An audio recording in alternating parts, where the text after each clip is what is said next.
Jo Leute, was geht? TJ's Qubit ist wieder hier. Und zwar, ja, wie es im Titel schon steht, ich mache vielleicht auch später also eigentlich schon, oder während des Lives ein Thumbnail rein, auf jeden Fall. Wir schauen uns einfach die FNCS-Finales vom ersten Tag an, die in Kürze beginnen werden, um 5 Uhr. Ich bin jetzt eine halbe Stunde früher da. Und natürlich, es gibt vieles zu besprechen, also über die News, über Fortnite und so, was sie zur neuen Season rausgehauen haben. Und natürlich hoffen wir auch auf ein Live-Event, oder das stattfinden wird heute. Wahrscheinlich so wurde es vermutet. Ich weiß nicht, ob Epic dazu was gesagt hat. Genau, viel Spaß beim Zuschauen. Der Chat ist offen, also schreibt ruhig in die Kommentare etwas. Ich kann darauf gut antworten. Oder wir müssen unseren Stream natürlich noch liken. Und ihr auch gerne, die zuschauen, eben ein Abo da lassen und so weiter, damit der Kanal wächst und dass ihr mich motiviert, dass ich mehr Videos mache. Genau. Ich habe jetzt so auch in Planung, jetzt sage ich zum ersten Mal, glaube ich, sogar meine Pläne im Voraus, eher so in die Review und Leaks Richtung zu gehen, was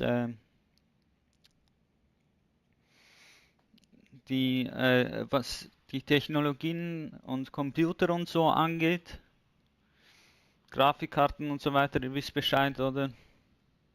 Ja, also das dürft ihr auf keinen Fall verpassen, vor allem ähm, weil,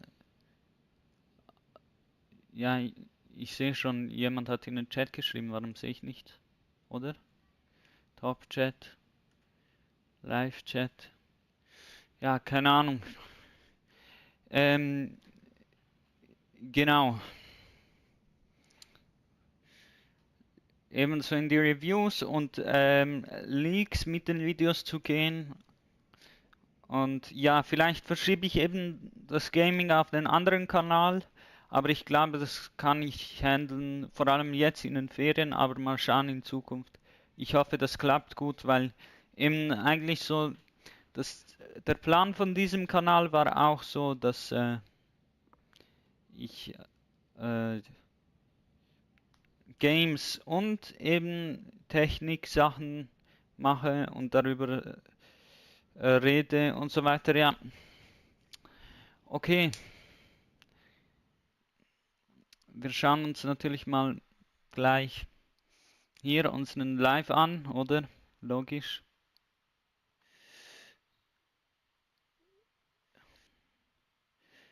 North America Central, genau. Okay, ja, Geräuschunterdrückung gibt's auch. Gut, weil in meinem Haus bin ich nicht allein.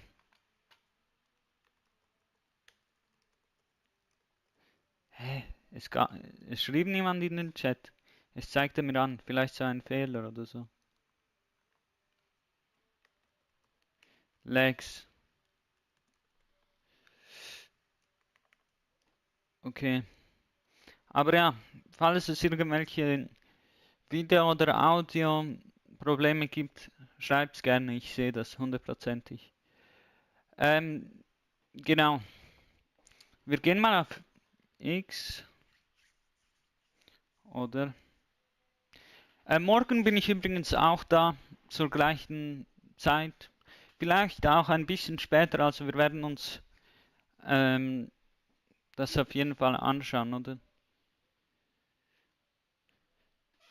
Äh, der zweite Tag der Finale, ja, wo alles aufs Letzte kommt.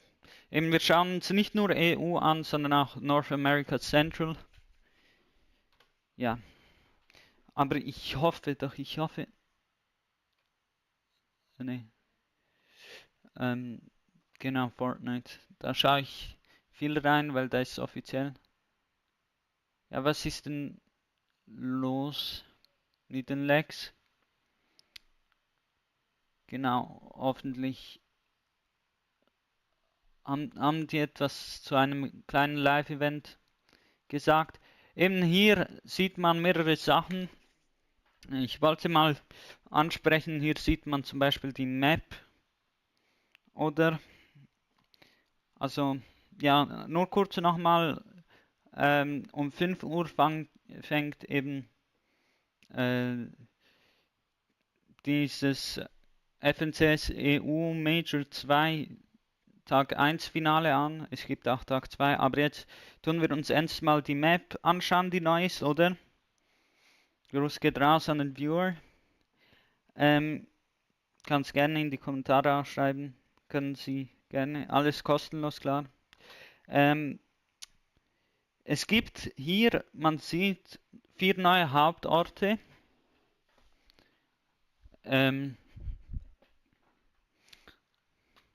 Und zwar Outpost Enclave, First Order Base, Resistance Base und Vader Samurai Solitude. Hier der Ort wurde umgeändert, aber ja. Die Orte sind eben vor allem außerhalb, wo jetzt nicht viele Leute landen. Außerhalb vielleicht die Casuals, also nicht böse gemeint, dass man die jetzt als Noobs benennt oder so. Ja, hier war ja mal Demon's Dojo und das Medaillon in Season 1. Jetzt wird es eben zu der Basis. Sehen wir das gerade am nächsten Bild? Ne, das ist es nicht. Okay, wir schauen uns nachher die Orte an, die es eben sind. Genau, Resistance Base, Wi-Fi Wharf, glaube ich, war hier früher.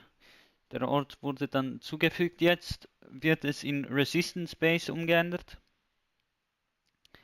Also, ja.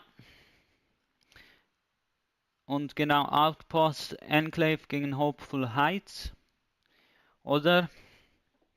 Und es gibt also in den Bergen, sieht man hier so kleine Sachen. Das ist eben das erste Bild, das ich gerade geöffnet habe, oder? Das werden solche Sachen sein. Eat, so ein Restaurant und so in den Bergen mit Hot Dogs und Burgers und Tacos und Pizzas. Hier ist eben Dörr, Tomato, jetzt kommt sogar ein Burrito und eben ein Hotdog rein mit Schokolade, komisch. Auf jeden Fall interessant. Und ja, mal schauen, was diese Orte bringen. Wir haben ja gesehen im Chapter, also 2 Remix, dass eben bei diesem Spaghetti-Restaurant Mom Spaghetti von Eminem eben da so ein Boss war. Ob das hier der Fall sein wird oder ob es hier geheime Truhen hat. Etwas von den beiden glaube ich schon. Ich kenne mich nicht so gut mit Star Wars aus, muss ich ehrlich sagen. Ich weiß jetzt nicht, was hier runtergestürzt ist. Genau, was das für Maschinerien sind.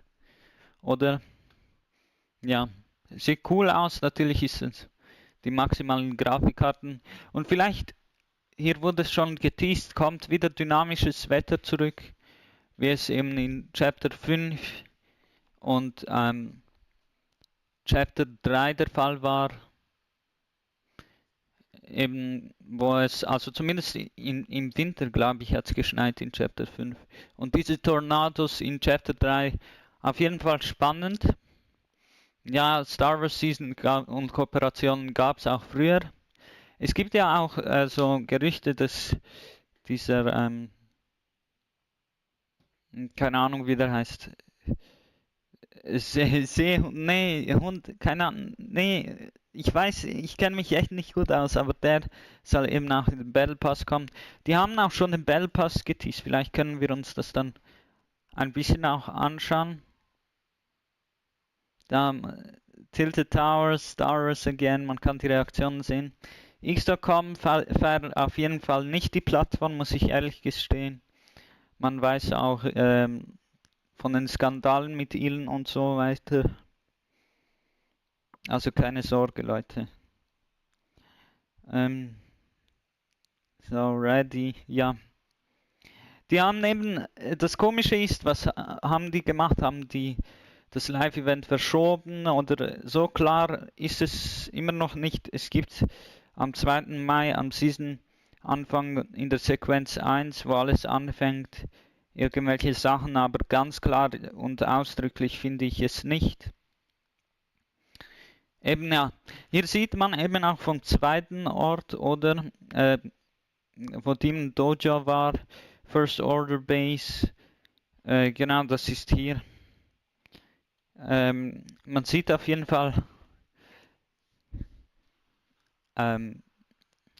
hier so eine Star Wars Basis oder so aus Beton. Ja, sieht auch also abgelegen aus oder so. First Order Base wahrscheinlich, wo ist das die Angreiferbasis, aber was weiß ich denn schon? Genau. Ja, sieht ganz okay aus. Könnte sein auch, dass Leute sich feiern. Erinnert auch so ein bisschen an Chapter 5, weil in Chapter 5 habe ich wieder angefangen, so ein bisschen Fortnite zu spielen. Vielleicht wisst ihr das.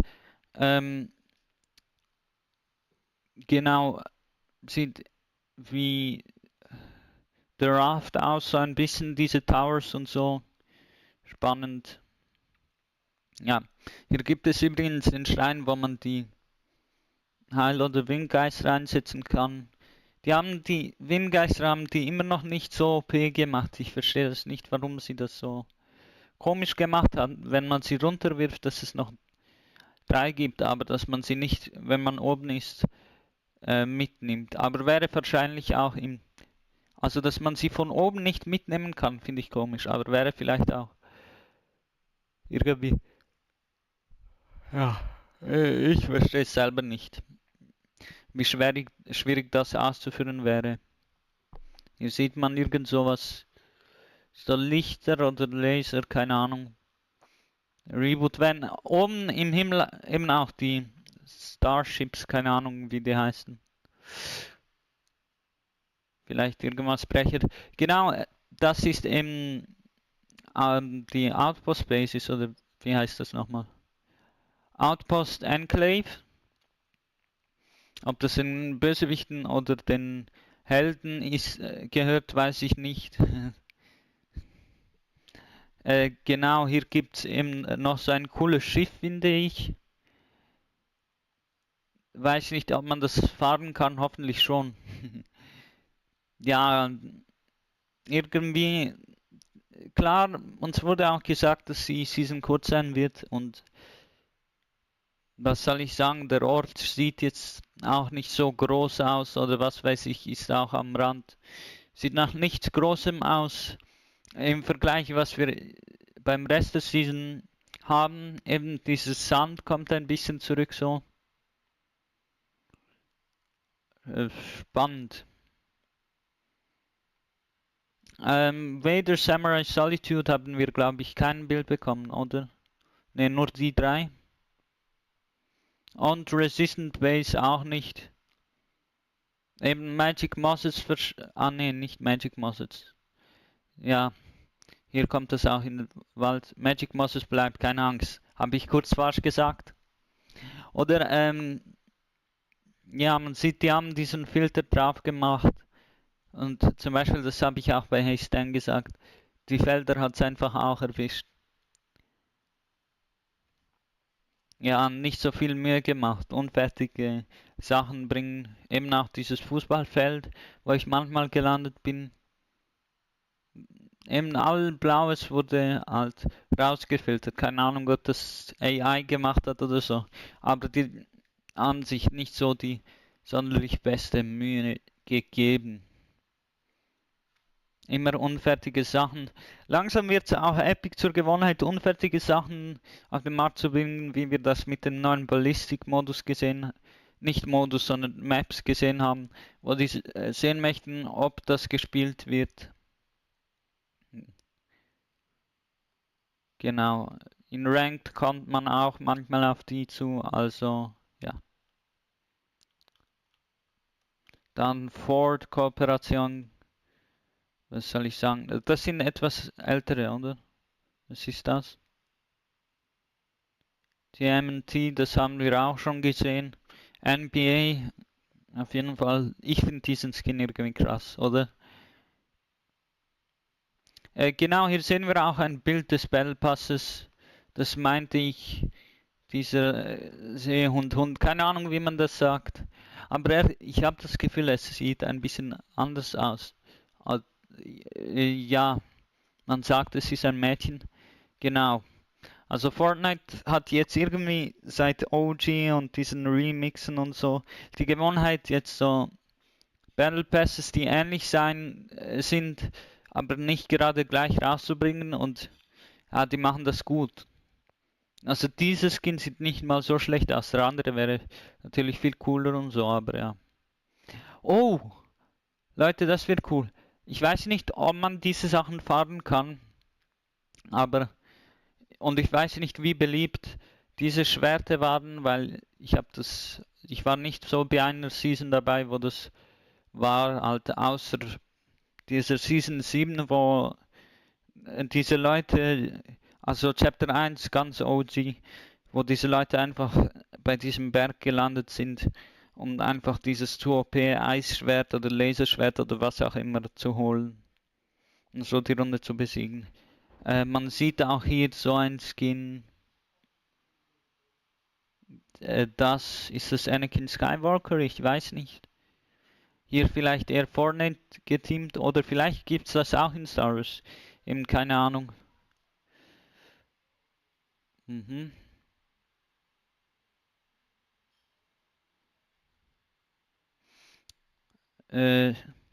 So, ich würde mal sagen, ich tue jetzt ein bisschen so hier weiter üben auf dieser Bildmap. Natürlich, ihr seht, ich habe es verlangsamt, ja. Weil das ist nicht so gerade das Leichteste. Jetzt muss man geduldiger ein bisschen üben, oder? Ach komm, schon wieder.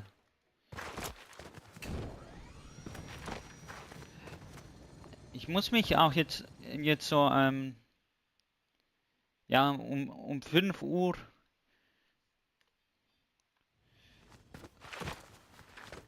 Eigentlich sollten wir. Okay, wir machen mal das. Wir gehen raus.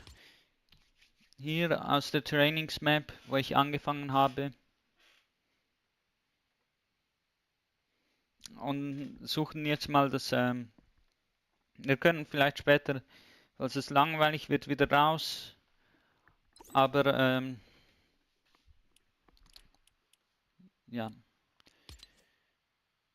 Das weiß ich nicht, ob es Epic ist. Das kann man zuschauen eben. In-game oder so, wir werden das uns anschauen.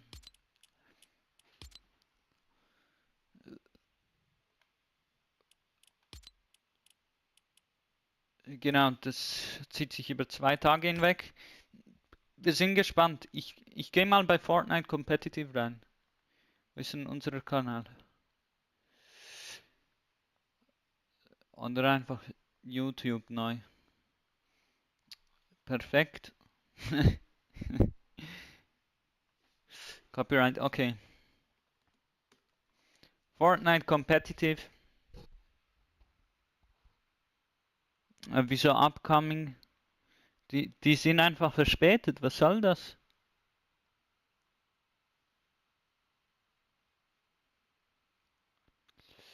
Eine halbe Stunde. They didn't do great. Global Championships didn't do great. This is a real opportunity for this team to say, right, okay, you know what? We are a team that can compete at the Ach, very egal, top wir of schauen the das mal. Ich würde mal Fortnite schließen hier. I think the reason that they've been able to give is the fact, oh, we were contested last season. Oh, we were contested the season before as well by Akira, funnily enough. So he's kind of been haunting them. Ich muss das auch gut hören. Really need to do that now. They have really good strategies with Storm Surge 11. The way they're hoarding heals reminds me of the Invitation. Sympathisch, I'm die excited drei. to see what they can do because they almost need to step up to the plate now. You saw in the video package City. He was pointing at the watch. Oh, seine Stimme, Mann, er nimmt alles auseinander. Too many hiccups in these major finals over the past year. The setup looks perfect for them this season. I'm a believer that it is that time. I think they qualify for globals in this major, and they should be contending to win if they can stay on con all 12 games, which I don't really know if that's going to happen, but hopefully. Well, 11. Speaking of awkward situations, Major 1 was an awkward one for Thomas, but now he is Hey Leute, back ihr wisst ja, on form with up irgendwo in Frankreich ist ja FNCS Global 2025. Unfortunately, right, it wasn't the best Thomas season HD for him. mit Look at Pencil. how he's turned it around. And this really is what the GOATs of our region do, right? They turn things around when things go wrong. And that's exactly what Thomas has done. He is now competing on one of the best teams in the region. And he's Landen making beim it Black because Market. his ability with this drum gun in particular, Mini, we saw it last weekend. He was shredding through every single person. Sagen wir das so in auf his Englisch? way. And you know, speaking of, you know, time and Schwarzmarkt people have einfach. things, if the lobby lets Thomas get this drum gun every single game, or even just like 8 or 9 games out of the 12, it's gonna be a long weekend for everybody else that stands in their way. And they do seem to have uncontested access to it every single game, right? So there's almost no reason why they shouldn't get that drum gun every single game over this 12-game format. And the way they're able to play Storm Surge with that sort of sitting back, we've seen them in those sort of Surge bases doing some damage from afar. We've seen them a little bit more up close, and we just saw it there in those endgame packages. This Soll ich guy mich is jetzt um den unreal Thumbnail when it comes to kümmern? damage in endgame. YouTube I mean, he Studio. topped the group in damage this time that he was in. He did that last major Wir as müssen well. sowieso Didn't qualify, so it zuhören, just oder? seems like he is keeping on getting better somehow, even though he's into his sort of later stages ist of mein his format Kanal. career. It just seems like he's still popping off. And we can't discount his teammates, right? Because he's playing with 2 fantastic players, right? In Apple and Panzer. And if we look at some of the numbers from these 2, right, and stack them up next to each other, it's funny because you mentioned the damage stats from Thomas and him leading the way. Panzer was leading the way with his trio last season, right? He's used to being the person who's leading in the fragging and leading in the damage. That's what he Das did glaub with ich ist Mongo der and Thumb. Savage last season when they came 8th. But this season, he's taking a step back in that role and he's allowing Thomas to do it. And I think that shows great sort of leadership, right? Great sort of wherewithal as an IGL knowing, hey, look, I could do it. Like Panzer could do some of the things that Thomas is doing, right? But he understands it's Thomas HD. This is what he does. Let him do that while me and Apple focus on some of the other things in the trio that make them such a good team. The chemistry is just working so well. Again, a team I think a lot of people will expect to qualify for globals this season. Well, a trio that's already qualified for globals is Malibuka, Ping, and Vox, and these guys were absolutely on fire in the group stage. But Minnie, I've got some questions. The community think they're going to get second place again, like they did in Major 1, but I wonder if they're almost having too much fun and they might overextend their hand. Well, fun maybe, but their performances at the beginning of the season have been fantastic, right? They had a really good start to the season. They had some really good performances in the divisional cups. Hasn't quite worked out for them. They didn't make the week 5 finals. They had a really tough time in groups as well. They only just snuck into the finals here today. So they got 10th place on that leaderboard, 5th in consistency. They weren't convincing. They haven't looked convincing for a little time now. A little bit of questions raised. They've been struggling a little bit with finding their feet off spawn, and I just don't necessarily see this as being a team that are going to find that sort of consistency. But what they do have is they do have the fragging power to make it work in the finals. Für alle Teams eigentlich. Absolutely. I think these guys have sort of fell victim of a couple things. First thing, yes, it's not been the cleanest season for them, right? They haven't done anything that I think would inspire a lot of people to say, yeah, they're going to go out and win. But I also think they're kind of victim of like the shiny new toy syndrome, right? I think everyone's looking at these other teams, landing at these other spots, and people who haven't qualified and people who could do it. Whereas these guys are just like that boring team that's qualified for globals. They have one of the best spots in the game, so they just kind of just get along through the season, right? Okay, ich glaube, das war's. Ich möchte das mal auch sehen, wie der Thumbnail aussieht. Why you might say that, because the last trio we've got to talk about is fine, I'll let you have it. Ja, ich finde, das sieht gut aus. Vielleicht ein bisschen zu viel Content, aber ich glaube, zu viel gibt es heute nicht. Vor allem, wo Beachtung ja schwer zu bekommen ist in dieser Welt. Unreal season last season, right? They broke records in EU last season, both in the group stage and in the major finals, and they still landed up pumped. Things look even better for them in terms of the setup to do well this season. And so I think a lot of people are just going, well, if you look at the trajectory of this team, surely it just keeps going up, right? Yeah, I mean, look at the rise of this team. This is just the average placements from all three of them. Von denen haben wir when kein they play Bild. with each other, of course, then in last major, and then when they're playing with other teammates during duos, and you can just see the astronomic rise there from major 3 to major 1. They were playing their first major finals last season, right? They had an amazing placement, and now people are expecting them to top that. I think if we were talking about any other team that were making their second ever major finals, you'd think if they had a bad placement, you think, oh, it's only their second major finals, right? It's nothing to worry about. This team have all these expectations on them, and for the right reasons. They won the major, they won the 5th divisional final of the season, and that was actually with the same sort of Ein View hat mein letztes Video, Mann. Voll schade. So if they can win in that sort of lobby with Hab the mir exact voll same viel Mühe situation gegeben, around aber them, ja. there's no reason why they can't do it this Okay. weekend. Well, I'm so excited to see all of these trios have at it in the lobby. Aber wieso ist das erste Game erst so am Viertel ab? Es ist ja von 5 Definitely happy Uhr. to see Takada back with me on the cast for the Major 2 Finals weekend. Klar, But komm, man kennt Takada, the die. desk always does such an excellent job at highlighting some of the Jeder powerhouse kennt die, teams glaub in ich. this European Finals. But we have to keep in mind what took place throughout this past week, because that last chance qualifier is what really started to mix things up for us in this Finals Untertitel weekend. gibt's nicht im Moment. Vielleicht nach dem Event. Ja, vielleicht kann man es nicht live machen. Vielleicht in Zukunft. Wenn AI und Rechenzentren noch besser werden und leistungsstärker. There's a few mix-ups here, Taco. There's a few mix-ups. To start it off, I mean, Tripper is going to be landing in Kappa Kappa Canyon and now going to be contesting the original trio that was there. And one of the most shocking ones is going to be Mr. Savage. Kappa Kappa Factory, oder? Had a whole uncontested drop spot where Okay. Flixie were playing in the group Leute, bei stage, der and now Reason, they're gonna be Mr. contesting Savage. Taco. Yeah, it's always exciting when you see Leute, sagt ehrlich, wer hätte gedacht, dass die irgendwann ein Trio I had a werden? lot of fun as well seeing Amar get to go a little bit ballistic over Namz's team qualing, but in general, Takada, we are just seeing so many minimap implications taking place ballistic? because Das ist you ein already touched anderer on it with Modus, one man. trio, but for Doxy, Pablo Wingo, and Chino, the fact For that they are so Doxy. committed to sticking it at Mass Meadows, it's really thrown everything for a loop. Oh yeah, 100%. I mean, Vico, Veno, Flixie, I think Veno in interviews were saying he's going to get 3 for 3 out of the Danke majors für den this zweiten season, View. but we'll see if that will be a reality now that they are contested. We got to head right back to Frankie. Hört man mich gut? Ja, safe. Also, wenn man mich nicht gut hört, dann weiß ich auch nicht. Yeah, it's gonna be a very interesting one, as Takata said, because it looked like no one wanted to go to Mars Meadows to face off with Vico's trio, and then Prodoxy was like, we will. It's a very Danish mentality, to be honest, Levin. Yeah, it is.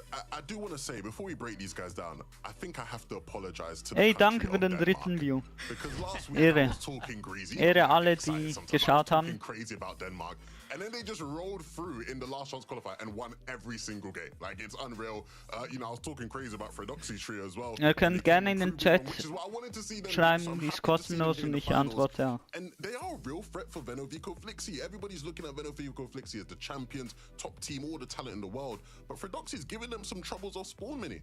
Yeah, they have. In week number 4, they had this exact same contest stage. Als ob das Copyright Look Music how that ist, actually sehe ich went. nicht, Mann. Game number 1, Vico, Veno, Flixie actually won off spawn, and they got second. And then for the rest of the day, it was looking really, really rough for Vico, Veno, Flixie. And I can't Weil sort safe of now see why. schauen Prodoxy einige thought, Leute gonna zu. con them in the finals here. So much so, it was a rough day that Vico, Veno, Flixie actually dipped. They went on out to Lone Wolf Lair. I think it was game number 5. They thought, we've had enough of this. So really interested to see how this is going to play out today. And even when I was looking back at some of the games, I was trying to look at, maybe if they get a south burst, Vico, Veno, Flixie can do well. Maybe it's a north burst. Every single situation, it did seem like Fredoxy's team were looking victorious, and I'm Schau mal, really intrigued ob whether they can bring that now in the irgendwelche major finals. I know Vico, Veno, Flixie have Pros been doing some live interesting sind oder stuff on so. Spawn 11, so what are they going to bring? Look, there's different things they can bring, for sure. I think a lot of people will be worried about how this one plays out for them. There's a lot of people who maybe aren't too worried. I've seen people still predicting them to top 10 and do really well, even if they are contested. I'd say to those people, I wouldn't worry too much. Now, I won't say too much. But I maybe wouldn't worry too much. I think, you know, I've spoken to Veno today. I've spoken to Raz today. They've cooked. That's all I'll say. They've cooked. I think if they can pull off what they're trying to pull off this weekend, it'll be one of the greatest Hey, das grand bin performances sogar we've ich. seen in EU history. And that's why I'll leave it. Yes, Such a tease. Viewing And so, party. because I know I'm not going to be able to get blood from this Aldi. stone. Was Let's soll das, Dave hear Knight? what Venno Grüße himself gehen told raus. me at the start of the FNCS competitive year. Mich nimmt an, wann das Mini-Live-Event ist. FNCS in EU and globals, preferably. You know, I mean, I like Oder to set oh, standards, Vino. but Was läuft? So we know Was that läuft? Venno wants to set high standards, but he was telling you, Levin, on Fantasia just a few weeks ago that the mental game for these guys, this is the thing holding them back. And I feel like with the season they've had so far, it's really going to be something that they Flix have ist to auch in face down XZ. today.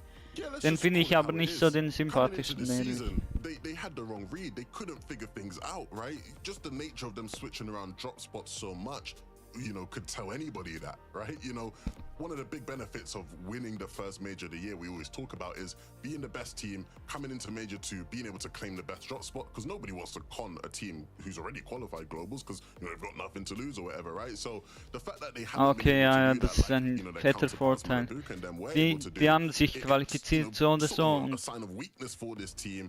One that I think, ja, für den you know, September could und maybe spill out when we know they have some emotional players in the team, right? ja, People, niemand you know, will es famously riskieren, known for eben being quite gegen emotional die players. You know, I zu do wonder how that would contesten, affect them going into these weil next dann games die with them. Chancen Yeah, and I eben think this is going to be a really, weniger really sind, important sich off-spawn zu fight for them. And in qualifizieren. major overall, I think the implications that this could have when it comes to global championships, if they do have a Ja, rough off-spawn here, ich you don't want to mache be known as a manche team that Zeichen aren't that einfach great nach, at fighting weil es off-spawn. sich You don't cool want to be anfühlt. conned when it comes to those big events. So I think if they can improve their off-spawn aura here today, maybe win a lot of the majority of the games, if they can use some of those strategies that you were talking about, it's going to help them not only, of course, in Noch today, 10 of course, Minuten, tomorrow's bis sie das erste finals, Game all the way anschalten. up to the global championships Wann as ist well. das It's gonna be a big event. Mini-Live-Event? Komm jetzt. Well, mini minor, one of the things that can really make or break a trio, regardless of how strong their aim is or their in-game chemistry, is how they're dealing with Surge. So why don't you take us through some of the examples of how Yeah. we're expecting to see trios play it today? Yeah, well, if you guys remember last season, we spoke about how the Storm Surge Nee, strategies mach around the Metz. finals last season were very much in clusters, right? We talked about how Seaport City, lots of teams rotating in there. We had Queasy and Momsy fighting out of spawn, which gave us the green light for so many of our south teams to rotate up to the north there. And we even saw it down there towards the south as well. So many teams in these little clusters fighting it out to try and get Storm Surge Aber instead of playing inside of the bases. And that's something that we might expect to see Nee, here as aber well, Evan, in these ist sort das of sicher mit dem different Live-Event? areas of the map, though. Yeah, absolutely. I think today we will see those big clusters again of just Zehn- like 5 teams running together to 8 get bis Surge. 10 Uhr, oder? Because, yeah, Irgendwann you know, dann. it's very difficult Von to search for Fortnite shots haben this wir, weekend. glaube I ich, think are gonna nichts be insanely mitbekommen. high. But I think one of the first Bin areas we're going to see that interessiert. happen is Magic Moss's mini. Yeah, Magic Mosses. I mean, we talk about how these black markets are going to have such a big impact on Storm Surge, and so many other teams identify that as well. Of course, you can get those heals inside of these black markets. Ja, hoffentlich wird es nicht so wieder etwas langweilig wie in NA, wo sie einfach Storm Surge die ganze Zeit getradet haben. Also habe ich nicht geschaut. Aber die Leute haben komplett protestiert und die Pros haben sich einfach gegenseitig beschuldet. Oha, so tief in der Zone. Das machen dann auch nur Pros, oder? Das fühlt sich irgendwie cool an. Die kämpfen einfach. Für das. Ey Leute, wisst ihr, wenn ihr nicht EU oder NA seid, dann ist es so leichter sich zu qualifizieren, oder wenn man gut ist, aber man hat weniger Übung und weniger Konkurrenz und das macht es auch ein bisschen schwieriger, dann Erster zu werden bei FNCS. Hat schon mal ein Team gewonnen, wo nicht aus NA oder EU war. Und die zweite Frage, die ich habe, was ist NA Central? Ist das... And I think that's one thing we're going to see here for sure. We have Outlaw Oasis, Crime City, and the split south of Outlaw Oasis all contested Ist das today. nur die USA? And Shogun Solitude are gonna be having a field of it. They're gonna be licking their lips. iDrop's trio is one of the teams down in that shiny. You know, I know Canyon Crossing has Geras' team. Both those teams have done really well this season, and I think they're gonna do really well today. In particular, iDrop's team, right? When you look at how they play it, obviously they rotate from the north down to the south, and it means they actually have that natural elevation, right? So when these fights are taking place and you have a bunch of different teams here, at times there'll be literally 5 teams here you know, they're able to actually just sit on these hills and tag from afar. And then if they get big damage, they can close on in. Kanada. You know, Dinas' trio with Giras, they're able to do Nördlich und similar. Zentrale. I think one of the key things here is, like, the example just seen on screen, this was from the group stage last weekend, when there was literally only one team landing Ah, at okay. City, Keine one team Ahnung. landing at Outlaw Oasis, and one team landing to the South Split. Today, those spots are contested. So there's literally double the teams there, double the chaos, double the action. Aber double wann the ist opportunities, NA I think, Central? for the teams in that area to get their surge. Yeah, so much opportunity for those teams to sort of So let's take a look at last season's map, right? Because last season we had Seaport City contested, we had Queasy's team there, Momsy's team there, and so we literally had the Shining Span team, the Rolling Blossom Splits team, and the Kappa Kappa Factory team at times rotating into Seaport to try and third play Kappa that Kappa fight and Valley, drag man. out. And so we'd have the Der five eine teams there. It vorher. was so chaotic. This season though, Queasy's uncontested. They ain't got to worry about that. And so those teams in that area aren't rotating into the POI, right? Ja, Because das nobody's gonna try run Queasy's into Team Swizzy and Mustache absolut on der purpose, at Hammer. least. And so those teams have to find their surge elsewhere, right? Unfortunately today, for some of those teams, Kappa Kappa Factory is contested. So there's going to be a lot of fighting in the storm there. And it Es gibt nur 1080p Livestream, aber ist ja auch genug für den heutigen Standard. And what it means is that when the zone pulls far, like in this game here, they're actually sitting in like a really good medium priority position where once all these teams finish their fighting, finish collecting their surge mini, they're going to have to eventually rotate in, right? They can't just sit in storm forever, as much as this season maybe would make them think they can. And so eventually once they rotate in onto that storm line, you know, Swizzy and Mustache are sat in a perfect position to just sit and farm those teams on the edge of the circle, while Queasy sits in the POI, gathers a bunch of heal, because, spoiler alert, they like to play a bit of Storm this season. Yeah, they do. And I think what's great about this is a lot of teams would just sort of stay there on the edge. But what this team do, they identify the fact that they need to try and stay ahead of all of these teams that are in that lower priority position. So you can see them here on the map. Ey, wenn es ein Mini-Live-Event gibt, ich hoffe, die Server sind nicht überlastet. And you can see them in that sort of medium priority position yet Wenn wir dann in Fortnite reingehen, was ist passiert? So much storm surge. And of course, they could just rotate straight in there if they wanted to, but they understand all of those teams down towards the south. And of course, that Kappa Factory now today is going to be contested, so there's going to be even more teams that are going to be rotating up through that way. And this is where they take prime advantage of all of those teams in that lower priority area. They're just going to allow them to rotate past them. They're just going to sit here and say, okay, we're going to use this opportunity. We got so much surge earlier. You can see them even taking out Bevies and Della right here. And because of all that loot they got, because of Queasy stacking those heals and gathering all of that loot earlier on, it gives them the prime opportunity to, instead of just rotate straight into the zone like a lot of teams will, they're able to play the storm, which is we're seeing so many teams doing this season. And the best part about it, only the finest IGLs in the world will see this, is this massive wrap all the way around Leven, be able to play all of their heals and get in a perfect position in the zone. Yeah, they wrap all the way into Storm. A big wrap there as well, right? There was a couple teams even in Storm ahead of them. Oha, ich verstehe von dieser Taktik nicht. Aber vielleicht habe ich irgendwann mal das Potenzial, IGL zu werden.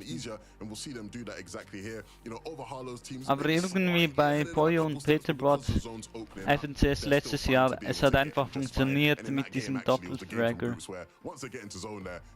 Mit diesem Doppelfrag, oder wie man das sagt. For Queasy's trio has just been so perfect, and the culmination of all the things that worked this season. Yeah, I mean, you can't really Online-Event ist das nicht lang. Die sind einfach online am Stream. Oha, die Maske habe ich nicht mal bemerkt. Leute, habt ihr es? In the Fortnite Global Championship in September, because as we've already discussed, Malibu for Ping and Wox and Vico Venom and Flixie, they already booked their spots back in Major number 1. So, Leven, let's see who's in your top 5 to make it.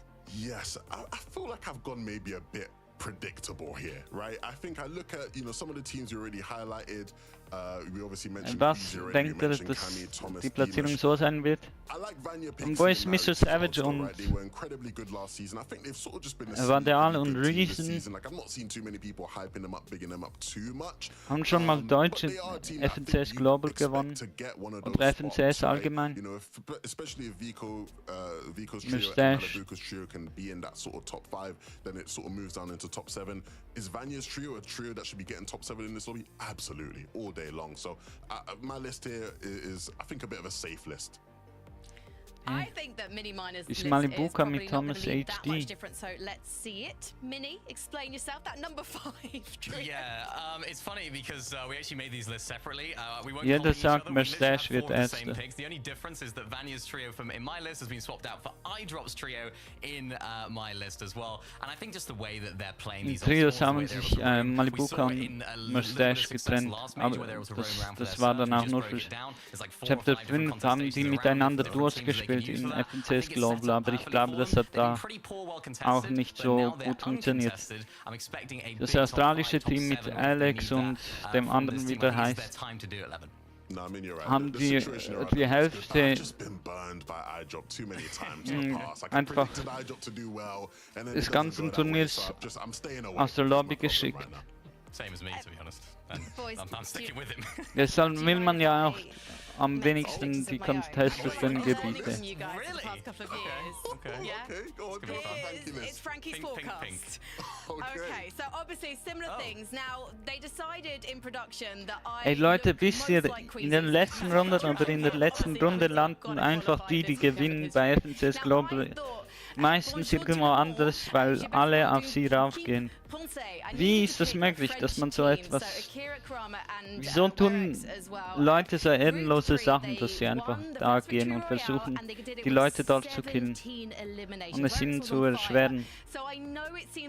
Weil Spawn-Off ist das riskanteste und braucht viel Glück, vor allem auf dem Profi-Level. And also Chaptini and Scree as well, because I know that they're going to be contested by Tayson's trio, but historically I feel like that's a bit of a 50-50. But let's face it, if they need to flex to another drop spot because they do get in trouble, they've got Teeny on their team. They can do this. He's such an incredible fragger as well. Chap's got good fortune in finals. Levin, you're nodding, and I don't know if you're about to take the mick out of me or if you're agreeing. Frankie, usually I sit here and I make fun of you and I laugh at you. But in this case, I actually think you're cooking a bit because, you know, Chap's trio contested is a tough spot to be in, but I do like them more than I think, Tayson's trio in terms of who I think places better between the two. So it's a sneaky pick. But now I'm going to go back to flaming you and roasting you and making fun of you. You're like the biggest Pink supporter in the world, and you've predicted Akira's trio who, yes, they're not landing on Pink, but they're like the closest team to Pink who... Bald ist das erste Game. Ey, nächster wird geil. Ey, danke fürs Zuschauen. Ich antworte auch auf Comments, kostenlos, klar. Und wäre auch dankbar, weil das macht den Algorithmus, lockt das zu meinen Videos, dass Leute mehr sehen. Oder Stream eigentlich ist es, ja. Okay, bald ist das erste Game. Wir sind gespannt, was da passiert.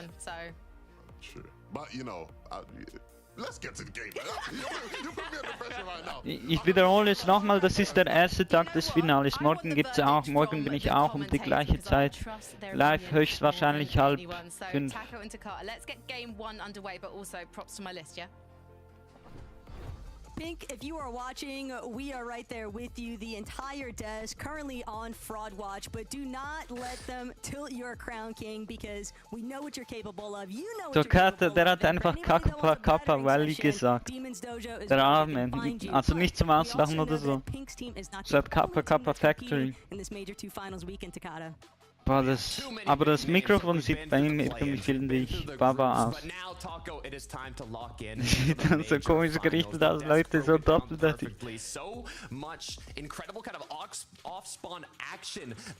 Übrigens, mein Stream ist nicht familienfreundlich, ich kann euch das nicht garantieren. Oh, wir haben den Battlebus gehört.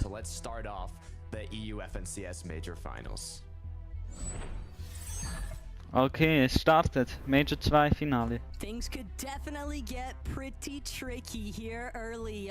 Wer qualifiziert sich für den September Global?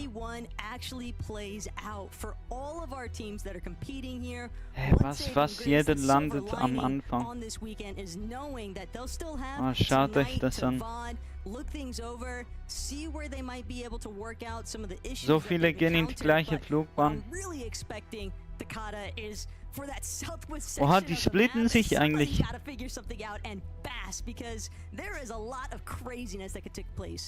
Exactly, that's what we got our eyes on here to kick it off. We've got Mr. Savage kind of in a 50-50 contested on that snowy mountain. Wo ist Mr. Savage? Wir sehen die nicht. Masked Meadows as well potentially contested, and you know many Leute, magic es hat angefangen, Leute. Es fängt an. With that black market, the only black market to offer chug splashes and, you know, like the other ones, a good amount of heals to play out these early to mid games. Boah, aber Fortnite auf Max Graphics sieht auch crazy aus. Possibly much earlier than what Gripe's team. Hey, wieso baut er so viel? Gibt's jemanden? Okay, er muss sicher sein, weil...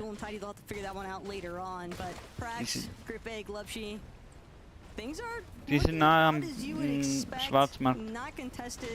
So they're just trying to focus up, gathering what material they can. Kann ich das ein bisschen lauter machen? Because these teams are going to have to focus on their surge damage. Ja, ich glaube, so passt. A little bit of trouble brewing here. Possibly at Outlaw Oasis, Strokey and Janice. Okay, hier gibt's einfach mal drei Teams. Trying to keep tabs on some of their neighbors in the area, but what's this? Oh, hä, was? Veno? Die wurden einfach contested, obwohl sie sich qualt haben. Also man soll nicht immer Kommentatoren glauben, zumindest in Fortnite nicht. Ui. Just added to the count, 3 quick eliminations. You want to talk about surge? Vico, Veno, Felixi, they just manifested it so quickly. Talk about surprises. They already got 4 elims on the board. Taco, Levin was talking about it. He said, I was speaking with BloodX. Taco. I was speaking with Veno. All I'm saying hey, is they're going to do something different. They're going to do something to surprise you. And that is exactly what we have Oha, der campt einfach. Der hat sich einfach fett in die Hose gemacht. Und die sind die Leute einfach am Suchen. Oder was?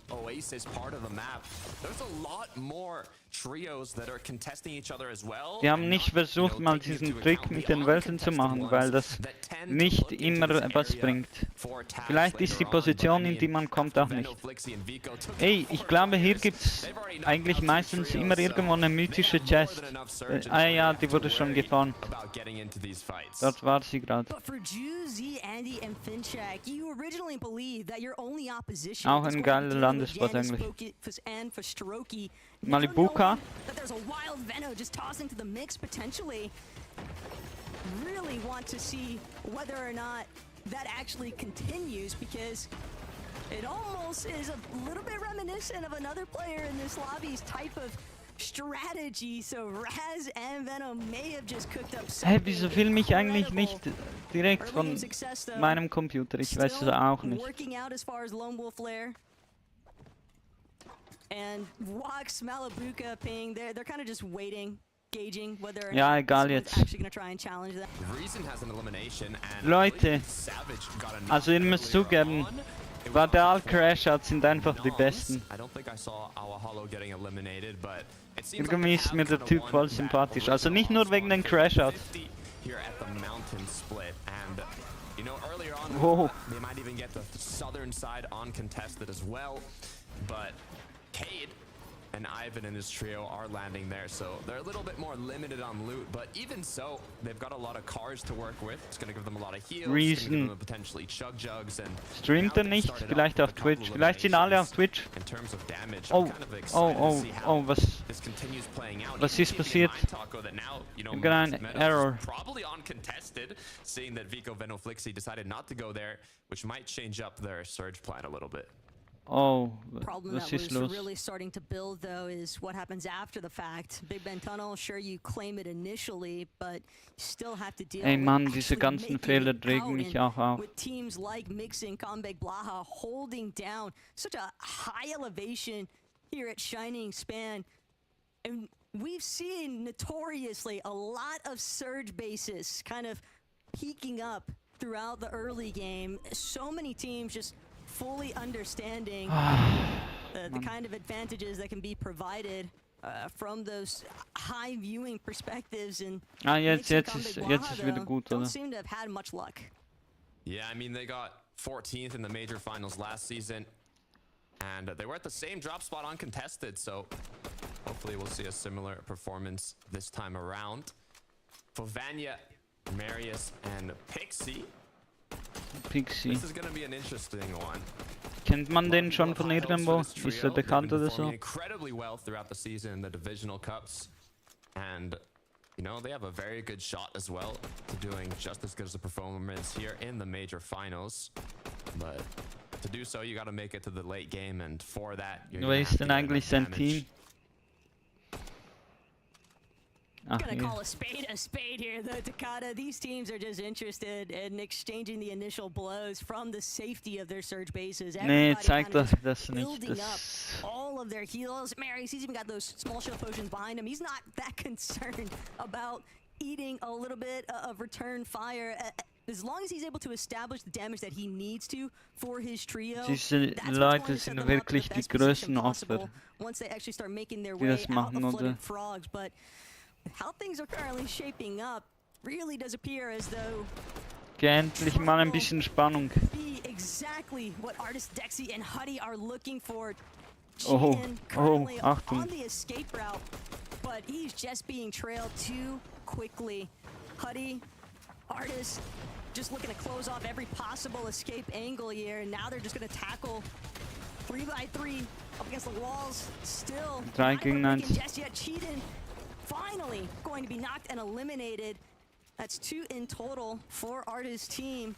Still hoping if they can find the last piece of Cheatin's team. Grüße gehen raus an den Viewer, der gerade zuschaut. Final elimination, Takata. The damage has already been done. They got the damage that they needed. Oder ist das von, dass ich mich selber zuschaue? Also nicht böse gemeint, falls jemand wirklich zuschaut.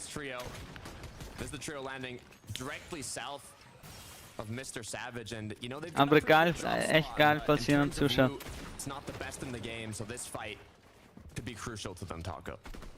Things are never ideal, though, when you've got 2 teams kind of duking it out at Shogun Solitude. Hellfire just trying to make sure that he keeps tabs on his walls. Ivan still trying to apply a decent amount of pressure here, but no luck so far. Doesn't want to get overzealous, doesn't want to find himself being double peaked in response. Cade trying to open up with a separate approach now. Strapped Hellfire Tripper, and they're making the right call, looking to play as tightly linked as possible. But still, Arion from above could be a serious threat here. But so long as Srapt and Hellfire are sitting together, they are not going to let Cade pressure. And if they recognize that he's isolated, they might actually choose to just go. Arion, gotta be real careful here, nearly lost the floor from underneath himself. Hellfire, Srapt, Tripper, they've definitely been a little bit beat up here. They're gonna have to take a moment to try and pause and heal, and that's gonna be the real signs for Cade to continue just battering up against these builds, just trying to break through. Now normally you'd be thinking they're in zone, you know. This is bad, they gotta finish this up. The way the season is played out, I mean, there's so many heals, not only on the map, but just items available to you that it's okay to take these storm fights. It's okay to rotate late in the storm. You have the die sind auf jeden Fall mal vorsichtig ein bisschen, die anderen. Aura. For Ivan, Cade and his trio here, they don't really have too many problems. They don't have to rush anything here, as they're doing a good job of kind of getting damage done when needed. Another kind of note is I believe Tripper was originally going to land at Kappa Kappa, so seeing him here at Shogun Solitude is interesting. A lot of quick mix-ups in the last moments, but so far both trios have done a good amount of damage.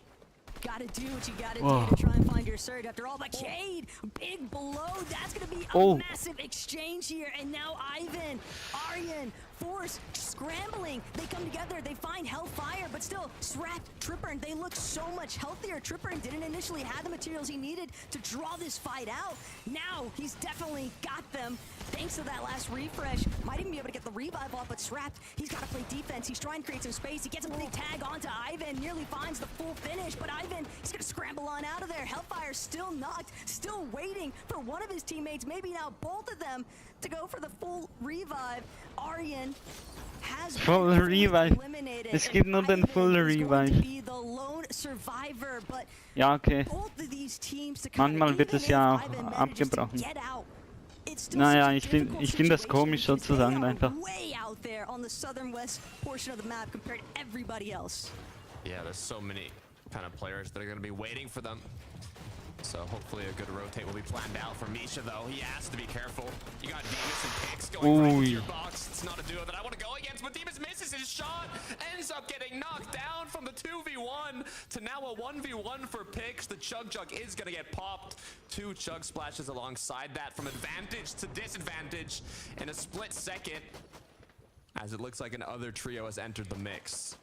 Tidy's gonna cause some real issues there, potentially. Sangild and Jewel maybe even scouted out the fact that Misha is all by his lonesome. He's just gonna sit quiet as ever, hoping, praying that nobody bothers to look down and see this single player all by his lonesome, boxed up at the bottom of this bridge. Tragic stuff though. Oh, der wurde so hops genommen. Beyond rare sight to see him with a shot in that close proximity, but goes to show it happens to the best of us. It does. Respect to Misha for holding his ground. The best of us, the last of us. For missing his shot there. Or old Demas missing his shot, but you know, we've talked about it. The first major finals, now into their second major finals. Maybe a little bit of nerves. We'll see how it plays on. It's only game number 1. Chicho, Haris, and Tayson. Now originally contested by Chaptini and Scavi. I wonder how that's going to change up with Vico, Veno, and Flixie kind of in the mix now in this area. But we saw the fight earlier on the west side by Shogun Solitude. Now maybe in a bit here, those trios play out. Okay, gut. And this is kind of what we were expecting to see. It's definitely what the desk was alluding Das holen wir safe auf, wenn mal wieder eine Pause ist oder so. There are just so many heals, so many resources to gather, and even if you don't directly take them, you know that there's going to be other teams looking for those opportunities. Das ist die Latenz, glaube ich, von der Übertragung dort. Es wäre geil, wenn die das auch mal fixen. Mixin and Blaha seemingly might have had that in mind. They're kind of just hovering the outskirts of Magic Mosses, but for the most part, haven't really Aber mit dieser Grafik dachte es natürlich auch. Bekommt man weitere Latenz. And this could be the danger zone. Only 92 above the current surge threshold. They've got 2 other trios separated in front of them, but no shot's going to connect. They're going to have to continue paving their way forward. But they're also just trying to be so wary, knowing that there's teams trailing them. They can't really afford to not throw up a little bit of materials, a little bit of builds behind them. Die gehen weiter in die Zone. There was a 68% increase of time spent in Storm. Tiefer rein einfach. Season. And I mean, you can Okay, see mit that diesem Gold. right in front Sind of sie you. schnell? Okay, jetzt gehen sie wieder raus. Taco, to those extra kind of heals being available in the black market, and you know, opening those opportunities to get that Storm Surge in what you could say almost a safer location. Wieso benutzen sie eigentlich keine Autos? Finden sie Autos, oder? Habt ihr das nicht bemerkt? Irgendwie ist es... Gibt es keine Autos in Competitive, oder benutzen Pros einfach keine Autos aus irgendeinem Grund und ich weiß nicht warum. Oh, ist da noch Reason drin? Mr. Savage und Vadea. This is an unfortunate circumstance. Tayson, Atris, though, they've lost Chicho.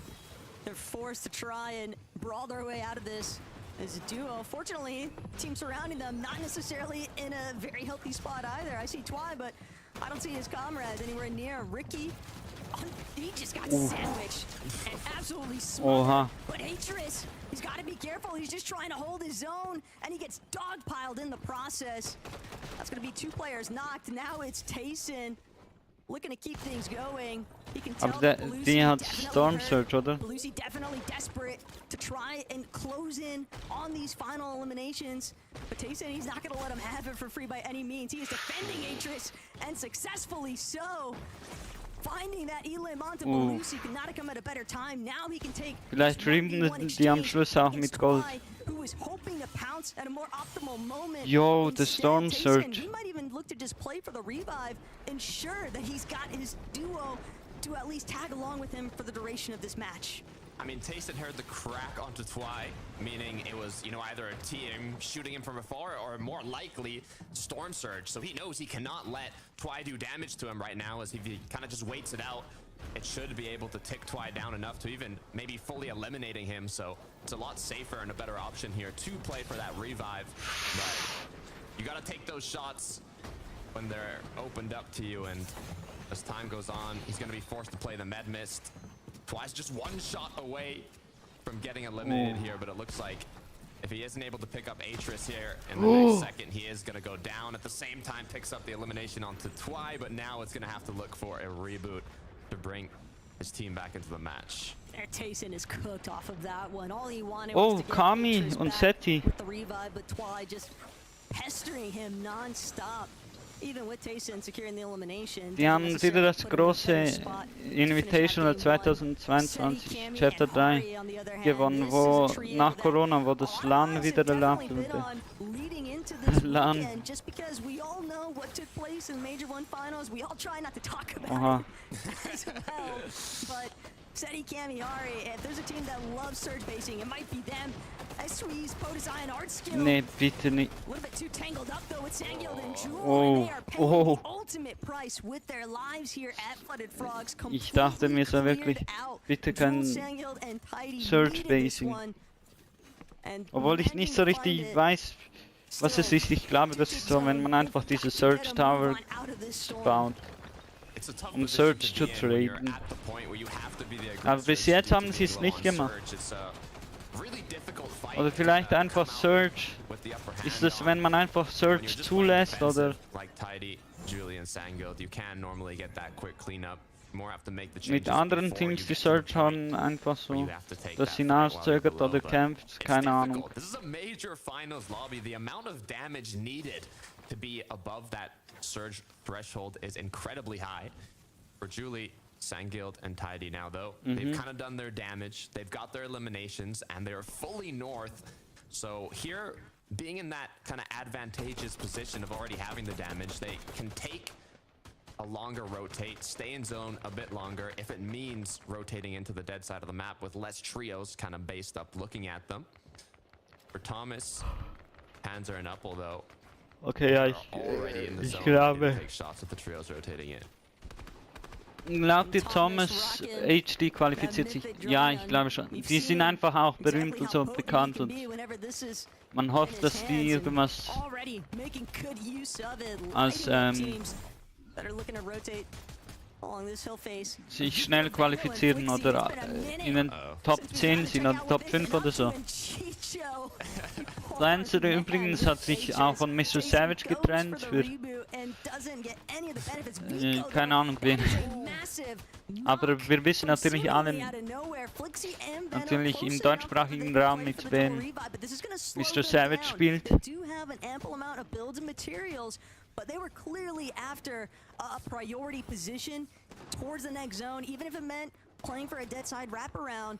Now they're going to have to reconsider their next move because teams know that they've been weakened, and Kiruo Volko, they're not willing to let Flixie, Vika, and Benno just pass on by.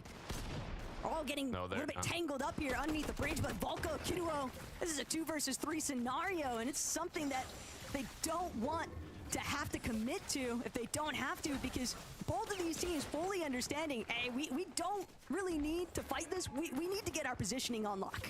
Yeah, this is 7th zone. This is where that storm damage kind of becomes more of an issue at 5 ticks per second in the storm. So they can't be taking these fights, especially when they're low on heals. They need to focus on getting into the zone and not kind of playing more like you would in the mid game. Oh, der spammt einfach, glaube ich. Even if it costs you a Jetzt lot of materials. handelt er. Jetzt hat er sich wieder gefangen. Let alone 7 eliminations on the board already. We know. All they really need to do is We make know it to the end UK. game. The start was definitely some Mario's shadow cow. in terms of how active Vino, Biko, and Flixie actually intended on being. Hä, der nimmt den Zack und dann bricht er ihn einfach ab. Okay. They're boxed up for the time being, but that was the last of Marius's Chug Jug. Right now, what they're hoping for is that they can find an Chuck. immediate refresh. They'd like more material. They're going to need the hard mats as well if they have any Kommt die intentions aus of trying to play for height. den And States the oder way that kommt the sie zone aus is starting to pull upwards towards elevation, der United Kingdom? Also bei den States ist es so üblich, dass man so alles in Mehrzahl nennt. Also nicht so alles, aber ihr checkt schon.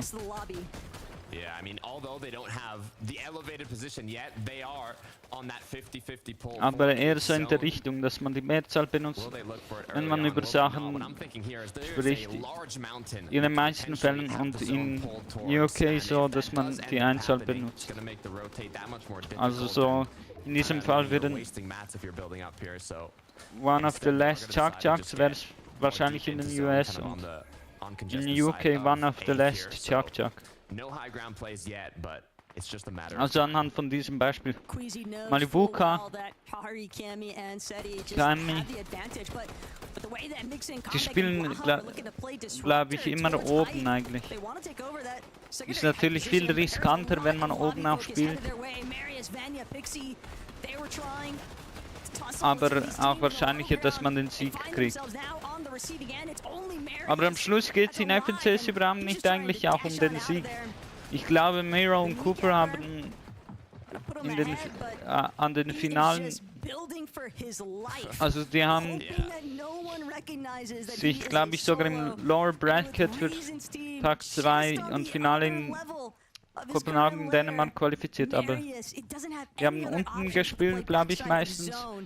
Die haben, glaube ich, keinen einzigen Victory Royale im Finale bekommen. Da gab es auch so ein anderes System. Nicht so wie üblich, sich zu qualifizieren oder auch zu gewinnen. Aber ihr checkt, was ich meine. Man muss nicht jedes Game gewinnen. Also heutzutage vielleicht schon einige, weshalb auch Cooper nicht mehr so leicht den FNCS-Sieg schnappt. Okay, auch. Er ist jetzt auch älter geworden mit so 16, 17. Gewinnt man meistens so in FNCS. Miro war mit 19, aber auch Controller-Spieler. Also ich rede jetzt über FNCS Global.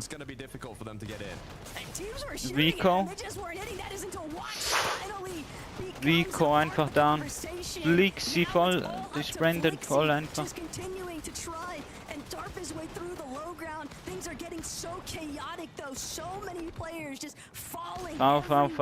F. Okay. Cringe, ich war.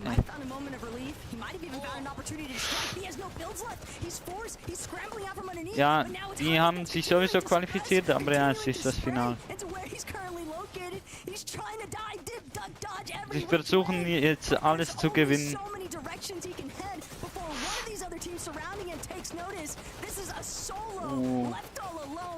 Warte, ist eigentlich Reasons Team am Leben? Welche Platzierung? Wie viele Leute? Es leben noch 10 Teams. Nicht mal Top 10 im ersten Game. Malibuka.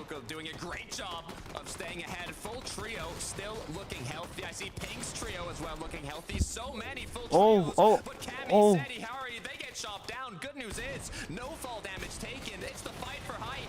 And on the other end, it's going to be Swizzy, it's going to be Queasy, Merstash. And it looks like they might have just taken control as Harry's forced to drop down. Ich mach nur schnell das Mikrofon stumm, okay? Mama! Aber... Ja, es geht nicht. Warte mal.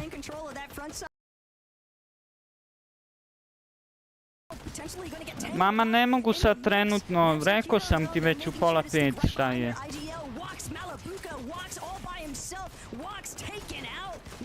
shields means no opportunities to bring this one Okay. back. Not while Queasy's team is on the high ground. Swizzy just continuing to spray, continuing to be a Swizzy. nuisance. Mustache already going to make the drop, wants to commit to further eliminations here, and Girdas is trying to see if he can just break Click through. He knows skin. these walls don't belong to him, but he's running out of materials to counter. Was kommentiere ich? Full low. Egal. This is where the players that have no mats, have low heals, are going to slowly fall down to, but there's only 3 trios up. Oh. Still 8 players on the board. Sind das jetzt schon 5 Ticks oder was? Playing this out as Pink and Nebs now are going to battle the low. Giros is going to Queasy einfach. Swizzy, Queasy, Merstash, all they have to do is clean this one up. Merstash with a massive pump, looking to take down player Oh. after player. The angles are looking insane from Swizzy. As he Wow, gets was one ein more and Chaos. Merstash and Queasy clean it up for the first victory royale of the EU FNCS Major Finals. Queasy knows exactly what his role is in this trio. Just maintain that eagle-eye view of the lobby and let Mustache and Swizzy play janitor crew on the low ground. They were absolutely picking up just constant tags, constant eliminations, and it's going to be a massive benefit to open up Major 2 Finals with a victory royale here to come. Oha.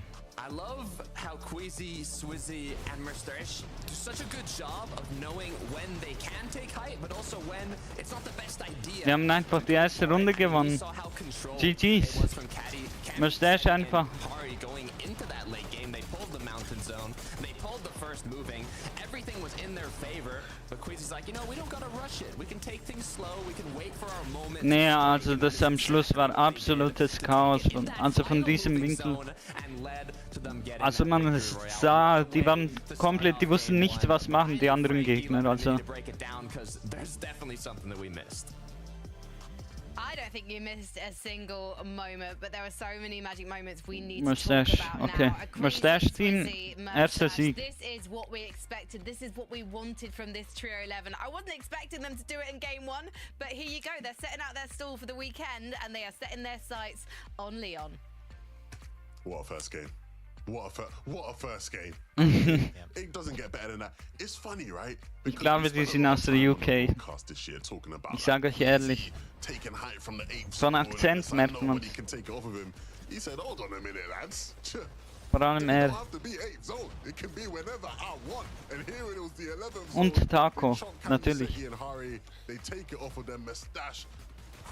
Also ich weiß nicht, ob die auch aus UK oder USA ist.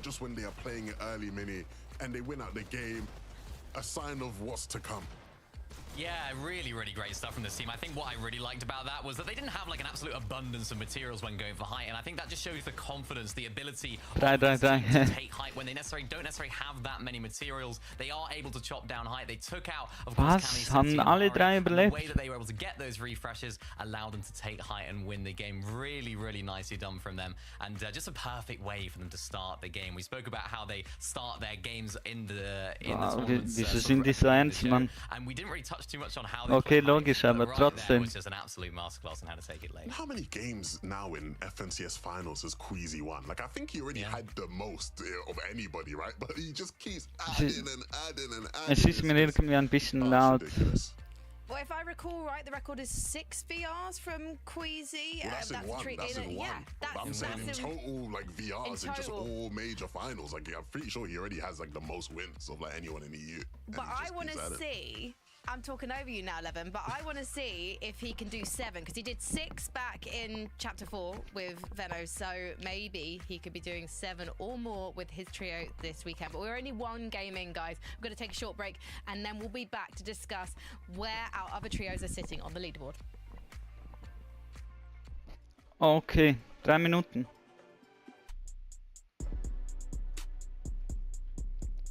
Ja, das ist 10. Mai. Pro AM oder so, oder heißt das? Ja, genau, Pro AM in Reload 2025. Ein Profi und ein Content Creator. Aber eben, das ist aus NA, also Nordamerika, glaube ich.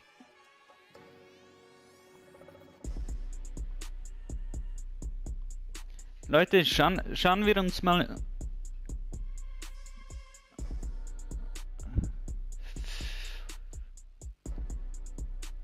Live-Event Countdown.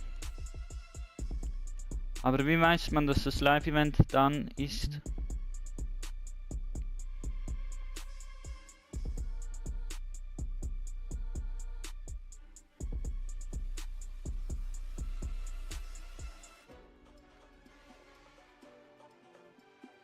Nee, es ist nie im Leben. Nee, es ist nicht in 13 Minuten. Vielleicht das nächste Teil. Hey. Ah, okay, vielleicht muss ich abonnieren.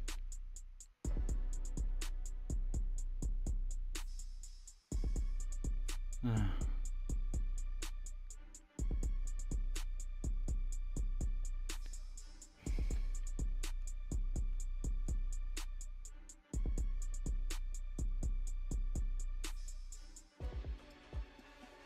Ja, das ist auch ein Mini-Event, glaube ich, oder so, oder? Ich weiß nicht, gibt's was anderes? I'll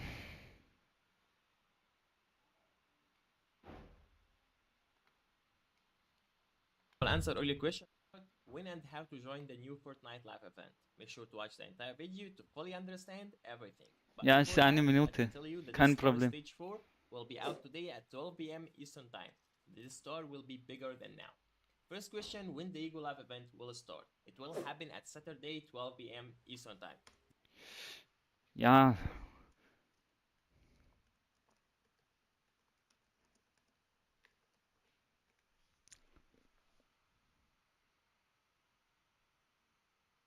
Sechs Uhr.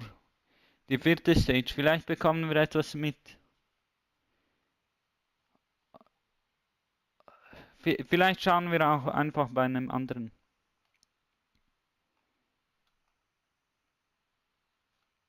Ah, egal, jetzt lassen wir das mal. Style, and they took it from long-term Queasy rivals Cami, I should say. Carrie. Harry. We'll talk about them in a moment, but first of all, we want to talk about the team that came second in Major 1, because Malibuca, Pig and Wox. I did maybe slightly put the cat amongst the pigeons mini minor in the pre-show, where I was saying I was a little bit worried about what their consistency was going to be like going into the finals, but they've already proven me wrong, let's face it. Yeah, solid game from these guys. I'm sure they would have liked to end a little bit better, but what they're happy with there is just making it to this end game, ensuring that they can really frag out. There's a few moments there as well, Levin, where we saw some sort of pre-edits coming through. I said in the back, it's absolutely vintage Malibuca, and it's nice to see them playing with this sort of freedom that they know they can play at. And for them, it's just about keeping on making these end games. Haben die überhaupt nicht Gaming Art? Also, against that when you have the prowess ja, no problem. ja. And I think it's just one of those teams that ich bin einfach interessiert. It's just making it there, making it into those positions consistently. Casey, That's what's going to be most important for them. No, you gassed me up when you were saying that, because it's facts. That is just vintage Malibuca. We've seen him do this literally for years now in FNCS, right? Being a menace on mid-ground, it's always what he's going to do, but now he's got two mid-ground, okay. with him in Ping and Wox. Also nicht ganz unten in der Mitte halt so. Keine Ahnung, was die einzelnen Vorteile sind. Ich weiß einfach ganz Himmel, Peter, Board. You know, get a bunch of wins playing that way, but they're gonna get a bunch of limbs. They're gonna make it deep into games, and that's what counts sometimes when you're trying to compete for the title. I also really love watching Fortnite, because in the end game, sometimes you see Top you 10. see these names, you go, oh yeah, it's nice to see them again, because it's lovely to see Giras making it to the end game with his teammates Franek and Alright, Thomas HD, Panzer. Left, right, and centre, Levin. Yeah, it's funny you said. I always enjoy watching Fortnite. I hope so. Kommt schon, Mr. Savage war der all. No, just do it for the money. Sind die Top 10? Ich glaube, ich habe sie leider nicht gesehen. Of course.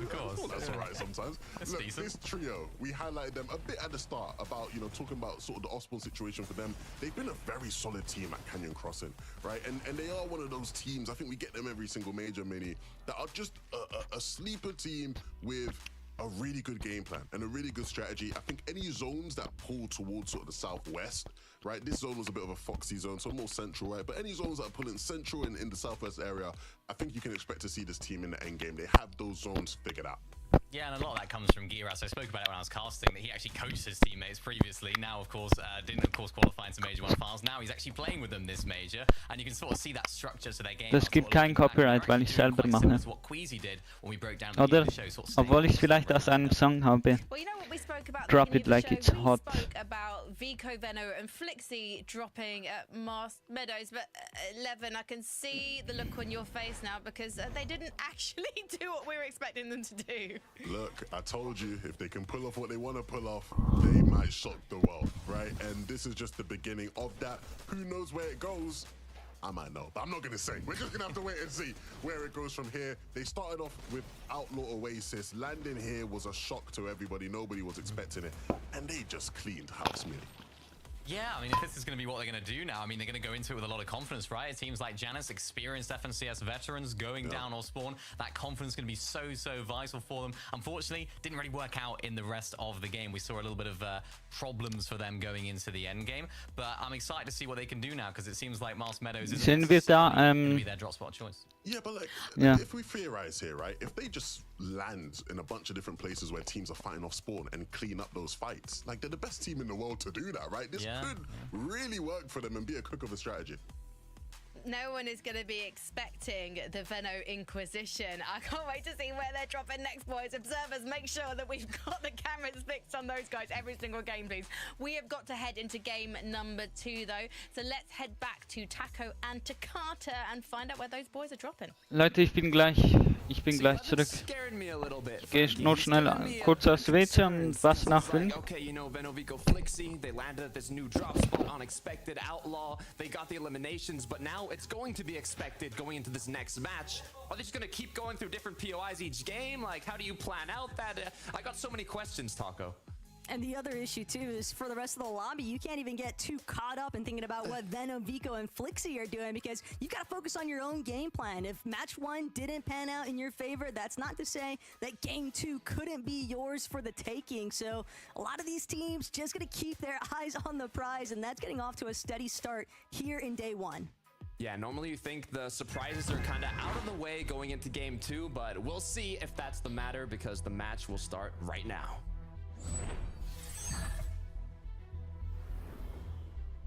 You know, we had a special request from the desk to get a nice little perspective of what's taking place with Veno, Vico, and Flixie. But like we just talked about, Takata, there are other teams looking to throw their names into the hat for that Blade of Champions, and building up a nice lead for day 1 heading into day 2 is always a huge benefit to the master plan. Kind of looking at the mini-map, okay, I see a few names at Outlaws, but is it as much as there was in the last match? We will be looking, though, at kind of the 50-50 drop that isn't gonna be a 50-50 per se, as maybe I might have ate my words, Taco, because shots are already being traded. Shots were traded, but Z Andy is actually paying the price elsewhere. Mr. Savage, the deal, Reason, they're gonna be the first ones to touch down. Might be a short-lived victory, though, just on the other end of the Big Ben tunnel of a hollow. Too much pressure. Those are the tags that you have to land this early on. And now the advantage has been completely split into the Deals team's favor. Nom's going to be forced to bail out the opposite direction. But they are just so separated from each other. It's going to be so much easier now for Reason's team to just fully take over. Yeah, looking like a 2-0 so far. As we go back over to Vico, Veno, and Flixie. And it looks like they're going all over the place, Taco. Yeah, they've wanted to go. Ey Leute, ich habe eine Idee. Different. Lovely lane. Ich mach das hier. So they might still be looking to try and push a little bit south. Those teams that they know are going to be contesting each other early on. The fact of the matter is, though, if I'm Teeny especially, I am looking at Veno and Raz and just thinking to myself, these guys really stole my whole flow, bar for bar. Want to be me so bad right now. But Veno, Vico, and Flixie, they're definitely the sort to carve their own identity with this kind of strategy, Takata. And it seems like Whiffy Wharf is on the mind, but does the other team that's already inbound at Whiffy even know of what's about Ghost to take Ninja. place. Venno Grüße gehen touching raus. down first, getting ahead of the rest of his team. Peter Bohr trying to Ein do it bisschen again, Brainrot. create some space. Schadet doch Zangy nicht. and Zara, they're gonna have to be quick on their feet though if they want to catch up.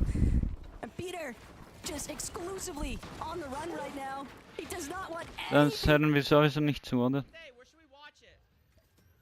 I dropped like and subscribe. Yeah, we're gonna waste some V-Bucks, so definitely stay. Nee, wir machen das an, bis es soweit ist. He spots two players. I know there's one still lurking. I'm not Aber going to ich bin natürlich overexpose viel myself. interessierter an Venom's looking fast. Fortnite Competitive. 10.000 Leute schauen einfach zu. This isn't even their original drop spot, but they're just going from drop to drop, taking fights on trios all over the map, and just fighters as Ne. they are. If they're able to consistently close these out, this is going to be the first time well, it is literally the first time we've ever witnessed a playstyle like this. Oh. I think overall, not only in the major finals, especially on Tina and purpose. Misha, who really kick-started the whole ordeal Yeah. a while back, but even still, in trios, Flixie might be on the receiving end of trouble, though. Vico, Venno. Es ist ein absoluter Chaos. Claimed. That's one elimination in tow. 2 left to go. You know this is their search strategy. Wie soll das Spaß machen? Irgendwie beim LAN ist alles irgendwie chilliger. Ich sag's euch ehrlich. Weil da spielen Topspieler mit Topspielern und alles viel geordneter. Also finde ich jetzt persönlich. Also natürlich, viele haben... Oh, hier sieht man auch den Live-Event. How are they going to play out those mid-games, switching it up every time? We'll see how it goes. As right now, Giras, Franek, Dynas trying to see if they can at least get Es ist natürlich nicht in-game. Fire scrapped and trip. Not too much aggression, but kind of just shots back and forth. It's quite literally an uphill battle, though, for Tripper, and it's what it's felt like this entire season so far. Tripper is not willing to be a bystander, though. Probably just happy to be a participant for the Major 2 finals, so they're definitely going to want to try and win out at that last exchange. Focus, Janus, and for Strokey, they have certainly won Outlaw Oasis when you see 3 elims on Focus, but F9, Moneymaker, Faded, they might be making an introduction that is not accounted for.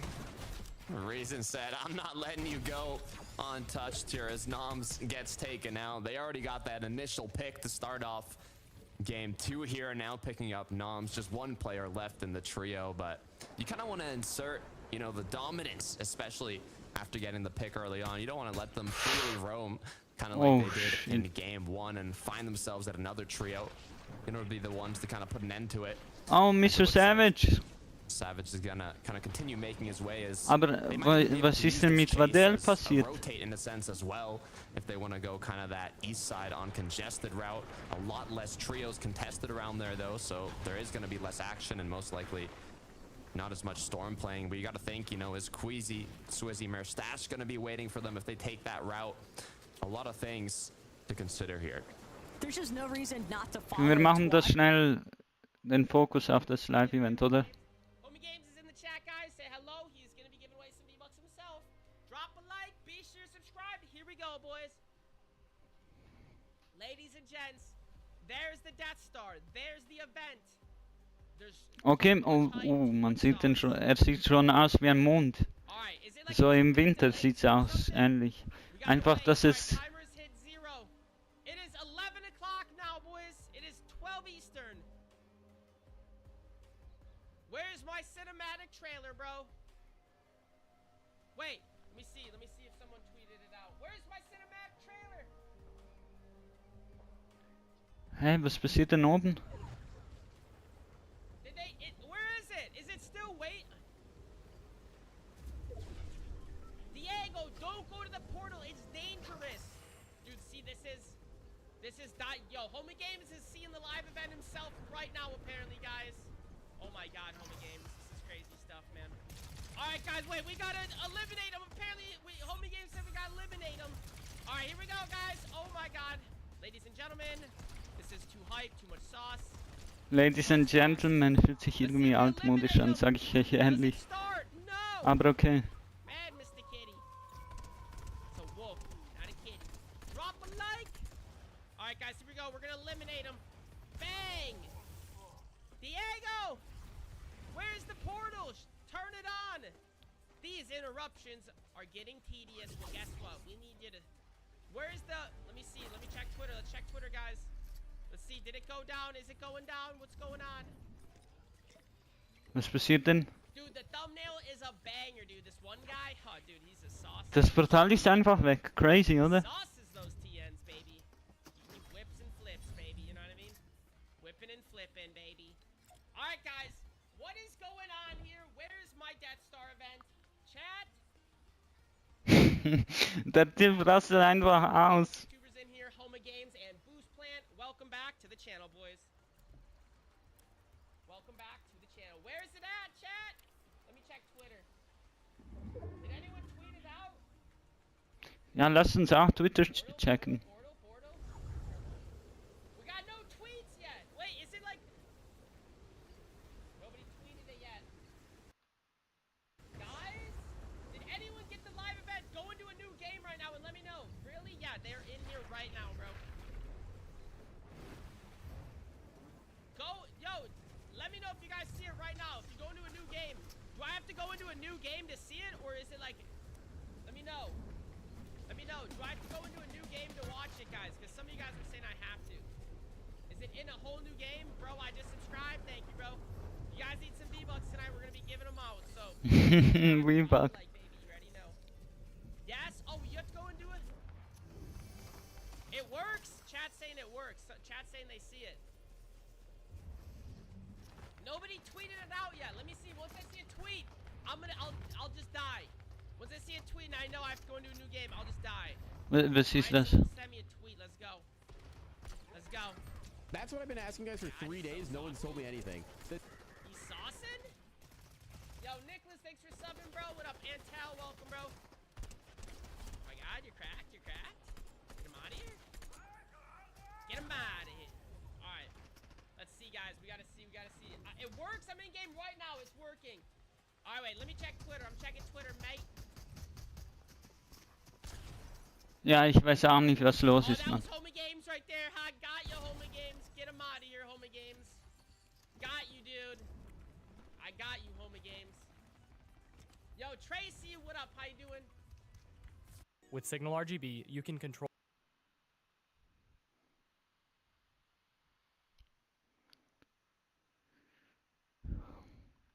But if you're still somehow like...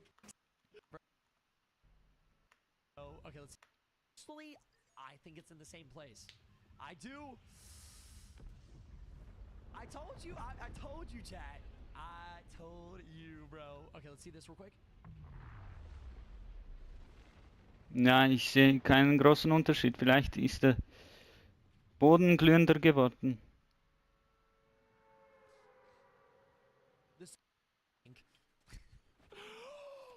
Wait a minute, guys. What is going on? What is going on? It's getting hot in here. Das ist einfach die Factory, oder? I give something. Ja, den Rest haben wir schon gesehen. Y'all are crazy, man. Okay, wir wechseln wieder hier. For them to just slip by uninvolved. They're gonna make sure though that Ivan pays the price here. Completely disoriented, was looking at separate direction entirely, and now Teeny Chaps V just full keying onto Arian's tree. Aber Props an die YouTuber und an die Tweeter, die ja, mir die Reaktion ermöglicht haben. He's been taken out.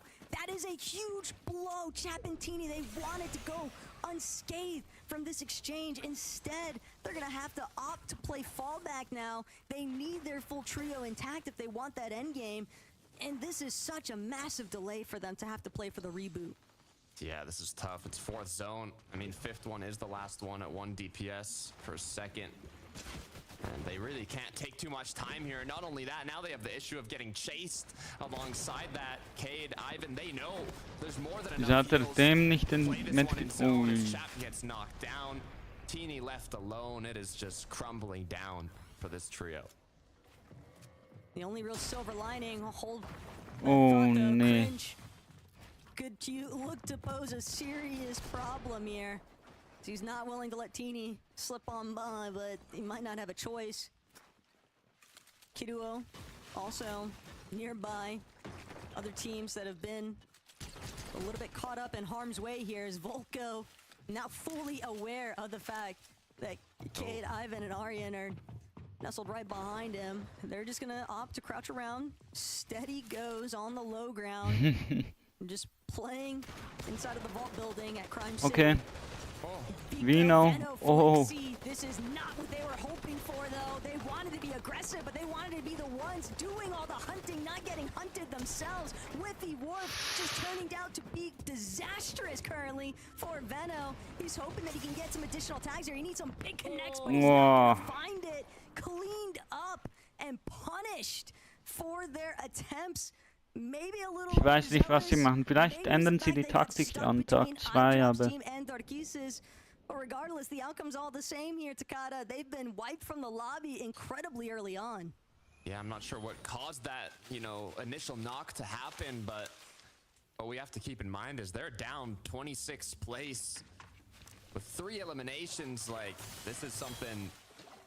It is, you know, 12 total matches throughout the 2 days, but they had a pretty good start with the amount of eliminations, the position they got, but if they get these matches where they don't make it to end game, it's going to be tough to get a solid placement. Oh, nee. Strokey getting knocked down off the reboot. Focus falling after, looking like a Pro-Am lobby potentially. Und wenn sie bei mir rebooten, gehe ich dann. But this strategy is what really boded so well for iDrop's team in the last major, at least throughout the divisional week. And Stroll, he'll keep things Dann hat ihn so fett gefullt. Full boxed. Einfach 20 Health, Chuck runtergeschlürft. I think more importantly still, it's the third-party nature. They were notorious for it all throughout Major 1 and the last season. So to see them being able to replicate some of those methods of success here, that's going to be a huge momentum swing in their favor. Wenn die mit Gold gerebootet haben. GG für ihr Gold, Mann. Yeah, I mean, they got 4th place last match, ended 6th overall on the leaderboard. They only had 3 eliminations. Now they already have more than what they had after they finished the last match, so they're set up for success. What they don't need to do now is mal immer wieder Fehler. Fights in zone. I think it's kind of time to start rotating. Time to start being careful, but scroll 200 to 0 in half a second. And this is an opening for Giraz, Frantic, and Dynus to continue pushing on through. Real thorn in the side right now for iDrop's team. That is the last thing that they would have expected, is to just be trailed. It's unfortunate for Scroll, but sometimes you gotta be willing to throw up those builds behind you, just not quick enough with it. Definitely a very unfortunate outcome. Duo. The opposite end of that one, though. Big knock. Das nächste Mal vermeide ich lieber einfach mal die Capture Card bei so. Look, Malabuka and Walks have been looking insanely consistent. We talked about them kind of not having the best performance in the play-ins, you know, to match their expectations, and in week 5, the Divisional Cup finals, but even throughout the day, they made it to the late game in the first match. They got a good amount of eliminations. They're looking incredibly set up to do that once again in this second game, and major finals all about consistency, so I'm liking what we're seeing so far. I like to take that Div Week 5 finals with a grain of salt, because also have to remember that was when Veno's team decided we're going to be landing Lone Wolf Lair as well, and then it definitely posed a couple of issues for Malabuka's team in terms of how they wanted to handle that. So the outcome here in the Major 2 Finals weekend is all that they are intent on focusing for. They're even all boot camping in Germany. They're building up that, I think, synergy as a team. And it could net a really positive end result. But like you already know, Takata, you never want to get too far ahead of yourself. You never want to start getting about being in that winning position. Because you got to focus on so the here and now. doppeldeutig, Mann. Das tut dann hoffentlich auch nicht den Algorithmus runter. Ja, aber kam später hinzu. Thomas HD had 6,000 damage just with the drum gun in his group to qualify him. And, you know, their placements, we talked about consistency, Camiseti, Kari being the most consistent trio as, you know, they played all the divisional cups together. Thomas with Upland Panzer played the last 3 together. They got 6th, 3rd, 5th. I mean, you don't get much more consistent than that. So hopefully we'll see the same kind of trend player out here in the major finals.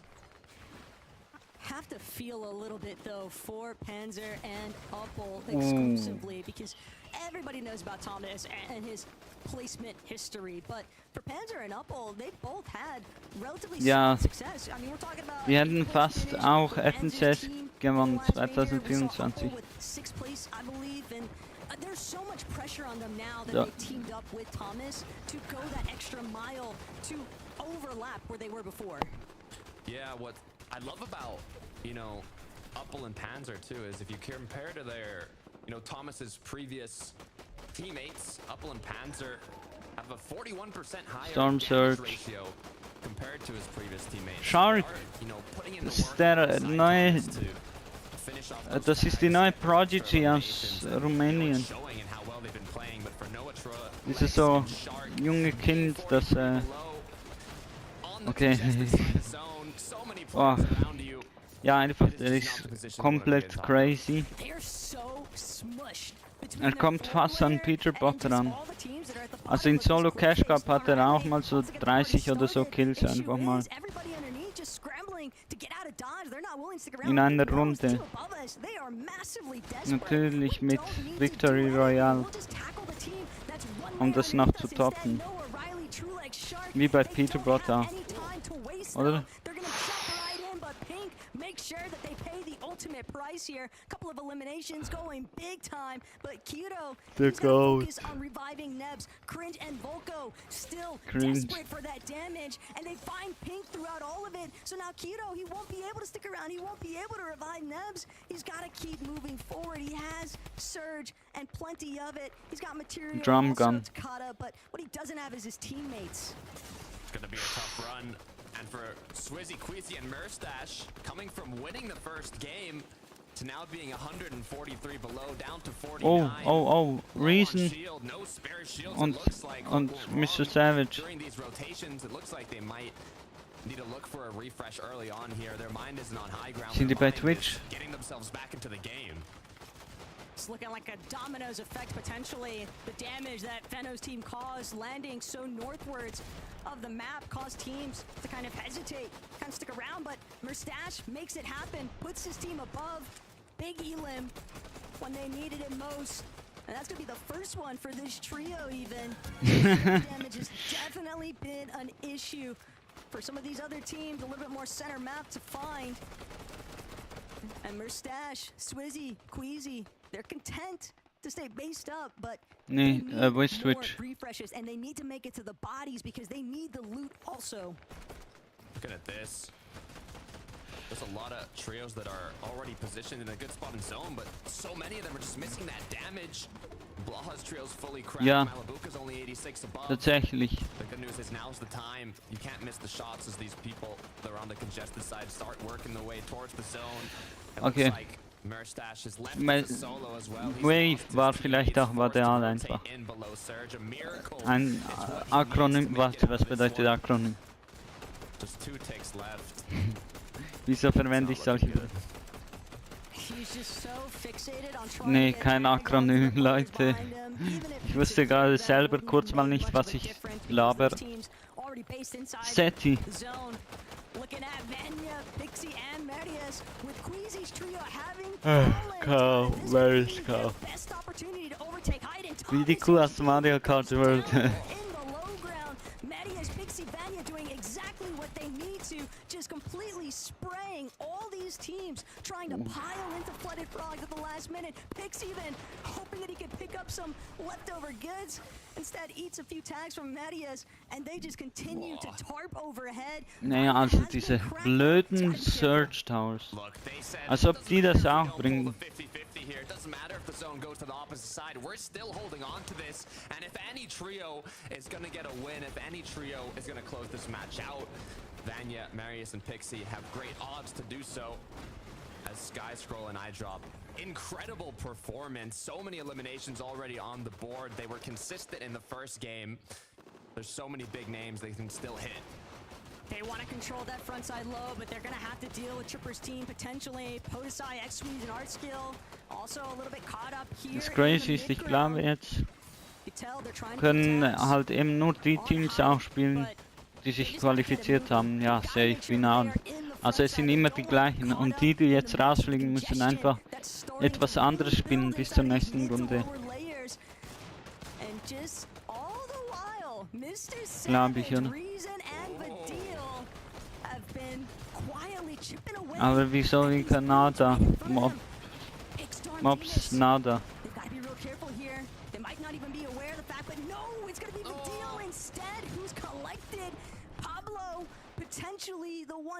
Kommt Leute. Reason, Mr. Savage und DL kommt schon.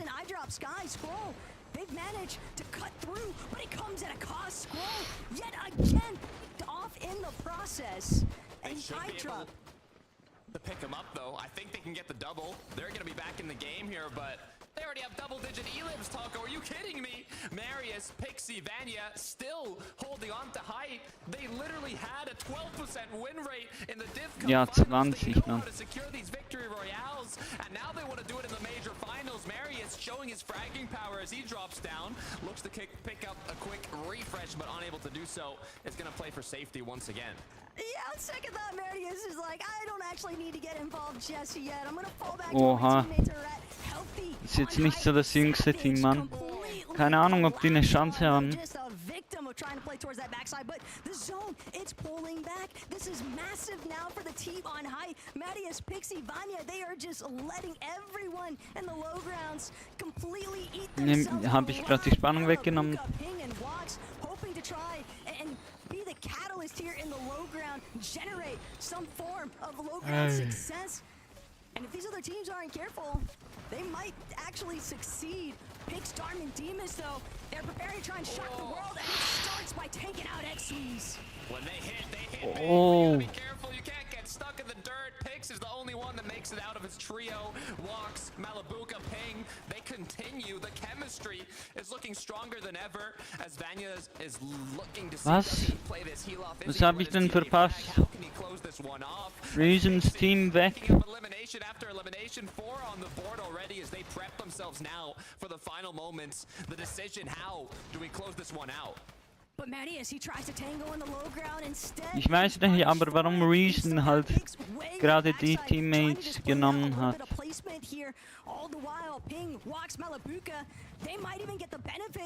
Also ich weiß nicht, ich hätte ehrlich auch eine Chance, ein FNCS Global zu gewinnen, keine Ahnung.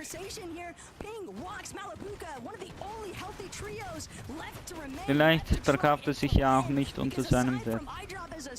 Also kann ich jetzt so nicht einschätzen. Aber mit einem jüngeren Team hätten die Say, also ich glaube schon besser abgeschnitten.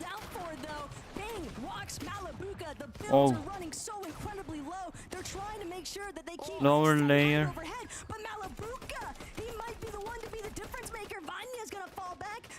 Trying to play for the heal off. Vanya needs to make sure he doesn't get tagged in the process, and he's got the Medmis grenade here, Takata. It might be the separating factor. Has Pixie done enough damage? He got a knock. He cracked one of the players, but is it going to be enough to let Malibuka out-heal Vanya? Now it's all up to who has more heals. Both players with Oh. the Chug Jug. Vanya with Chug splashes. It's a matter of time to see who's able to close this one out. Vanya did an amazing job putting himself away from the aggression and now kind of looking around. Malabuka remembered that Chug sprite, that water sprite was still there. They Nee, was macht er? originally. Vanya trying to see if he can find any heal here. That's the difference maker. But unfortunately for Malabuka, Vanya is gonna out heal, securing that victory royale for game number 2. Ich weiß nicht, warum er nicht bei diesem Sprite einfach geblieben ist. Was soll jetzt diese Discord-Scheiße, Mann? A little bit of success here for the mates as game 2 goes the way. And I can't really establish them as an underdog trio at this point, Takata, because they've certainly been creating a name for themselves this season.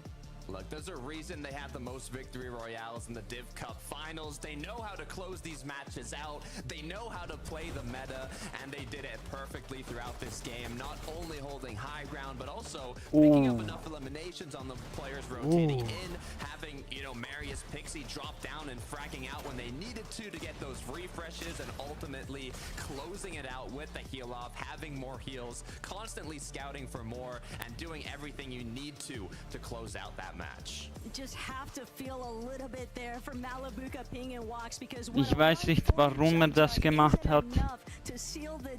Er hätte einfach bleiben können. Thank you very much, guys. Vanya, Pixie and Marius, they're bringing back memories of Major number 1. Vielleicht hat er nach Heals gesucht. Aber vielleicht hätte er es gewonnen, wäre er geblieben, keine Ahnung. Okay, aber auch geil für das andere Team. They're usually the ones that look to try taking themselves, and in those games, if they can make the most out of them, because there's a good chance there's not going to be many opportunities for you to not have Queasy playing for height. You got to play them like this, and they did incredibly well there, Mini. Yeah, they really did. I think this is what Kamisete and Hari would have had if Queasy wasn't in the lobby last game, right? They dominated height for large parts of that end game, all the way around to the end. And of course, they had the heals at the end as well. That takes some doing as well, just being able to prioritize those white heals at this stage of the game. So important for them. I want to highlight Pixie as well. Okay, ich glaube, wenn man einen Sieg hier macht, qualifiziert man sich auch, oder? Yeah, he was just going crazy. I mean, you know, we always see people obviously big up Vanya because he's been doing so well when compared to Fortnite and EU for a while.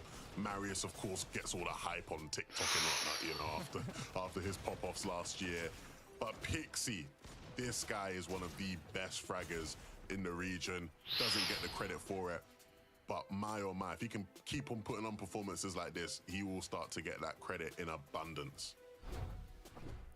When it comes to trios, we've heard a lot of the pros say that this is the kind of Fortnite where we're going to see the consistency from the duos that we know and love, and I feel like we're definitely going to see that this weekend. So we'll be back after this short break to talk about how our top trios fared in game number 2.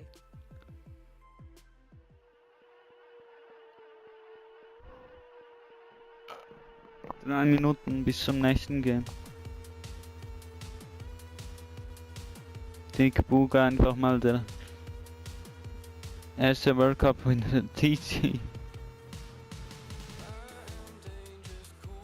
Was war das gerade? Pokémon?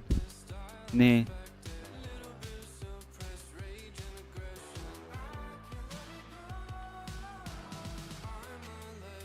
Warum denn nicht einfach unsere Musik abspielen lassen? Also ja, lizenzfrei einfach. Oder auf einige unserer Videos reagieren? Ne, warte, wo habe ich das? Downloads.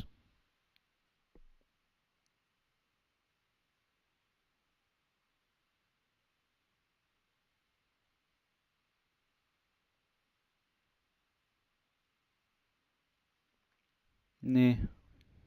Egal, ist noch 1 Minute und 55 Sekunden, oder?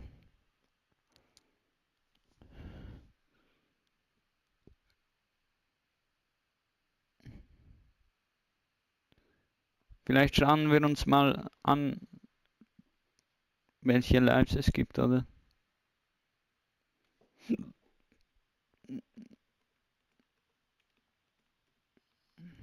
Oder nach neuen Infos. Refresh. Das war tatsächlich der letzte Post. Boah, das sieht geil aus. Das will ich so heftig, solche Skins. Der links, der ist auch cool, aber den finde ich vor allem cool. NBA.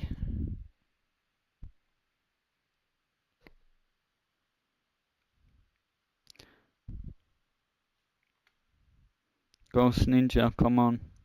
Roblox.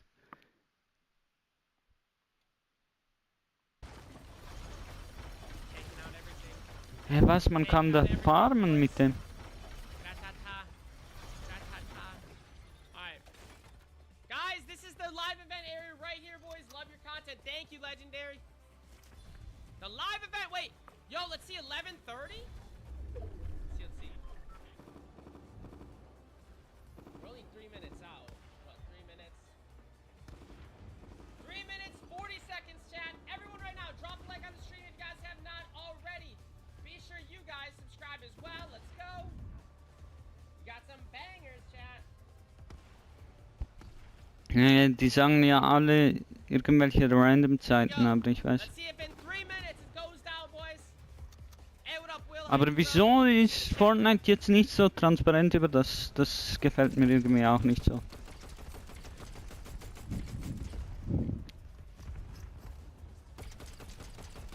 Get him out of here. Toss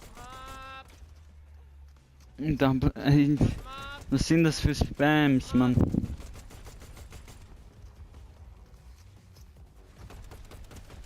Wait, should we keep him alive, chat? Okay, wir schauen uns schnell den Leaderboard an. 3 Minuten. Vielleicht passiert da etwas. Okay. Malibuka, Zweiter. Mustache, Dritter. Die sind Fünfte. Oh. Reason, Vadal. Mr. Savage, Achte. Seti, Cammy, Cherry, 9. Ja, die haben auch irgendwie gut gespielt, oder? Muss man ehrlich so sagen. So good for them. Yeah, so much firepower in this team. I mean, look, myself and many other people in the community sort of felt like this team's honeymoon period had ended. Es wird eigentlich nicht einfach die Zeit vom Live-Event einfach so stehen im Portal. Ich check das nicht, das war immer so. Also ich weiß nicht, vielleicht ist das nochmal so ein Rumgerede nochmals. Your mind first of all goes to Sky and Scroll, but he can contribute as well. And you know, you're right. This team has the right. Da, wenn ich was verschiebe, bringt sowieso nicht. Habe ich das Gefühl. Delivering game after game. We're only in the second game. There's so many more matches to be played. Can they keep up this momentum? I sure hope so. Meanwhile, Malibuka, Vox and Ping, they are keeping up the momentum that they found in game number. I thought this was going to be like instant karma for me, because like in the game before I was like, yeah, like the way they play might not lead to the wins, but they're going to get lots of good games and high eliminations, and they just almost came out in one. Ja, der ist da eingemocht. Would have been funny, so thank you, Vanya, for saving me on that front. Regardless though, this is what they do, right? And you know, it's funny to me, like I say, because a lot of people I think weren't too high on these guys coming in, like not as high as you would be considering their team that came second. Again, it wasn't a diss to them when I said like they're the boring team at the start, right? It's not like they're boring to watch, they're thrilling to watch. It's just, you know, they're the team that's ich weiß nicht, ob das so nice. It's too easy to say that they're going to do well, right? But then they just come through and do well, and that's what you expect from veterans, that's what you expect from top talent in Wox and Ping. I want to see it continue game after game, yeah. Yeah, and to be honest, the way they played this game, it would be a win more. Ja, jetzt ist sowieso niemand. 10 games, you'd probably win that game. The team on height wouldn't have. I think Vanya had like what, 2 of those med miss. Nein, bei diesem Mod. It was just an absolute madness that he had. Vielleicht schauen wir einfach mal Refresh and Tweet oder so. Keep getting to that stage and sat in second place right now, looking really good and showing us what they can do, which they haven't necessarily shown us what they can do in the last few weeks. Do you have any concerns, though, Mini Minor, about this trio, despite the performance they've had so far? I think the only way that I would be a little bit concerned is the fact they are already qualified to globals, so they might take a bit of a back seat, as Levin mentioned at the beginning of the show. You know, Malibuca's had that, of course, previously. I think last year it was Malibuca and Mustache winning, and then the next major they got like 6th, so it wasn't like an amazing sort of comeback of form for them. I don't expect them to drop all the way down, though. I think they're going to keep up what they're doing. Well, it's an interesting game number 2, especially as we saw some of our big name trios. Ja, ich habe gesehen. In the mid game, so let's see if they can pick themselves back up again and give us the game 3 we deserve as we head back to Hunter and Taco. One thing's for sure, Was geht denn mir? Der Bro King von DC. Ich weiß nicht, ob man dich hört. Ciao. No, I'm just as excited. It's like a mini game, right? Where's Vico Venom? In einer halben Stunde schauen wir wieder fürs Event. Oder so 25 Minuten. Okay, jetzt geht's wieder los. Ready, the engine started up, so let's get right into game number 3. Surely they pay Fredoxy's team a visit at least once. Come on, I don't care if it's today. Das ist crazy, wie die landen. Die haben so diesen einen Landespot, außer wenn sie gewinnen bei den letzten paar Runden oder bei der letzten Runde. Und einfach so wie ein Dreieck, also einfach so in einer Linie gehen sie gefühlt. Is because he was the one that actually coached Fredoxy's team throughout the last chance qualifiers. Oh. Just paying back a huge favor from the previous season. Das ist unser Team, oder? To help out Tweezy and Thomas when they were teamed up, doing a little bit of off-spawn practice. But that's neither here shotgun. Too caught up in the past because right now, Mr. Savage, Vidil, and Reason, they've got a whole mess to deal with at the Big Ben tunnel as is expected. Chap, Tayson, everybody kind of just trying to find their footing. Squee overhead. It might only be mere seconds before they clash, and Tayson just trying to keep himself protected, just trying to make sure he's united with Chicho and Atris. Doesn't want any unexpected blows early on. Yeah, we haven't seen too much of this kind of fight conclude early on. Normally both Okay, Vico. Vico, Veno, Flixi though. I'm hoping it's not just Vico. Okay, all 3 of them are good. Also ich dachte, man sagt Vino. Ist es Veno oder Vino? Okay, diese Orte sind absolut overpowered. Da kriegt man manchmal einfach mal Dillbits, wenn man das abbaut. Also immer eigentlich, aber manchmal kriegt man mehr als in den Tresoren oder gleich viel. Nee, sogar manchmal mehr. Eben. Aber etwa gleich viel sicher. Garantie. Oder eben so wie im Zug. Oh.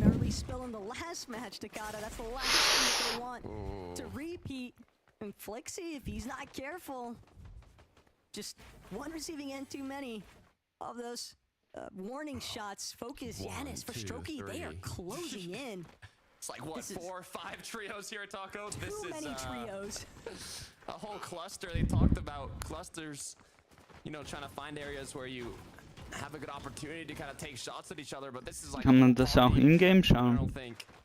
Ich weiß nicht. So quickly into this match, so although focus was Strokey and Yanis, 4 views, absolute crazy. Danke, Leute. Flixi, they're not going to continue pushing through. They saw the danger that entails. Just would have been a self-sabotage if they actually kept trying to pressure Veno, Vico, Flixi.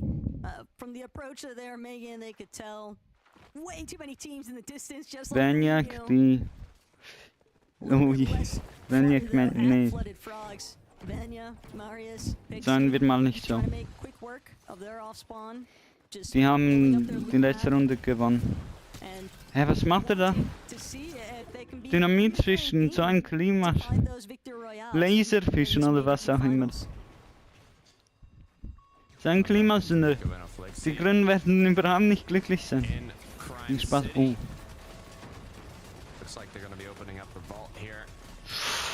I'm trying to see. Ui, das ist risky, dieser Vault. Slide too easily. They know that they were going up against Hasten at the drop spot. You want to go to areas where there already is a trio fighting to be kind of that third one in there, but Vico's going to get cracked. Just one shot away from getting knocked down. Flixie makes it into the vault, and that was a close one, but Chap still does not want to let that one slide.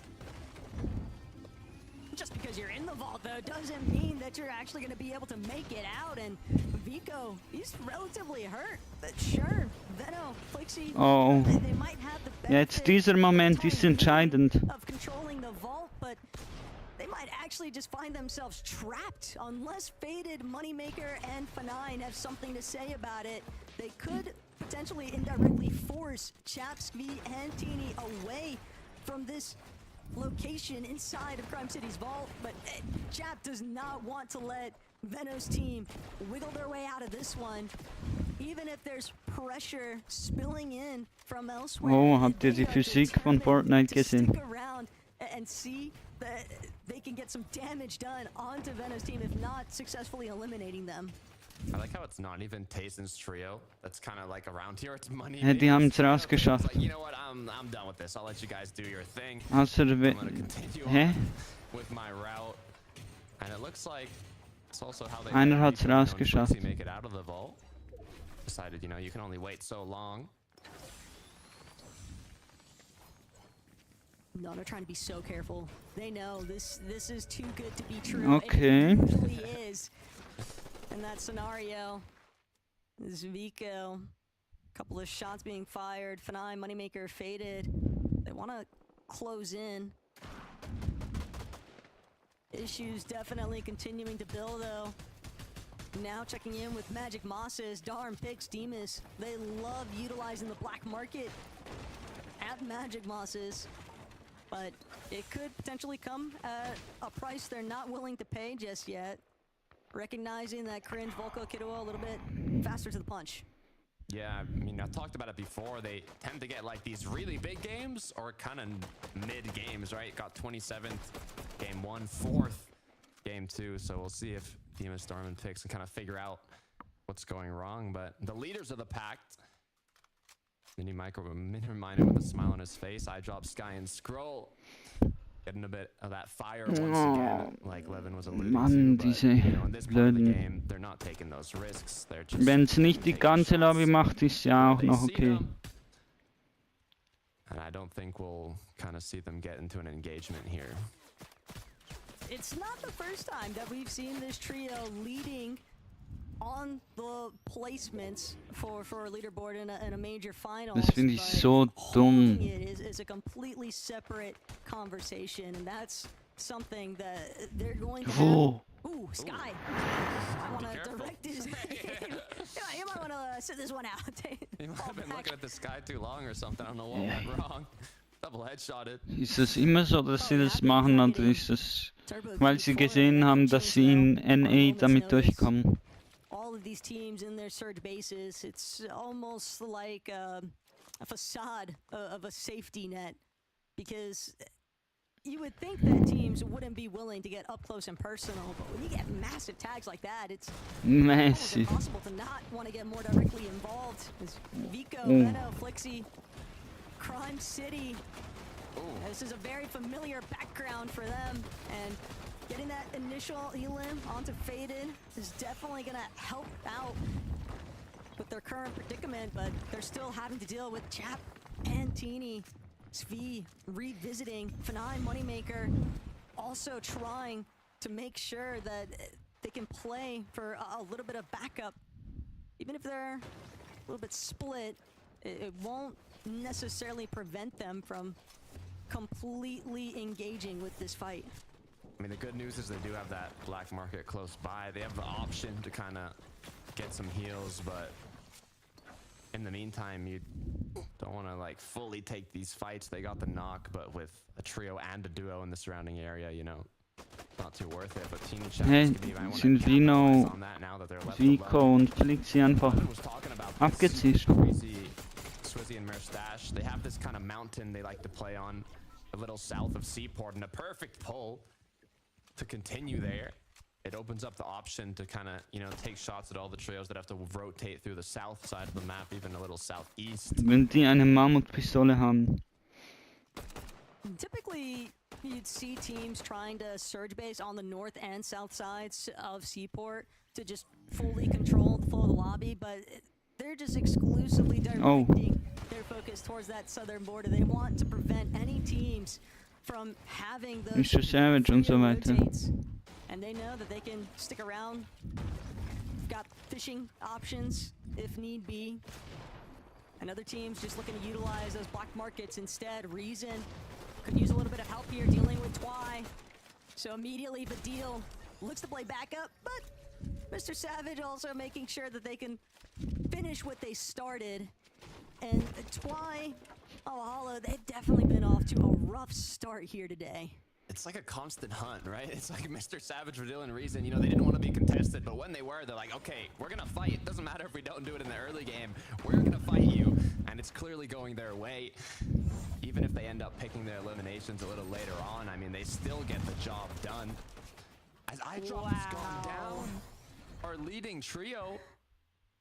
Was it just iDrop? Is Sky and Scroll still looking good? We'll have to see kind of how they're able to come back if they even have the chance to. Pink. Find out next time. Observer POV scans back over, but they're not the only ones dealing with a little bit of a predicament. Pump power, Demon's Dojo split smack dab in the center of the action. Pink, Kiro, Nebs, and Pink, he's got a lot of faith in his teammates. Kiro, distinctly, the fact that Pink would put him in such high regard and just constantly gassing up his trio mate, that's a lot of confidence to instill, and could go a long ways for them here dealing with Volko, Kiddo, Cringe. Volko trying to see if he can get something started.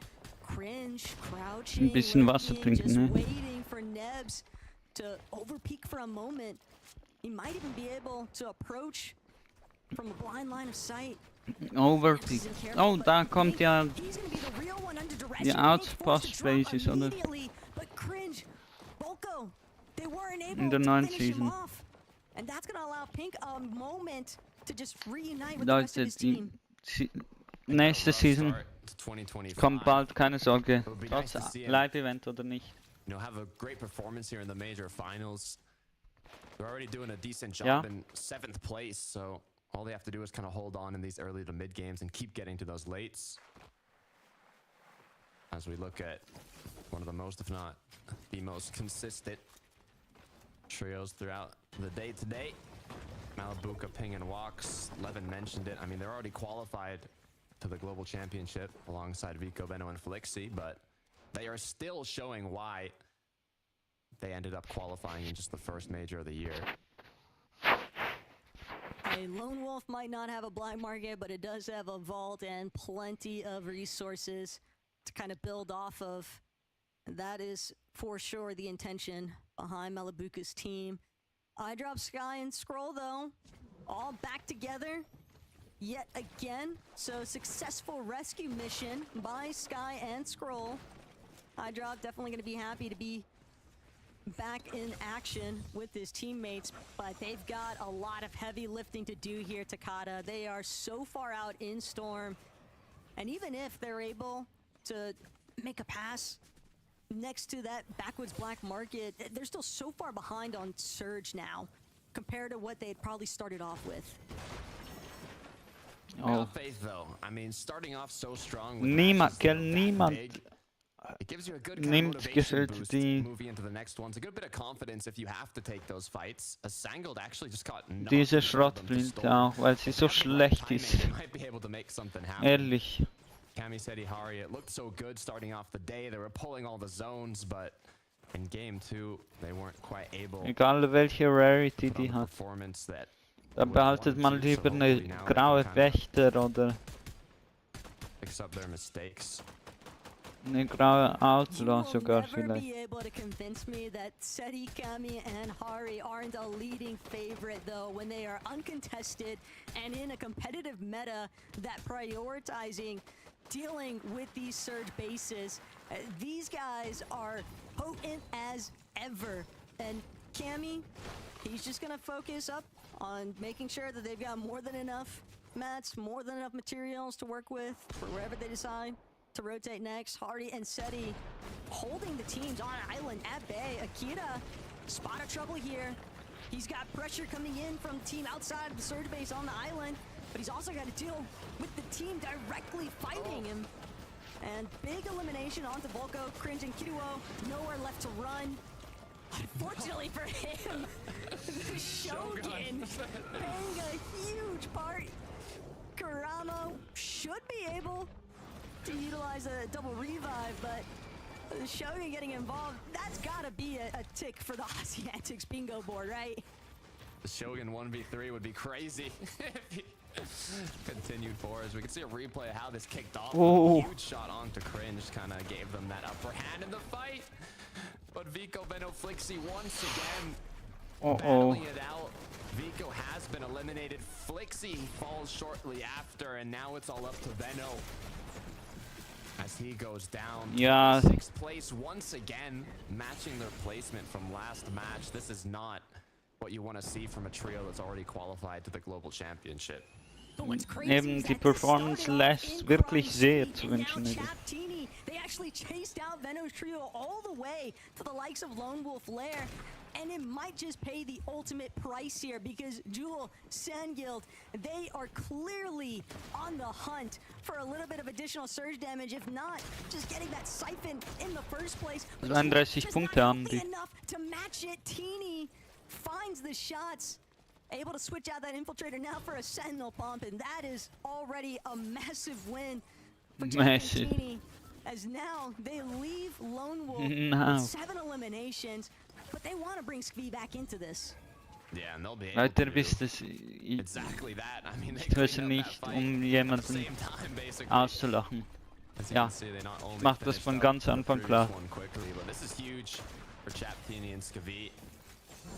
They're looking like they're in a kind of rough spot to play out this tournament, but they're making the best out of it. And it looks like Nom's out.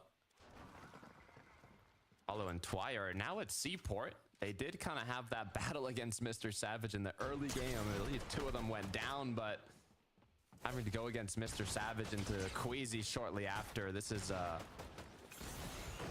not really the position you want to be in. This is exactly what Queasy's team was after. They opt to stick around so often inside the storm because they know we can play the dead side rotates, we can play the wraparound angles, and we can also look to punish teams that are playing for the reboot inside the storm. Twy, Noms, just more bodies being added to the count here. The Swizzy, Murstache, and Queasy will now have the luxury of picking which direction they head next because Avahalo has been capitalized on. Queasy will need the double revive, but no real pressure for concern just yet. Okay. Scroll. They're back in the game. They had a rough start though after iDrop ended up getting knocked, and now as iDrop's gotten eliminated, Sky and Scroll at least are able to pick up a couple knocks, and alongside that some eliminations as well. But they gotta be careful. Sky's already fully cracked. Scroll has to try and finish focus off. There's more trios in the surrounding area. They're dead center of zone. All eyes are going to be on them. They have to finish this up quickly, but as Sky gets knocked, Scroll's left alone. It's gonna be impossible to bring them back in the game. This is not an ideal situation for the #1 trio in the lobby right now. 1 step forward, 2 steps back. They might have been able to get the reboot off onto iDrop, but you don't get to pick and choose your fights after that. When you are so low on Surge, even with the eliminations they did gather, they were just so incredibly low there. Takata, be very surprised to see them make something out of that scenario. In comparison to a trio like Malabuka, Walks, and Ping, just chilling at Magic Mosses, currently in a position that could look to definitely control who actually gets to go in and out of this backwards black market. Yeah, this is gonna be interesting depending on where this zone pulls as well for this late game, how close the black market is. It's interesting how many trios are still, you know, outside the zone despite getting closer and closer to that 7th zone where storm damage is 5 ticks per second. They know that there's got to be those trios that are playing zone kind of making their way in now. Scroll has nowhere left to run, though. He's just trying to pick off whatever shots he can. But when you're gazing out into the distance as a solo, in 7th zone of all places, Takada, it is so difficult to actually try and convert this into anything more than maybe a handful of extra placement points. And already Scroll, the moment that he pops up, focus immediately looking to take advantage, but the slide knockoff actually takes out focus. Scroll will end up also being eliminated in the mix-up here, but it's just the fact that focus even gets slide knocked in the first place. It's insane to knock off your opponent like that, elim him to fall damage, but you know, his teammates were there. Not too much trouble so far. Ja, hat einfach sich selbst geopfert. Knockt, damit der andere stirbt, habe ich das richtig verstanden. In terms of high ground, Mr. Savage here right under, I believe, Queasy's whole trio here. They're playing for that 8th zone pull. Will it pull towards them? Will it not? I don't know if they care. They might go for it either way, but so far their job, do enough damage and be ready for whatever happens when that 8th zone appears. So long as Queasy is in a lobby, much less a finals lobby, you can never expect height to be a guarantee for anyone who isn't Queasy. Ich finde, der Baseballschläger ist sowas von Bild zu. Trying to ensure that the direction that they choose to head next is completely cleared out. Also man findet ihn viel zu oft, Leute. Sagt ehrlich, er ist cool, aber wenn ihn jeder hat gefühlt. Kommt schon 3-2. Ah, dort ist Shark, vielleicht deswegen. Die fischen. They fought Queasy, Swizzy, Merstash. They wanted to play for that height. They lost now both of their teammates. Savage is left alone and at just 27 HP.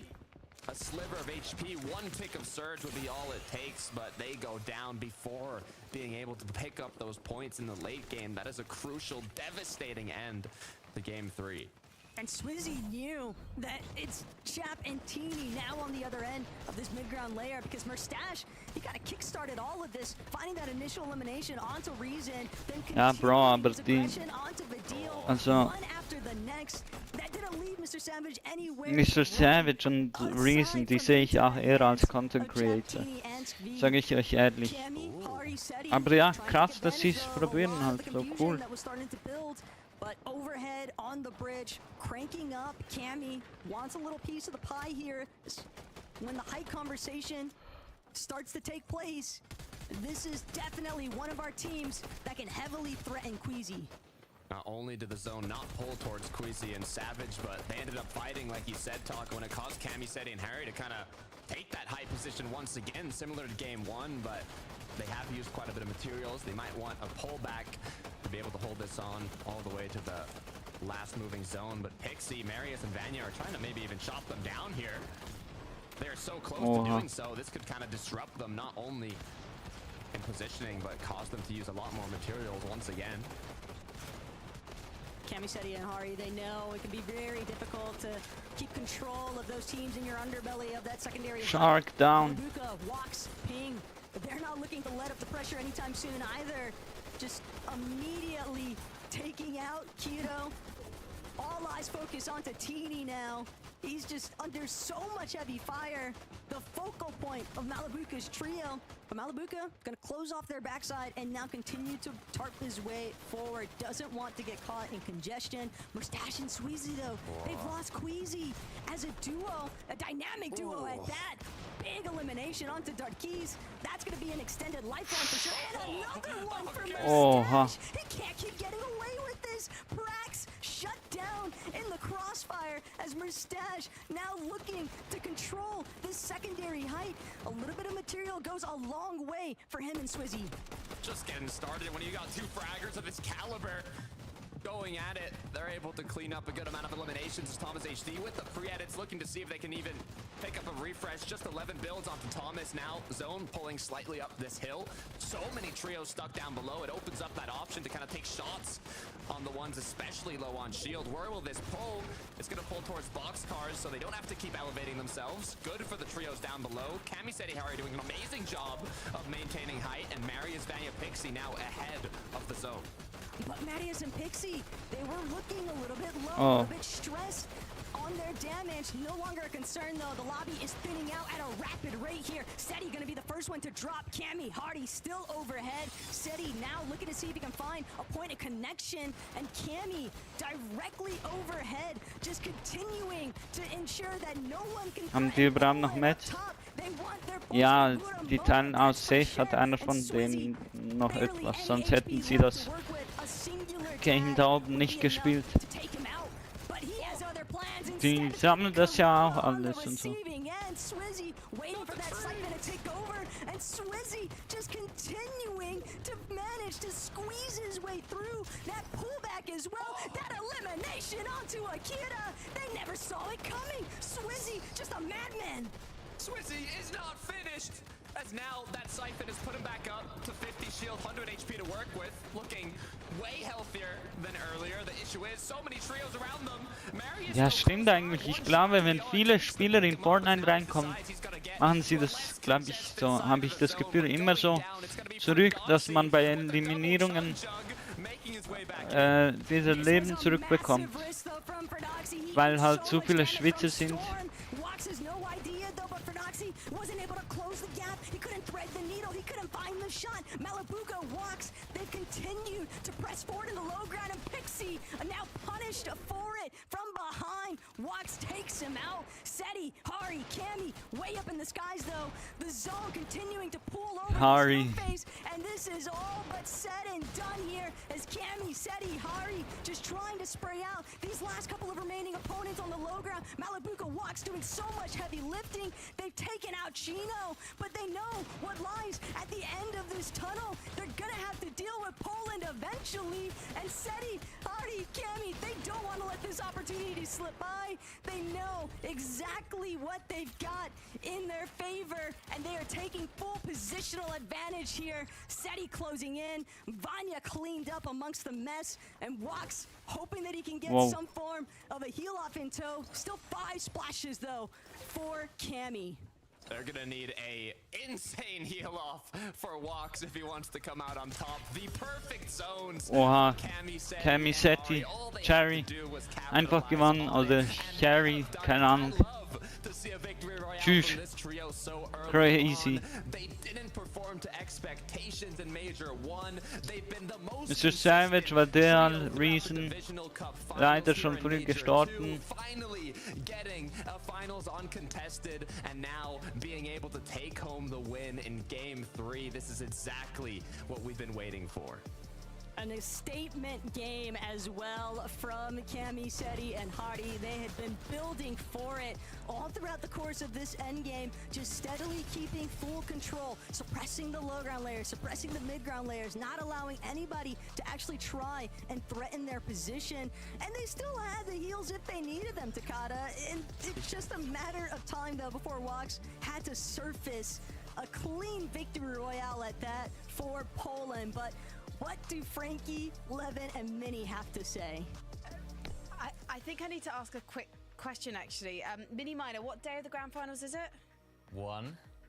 I thought it was day 2 because Cammy, Seti, and Harry, they're showing up. What's going on, Mini Minor? Well, they're doing great. I mean, it was a very similar game to what we saw in game number 1 in terms of where the zone ball, right? They had that high ground Liveevent. took it in that sort of 8th zone. This time, though, worked out much better for them. I think a key element, we talked about it after last game, Queasy wasn't in the lobby, right? They were just a duo and then ultimately a solo. So they just had that freedom to play how they wanted to play up on high. Really nice to see them actually picking up a win as well. And I thought they weren't going to get it right there at the end because of the way that zone pulled, but nice to see them getting it done. Welcome to the stream. Hey, my boy, appreciate that. Everyone right now in the stream, drop a like if you haven't already. Be sure you guys are subscribers. If you guys need some V-Bucks, be sure to let me know. And make sure to have notifications on and subscribe. V-Bucks. Any second here. It's about to be 1 Eastern. It's about to be 1 Eastern in like a minute.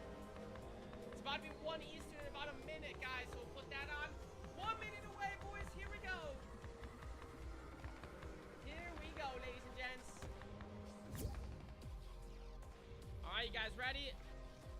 Oh, no, they're not, Ben. All of them are non-copyrighted. Hä? I need to see.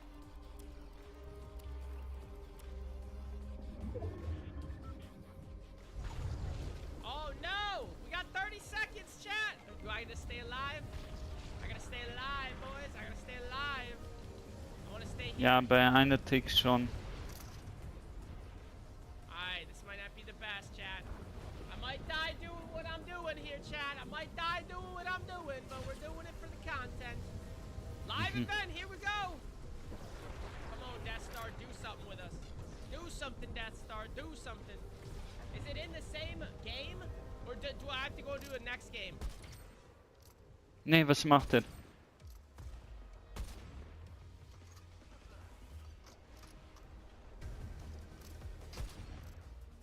Schießt er ihn runter?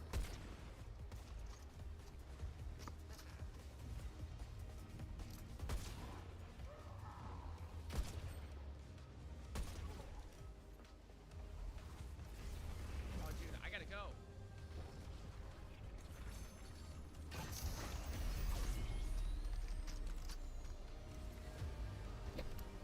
Where's it at, chat? Did anyone see it? Let me know in the chat. Is anyone seeing it?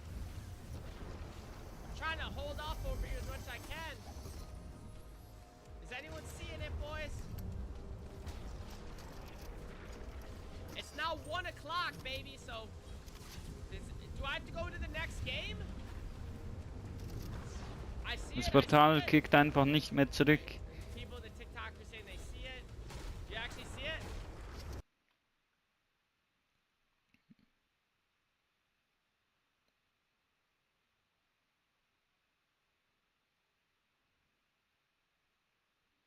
Ja, ich sehe es nicht. Cyber PK auch nicht hier. Okay, wir switchen wieder mal zurück auf FNCS, oder? Okay, es gibt eine Pause. Was sollen wir machen? Soll ich auf meinen... Ui, nee. Fast auf eine dumme Website gestoßen.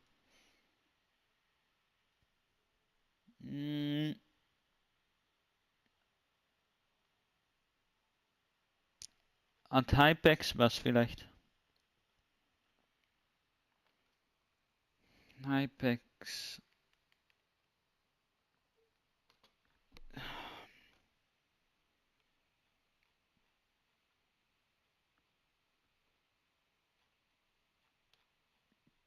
Der hat auch keine Infos.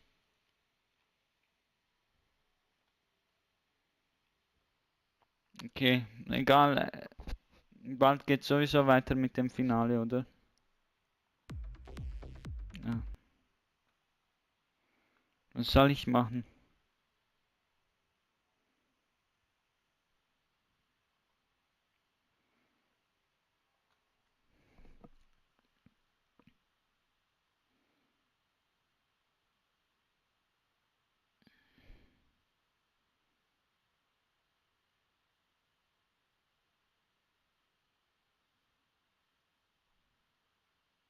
Tini da. Chap auch, war gerade da.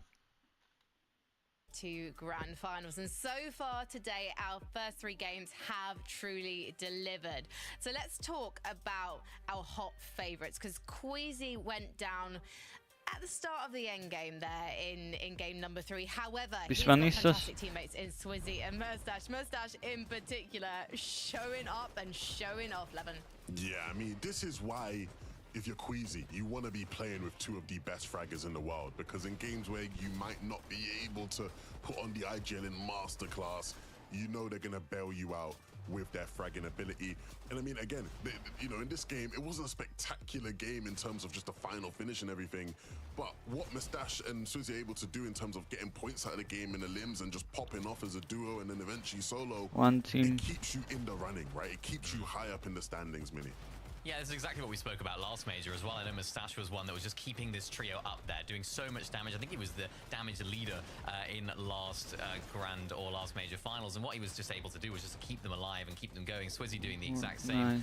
And this is exactly what you need, as you mentioned. I think a lot of their sort of troubles came from that fight. I think it was against Twi's team there at Seaport City. Just went on a little bit too long. Then, of course, they were late getting into the zone. Vielleicht ist das Live-Event ja nach dem. Right there, and of course, ultimately the solo clutch from Swizzy that really keeps them in the standings.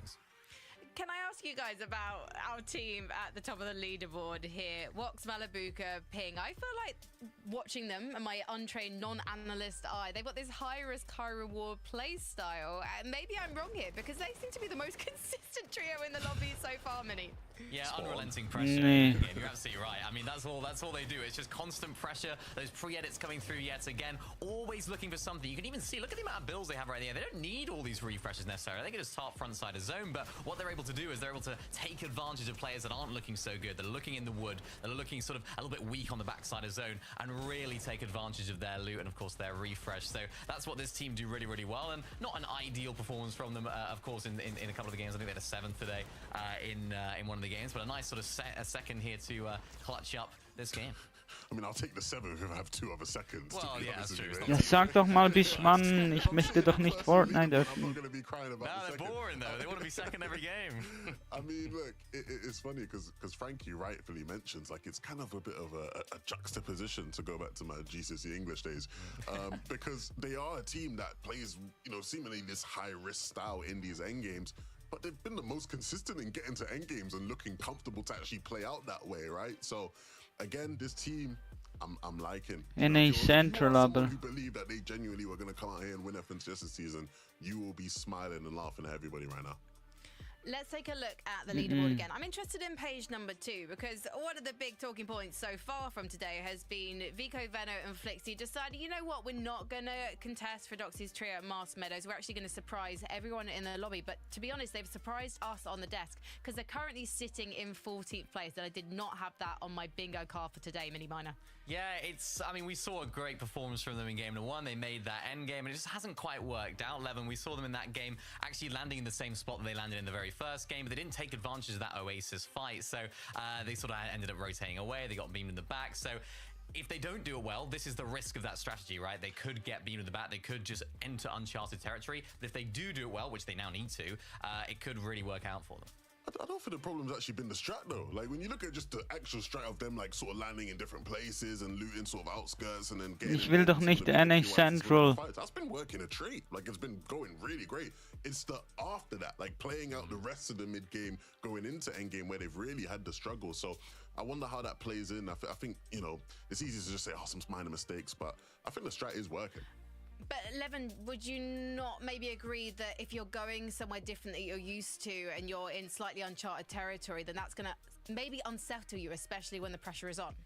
I think that plays a part, right? Because we know teams have certain rotations they take, you know, due to familiarity of the spot, right? You understand sort of how to play from your spot.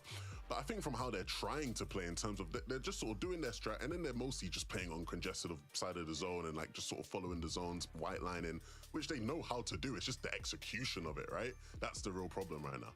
Well, they've got 3 more games left this day 1 to pick things up. So let's head over to Taco and Takata to see if they can do it. Yeah. Thank you, Frankie. I mean, that stability is kind of what you need in these major finals, though, is the issue. You know, I'm thinking, Taco, is there going to get a point where Vico, Veno, Flixie are like, you know what? We're going to Masked Meadows. We're just going to make it happen. We're going to go for the constant 3v3 every game, or are they going to keep switching it up? What do you think? They're not a team that needs the element of surprise to manifest their own level of In success. 25 Minuten schauen wir wieder, was abgeht mit dem Live-Event. I know I'm excited to see what they do here in Game 4. Es ist so schwierig, gell, einfach die Zeit zu herausfinden, bis wann es dauert. And outskirts is going to be something new. We also have Mr. Savage, who's been leading in every single game against Twi, Awahalo, and Noms down at the southern kind of snowy mountain split. A lot of interesting kind of early game engagements, but so far consistency is kind of what's lacking for these trios that aren't yet in that top 10, top 5. Very impressed. Ja, wo ist denn Reason und so weiter? Nebs and Kiro. They're down to 10th place now. They started off incredibly Boah, strong with a ich bin third, gespannt, wie auch die following a 19th Outpost Base aussehen wird. So luckily, you know, on contested, Und was die neuen Bosse auch sein werden. I mean, in the last week Und wie of the OP Cup Finals, die we Lichtschwerter talked sein about it, werden. but even though they were contested, they still got 2nd place. I mean, contested in the sense, the same thing that we're seeing now with Akira down south is not actually being contested, but you know, Komm will they schon. be able to kind of get a similar Vico, performance? Venom, This is Flixi. interesting. This is pump power currently being threatened by the likes of Vico, Veno, and Felixi. An interesting trio to dance with though. Demas, Pix, and Darm. They are no rollover team by any means. This could be a little bit more than what Veno, Vico, and Flixi had bargained for. Already finding themselves in a very difficult position because another team has entered the fold. Twi, Noms, Avahalo. Das ist bis 8:30. Was? 1 Stunde und 15 Minuten noch. Okay. With the surprise contest last minute, Darm, Demas, Pix, they'll be able to essentially just scatter on out. They're not in the center. Veno, Vico, and Flixi were, and it's only Vico left standing. He's gonna have to wrap back around, play for a reboot. His teammates no longer with him. Die Performance ist ja richtig wackelig. For a team that we would not have anticipated to be out so soon, but that is part of the risk involved with their current strategy. Pix, Darm, Demas, they're not going to deal with Noms' team. Yeah, that's the issue. I mean, they were able to kind of get out of the early games in the previous matches, but this time around it was literally the drop spot that didn't go their way. Nee. Der war doch gleich down. Die sind abgehauen irgendwo. Ich habe ja diesen Teil nicht gesehen, sondern habe geschaut, bis wann es dauert. Pixarm and Demas, this is kind of tough. I mean, they don't have the upper hand in this engagement. They're low on HP and shield, but the good news is that they made it out without getting knocked. They should be able to recuperate what they lost, and we'll look back to iDrop, Sky, and Scroll that didn't have the best of matches in the last one. Scroll though, World of Trouble here. Some shots firing in from way out on the horizon. That's gonna cause him to kind of take a moment to pause here, reconsider which direction he wants to approach. Irgendwann dazu kommen. Opt to drop down a little bit. Moneymaker, F9 and Faded. Dass wir alle Schildtränke und so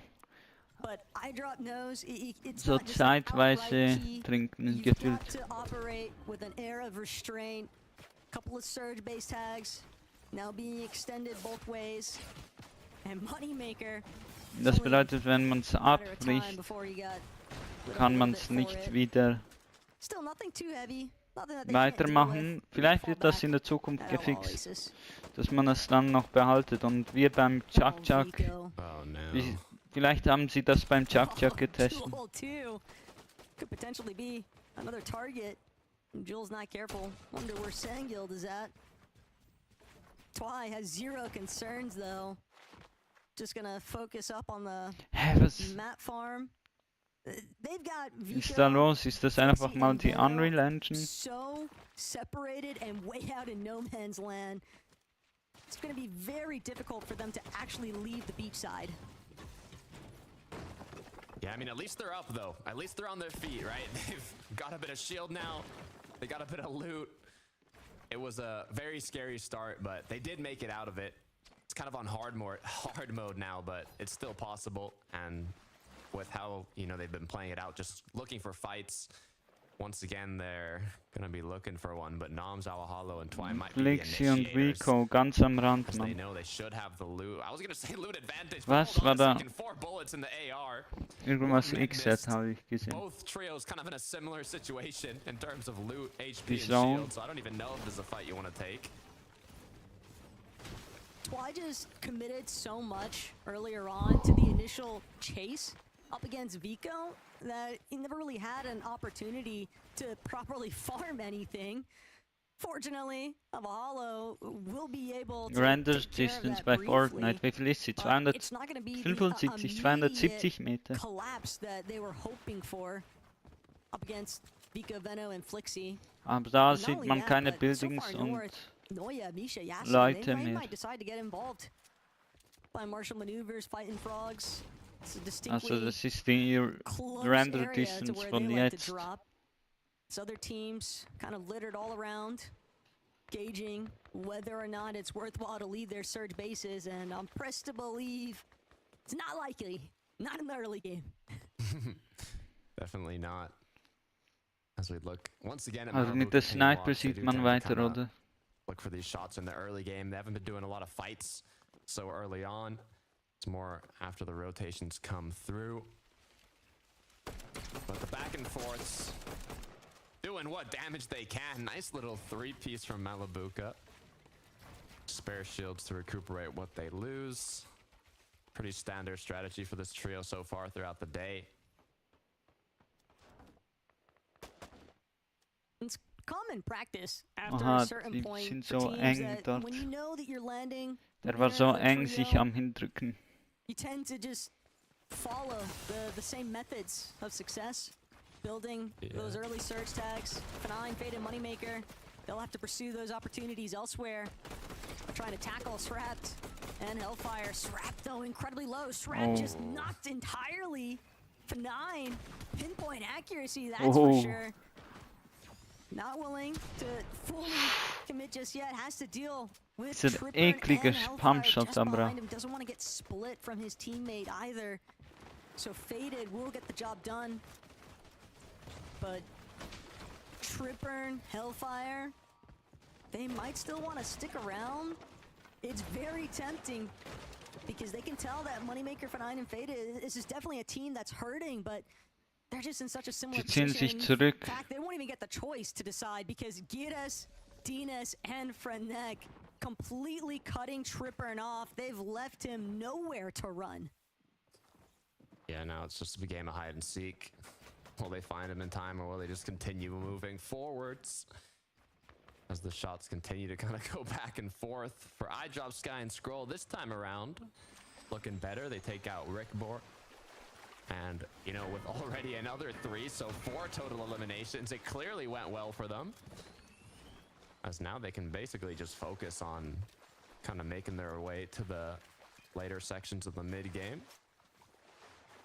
There's just definitely a trend building, though. We've already seen Tripper a handful of times kind of relocate where this trio actually wants to land, and it's just very obvious, Takata, that all of these teams that haven't found that initial success rate, they're trying to see if they can build it elsewhere, but how beneficial can it be continuously moving your drop spot? Oof. I mean,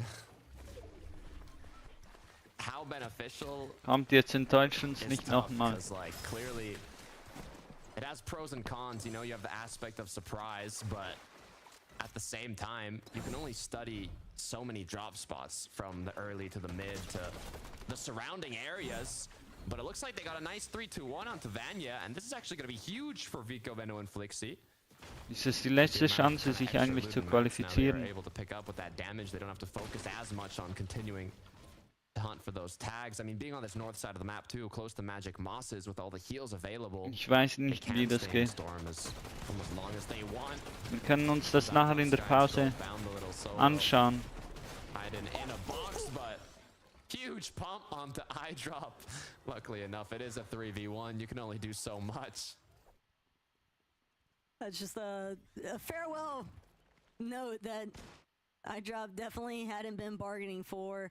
But looking back at Marius and his current predicament, seeing his teammate Vanya be eliminated at Flooded Frogs, it's forced Marius to leave and just, you don't think about which direction you run. You know that you're just leaving. You are not trying to stick around when there is a one-man advantage and it is not in your favor. So Pixie and Marius, though, they're just going to have to spend so much time now, not only trying to refarm the surge damage that I'm certain Vanya had established in the first place, but just getting their teammate back in general, and doing it while there's other teams still looking to pressure you.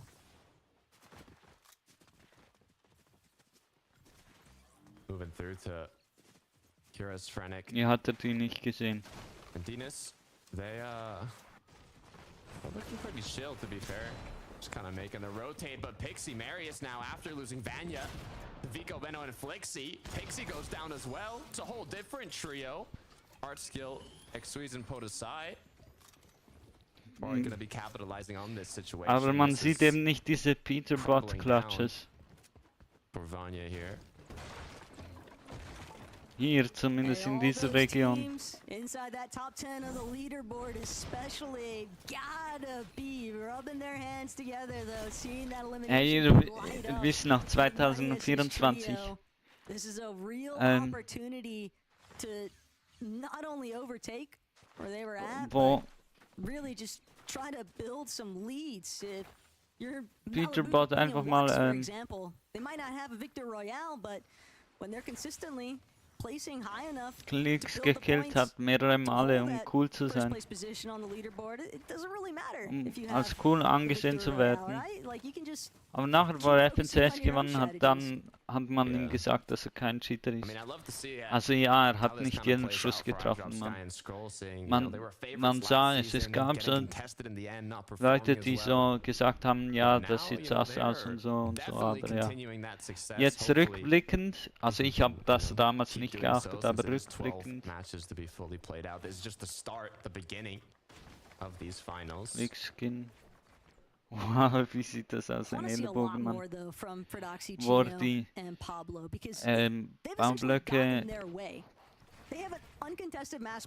anschaut.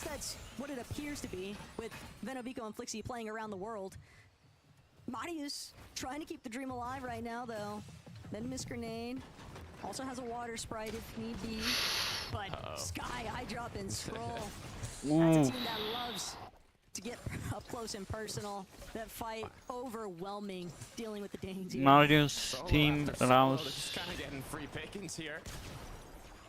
Slowly continuing to rack up their elimination counter. Hier sieht man as we take a look at Jerry Setti. Once again, they've got, you know, their strat planned out. They've had it from the start of the season. Build up, get tags, farm as many heals as possible. 33 Teams. And it's been working. I mean, they can get themselves to the late game, but now coming from that victory royale, hopefully, they can continue to push Und ich glaube, aus den themselves up. verschiedenen Regionen qualifizieren sich 10. So good in the second match. Wie kommen dann die letzten Teams sich qualifizieren? Ist das nicht die letzte Chance, sich zu qualifizieren, oder was?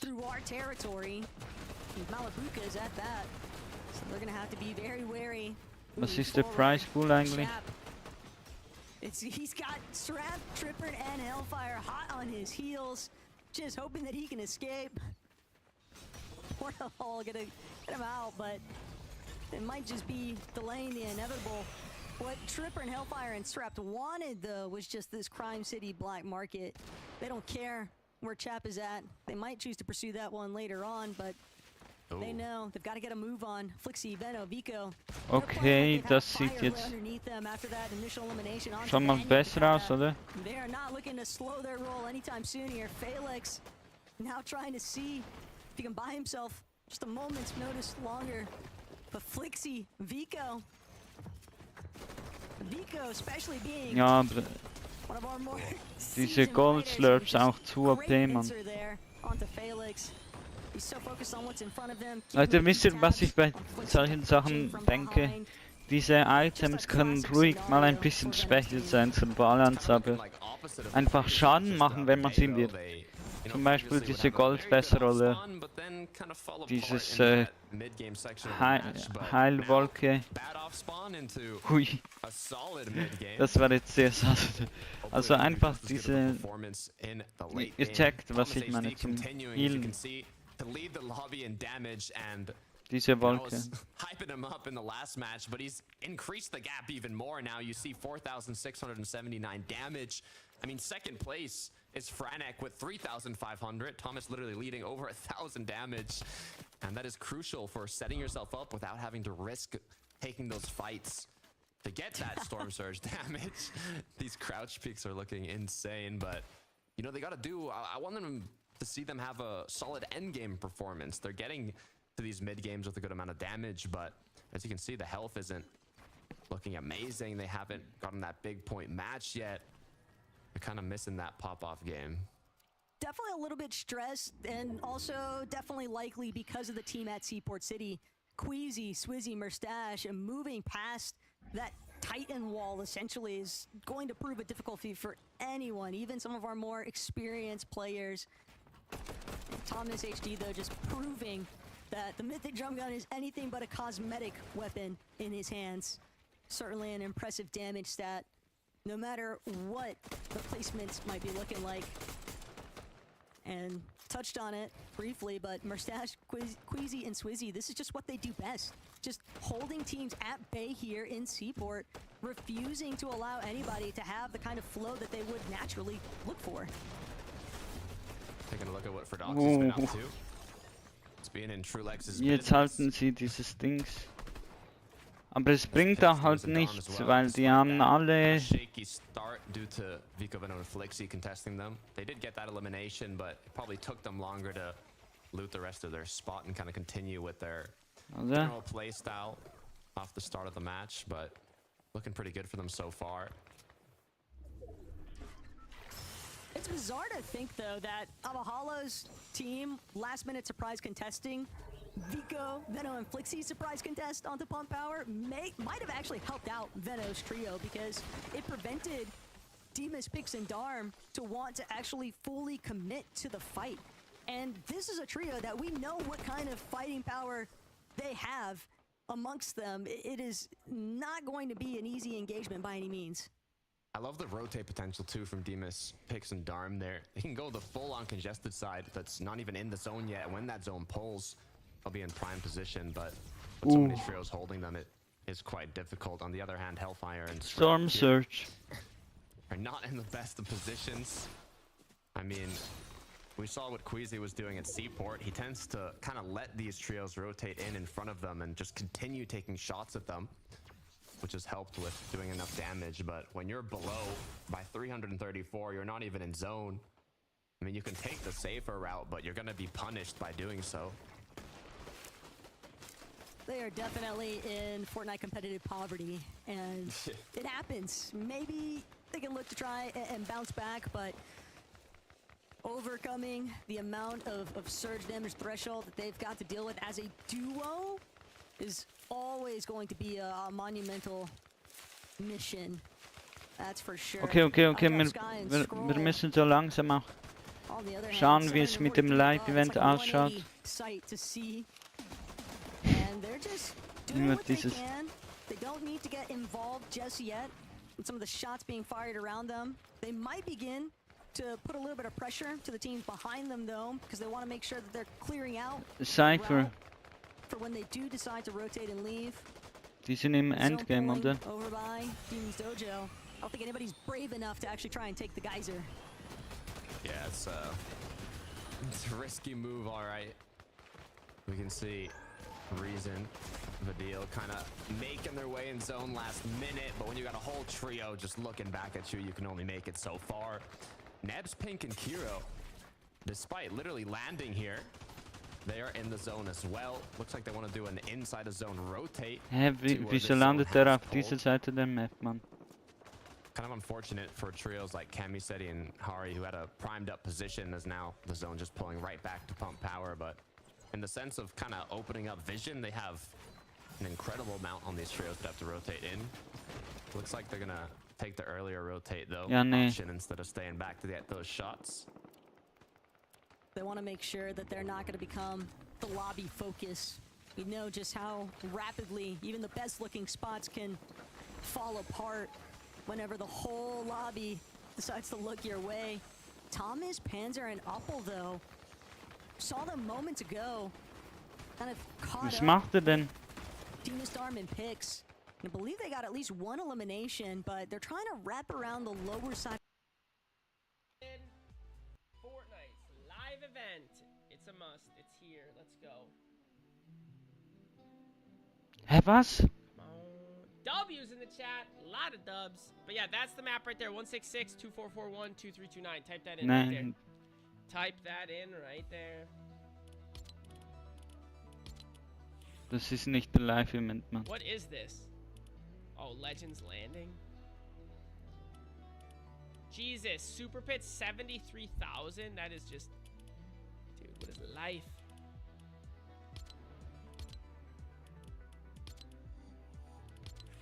All right, let's hope. It's 1:30 Eastern time now, boys. We are hoping, and I mean hoping, she's out. Nah, I didn't. Where do you see Epic said it couldn't be missed? What are you talking about?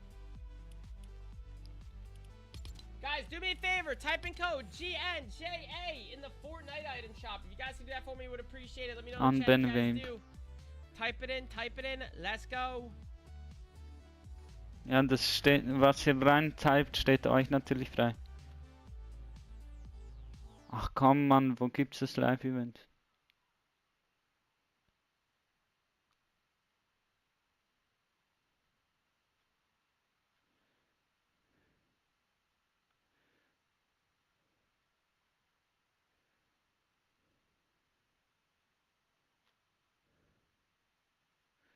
Ja, ich sehe hier. Ich sehe hier nicht viel Neues, oder?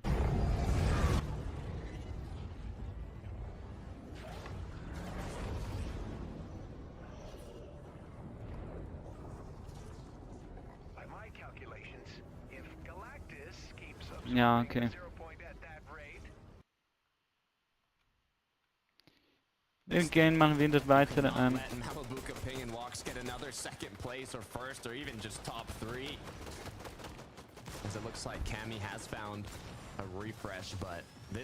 Ich sage ehrlich, wäre geil, wenn Cammy gewinnt.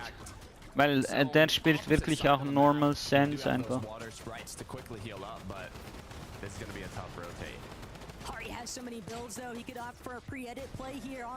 Ich auch halt. Instead, he's gonna pause. Only for a second though. They don't have that much time to work with. They've got to get out of the pressure zone of dealing. Also ist einfach am einfachsten nachzumachen. Er ist auf 800 DPI, ja. Das muss man auch sagen. Oh. Ja, deshalb sollte man keinen Late Rotate haben.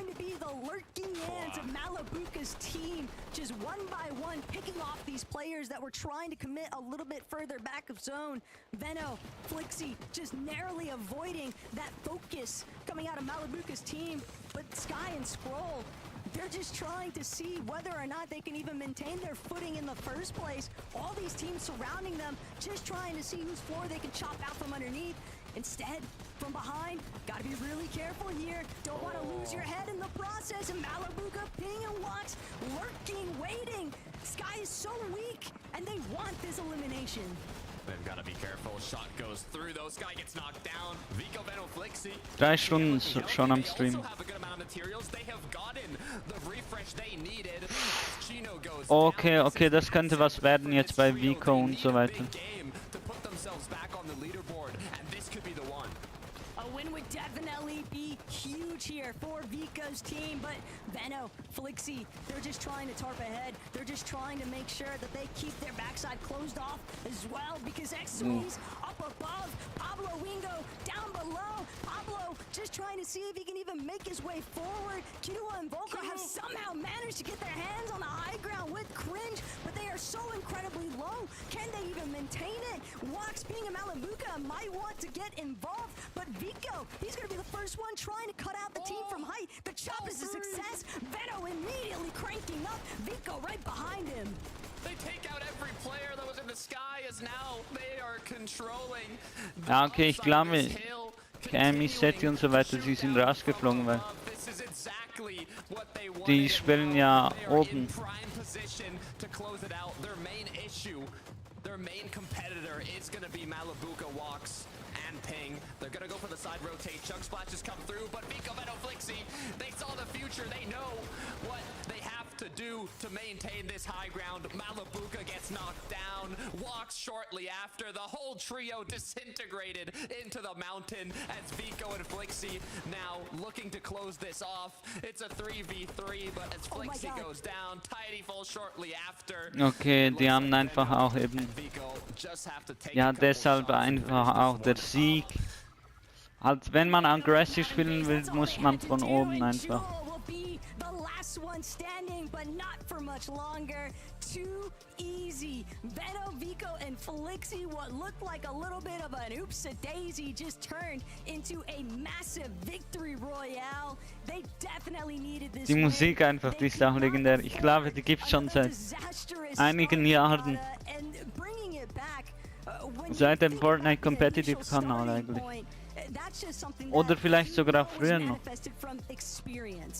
100%. They were getting eliminations in their previous matches, but they were going down so early. 11th, 26th, 27th, and even this game almost going down off spawn.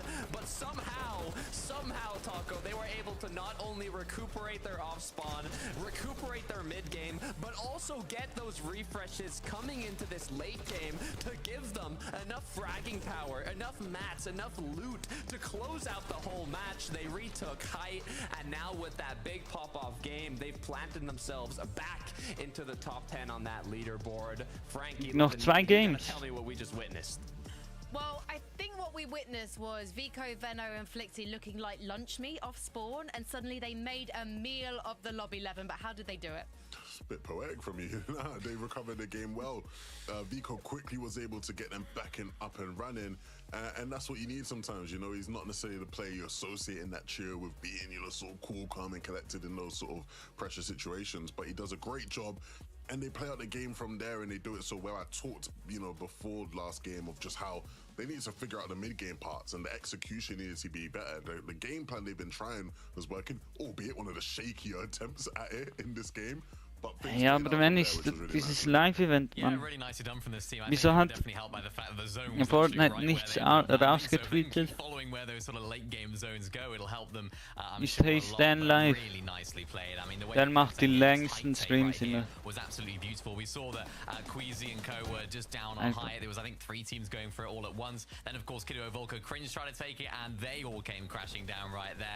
Vielleicht auf Twitch. Spray down so effectively well. Yeah, no, they always take zone or take height, sorry, in that time in there, right? Sort of like towards the end of the 10th zone, 11th zone. You saw Benno was at the front side of the zone, ready to build up, right? As soon as those two are chopping, very coordinated height take from these guys. And then, you know, you just let them do what they do. Go frag out, go close the game out, finish it off for us, Flixie. Really nice game. I mean, Vico, 8 eliminations in that game. 9, sorry, to end it. Mental. Can I just ask, though, very quickly before we go to break, were the Fortnite gods also smiling on this trio mini miner? Because that pulling zone as we went into zone 12 was perfect for the guys, but I just can't imagine any of the trios making it up the mountain to contest them. Yeah, well, that's the reason why they wanted to go for high, right? They saw the zone was pulling over there. They understood they needed to be up above the rest of the lobby, the way they were to apply pressure down to Malabuka. They knew they needed to be there. It was just about getting there, which they were very good at doing as well. Well, we will have an updated leaderboard for you guys very shortly because we're going to go to a break, but we'll see you in a few. Genau.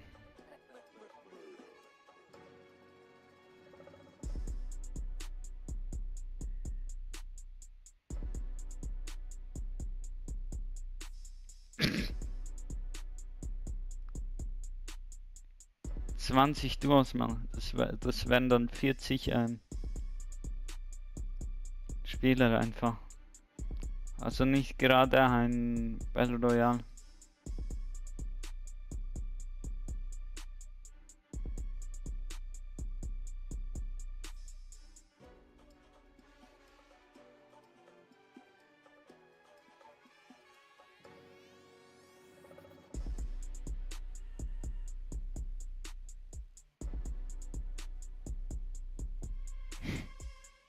Finish auch mit Style nicht gerade, ein bisschen reingeschisselt, aber okay.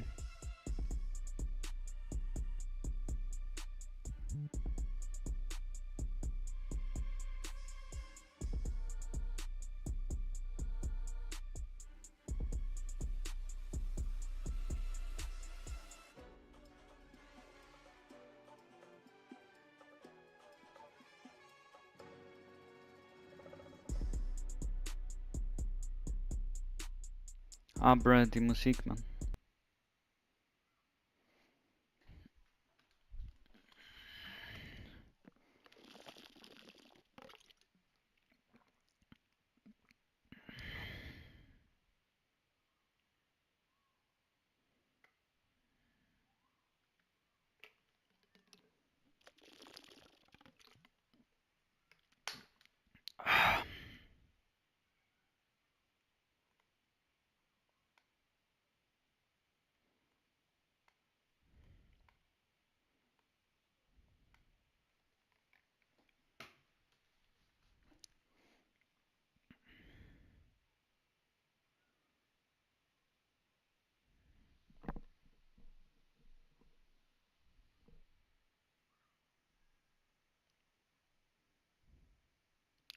Oh.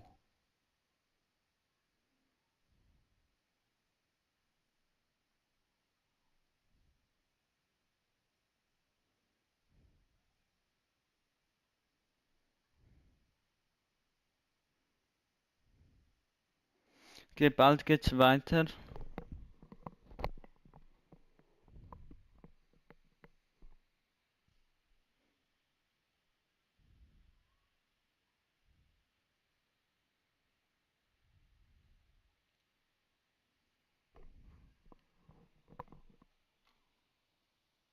Two finals. I've been told I'm not allowed to say daddy on the broadcast, but instead I'm going to say shout out to Vox's father, because apparently he's watching, and he's watching you, Mini Miner, because you had some doubts, maybe.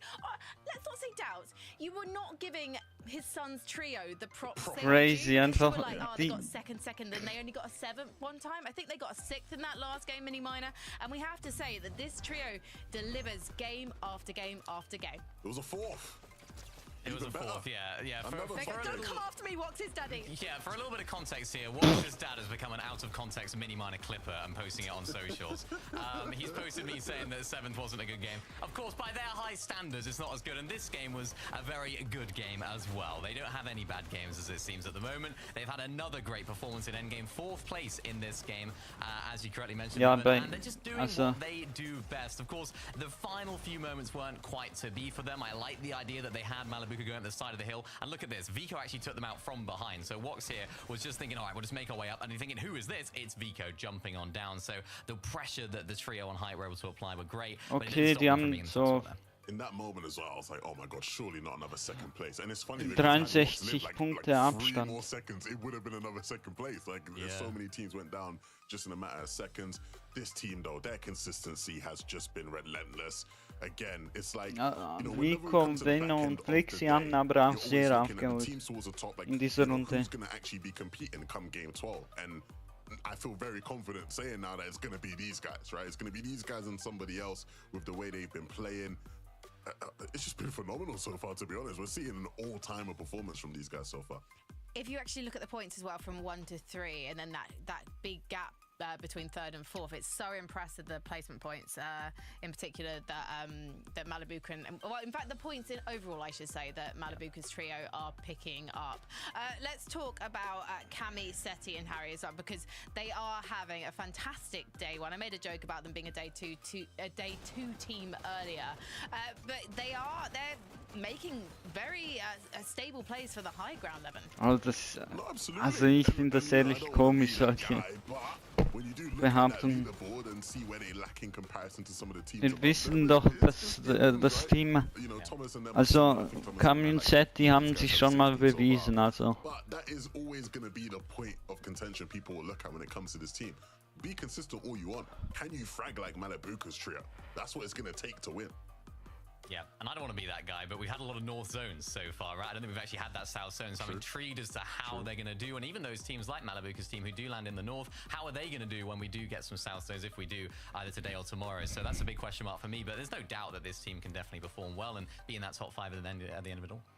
Well, we went into day 1 knowing that Queasy's trio were the ones to watch 11. Do you feel like they are still holding on to that position as the trio most likely to win, even if they're not number 1 right now? Yeah, I'm still feeling really good about these guys. And I say that because They're second place. They obviously had a win today, which was a great performance. But like the rest of the games haven't been like these like standout performances. Ja, im Malibuka und Mercedes, die dominieren einfach hier jetzt. I mean, it's just like they've just been playing well. They've had some good moments. Malibuka, oh, not Malibuka, sorry, Mustache and Swizzy have come up with some good clutches at times. And so like for me, they still have another gear to go up, right? They still have a couple more gears to go up. And I think we'll see that towards either the back end of the day, but definitely tomorrow. Yeah, we didn't get to see exactly how that high ground fell for them. I think they might have tried to get a little bit too greedy with some of the refreshes in the storm, and ultimately some of the teams saw that. But a little bit of a misplay there. Looking at their material counts, you would expect them to stay up on high, particularly in that position. But yeah, as you correctly mentioned, they're a team that have already got a win. They're looking good. They're a team that can stay up in this sort of area of the leaderboard. Das bedeutet, dass ich kann es lesen, aber ich kann es nicht verstehen. Very quickly for everyone watching at home, if you're not aware, Vielleicht etwas fallen. Veno and Flixi and Malibuka, Ping and Vox, they've already got their spots in the Fortnite Global Championship. So really looking at the top 7 here. Thomas, Uppel and Panzer, they're currently within it. I wouldn't say too comfortably yet though, so far, Levin. We were having a conversation about this. What do you think for them needs to change in order for them to secure a victory royale? I should say we're having a conversation off air about this. Yeah. Well, yeah, you can't be too comfortable, right? Especially when it comes to the global spots. Those are so volatile at times. Unfortunately, we ain't got 1.5x anymore, so a bit more stable come day 2.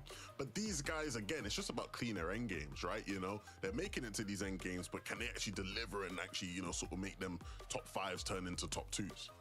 Yeah, Uppel, I should say Uppel. Who's that? Uppel secured 3rd place in that last game. So hopefully this is a sign of things to come, Mini Miner. Yeah, hopefully for them. I mean, they're doing enough damage. I know Kinch in the back was telling us about all the damage that Thomas is getting with that mythic drum gun, doing exactly what he did in the groups, absolutely popping off. So their setup is looking really good. Their game plan leading up to these end games is also looking really strong. It's just whether they can perform in those high pressure situations. Well, their pressure is piling up, guys. Only 2 more games left of day number 1 of the Major 2 Grand Finals. So let's head back to our casters, Taco and Takata. All I've gathered from that analyst desk segment is that Mini Miner is out here preying on the fall-offs of certain players and teams, Takata, but we are witnessing the come-ups instead. We are witnessing greatness, and we don't have to wait long to continue with that because the next match is ready to go. Einfach der DJ und der Mixer. Game 5 of Day 1 here in our Major 2 Finals. And this is where things could start to get particularly dicey for some of our teams outside of the top Valley on the leaderboard. Even knowing full well that you still have a day 2. Was ist eigentlich mit diesen Autos? Die sind auch voll OP. Mr. Savage war deren Reason lange nicht im Leaderboard. Yeah, I mean, like Levin was alluding to, there's no longer that 1.5x point multiplier, so aber warum ist Mount Fuji so im Hintergrund? Das verstehe ich jetzt nicht so.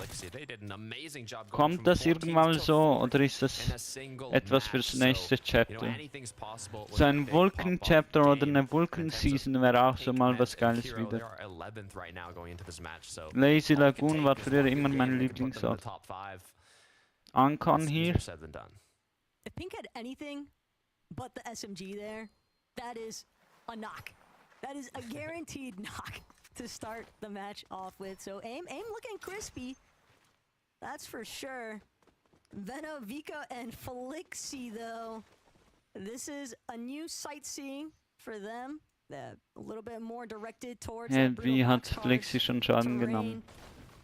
Cammy, Seti, Hari, if they aren't aware, I'm Wir sind auch noch in der geraden Zahl, vielleicht falsch an.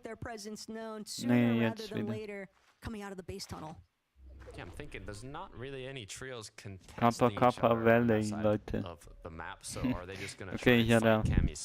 Ich lachte nicht aus. What's their game plan? We'll have to see, but Marius, Pixie, Vanya started off really strong. Now kinda going down a little bit. 8th place on the leaderboard with their most recent match where they kind of got eliminated in 26th. So didn't rack up basically any points at all. Hopefully this time around they can make it at least to the late game. But look at how tightly they're actually working together. Vanya probably still having some trust issues after what went down in the last match. Strawhouse. So this team not looking to take any risk. Instead, they'll look to challenge Turquís has a full trio season. That's Artie trying to fend for himself. He's gonna fully elect out of this one. Oha. Turquís and Felix off to Das ist the einfach side. ein Feld unter Wasser. Irgendwie habe ich so das Gefühl, Epic schaut, für jeden etwas reinzubringen. So auch ein bisschen das Mittelalterliche ins Game. Und das nimmt einfach die Persönlichkeit ein bisschen weg, wenn wir ehrlich sind. Und es ist niemand, also das ist auch die Kritik an heutigen Games, dass sie alles von etwas sind, aber eben nicht eine bestimmte Gruppe richtig treffen oder zufriedenstellen. Despite that, though, they have quite a bit of work to do if they want to put themselves in the top 10. Okay. Look at this. Sie warten Seaport City Wall.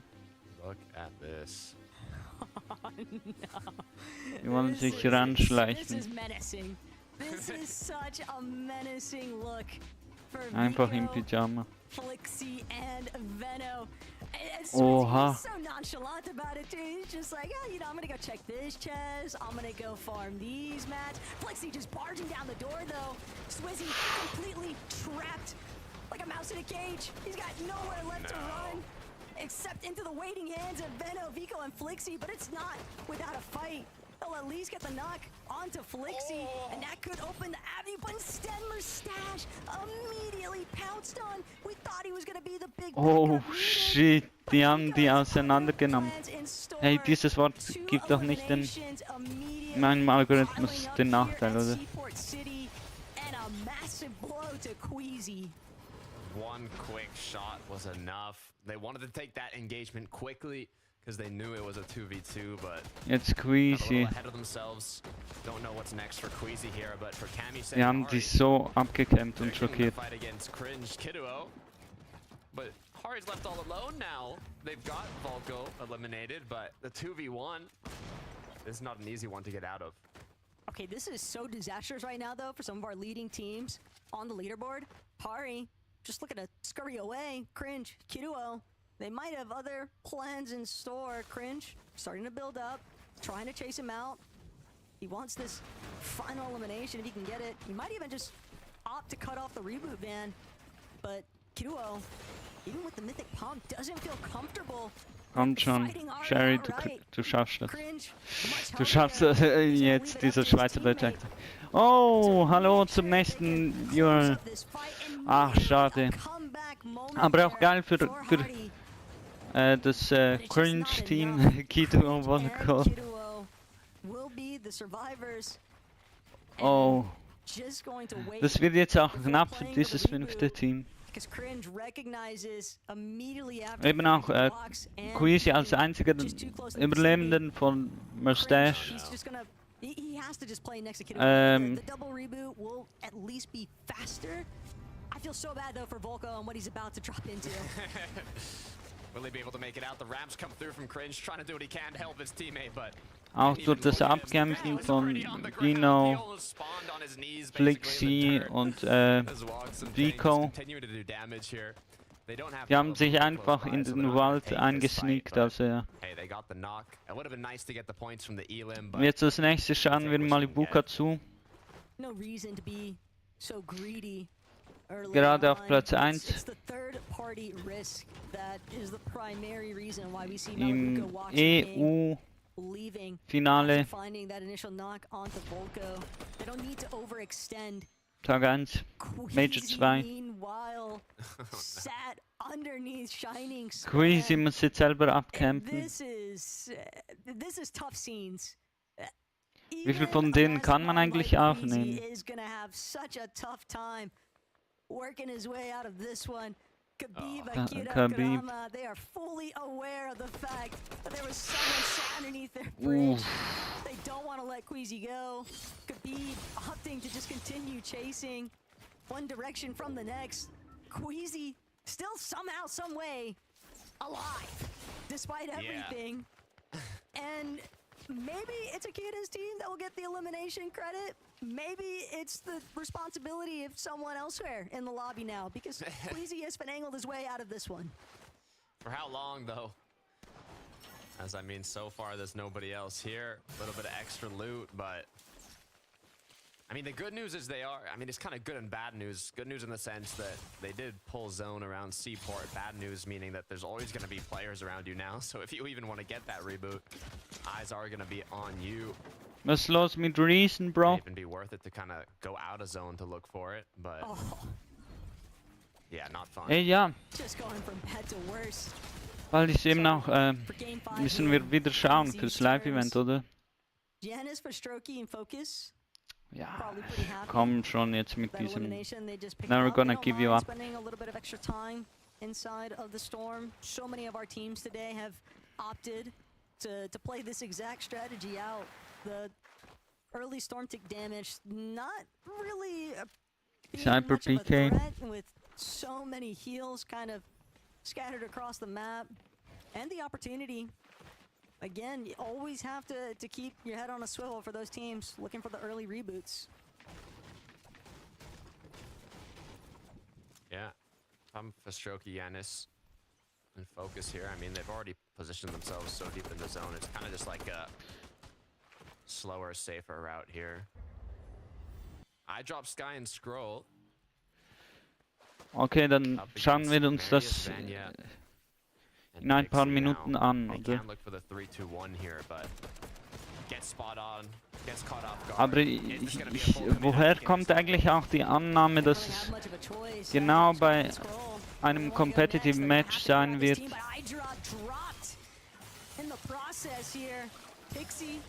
Vanya, despite losing Medius, they're still holding their own.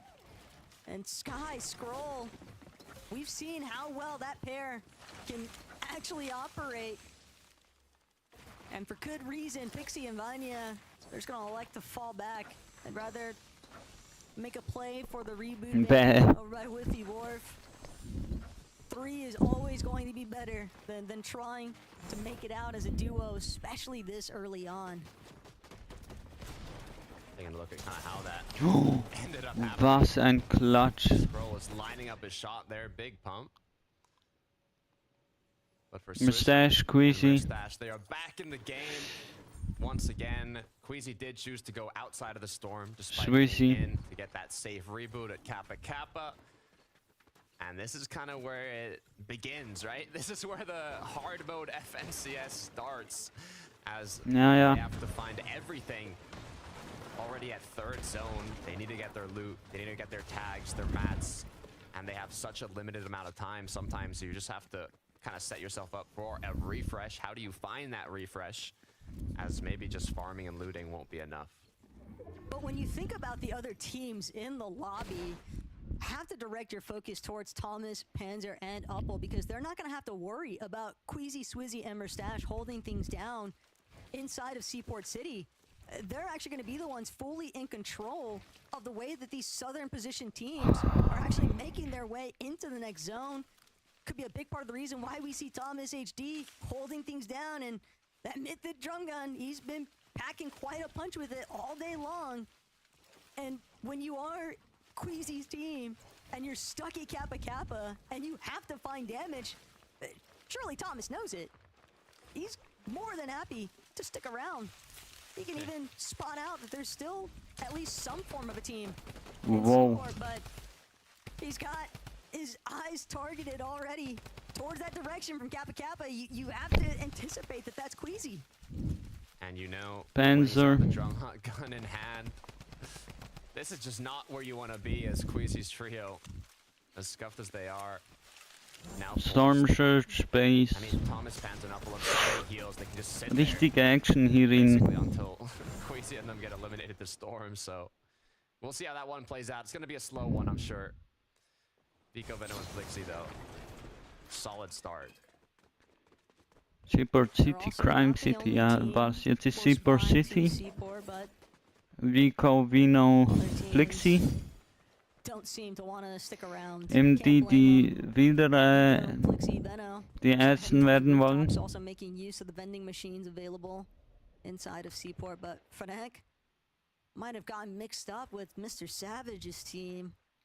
Marius, Pixie, Vanya also still having to deal with Tripper potentially cranking their way up the hill face. So many of our leading teams just in these awkward positions across the map. Yeah, I mean, some of them calculated, though. I mean, if I'm Vanya, Marius, Pixie here, I'm not focused on getting to zone super quickly. You've seen them time and time just kind of playing these storm battles. And once again, what they kind of want to focus on is just not getting eliminated, right? After going down 26 in the last match. Just kind of want to take shots on the people rotating through. Continue to see how these zones play out. Continue to wrap around. And, you know, if they get enough damage here, then they should be good by just wrapping around the least congested side of the zone. Around the side of the water on the left side here, but gotta be careful. The tags are coming through. I mean, Vanya almost getting cracked. Just a matter of time. They also just don't want a repeat of what happened in Major 1. They were so close to having that global championship spot fully locked in. And the lights were just too bright in the final hours. And well then. More slots opening up for Major 2 finals. And that's a seat on the battle bus that Vanya, Pixie, and Marius, everyone is expecting them to live up to the hype this season. Boah, das Teil da in Super City ist geil. Wo man diese Lüfter, wo man die dich raufboosten. Championship quals. I want to see Queasy take home a major. It's been a long time since we've seen Queasy win an FNCS. But, you know, odds are in his favor this time around. I think it's been 2 chapters, literally. But they've made it into the zone despite being held by Thomas, Uppel, and Panzer. But now, guess what? You got a whole other trio once again from the start of the game. Vico, Veno, Flixie. Got to be the ones taking shots onto them. They just cannot catch a break. But it's even, honestly, a miracle that they're still alive at this point. Ja, wieso hat diese Schüsse geschossen? Below, I think literally their only option is going to be take this fight. And this is not going to be an easy one to win. Look, this is Queasy's backyard. And they've got to try and duke their way out of it. They have to take this fight, though, Takata. Because you're right, that 207 below damage threshold, 2-3 eliminations would be a big turnaround for this team. And Merstash trying to get the party started. Queasy, though, he'll be the first to fall. Swizzy right after the fact. Too many optimal angles in favor of Vico's team. And they're just closing in onto Oh, die haben die... Ja, a clean wipeout at Seaport City, which is going to set up Vico, Veno, and Flixie excellently for the remainder of this match. Probably more than happy. They knew exactly what they were getting by sticking around here at Seaport. They knew Queasy would be way too tempted to revisit his starting point. It was difficult for Queasy, though, to come out on top, to be fair. All odds were against them. Now 2 of our top 5 trios are out of the match before we even get into the late here. This opens up much more of an opportunity for the trios on the borderline to make something happen. Frankie was talking about it on the desk. There's 5 global championship spots up for grabs, but we've already got 2 of the trios that qualified last major in that top 5, so it's basically top 7. And now's the kind of opportunity to push yourself into that top 7 with a lot of these top trios having gone down so early. As I love the rotate coming through. It's a crazy rotate. You know, and Pablo, yeah. I like it, though. They've got so much damage above the threshold, though. And by making this approach from that dead side of zone, Takata, they'll also be able to probably box up on some of these hills. Maybe even take advantage of any teams that might be looking to pay a visit towards Rift Island. Just steadily keeping their heads above water, that's for sure. Sky, eye drop, scroll, though. Much different story at Pump Power. Decent amount of congestion now starting to pool from that western edge of zone. Sky, drop, okay, das Team könnte wirklich ein bisschen klatschen. Ping walks and Malibuka. Malibuka, genau. Trouble here on this next rotate. They're getting a little bit sandwiched between Fincheck's team and Sky's. Zara also definitely wishing that they'd gotten a move on a little bit sooner, but it's tough when you got to go cross country for some of these zones. iDrop Sky and Troll cannot afford another game where they go down early. They got 3rd and 4th in the first 2 matches, but 13th and 21st in the most recent They cannot keep going down before making it to this late game, but Sky's going to be able to pick up some much-needed tags. As we look on over at Marius and Vanya, they've lost Pixie, but in the close quarter combat, back and forth engagements, I mean, they get the damage they need, but Vanya has no shields. They're kind of split up here. Sangel knocking on the door, wanting some of the action. Now long rotate to go as well. This is not looking too bright for Vanya and Marius. Just the worst kind of neighbors. Heißt Maniac, oder? Boxed up next to you. Aber ist kein Maniac. Above you, Misha, trying to get some suppressive fire onto those lower layers, trying to get a little bit of extra damage, if possible. Demas, Darm, and Pix, though, they're already making sure to try and scale some of those mountain faces. Good deal, Reason and Mr. Savage, same mentality in mind, but they're just a step behind the rest of this lobby. They might become the focal point if they're not careful. Ja, die rotieren ja sehr spät. Vaniac. They recognize that it's Vanya largely leading the charge on this one, trying to get the final knockoff onto Peterbor, who's looking to escape, but Vanya, he just has to keep reloading. He doesn't have any ammunition, at least not for those initial shots, and he does finally get the elimination he was after from the start. It's just so much time expended. Crazy. The clock is ticking against him. Marius got the siphon, but it wasn't enough. It's a long route back in for iDrop, Sky, and Scroll, though it's looking like once again they get taken out. 20th. This is not where they can... They just cannot keep getting eliminated here if they want to hold their position. I mean, third place now, probably bumped out. You only have 2 trios in the top 5 still up. And one of them, Vico Venoflixi, literally clutched themselves back into it in the last match. Is going to be a big shakeup in terms of the leaderboard, depending on how this one plays out. Did catch a glimpse, though, of Panzer, Uppel, and Thomas in a much separate corner for the rest of the zone. All those other teams that are going to start getting caught amongst each other. This could be the prime time to strike.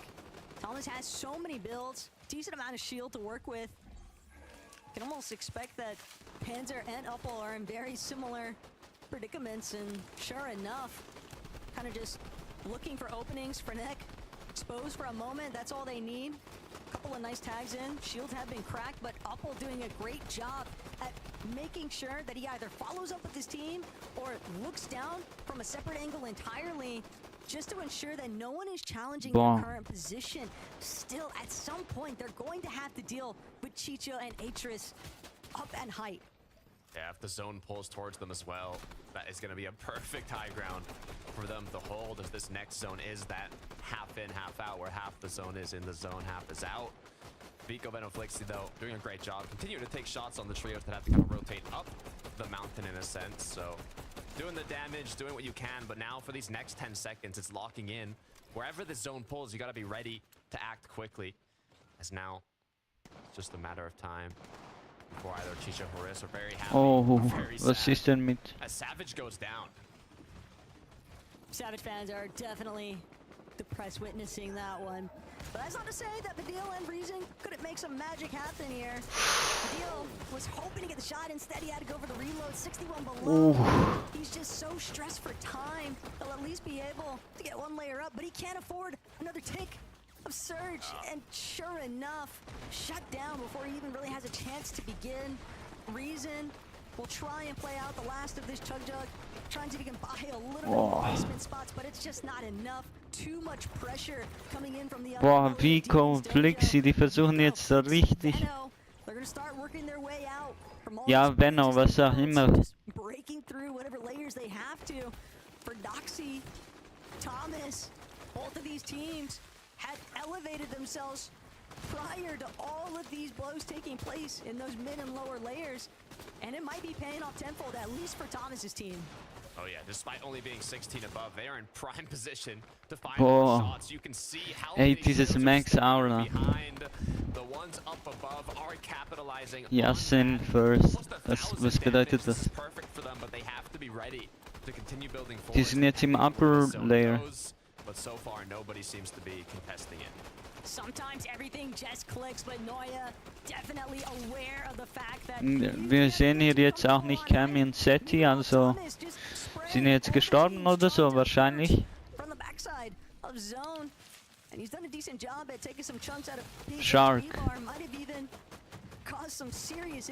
gegen Thomas HD's team.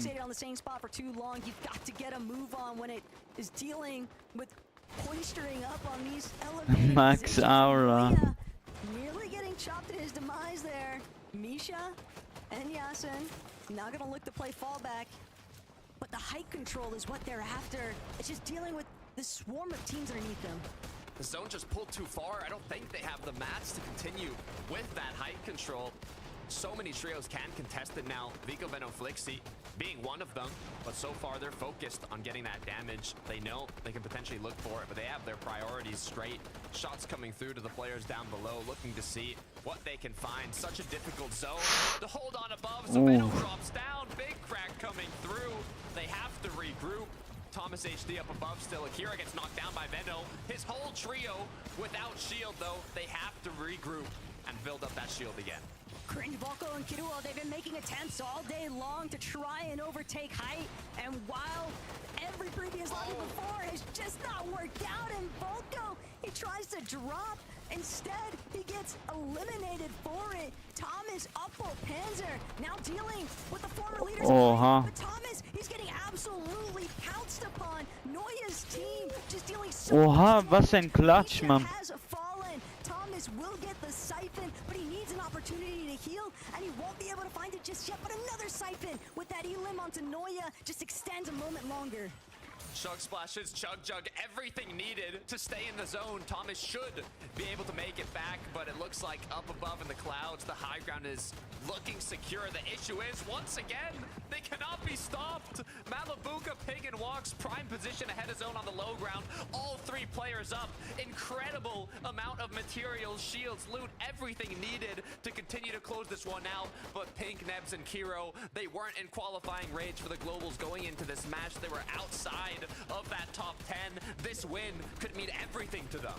This is their conversion opportunity. Kiro, Nebs, Pink, they don't want to let it slip through their fingers. Vico, Veno, they're going to have to power through this, though, as a duo. Flixie, having been eliminated in all of the mayhem that's unfolding inside of these low ground layers. Veno, Vico, das ist jetzt sehr knapp. right above, but he's not going to go through the floor just yet. He's not going to look for that seize opportunity of another elimination. Walks, Ping, Malibuka, one of our only healthy looking trios in this lobby, and they might be able to extend that one pace further if they can get this elimination onto Cringe. He's building for his life. Surely his material.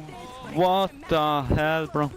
He's taking notice. Pablo Wingo gonna be collected in the crossfire here, and now Malibuka, Walks, Ping, they're just back up above, staring directly into Cringe. Kiro, the only one up above now. Both of his teammates went down, as now he's forced to make that decision. How is he going to play this one out? One Chug Jug in the inventory, but does he know there's a full trio down below looking healthier than ever? Chug Jug gets picked up, Water Sprite in hand. Has he already begun the heal off, as now the hunt is what's going to continue? Cringe down below, just one shot away, but Walks knows he has to take this position from the player up above. Malibuka down. Malibuka's gone down. It's now a two-person game. But there's still so much Chug Jug left. Deshalb wollten sie auch Cringe töten. Weil das Cringe ist nicht Spaß, weil... Oh, die droppen. Okay, was? Heal off. Gegen Kiro. Dropped. See if he can cause some disruption, but it's a 2 versus 1 Takata, and it's one that Ping and Walks are gonna win. Victory Royale finally setting in here for Oha, die haben so eine Führung, Mann, jetzt. 2 second places, 4th place, now the Victory Royale. This trio. Leute, schaut euch mal an, wie das komplett von Pros umbaute Feld aussieht. Qualified to the global championship, they want to do it again, Taco. Yeah, Mini Hater as the biggest motivator, it would seem, for Ping, Wax, and Malabuka. But certainly a phenomenal performance, a great Bro, job. wenn man sich bedenkt, Malibuka musste ja aus, glaube ich sogar, oder? Der war der aus Russland ziehen musste, nach Europa, nach Serbien, damit er überhaupt spielen kann. Weil also in Russland durfte man nicht spielen in FNCS wegen dem Ukraine-Krieg. Also das gehört ja auch zu Sports, auch in verschiedenen anderen Sports konnten die nicht mitmachen oder nicht unter ihrer Flagge auftreten zumindest. Well, it's not an ideal performance, I don't think. I mean, Malabuka there wasn't alive at the end, right? They weren't a full trio. Yeah, you know, you want to be having a full trio alive at the end. No, I'm joking, of course. Great performance from these guys, as always. It seems like they're just continuing to pile on these ideal performances. Ja, jetzt zeigen mal doch das Leaderboard. They seem like an unstoppable force right now. The way that they're able to play these end games is so good. Even if they're not in the ideal position, we saw them in this game, not on height, the zone pulling over the hill. We've seen the story end in so many different ways. Also, ja, das haben sie tatsächlich auch gut. Times where, yeah, it's the team on low ground just gets squeezed out, the team on height win it. But these guys are just able to tank that storm so well, get up on that hill and just do what they do best, which is find eliminations and then ultimately find that victory. Malibukas Crash-Outs auch legendär. Das müssen wir schauen. Der rastet so oft aus, aber has been mental, like genuinely unbelievable levels. Hä, wurde er gepumpt? Ihr gegen Cringe. Credits auch für den zweiten Platz. How these guys are winning every single, you know, it's going to be something like that because their performance has just been terrific. 5 Pump. Yeah, it has. I mean it's been, yeah, no, go right ahead. No, I mean, I was just going to reiterate it. I mean, just, yeah, the way they've been able to play has been absolutely excellent today. It just seems like they haven't really missed their beat. They did have a little, you know, that 7th place game, as I mentioned earlier, not ideal, but of course, you know, was, die haben 400 Punkte. Ist es auch wie another great top 3. beim Peterbot? I mean, you know, the zones have played in their favor so far today, so that's the only asterisk. Oder wir sehen es am Abend, oder? Also, die haben jetzt 400 Punkte, aber es geht noch einen weiteren Tag, oder? Wie viele Punkte hat der Peterbot beim letzten Global? Okay, das ist EU, klar, da ist nicht dieses Level, aber ja, ich check. To wait a few minutes to find out, because we've got to take a break. When we come back, we'll be breaking down more of the action from Game 4.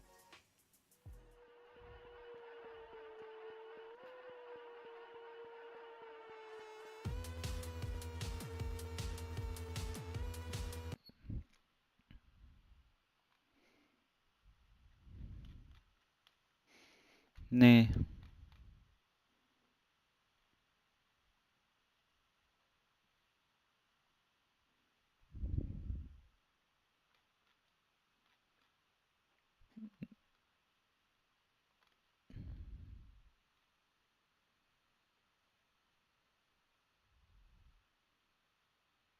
Hä, was? Das ist ein Bug. 9 Punkte sind es wahrscheinlich.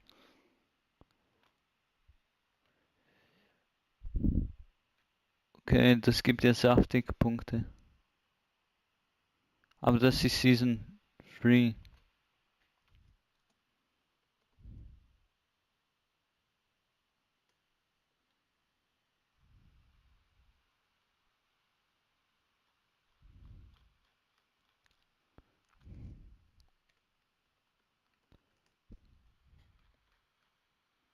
Ja, Epic, wo bist du, Mann?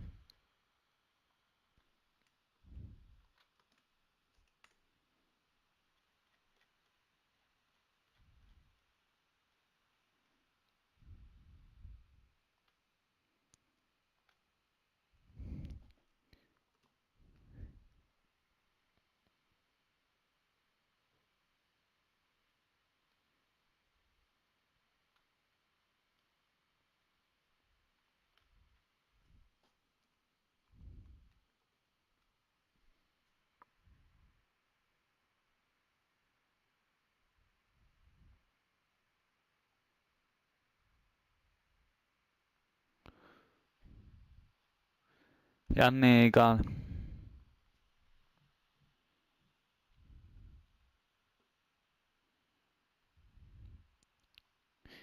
Ja, Bro, das Live-Event, keine Ahnung, wenn das startet. Ja, es könnte sein um 9 Uhr.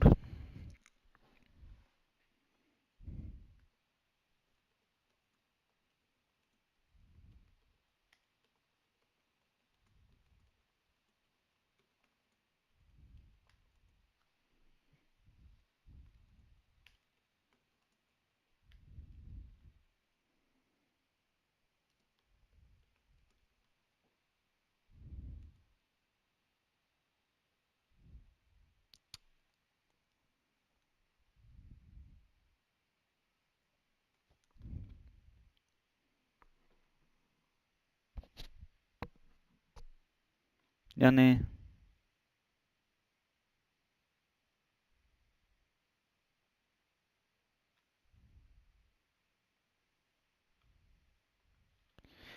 Sollen wir auf Epics Website nachschauen? Last battle bus boarding, we've got to talk about everything that happened in Game 5. Starting off with some sneaky Seaport City imposters. Yes, I'm talking about Vico, Venno and Flix11, but let's start at the end game and how far they got. Are they picking up the pace, would you say? Absolutely. Absolutely. Look, they were already one of the top teams in terms of eliminations today, even with some of their mishaps in mid-game. But their ability to make it to endgame in these last couple and still get a bunch of eliminations as well is just catapulting them up in those standings. Their biggest problem, Mimi Miner, is that a lot of their game plan in terms of just sort of just doing this teeny strat type thing. Ja, ich finde das nicht. On like the fact that like nobody else is going to be super consistent, right? Because like if nobody else had been super consistent today, if Malabuka hadn't been as consistent as they had been and maybe a bit more inconsistent like they showed in previous competitions, you know, we'd more be talking about Vico and them in contention to win while doing this strat. But because they've had Malabuka's team just be so consistent. Ich weiß nicht, wie es funktioniert. Vielleicht wenn die Leute im da nahe an FNCS qualifiziert, oder ich weiß nicht.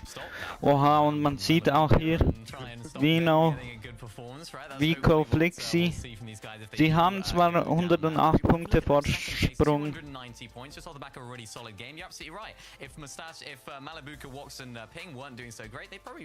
Right now, the strategy is definitely working. I'm interested to see whether they'll be able to continue that. Of course, you know, where do they? Tatsächlich haben sie auch Mustache, Queasy und Squeezy gebraut. In terms of their loot path and rethink a few different things, but I mean, this was great. Yeah, this was really the combination of sort of what we were expecting to see, because they were doing the strat on a bunch Eine der besten Teams auch an dieser Stelle, die Top 2 in Europa, klar. Top 3 eigentlich auch, ja. Top 4, Top 5, keine Ahnung.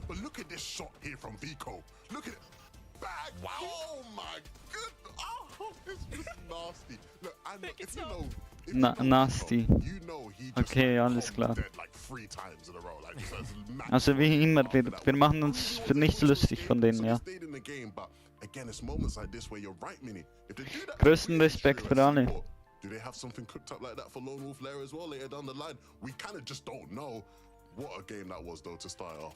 Well, here's the thing. I don't know if this is because the zone was in the favor of Seaport, but these guys, they stuck around and then they literally team-wiped Queasy's trio later on in the game, in the mid-game. So I'm just wondering, now, do Vico, Venno and Flixi... Ja, jetzt müssen Queasy und so schauen, wie sie das machen gegen Vino, Vico, Flixi. Und die sind auch eine Gefahr, also für alle gefühlt. Die haben auch Major 1 gewonnen, also qualifiziert als Erste. Now, there is something that's happened every single game, and I'm not talking about Malabuka making it to the end game. I'm talking about Thomas getting his Tommy gun, the drum gun, and then every single game we have seen the observers cut to Thomas, ADR, and getting an elimination. This here, though, he should never survive here. This was ridiculous. He should be eliminated here every single time. How he lives here is just classic Thomasation. Credits, krasser Respekt. Also solche Klatsches. It's funny because I called it out last time, Mini. In terms of eliminations, like total eliminations. Einfach dreimal Weihnachtsmütze, was? They weren't doing amazingly. Before the last game, it was only like 15. but yet you could guarantee that when it comes to damage dealt, they would be top 3, and they were, right? They were third going into last game damage. Thomas is #1 in damage individually of all the players in the lobby so far. Just keep it up, boys. It's been so fun to watch. Damage does not guarantee you the victory royale. It does not guarantee you top 5, but can it guarantee them a spot in the global championships? We're going to find out, because we're going to go back to our casters, Taco and Takata, for our final game of day 1. Thank you, Frankie. Look, you said it yourself. It might not guarantee the win, but if you're able to get into that top 5, top 7, depending how it's playing out, you can get yourself a spot in the global championship. Pink and his trio currently in 7th place now, despite being 11th going into the last match. It's those moments, Taco, that kind of put you in and set you up. One game is left out to be played out today. We still have another 6 tomorrow, though, so don't worry. But the battle bus is ready, so let's get into the last match of the day. Ja. And one of the primary differentiating factors, though, for our teams that are in 1st and 2nd of the leaderboard, Takata, is their elimination count. Malabuka and Veno's trio have just been on a tear all throughout these matches here today, and it's crazy when you really boil it all down, because a team like Veno's that hasn't even been Malabukas Team hat auch schon 2 Siege. And yet they are still matching each other so steadily with their elim count. It is making it very difficult for some other teams to try and play catch up, or even just stay close in the first place. Da Chapter 3, Chapter 4 Waffen, keine Ahnung. Als die Havoc noch hinzukam, das war... Vico trying to get the party started though. Onto Twy, Avahalo looking directly at Flixie, but Vico pays the price. Veno now trying to get the turnaround. Veno with the left side peek though. It's not where he wanted to be. And gone from the lobby. Day 1 conclusion. And our 2nd place team is down. Ja, sie sind auch zu gierig gewesen, zu aggressiv. Malabuka walks in, ping, the ball is in your court. This is what Levin was talking about. Vico, Veno, Flixie. Also das ist geil zum Schauen, aber wenn du kackst. But when they have that risky early game, when they can go down in 26th, 27th, and now the first trio to go down, basically, those 0-point matches, it's gonna make it too difficult to keep up with a trio like Ping, Malabuka, and Walks that literally das waren so... Also auch ein bisschen nach Glück, also das hätte... Es hätte so wenig gefällt, dass sie es auch geschafft hätten. This is gonna be interesting going into day 2. A lot of preparation is gonna be happening for Vico, Veno, and Flixie. They have to decide what their main goal is, right? Does Veno want to continue with what he said about going 4 for 4, all 3 majors and global champs? If that's the case, they gotta find a way to stop Malabuka, or do they just want to claim the best placement possible? I'm just not over the fact that it's Avahalo, Noms, and Ja, es ging auch, also Sachen gingen einfach schief, da muss man ehrlich auch sagen. Von Anfang an.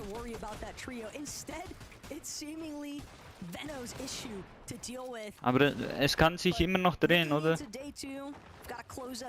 Also sind wir gespannt zum Schauen, oder? Sky, eye drop, hoping to get the double revives. Andy barging through on the other side of the wall, but eye drop with a not so friendly shot. It's gonna force. Was ist los mit... Ne, die Batterie ist eigentlich voll. And Andy, he was hoping to get away. Could be looking to be knocked.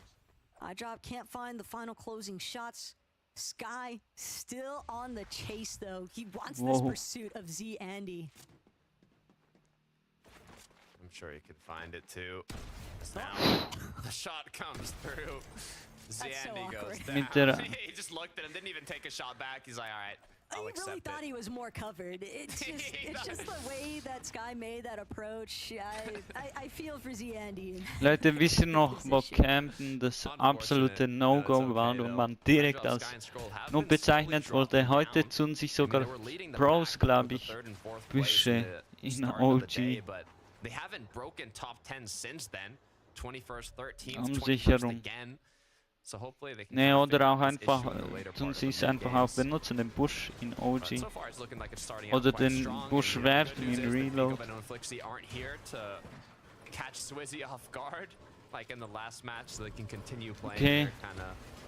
Die machen hier weiter, aber diesmal halt.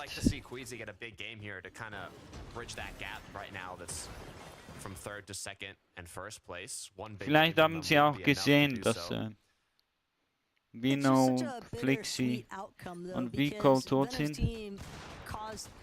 Okay, das ist natürlich auch ein Atlantic, der ist auch ein Klatsch-Up. War das der Atlantic Sky? Keine Ahnung.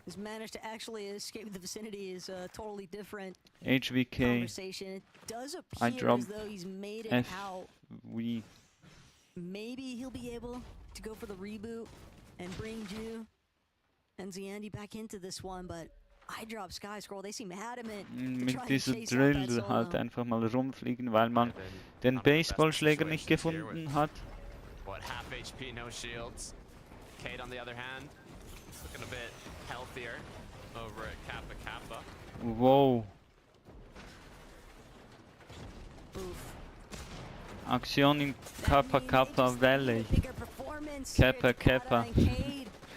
Ja, was auch immer. Stellt euch vor, einfach Ristown. Chapter 6, dann kommt einfach so ein Wort, das Kai Stannis, einer der größten Streamer der Welt, einfach erfunden hat, mal kurz in einem Stream. Oder glaube ich, er was. Und dann einfach so irgendwas mit Riz. Zum Beispiel Rizzy Dex oder so. Not all. Das wäre crazy. Cone. Ich sage euch ehrlich, Cone. Also das Nützlichste ist eben die Cone erstmal. Dann die Ramp, würde ich sagen. Nee, dann die Wand, dann die Ramp. Und dann das Sache.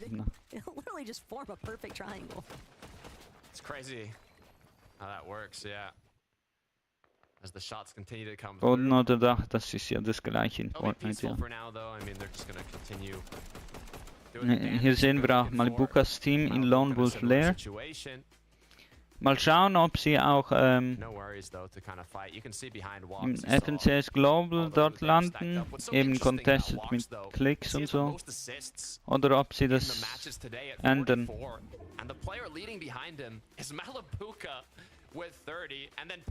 Die sind ankommen. It just shows how well this trio has been playing together. They're always up, they're always helping each other. And they're literally the last trio standing in basically all these games, fighting it out in those final moments. So, you know, the consistency is deserved by how well this trio has been performing. But to get to that, noch ein Kill und die haben gefühlt 400 Punkte.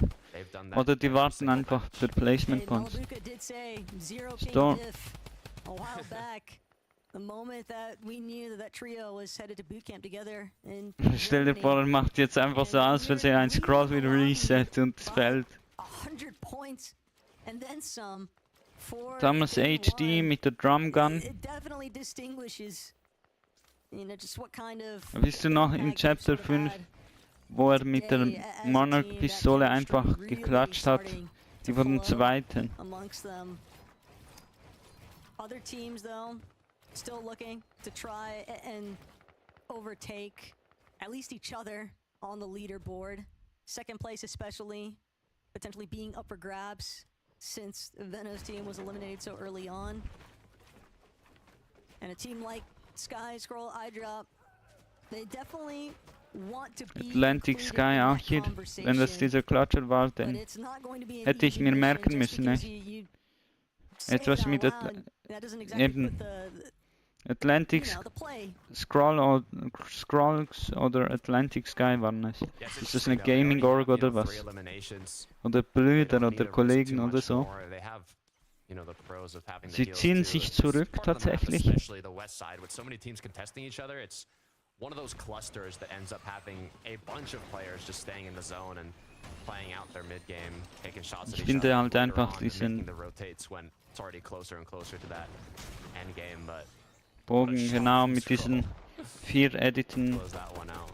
4 geediteten Wänden viel besser einfach.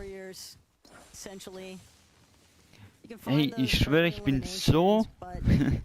ja, ich schwöre in meinem Live, er hat gesagt, ich bin familienfreundlich, aber ich schwöre, ich bin so scheiße in Peanut Butter Peaks. Peanut Butter. Einfach diese Dreieck unten links, wo man den richtig geilen Peak bekommt, oben rechts. Die Dreiecksöffnung. Wir müssen natürlich auf diese Zipline warten auch nach oben. Mr. Savage. Reason down. To give up his current position, he's gonna force Moneymaker and Faded to try and tackle him at the same time, but still manages to just squeeze his way out. They have to worry about other teams in the distance though, and for NAC, maybe even hearing some of that commotion taking place. Moneymaker Faded. Ja, also They want to get out of Canyon Crossing. die haben am Anfang, muss ich ehrlich gesagt, gut performt. Also beim Qualifizieren. Und so gab es am Ende ein bisschen so... Na, man hat schon gemerkt, auch eben ein älteres Team.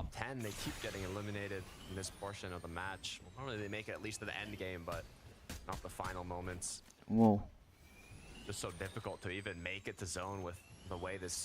Boah, aber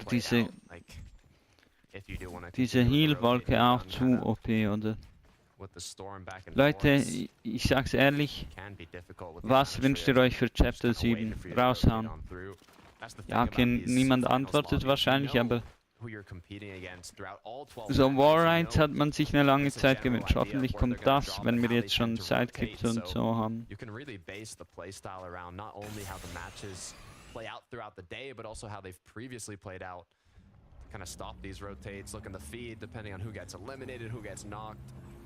Und Epic muss echt was rausfinden, womit das nützlich ist, diese Sidekicks und so.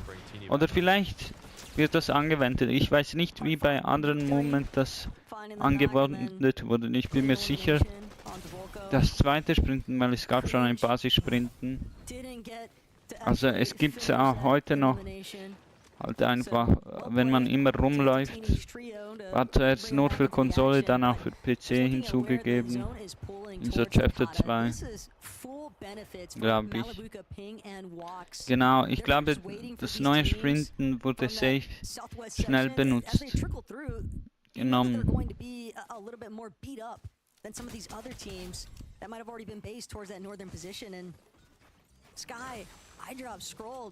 They seem to be doing a lot of elimination clearing, but it's not necessarily putting themselves into a position where they can confidently try to just charge through that mid-map territory. They know that there are teams like Malibuca, Ping, and Wox just controlling too much of the flow of the lobby.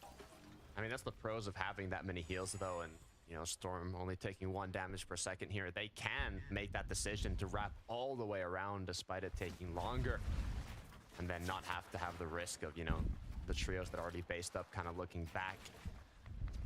Malibuca Ping walks. At Floodgate, I mean, they're looking alright, but Zone is pulling a bit more east than some of the previous matches. Ja, tatsächlich. This also isn't anything like what we saw throughout the group stages, right? When it came down to that final lobby, we saw teams just kind of ripping through each other. They were just trying to start and finish fights. We see teams still trying to be as calculated as ever. Gibt's keinen Multiplayer am zweiten Tag? Oder ist das nur in Global? No matter what, all the extra aggression, it is still being played out. Like when the day started, Podosai Xuy's an art skill. Nice little rotate through Malibuca's builds. They don't want to fully follow though, as they will be able to look back at them. Ooh. I mean, you send shots forward and you're not in zone. It's only a matter of time before somebody else decides to shoot back, right? No, Riley just taking advantage of the situation. Podosai gave away his team's position, but Xuy's getting straight to the punch here. Noah Riley has to immediately retreat to TrueLex' surge base, find a little safety net with the rest of his trio, but that leaves Malibuka, Ping und Wax to just Ja, ich weiß nicht. Ich habe das nicht so richtig verstanden, was die gesagt haben. Hier wieder Cammy, Seti, Cherry. They got that VR, but it's kind of been a downward hill or slide from them since 12th to 32nd. Hopefully this time around they can figure something out. I like how kind of looted up, kitted up they are. Play this one out. Die sind so hart gesunken. Ich sage euch ehrlich, ich bin irgendwie für Malibuka. Major finals. Ooh, Seti definitely in some trouble. Saw his shields get cracked there. But it's difficult to retrace your steps and to consistently create those winning positions. Especially when you're just at the mercy of the way that the zones are going to be pulling. Ich schwöre, ich hätte mal so gern mit ihm auch gezockt. They're not the only team that's been in a similar position. Swizzy, Queasy, Murstache, they're trying to make up for lost time after an early exit, or at least it felt like an early exit in Game 5. Okay, jetzt haben sie sich fett Platz gemacht, oder? After Vena's initial play, but now they get to take their time. They Storm Surge. How they want their Game 6 to go. And this is a great position to do so, right? You can see just how many trios are still in Seaport that have to make their way through, and you know, it could end up pulling far again, das Showdown, which would give them oder? even a better shot at getting those tags. But look at the positioning from Vanya, Pixie, and Marius. I mean, Hey, was ist dieses Flachen so? Vielleicht wegen der Render Distance, aber wo wir auch näher waren, gab's das auch. This gotta be illegal somehow. The whole lobby can't even be chopped down, really. So this is, I mean, if they end up pulling zone here, 8th zone, that is gonna be disgusting. It's messed up. I'll awesome as I see some.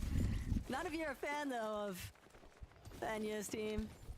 Khabib, Kurama, Akira, and nice elimination there for Werix though, but Twy as a solo all the way back, that's what Dieses blöde Rauschen regt mich echt ab. Ich muss vielleicht ein besseres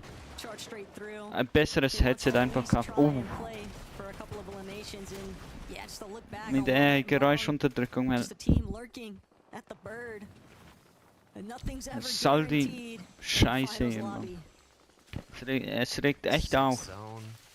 If this was 7th zone and I was Vanya here, just on the borderline, you know, building metal in could be the method here with that chance to pull back, but there's less odds for it to fully pull back to them being 6th, so didn't quite get the perfect RNG. Pink Nebs and Kiro though doing what they can to kind of minimize their risks, put themselves up in a good position here. Good odds for eventually pulling those later zones. Right beside Queasy, though, ist das Live-Event schon passiert? a bit of a risky place to be, but all their focus is now is getting those shots on the players that have to rotate in. Luckily enough as well for all the ones that were at Seaport, they don't have to move very far. Event League. Oha, crazy. Team is low-key kind of cut off Queasy, Ja, okay, lass uns nicht they're spoilern. not going to be able to actually rotate in without Cyber having to PK. deal with Pink's trio. I would Ranked am imagine. Spielen. And that could be a huge benefit for somebody like Malibuka, who's already taken notice of where Pink's team is based up and just applying some continuous tags, Ping and Wax, also trying to take up separate lines of sight.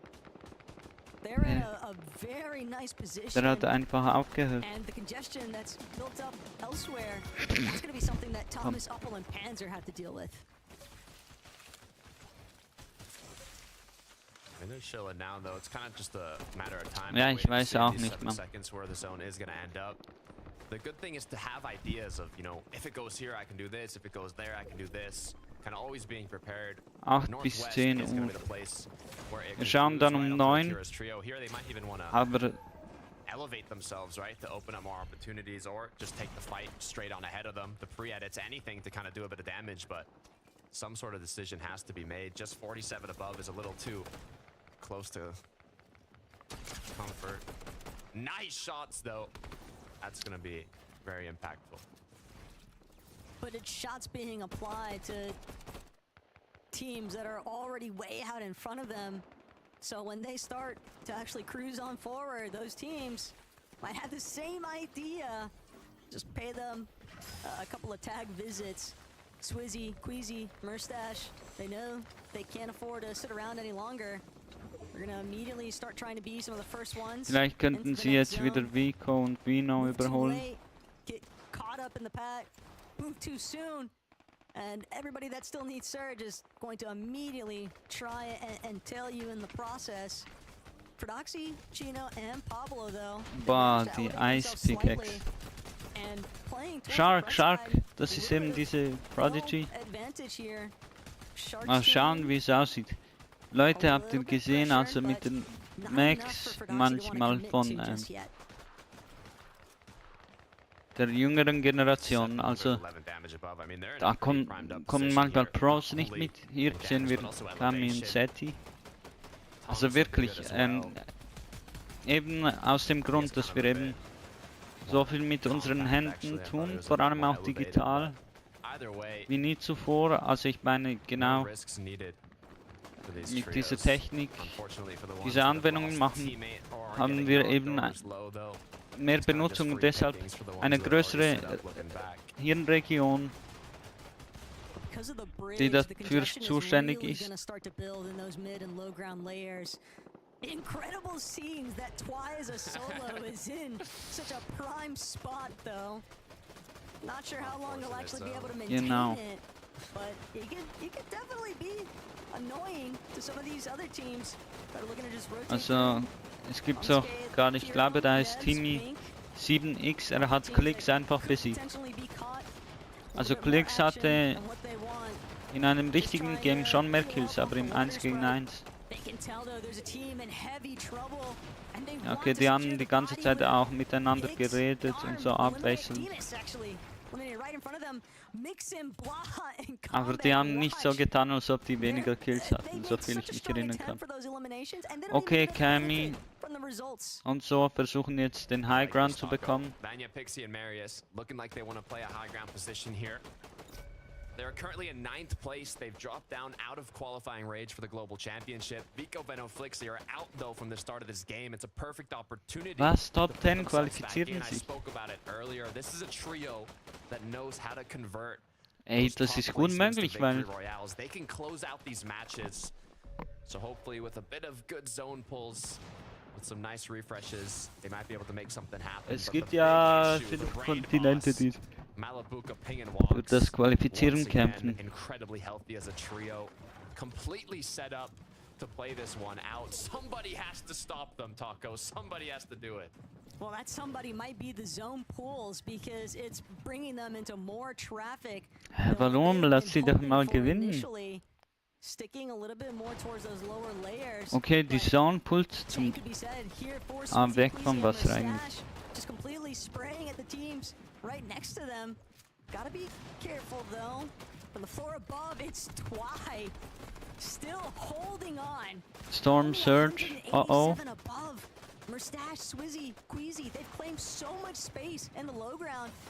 But the way that the zone is starting to pull over the water now, teams are going to be burning through their materials at a rapid rate. Trulex is going to be very careful here for Doxy. Pablo, Chino, trying to get a piece out of some of these teams that are rotating in, but nothing that's translated to a knock for an elimination just yet. Still, where they are currently sat at is a very nice spot to be.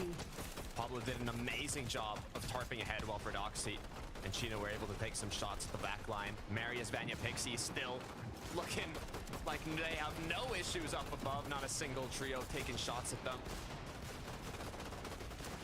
Oh my goodness. Wait, Queasy might just get stuck with Thomas, Panzer, and Upple. Marius doesn't care though. He's in the high ground. And he's trying to maintain that elevated position, but Swizzy, Queasy, Murstache. Wow, das wird so knapp. Storm Surge haben die auch. They've got to make sure that they are putting themselves in a position towards that front side of zone. Had to use up nearly all of their splashes. The last one finally going to be spent. Thomas, Upple, Panzer. We knew they were going to get caught in the mix here. but didn't expect that it might come at Kurama's expense. He'll narrowly avoid getting knocked by Thomas. But Thomas, he still wants more. He still wants to keep going. Pink, Kira, and Nebs as well. Just hanging out on the low ground, but Oha. Der versucht einfach vom Low Ground die runter zu sprayen.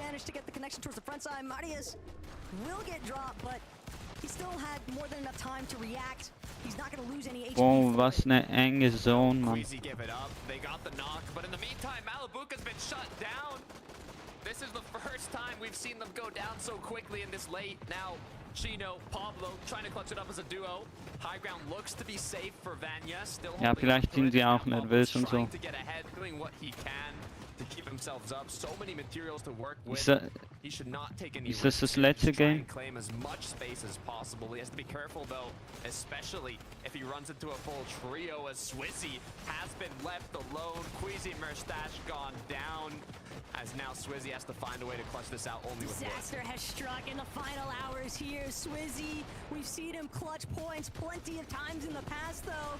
Whether or not he's able to secure them, this go-round is an entirely different story though. Just so many healthy trios behind and in front of him.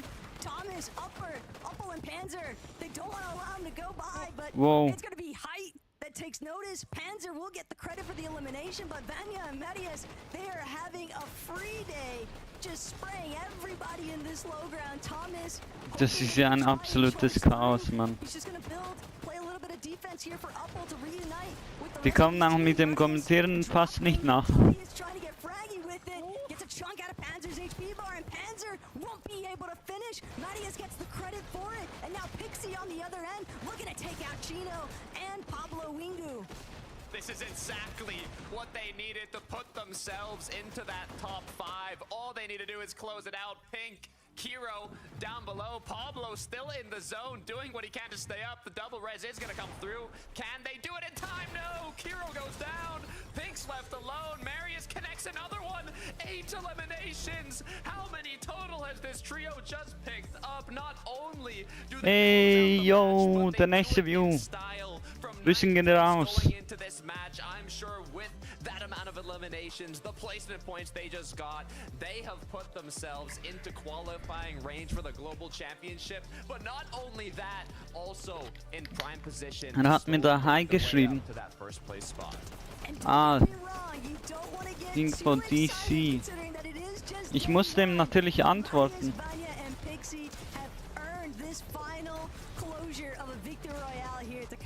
They just played it cool, calm, and collected, picking off teams, picking off solos and duos, isolating players so perfectly, and Marius even at the end there refusing to allow that double revive play to happen, just had control of the low ground builds and punished Pink's trio for it.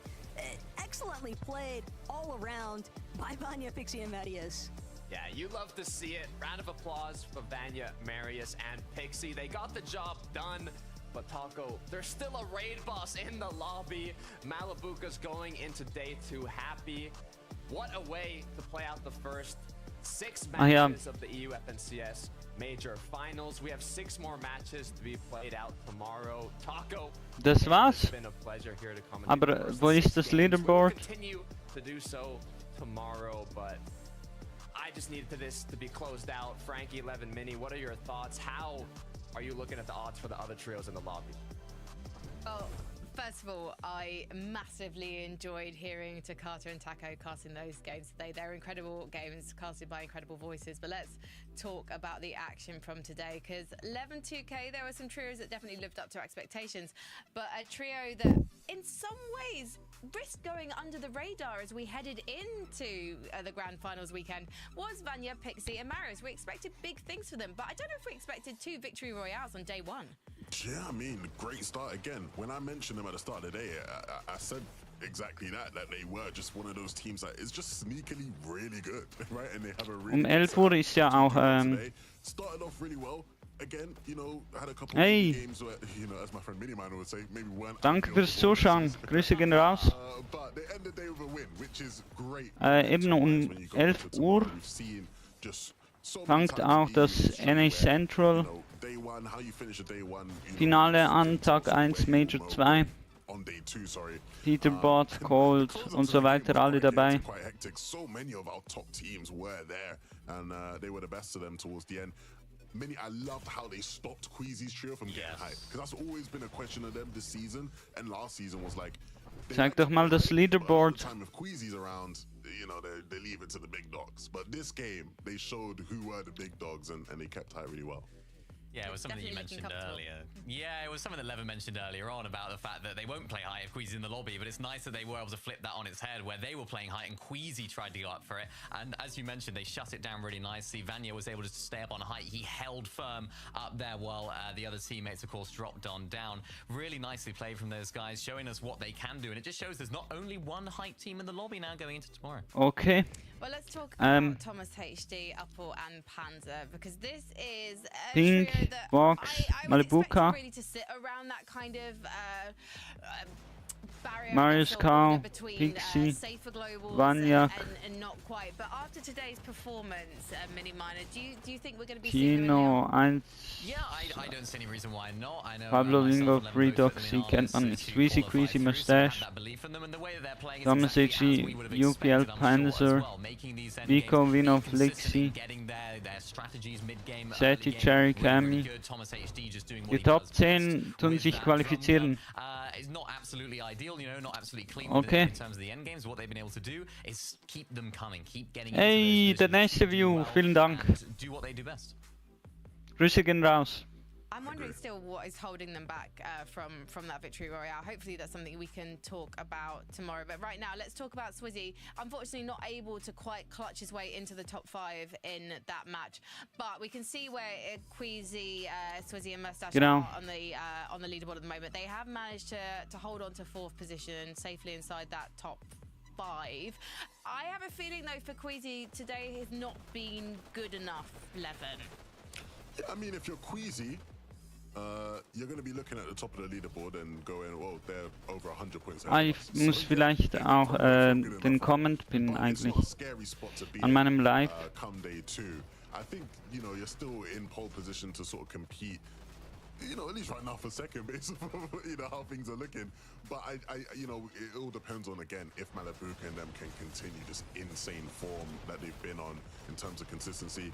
The games haven't been as clean for Queasy's trio, but they've not been bad, right? And that's the key. Is I talked about earlier, like, I still think this team has a gear to go up, and I think we'll see that tomorrow.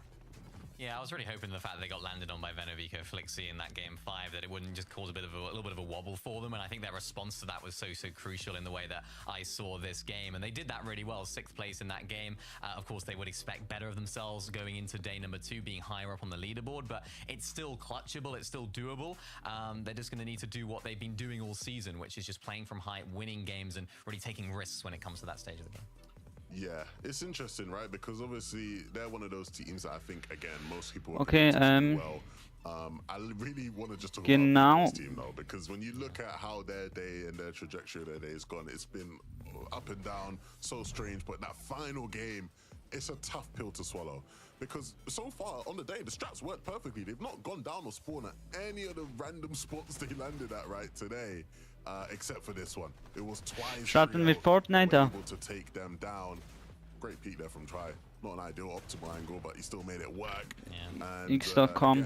You know, it's funny because I remember there was a period in time where, you know, Twy obviously was, you know, rated as this sort of up-and-coming player who's, you know, got the world on his shoulder and he's got so much to prove and whatnot. You know, back when he was playing with Jalen or whatever. And here he is, you know, taking down 3 of the best fraggers in the world. Nicht nice. So fair play to him. We don't have much time to talk about the leaderboard anymore because we've got a big pre-show coming your way tomorrow. But of course, we've got to talk about Malibuka's trio. This is a team that we expected to score big. Ich würde mal sagen, wir wechseln von dem, ist ja alles spannend und so, auf Fortnite, oder?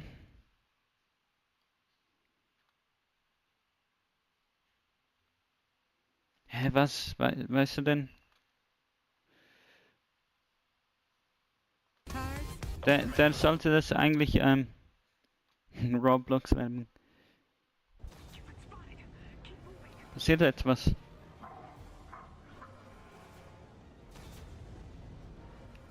Ach komm. Ich muss aber auch das andere, oder?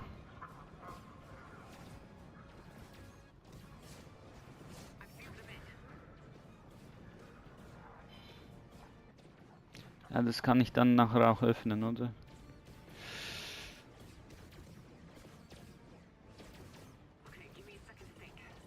Ja, es gibt nichts eigentlich.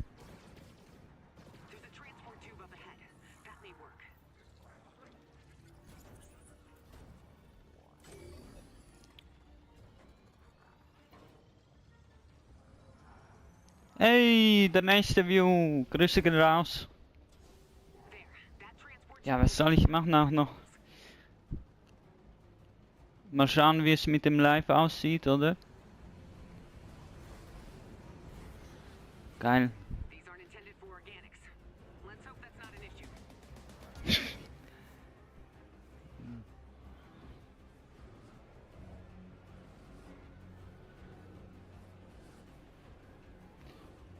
Okay, ja. Und nichts passiert eigentlich auch.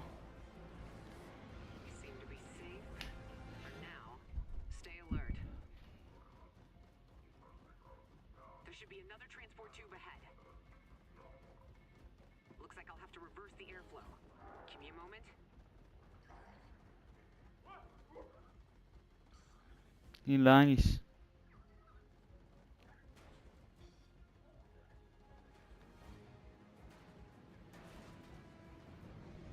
Keine Ahnung, Mann.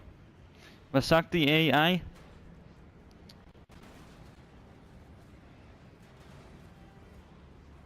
It's in an hour.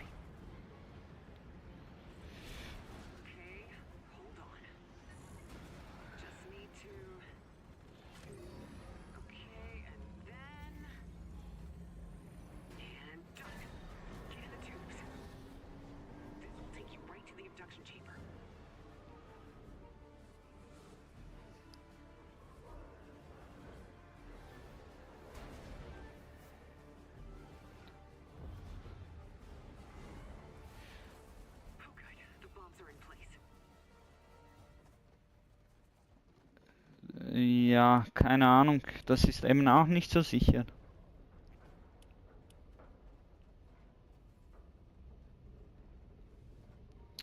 Okay, mal schauen.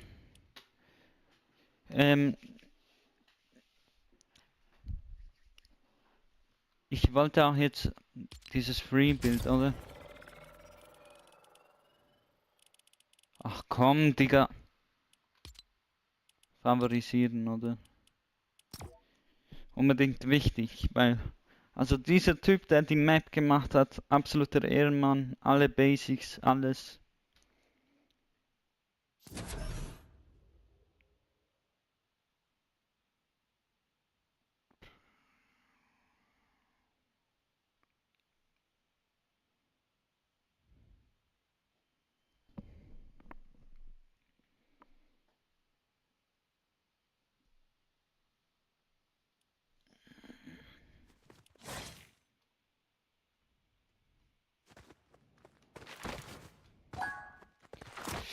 Wir sind bei den letzten zwei, oder? Mal schauen, wir müssen hoch.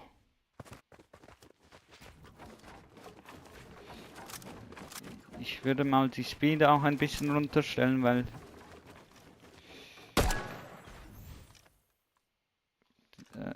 das ist eben auch nicht so das Leichteste, oder? Okay, ich glaube, das genügt, oder? Mal schauen, wie das geht.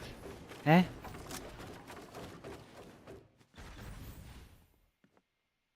Nee. Das war's nicht. Ich muss schauen, was es war. Ja, einfach runterfallen wäre vielleicht schneller. Ist es Layer Switch Down? Ja, es ist Layer Switch Down tatsächlich.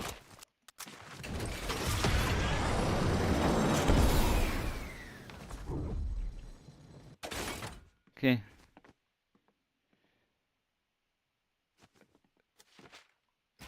Ich glaube, ich muss das so. Hey. Ich hab's fast. Ah, shit. Ups.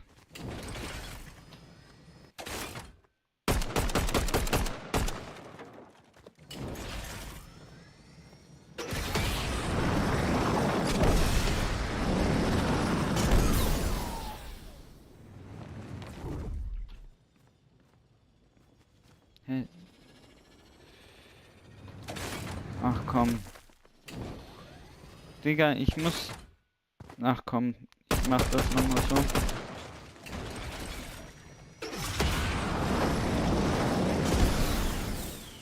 Perfekt.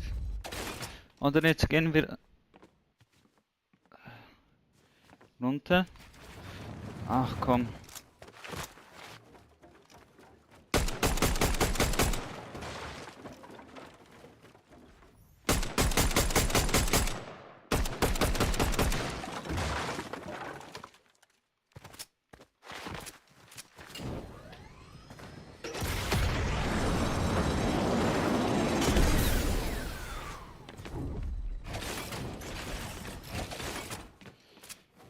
Okay. Na.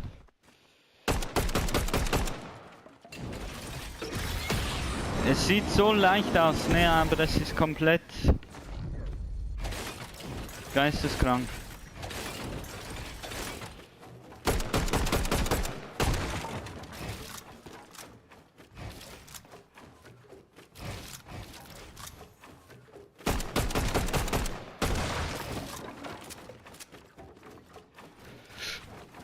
Oh, fast.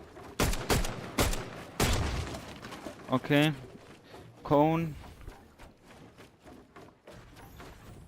Was?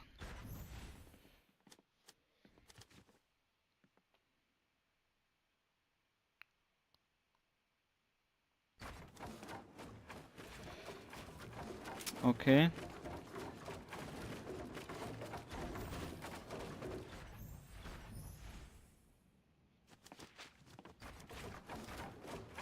Hier auch.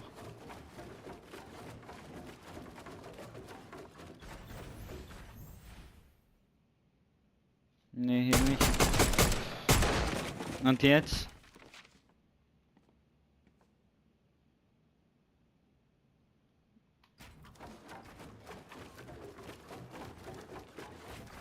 So.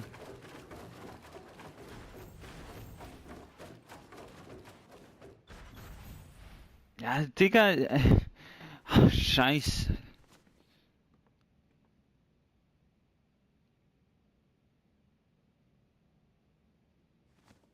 Oh, Mensch, Mann.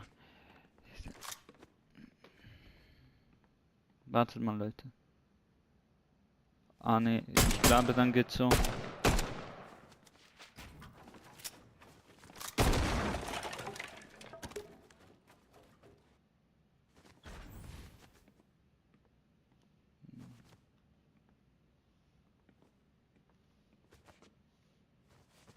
Wo sieht man die Cone?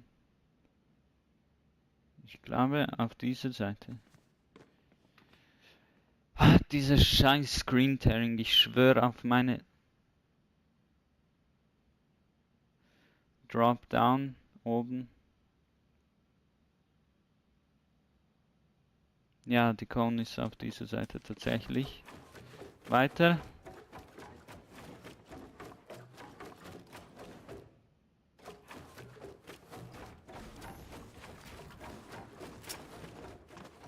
Ja, dann glaube ich, geht's wieder so. Ah, nee. Ich muss noch eins runterheben.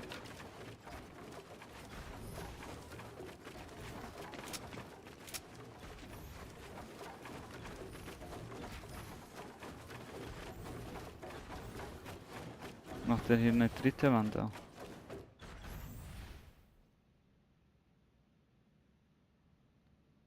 Ja, verdammt, ist das blöd auch.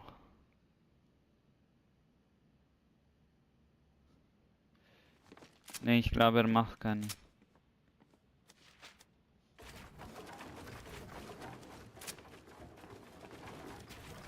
Nee.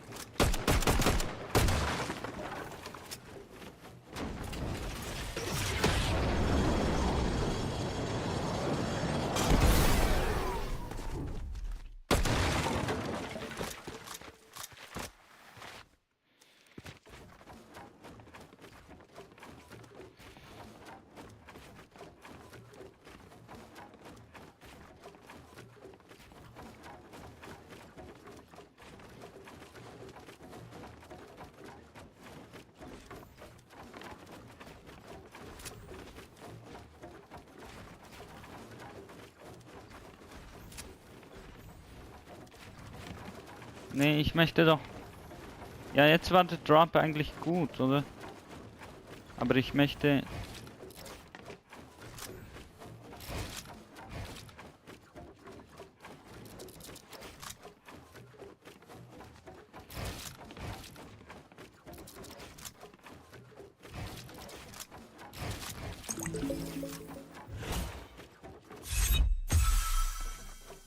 Machen wir das so.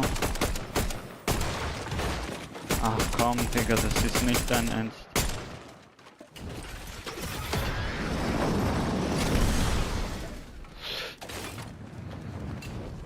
Komm, mach mal ein bisschen leiser.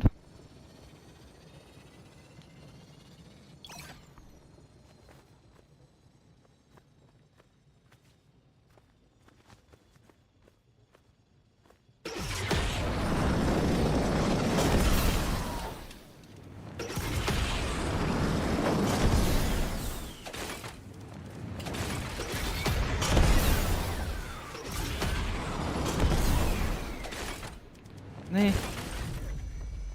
Ach komm schon.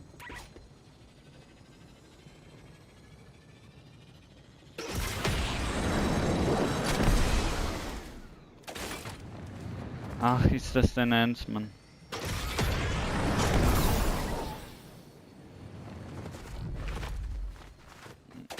Wahrscheinlich gehe ich am besten nochmals von oben.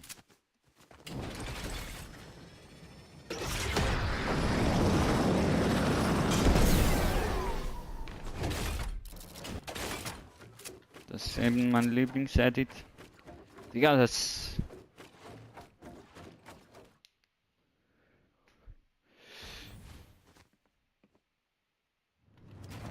Ach komm, Digga. Nee, das ist doch... Ich krieg gleich einen Crashout da. Wie die legendären von Malibuka.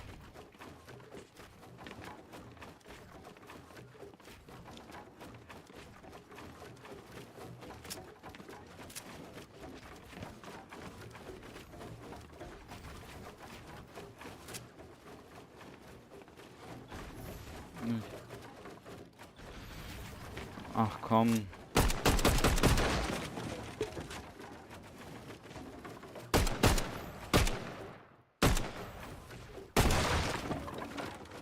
Gut.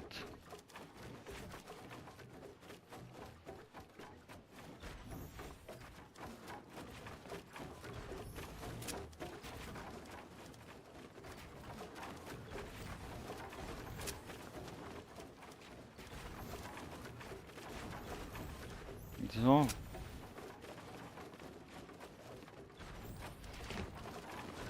Nee, Alter.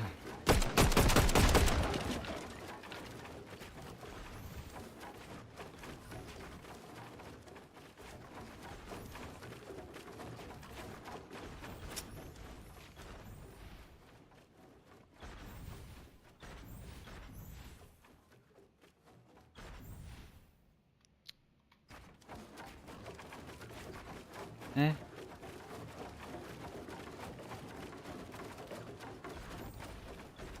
Oh, wo bin ich schon? Leute, schnell zurück. Nee, das ist auch so ein dummer Drill, irgendwie habe ich das Gefühl.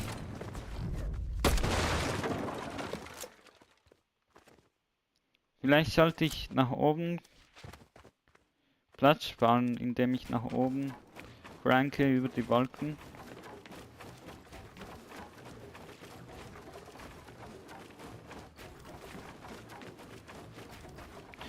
Hey.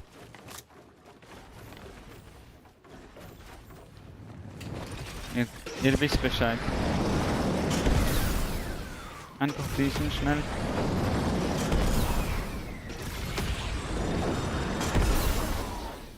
So, man muss sicher sein, oder?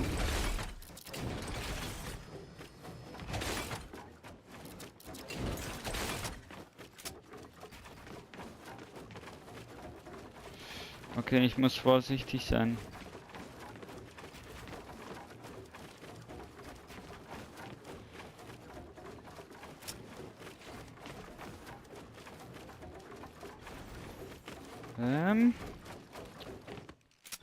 Also wir haben diese zwei, oder?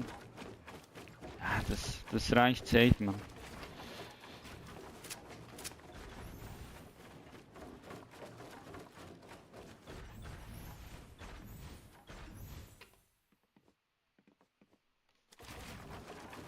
Nee.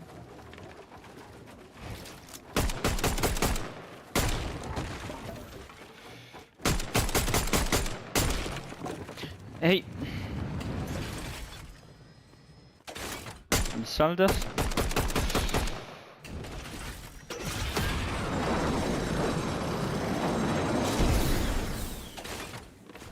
Ach komm.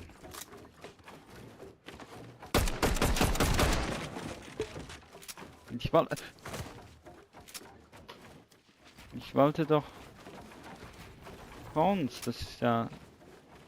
nee. Wie geht das jetzt nochmal?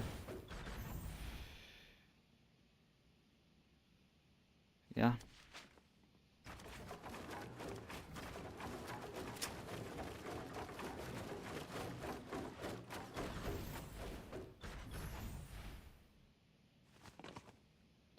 Ja.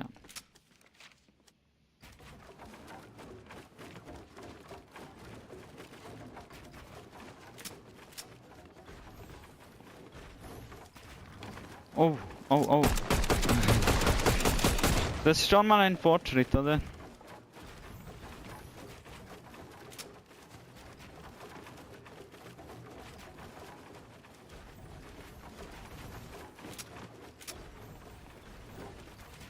Nee, nee, das doch nicht. Ja.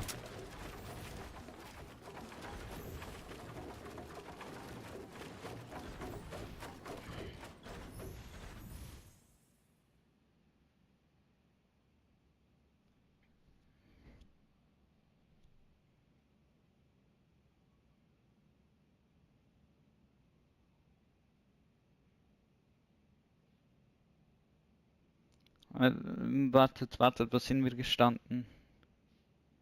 Hä, tut er da einfach noch eine Wand dazu? Ja, jetzt Fokus. Ich glaube, es geht so, oder?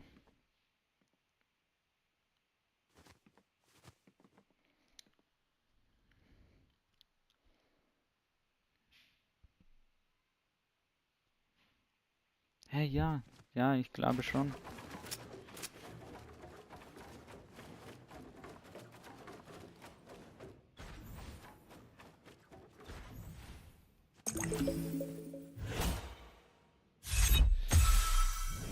Aber wenn er droppt, habe ich eine Frage.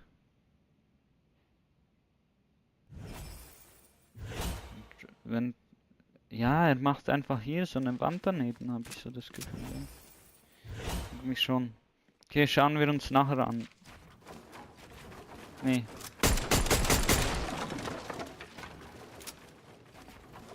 Nee. Ach.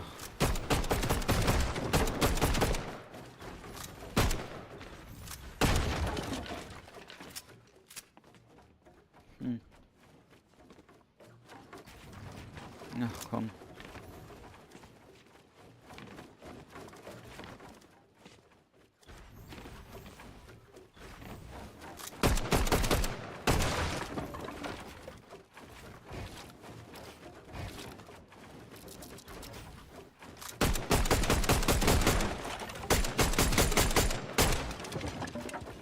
Die Struktur steht noch. Oha. Was?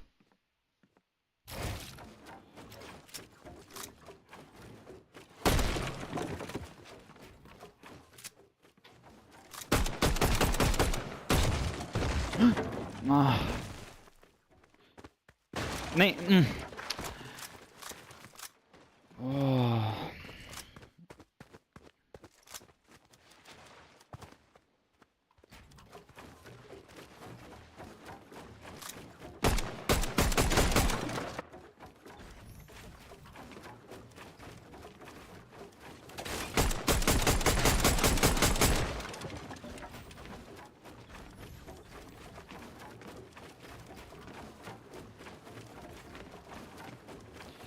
Ey,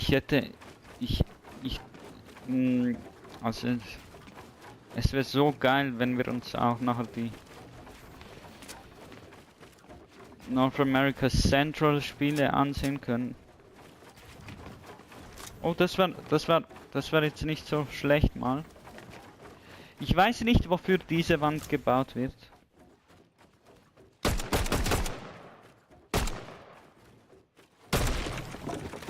Okay, perfekt. Ja, wir haben das schon.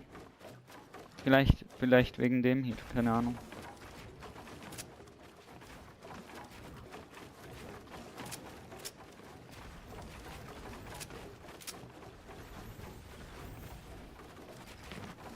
Ui.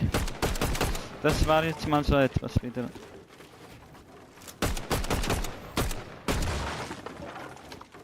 Okay, wie viele Layers? Runter. Noch eins.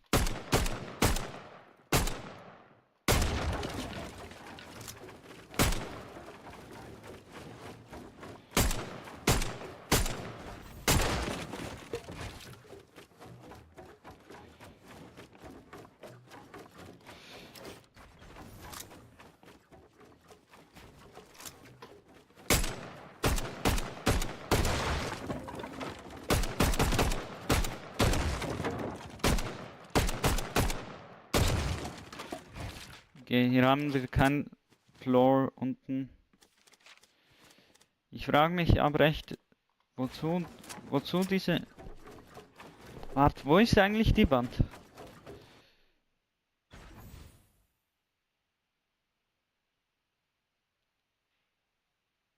Okay.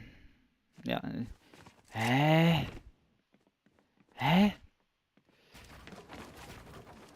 Ich sehe den Sinn dieser Wand nicht, aber okay, was weiß denn ich schon?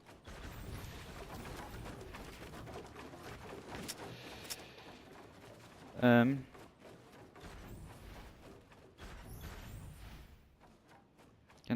hier haben wir jetzt so.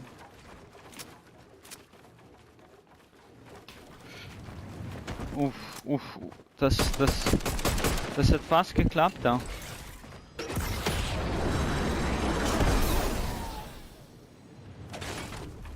Hey, stand mal. Das hat tatsächlich geklappt.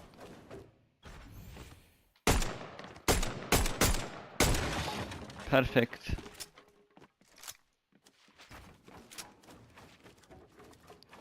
Okay.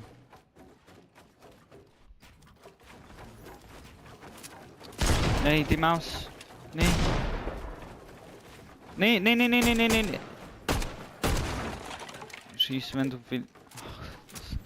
Diese Maus. Die liegt so auf auch.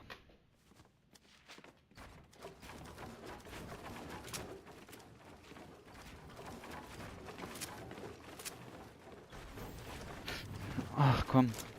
Nee. Nee, das hast du nicht zerstört, oder?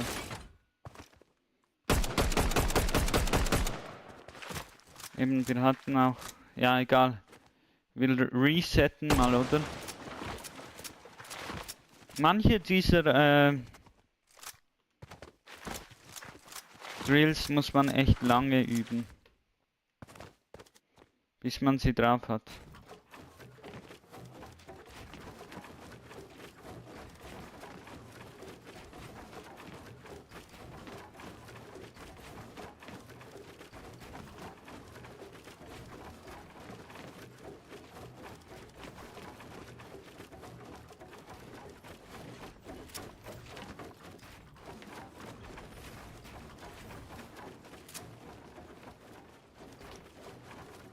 Nein!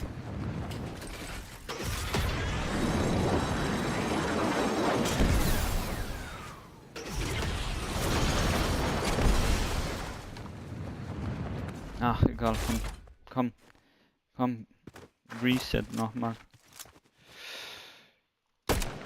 Aber glaubt mir, die Geduld, die zahlt sich komplett aus. So langsam, aber man muss auch konsistent üben. Wenn man es einmal kann, dann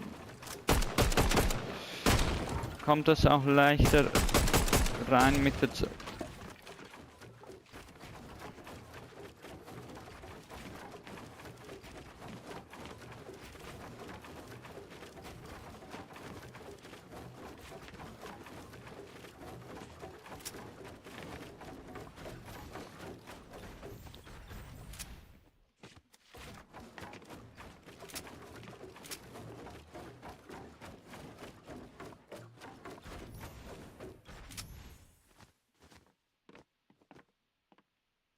NAC Central.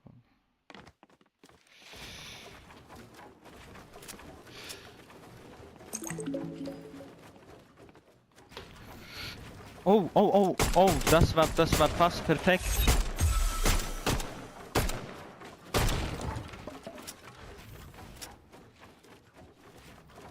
Nee.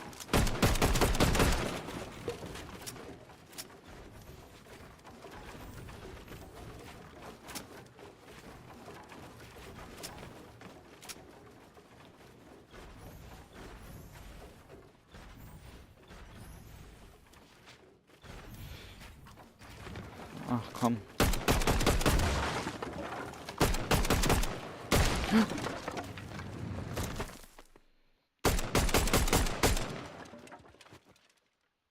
Okay, wir sind 2 gedroppt, oder?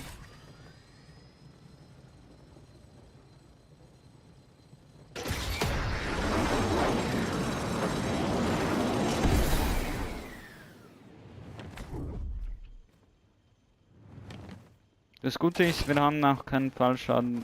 Ach. Hier.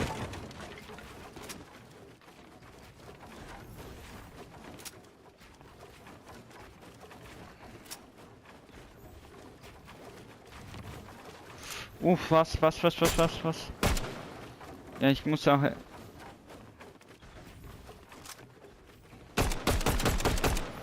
Komm jetzt.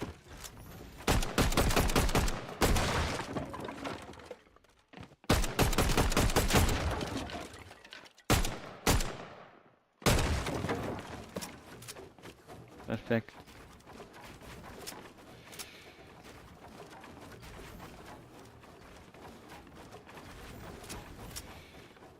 Ui.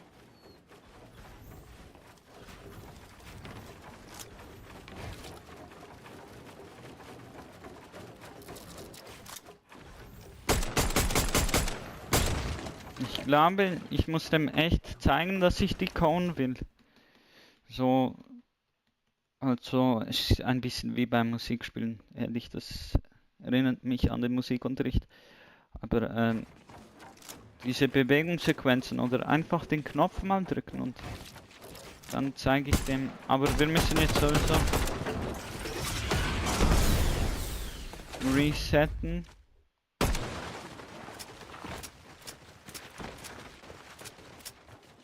Und an diesen Rand.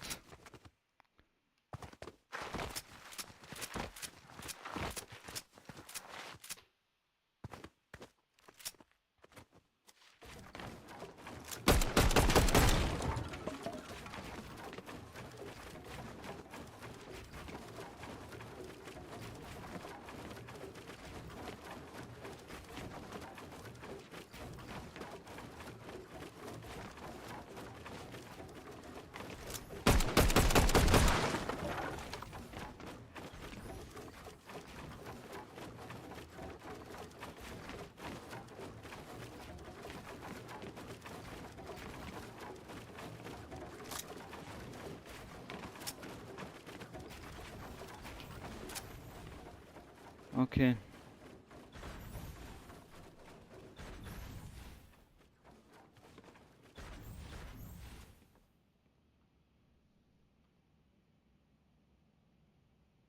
Mal schauen.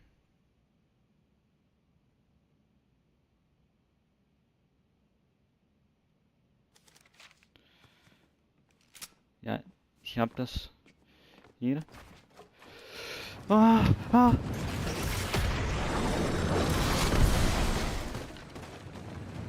Ja, ja, kannst du sowieso resetten.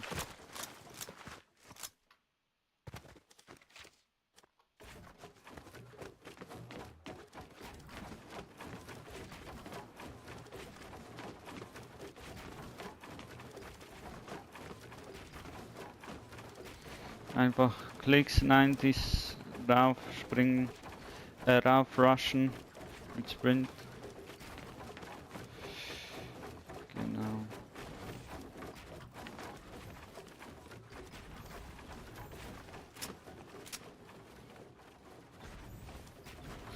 Oh, nee, nee, nee, nee.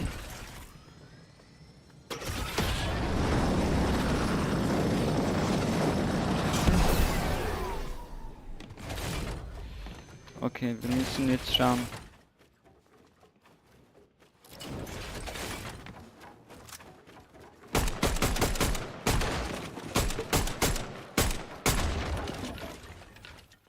Eins, zwei.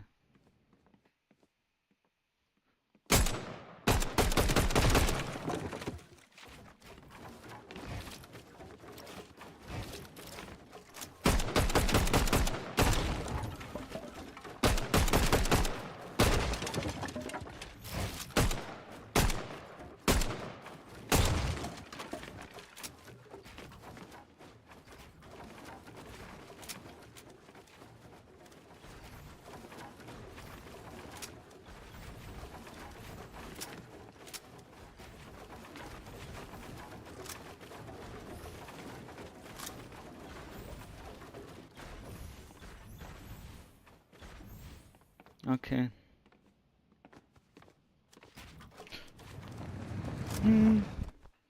Digga! Ja, willst du mich total hops nehmen?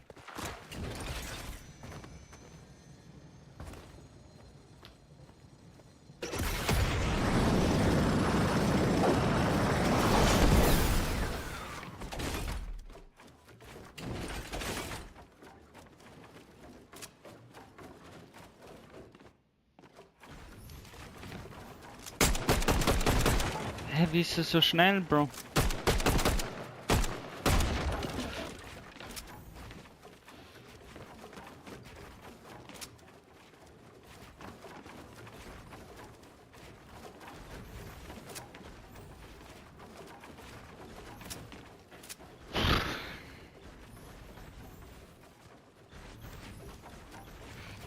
Ach komm, springt er? Nee. Komm schon, ich möchte das jetzt schaffen, aber immer wenn ich streng mit mir bin, dann schaffe ich's. Immer wenn nicht, irgendwie nicht. Also Leute, nehmt mir nicht Crashouts übel. Es ist nicht mal gegen mich selber gerichtet. Also wenn ich ehrlich bin, doch schon ein bisschen, aber ihr kapiert's.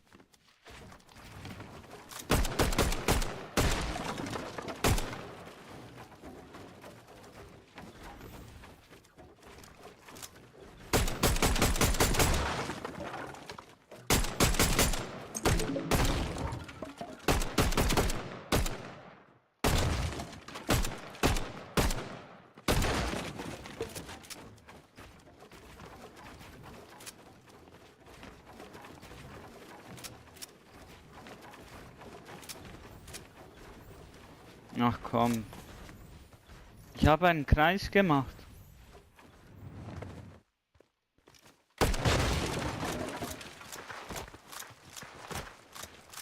So etwas wie eine Treppe, okay.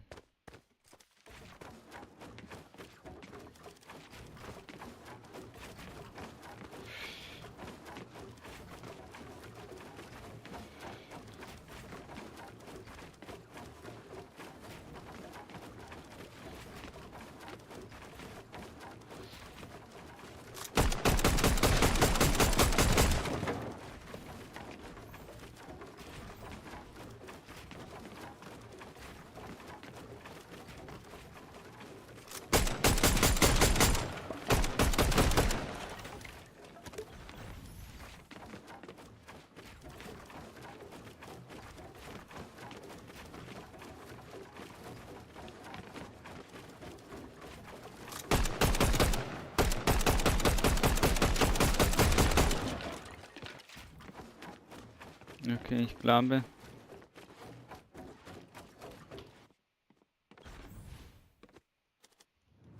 Das ist nicht dein Ernst. Ich glaube, ich habe dort angefangen.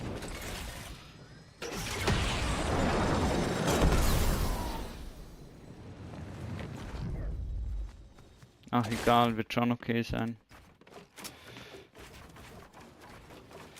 Okay.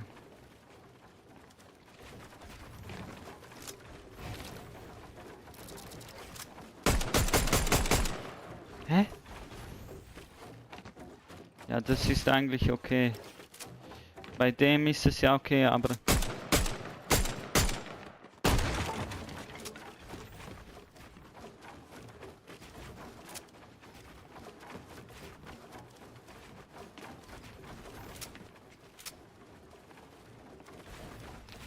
Ach, komm.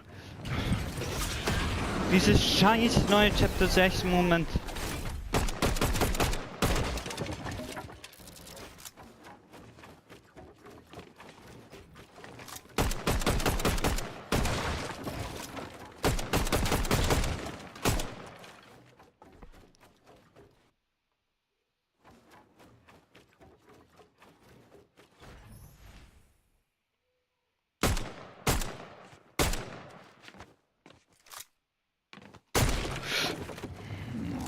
Mensch.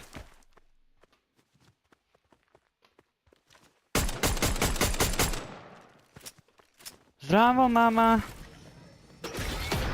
Šta? Radim stream, rekao sam ti.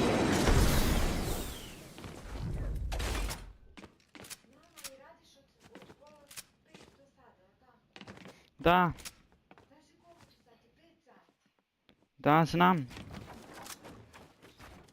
Nemam pojma, pa... To je danas I sutra I onda...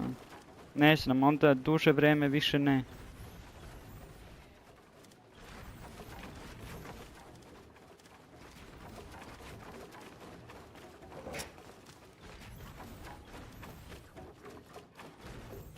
Wieso bin ich... Ah.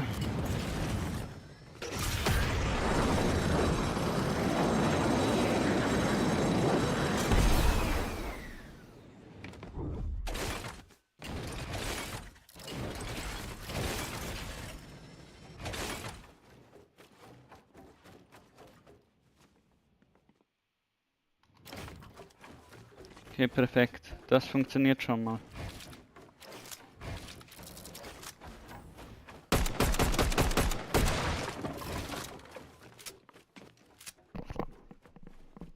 Wie sieht es eigentlich mit dem Live-Event aus? Müssen wir das nicht? Sie haben gesagt in einer Stunde.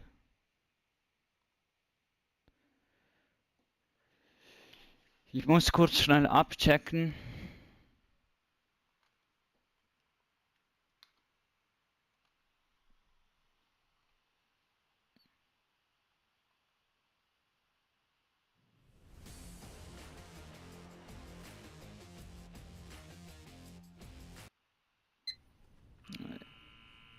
Ich glaube ja, es geht einfach weiter noch.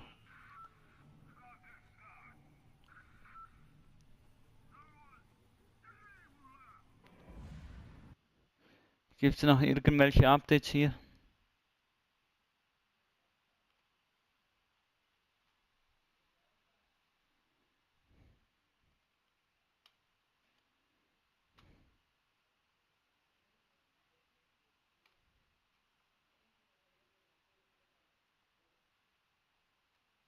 Hä?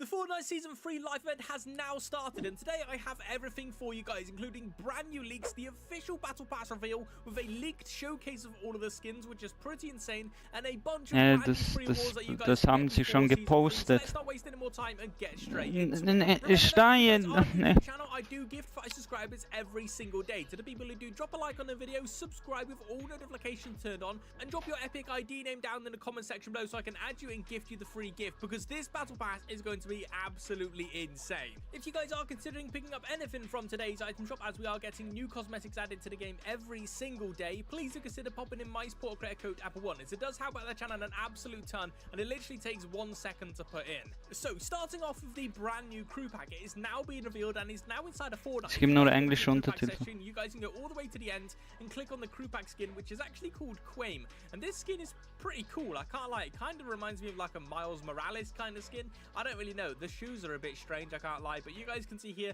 all of the items you guys can get with a skin. You can get the Officer Bound Bat Bling, which is I'm probably never going to use a Bat Bling, I'm going to be honest, but then the pickaxe is actually really cool. It's Quame's katana, but you guys can kind of see like a load of stickers on it.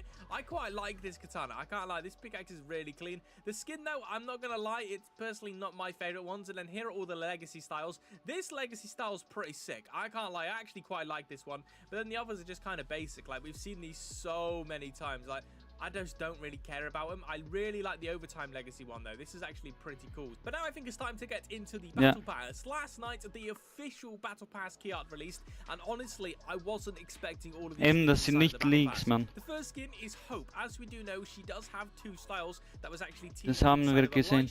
You guys can see a Jedi version and a Sith version of the Hope skin, which I think is pretty cool. As you guys can also see, she's holding a lightsaber, which is not Mace Windu's lightsaber, which means this is not a mythic weapon. This is actually going to be a pickaxe 4 next season. A customizable lightsaber is okay, gab's das schon mal? Das ist doch cool. Pretty sick. You guys can also see her holding a brand new pistol that's going to be in the loot pool next season. We then have oh ja, das ist interessantes Detail, was he was going to be inside of the battle pass. We thought it was going to be an item shop skin. It's actually inside of the battle pass, but you can only see 2 arms of him. So it looks like hat. 2 arms, which is quite hey, aber diesen Skin maximal haben es Leaker oder in der Datenfiles oder so, also ich glaube nicht, dass der im Shop ist, oder? I'm so excited, bro. It's gonna be sick. We then have the Cuddle Team Chewbacca skin, which is actually. Oder wir lieben das mal.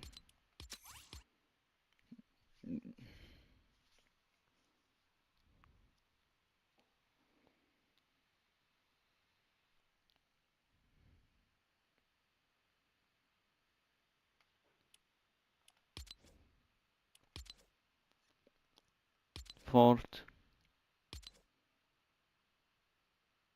TMNT Dimensions. Ja. Der Skin sieht eigentlich geil aus, finde ich irgendwie. Shop. Boah, da gibt's richtig viel Content.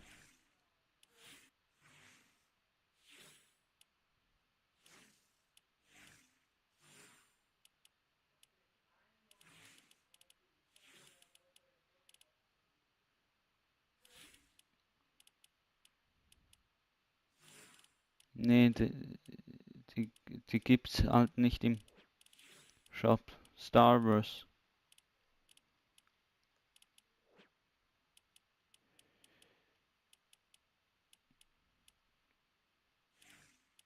TMNT gibt's. Emotes. Songs, die ich wahrscheinlich wegen einem lizenzierten Audio überhaupt nicht abspielen kann.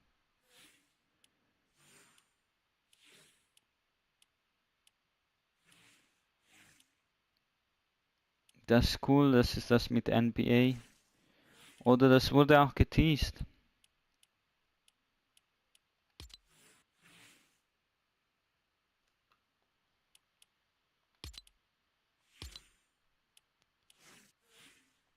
Hä? Den finde ich cooler. Ja, vielleicht, keine Ahnung, ob das stört da. Spielefeld Axo.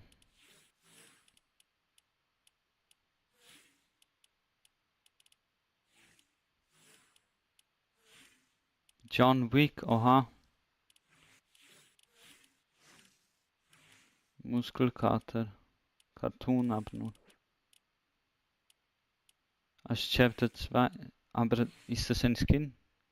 Wird heute entfernt. John Wick nicht. Die hatten doch Kritik wegen solchen Timers. Sabrina Carpenter. Lego Pass, oder?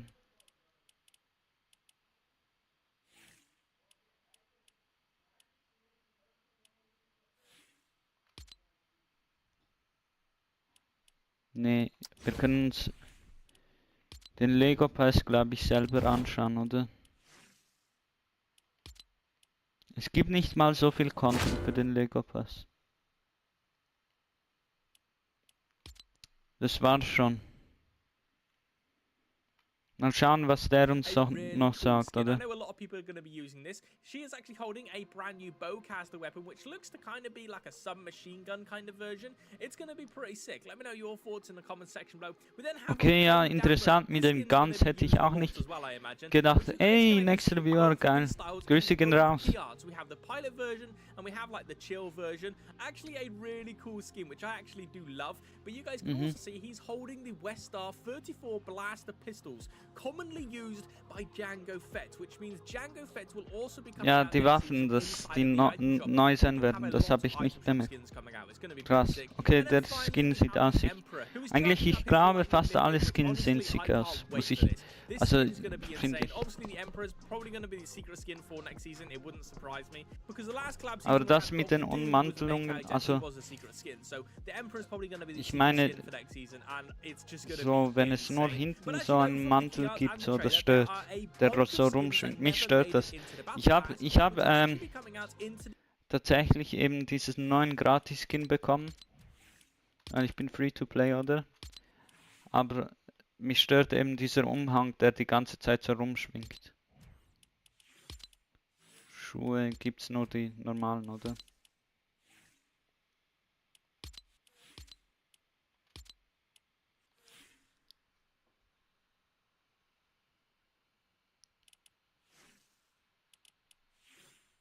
Ich finde die irgendwie am geilsten, muss ich ehrlich sagen. Also nicht so gemeint, ihr checkt, ja. Einfach so als Kind. Den Gleiter finde ich, der ist laut, vielleicht nicht so das günstigste deswegen, aber ich finde ihn irgendwie cool. Ja, vielleicht sollte ich ihn den auch wechseln.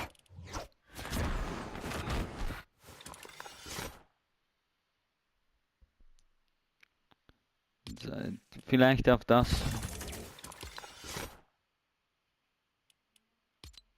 Jetzt habe ich den Gleiter, perfekt. Okay, vielleicht ist es besser, wenn wir mehr davon schauen und so kommentieren, anstatt die ganze Zeit zu Fortnite zu wechseln. He does have two styles, one with a hood on and one with a hood off. I personally have no idea when this skin's going to be releasing. It might be releasing on day one inside of the item shop because I know a lot of people are going to want it, but honestly I have no idea. We then have Captain Phasma and the First Order Troopers, which is actually going to be pretty cool. I've wanted Captain Phasma for a long time. We then have Mace Windu, who was seen in the key art and in the trailer, but is not inside of the Battle Pass, which is quite weird. I personally ja, Epic Scams. Keine Ahnung, die tun schon mehr als andere Developer, aber trotzdem. Okay, die Szene sieht irgendwie cool aus, aber so von weiterem hat die Outpost Base ist voll klein ausgesehen. Ich bin gespannt, wie das alles so hier drin sieht und so alles. But the Death Star live event is actually starting right now in game. You'll notice when you load into a game, the Death Star is getting closer and closer every single day, and every time it gets closer, you guys can see new details on it, and the portal's power is getting stronger and stronger. Soon, the Death Star will shoot at the portal that we actually did see inside of the Star Wars trailer, engaging the Spirit Round, auch, also krasses Detail. Aber ich, that we did see from the trailer, and that is actually how he turns into a demon, which is pretty insane. I can't lie, this storyline is taking a massive twist with Star Wars, and it's going to be pretty insane. We actually do have some live event rewards you guys can get before it starts, which is really sick. So in this trailer, you guys can see Dave. Das hat er krass bemerkt. Vielleicht ist es auch so, dass Epic einfach so das deswegen nicht angeteased hat. Als Überraschungseffekt, aber...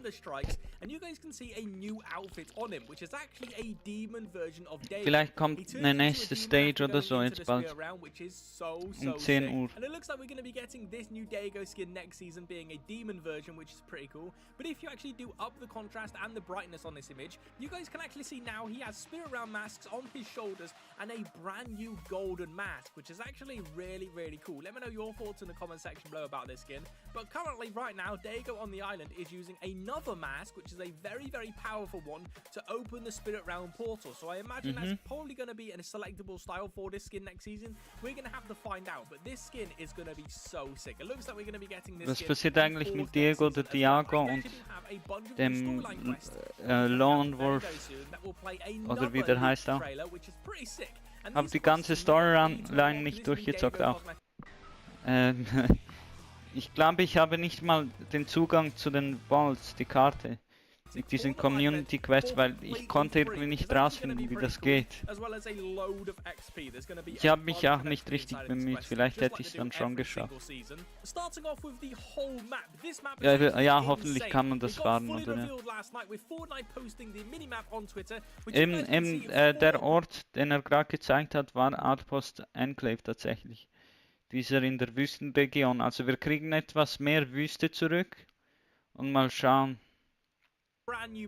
wie sich die POIs verändern durch die Seasons und dann auch für die Landespots für FNCS im September in Frankreich.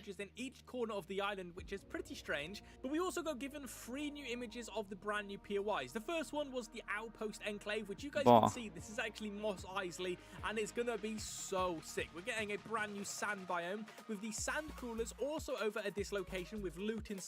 Geil. Ey, wäre ich so ein Kind, ich würde mich so wünschen, dass eben diese Dings abwechseln. Also als die Wüste in Fortnite drin war, in Season 5, dachte ich mir so, ja, wo sind die Berge und der Schnee? Also ich war damals voll Winterfan. Ja, keine Ahnung, ob genau auch mit diesem Essenslokation, keine Ahnung was das sind. Man sieht eben, wie gesagt, den Taco, Tomato Pizza, Burger und einen Hotdog mit Schokolade, komisch. Und irgend so abgestürzte Objekte, keine Ahnung, von dem eben Krieg, von Star Wars, irgend sowas. Genau, also vielleicht würde ich es mir eben auch nicht wünschen, aber ja. AT-ATs we thought we was going to be getting. It is actually a 3-part POI. You have the main base at the top of the mountain, which is pretty big, I can't lie. The entrance at the bottom of the mountain. Einfach halt so, man kriegt auch eben in den Bergen, hier sieht man es richtig geil, die Schiffe und so. Man kriegt halt richtig guten Highground und ja, safe. Früher hat man dann da komplett Skybase gebaut und damit angefangen, eben auch mit der Zeit, und das wurde dann leichter auch durch die höheren Berge. Eben, aber ist eben auch so ein Nachteil, dass man dann reinrotieren muss in die Zones.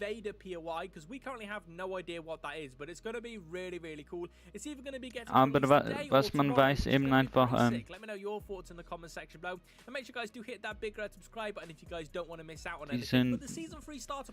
diese Abwechslung eben mit den Bergen und so hat mich einfach gechanged und geprägt, und ja, ich war dann irgendwie auch ehrlich satisfied, dass endlich mal auch Berge reinkommen. Hä,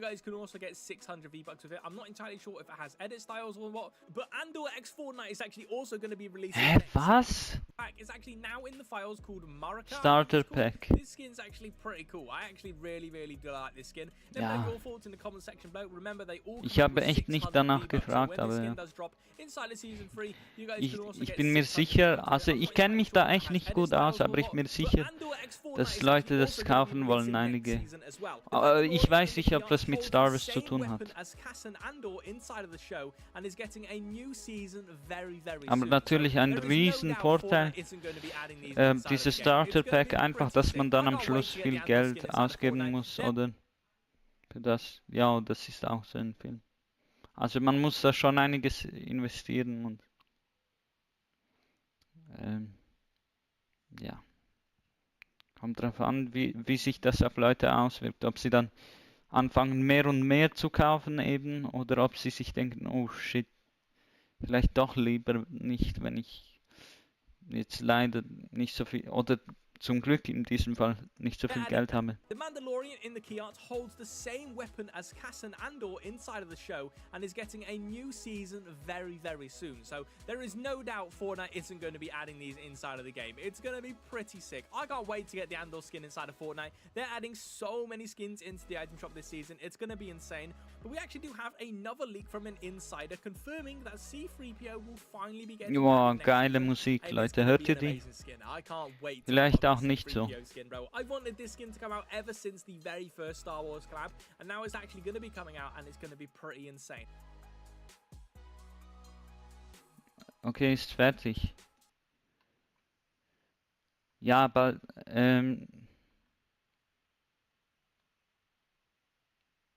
bald ist eben auch dieses Fortnite Live.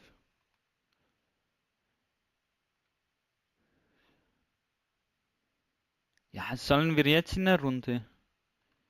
Ich weiß es doch auch nicht. Was war? Ich wollte eigentlich noch etwas sehen. Nee, Fortnite hat wahrscheinlich auch nichts Neues.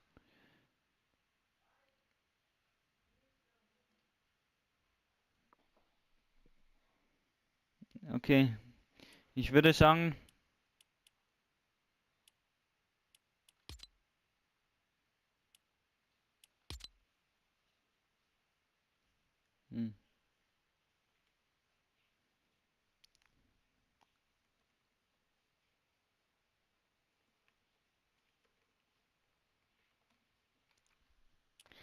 mal schauen.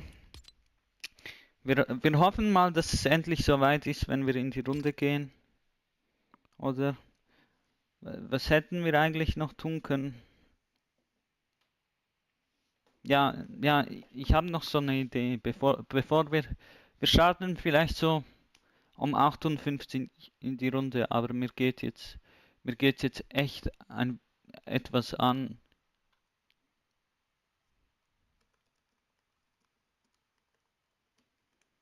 Man muss es wissen.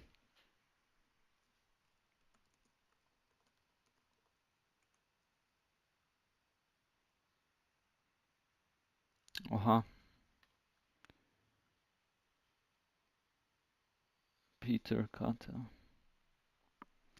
Ja, es kann schon sein, dass er da gut noch ein FNCS gewinnt. Oder eben auch wie Miro, aber der war Controllerspieler.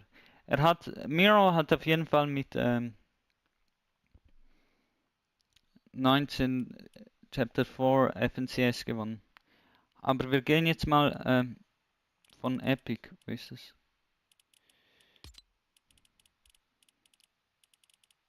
Legend.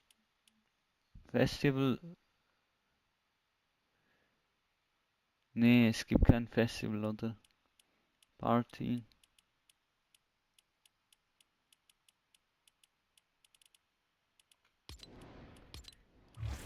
Oha, so viele am Spielen. Keine Ahnung.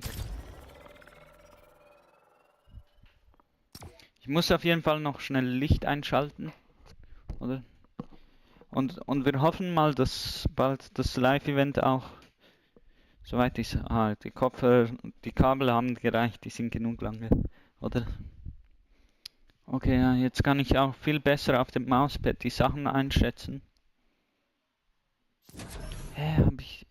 Ja doch, ich habe alles im Hintergrund eigentlich gefühlt ausgeschaltet, was ich nicht brauche. Eben auch in einer Stunde fängt klar FNCS NAC an. Wir sind dann am Viertel vor oder sogar ach komm, wieso laggt das jetzt auch wieder? Das verstehe ich jetzt echt nicht. Boah, man sieht eigentlich schon die Map hier. Schaut euch das an. Die ist so nah und doch so weit. Nur 12 von hier. Aber kennt ihr noch, also ich finde echt die Grafik von Chapter 4 am besten gefühlt. Und auch wo die Lobby einfach so auf dieser Platte war, also natürlich man weiß, Erde ist nicht flach, oder? Aber... Okay, Flacherde, ich sag doch nichts, aber... Oh, ui. Mal schauen.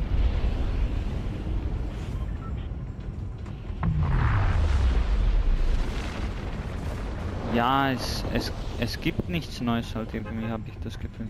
Wir können da schon mal schauen.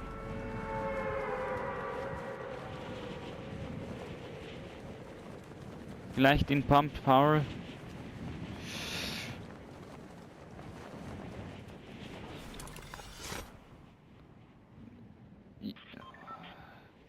Und dann so dort einrotieren. Okay.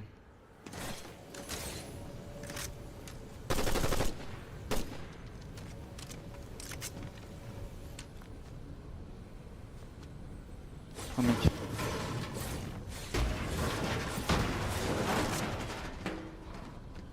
Ach, wieso sind denn meine FPS so niedrig? Perfekt. Finden wir noch etwas Heal? Wo ist der Typ?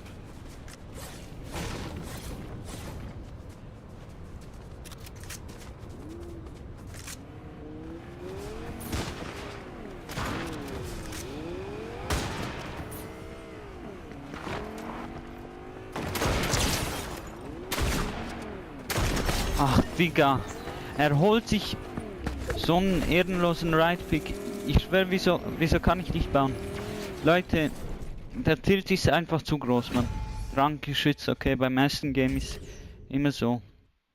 Aber wir gehen mal in ein Unranked Game.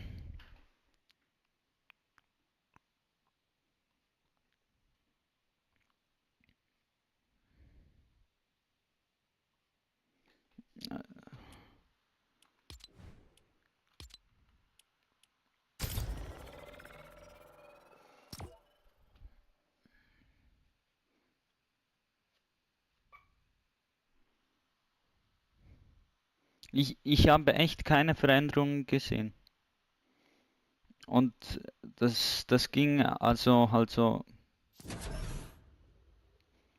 einige Tage, so habe ich das Gefühl, oder? Okay, jetzt vielleicht, weil sich die Shader ein bisschen kompiliert haben. Also vielleicht gibt es im Performance Mode, also DirectX 11, keine Shader.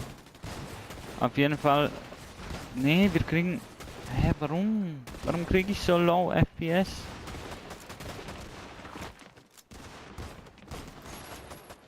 Ich verstehe es auch nicht.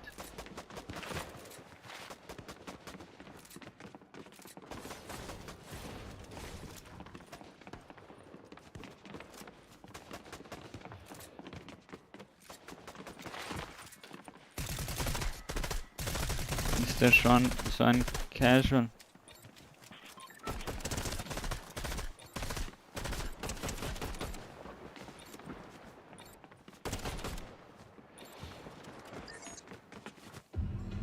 Okay.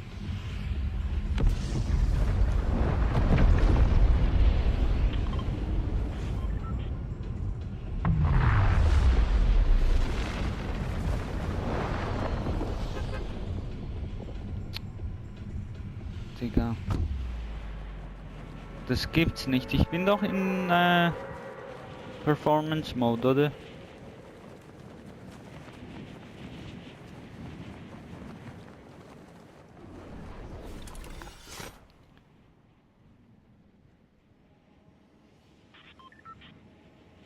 Okay.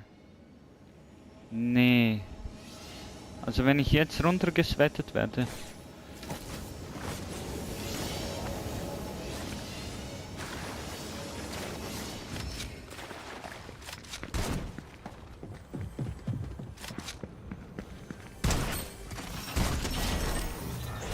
Weg.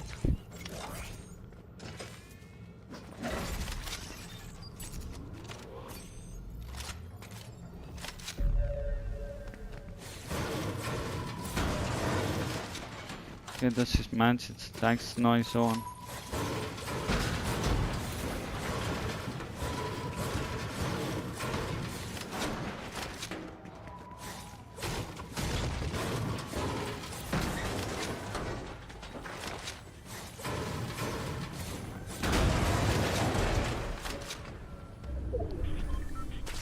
sehe hier jetzt keinen. Okay. Die Gun ist auf jeden Fall besser.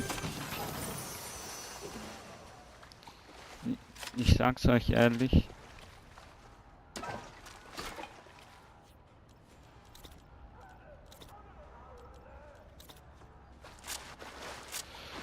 Mal schauen.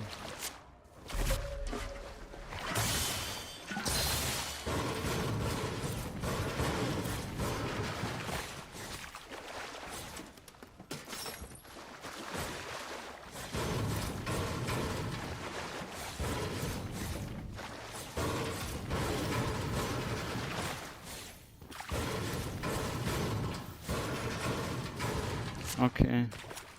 Wir haben schön Metall gefahren.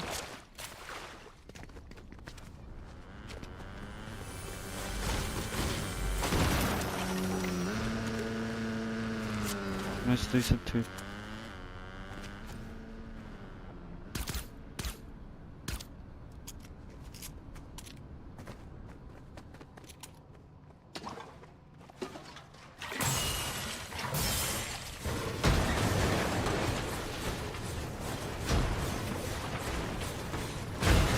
Oh, ne Wächter.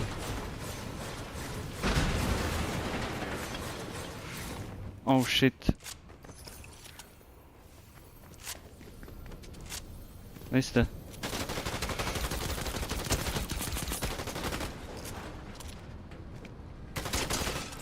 Komm. Alles easy.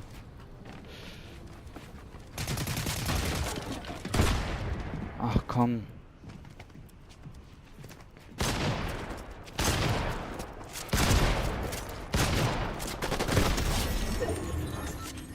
Ach shit, das ist eine absolute Blamage. Okay.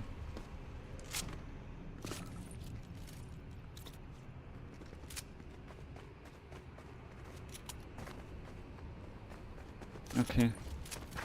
Egal. Ja, was gibt's denn hier eigentlich? Gibt's hier... Ach so. Wartet mal, es gab doch...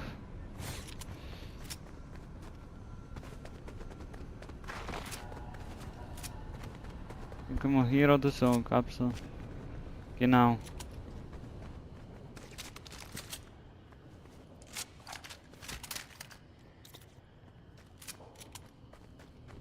Okay, gibt's hier irgendwo ein Auto?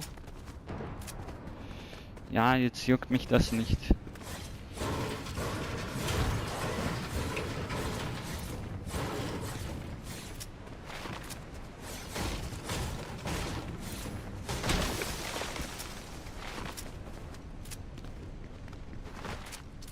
Hier war doch so irgendwo eine Kiste.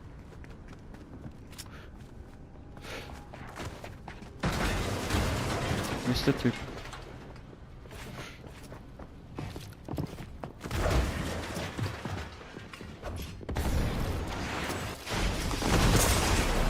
Wo ist der Typ? Verpiss dich aus meinem Gesicht. Okay, wartet Leute. 4. Perfekt.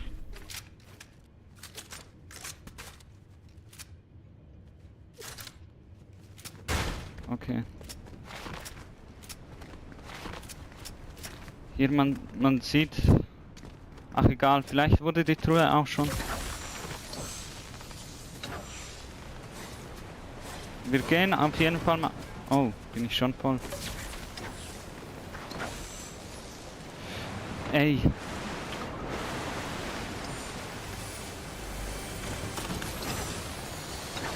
Egal. Wir gehen doch mal schon zu diesem neuen Ort, oder?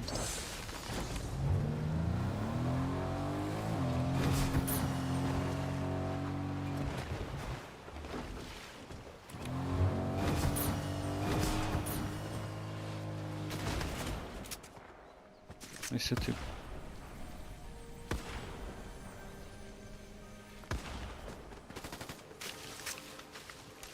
Geh mal hier.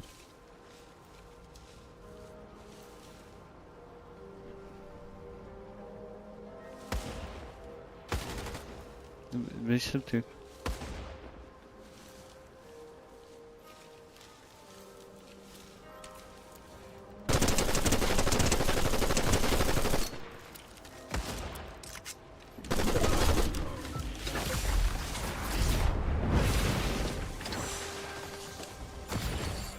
Komm schon.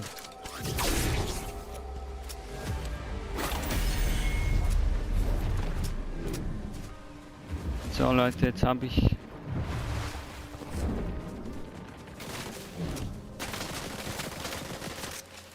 What the fuck? Sind das alles Bots?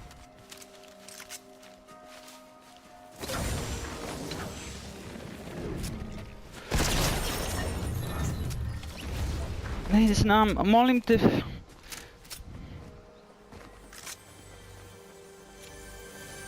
Ja Leute, ihr habt gesehen. Ja, das Portal geht einfach nur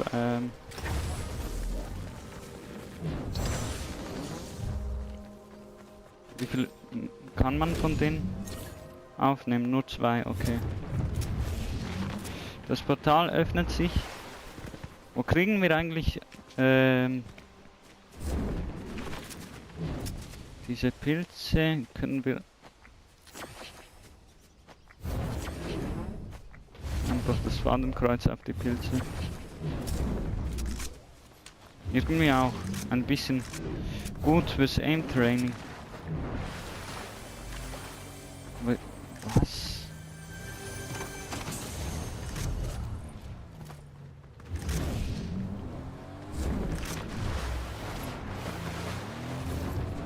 Wer ist der Typ?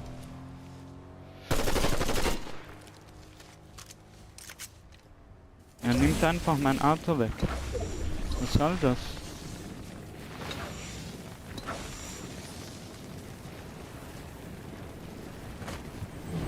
Okay Leute, wartet mal kurz. Okay, das...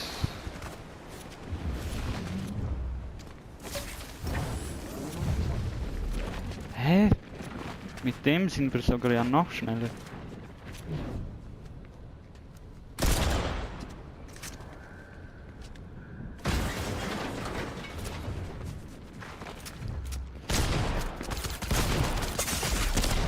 Nee, nee, du hast mich nicht.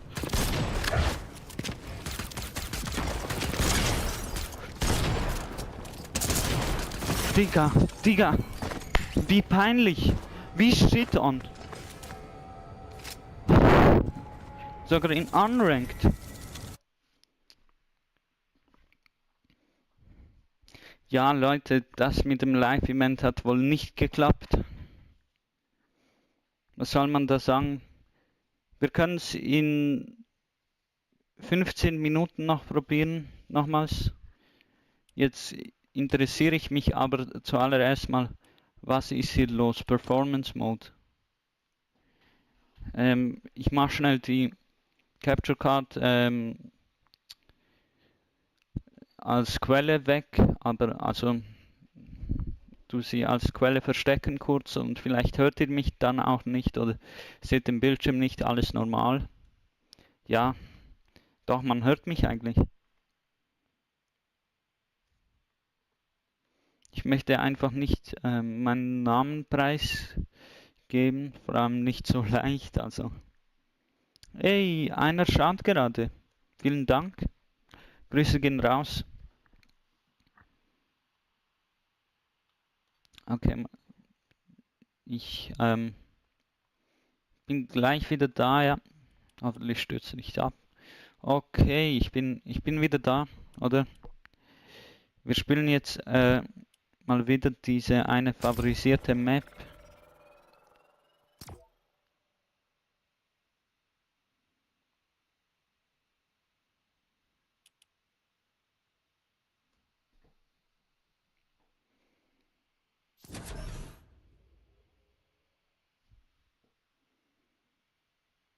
So.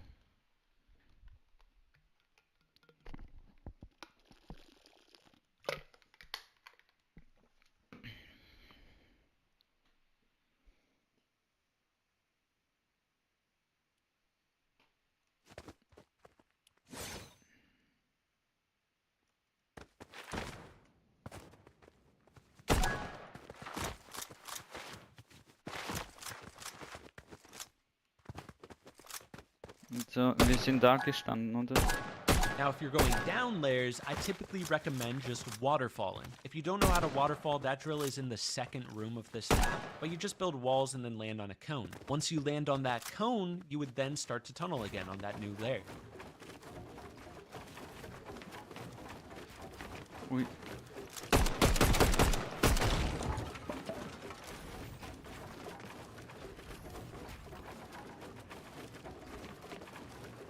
Hey, noch ein View. Vielen Dank. Kuss geht raus.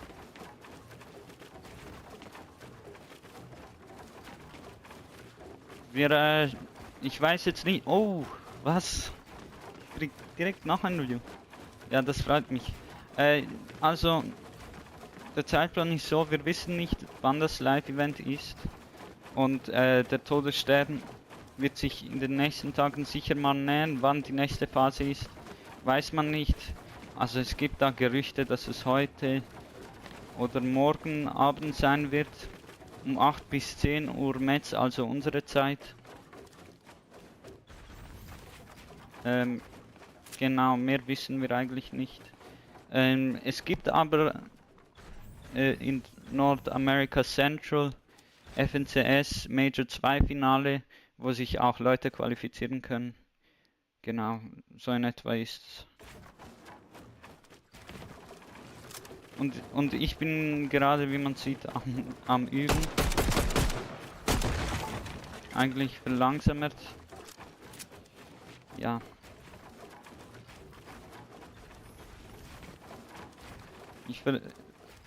Ich versuche jetzt diesen Drill, noch ein View.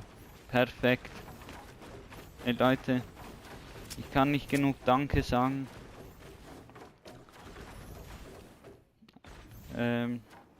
Genau, was war eigentlich? Ja, wir üben hier jetzt eigentlich weiter so. Ui, das ist jetzt verlangsamt, ja, es braucht viel Geduld und es geht nicht auf einmal. Und eben wie gesagt, falls ich Crashouts habe, nicht so, nimmt das nicht so ernst, ja. Ich muss manchmal zu mir streng sein, sonst geht's nicht, habe ich irgendwie das Gefühl. Nee, was mache ich da denn? Also ich habe sowieso nicht versprochen, dass ich familienfreundlich bin oder so.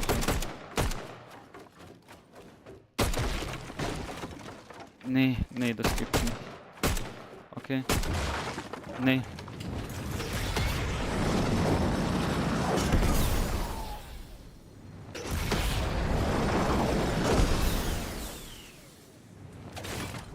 Perfekt.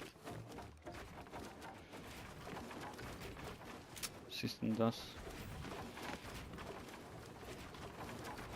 Ach komm. Oha. Ui. Leute, ich weiß nicht, wie ich mich bedanken soll bei diesen Views, ja. Es sprengt alle vorherigen Rekorde. Ich muss aber auch sagen, wahrscheinlich mache ich eben auch gerade für Gaming auch eben einen zweiten Kanal auf. Also seid da auf dem Ausschau in Zukunft, weil irgendwie kriege ich bei den Videos nicht viele Views, oder? Irgendwie. Zum Beispiel jetzt bei meinem Video jetzt nicht das Live. Aber ich muss mich natürlich auch selber zuschauen. Ich weiß nicht, was ich mache. Ja, hier habe ich zum Beispiel viele Views bekommen, dann hier überhaupt nicht und so. Und man sieht halt einfach, wenn ich halt irgendwas über Technologien oder so mache, was ich wahrscheinlich diese News in Zukunft auch in Streams packen werde. Eben, ich kriege manchmal zu wenig Views und ja, ich kann, es ist eher so, wenn ich Videos über so Technologien und so mache und PCs, dass ich mehr Views kriege, also ja, ich muss mir natürlich auch selber zuschauen, das steht klar, oder? Ganz klar. Genau, wo ich das offen habe. Aber sonst, uff.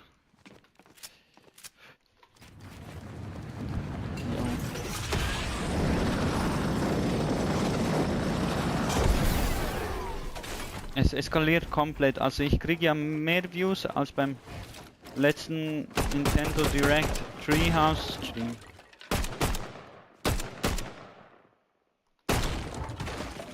Okay.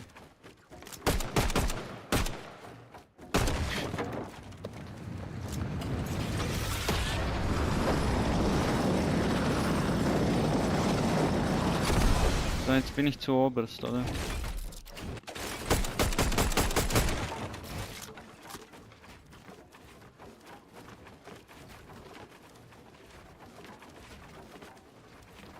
Das kann ich, aber das Layer, vielleicht sollte ich mir auch ein Tutorial anschauen zu dem, weil irgendwie habe ich das Gefühl, komme ich nicht weiter.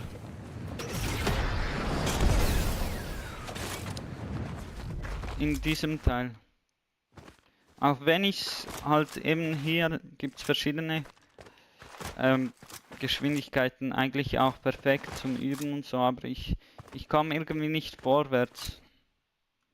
Leider.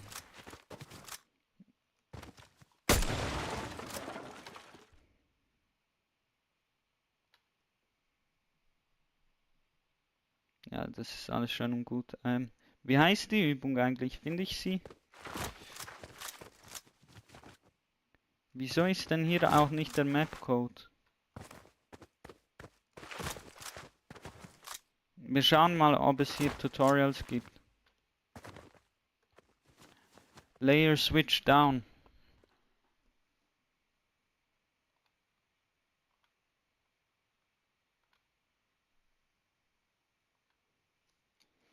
Stock. Danke nochmal also für alle Views, die ich kriege. Boah. Stock with... Ah.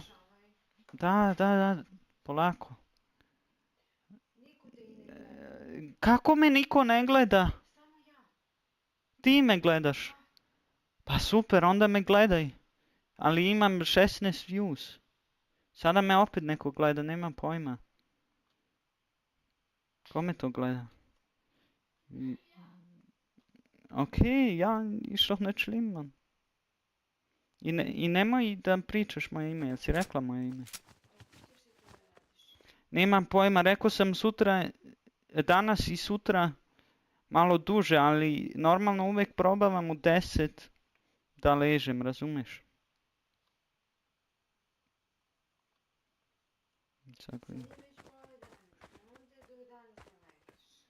Pa ne, rekao sam danas i sutra će malo duže trajati. I onda duže vreme neću više tako dugo ostajati. Razumeš?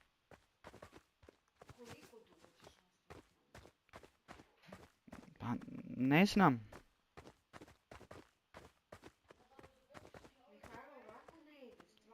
A...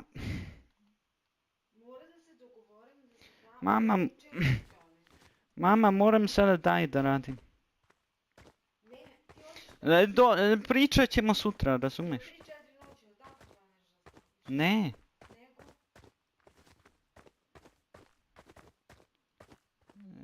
Nemam pojma. Čekaj sada.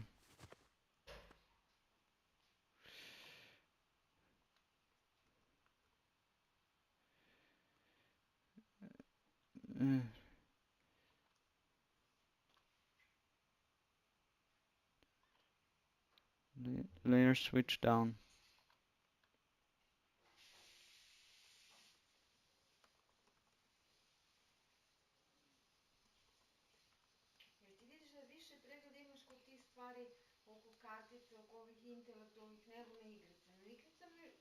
Ne, ma nije to zato, to je zato što sam startovao s time YouTube kanal. Ali vidiš sada koliko pregleda imam.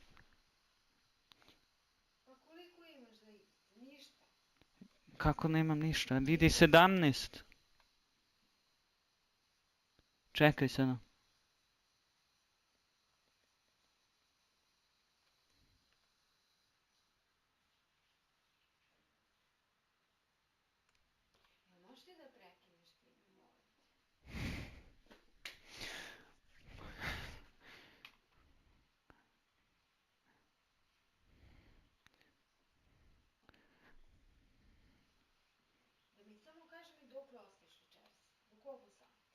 Nemam pojma, možda do 2 sutra. Maksimalno. Čekaj.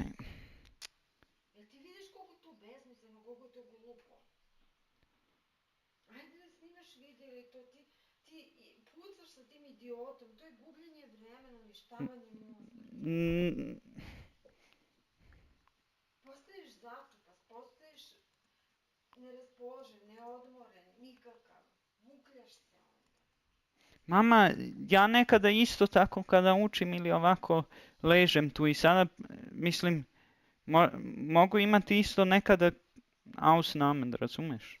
Vajda.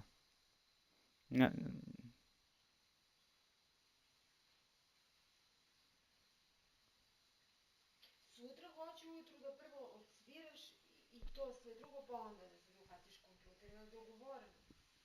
Šta? To što ti kažem, da prvo odsviraš violinu i otpevaš, nešto po kuću radiš i onda da se dohvatiš kompjuter. Pa čekaj. Znači za sutra sam već pripremio stvari, ali mislim onako neke, tu sam već daje za sutra, znači neću morat ceo dan da radim i takve stvari, ali možemo se dogovoriti. Kad ćeš sutra da radiš? Moram sada da nastavim. Dobro, kad ćeš sutra da radiš s kompjuterom, a kad ćeš radiš ovo što... Pa, kako se kaže, otprilike isto vreme u 4:30 trebam da počnem. Dobro, i onda... da završiš po kući i da ne koristiš kompjuter. Da. Šta? Šta si rekla? Ne! 9 sati te budim, ujutru. Da se prvo po kući završi pevanje, pa tek popodne. Čekaj sada brzo malo. Zašto me budiš u 9? Zato što ti je dovoljno od 2 do 9 da spavaš. Ne. Do 10. Dobro, vidjet ćemo.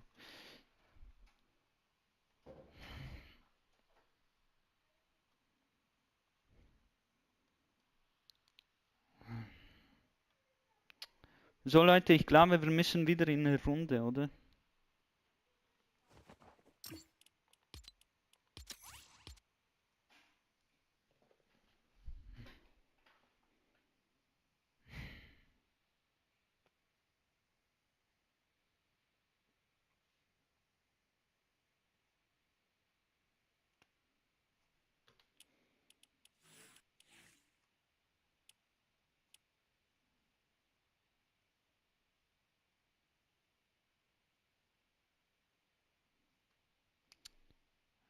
Battle Royale, oder?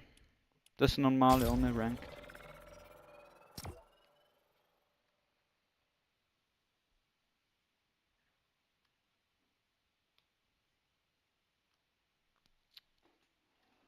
So.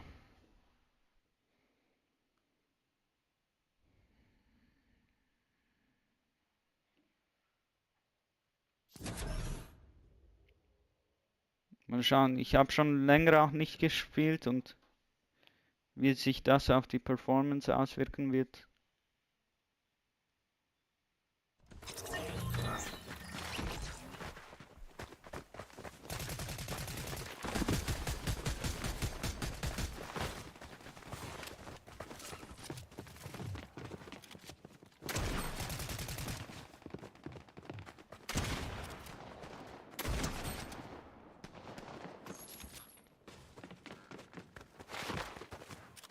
Mal schauen, ob sich auch was auf der Map tut, aber...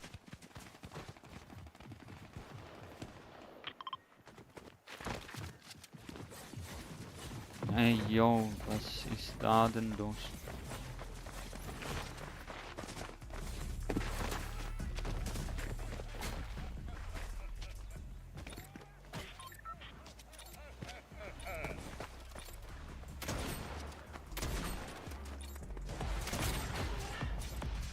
144 ist auch das Maximal, oder? Ui.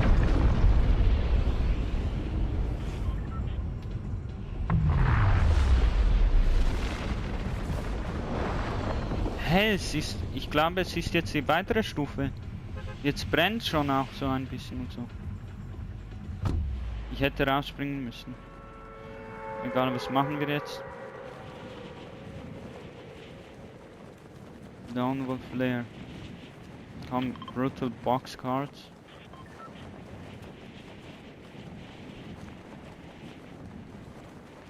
Ey, auf jeden Fall fette Grüße für den, der gerade zuschaut. Oder die. Okay, mal schauen, ob wir ankommen sind. Hat sich gerade nicht so ganz angehört. Ich hätte vielleicht schauen müssen. Ey, das ist der.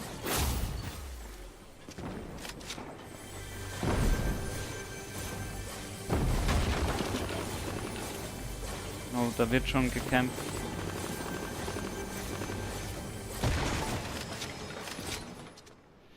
Ja, wieso habe ich die schlechteste Pumpgun gerade?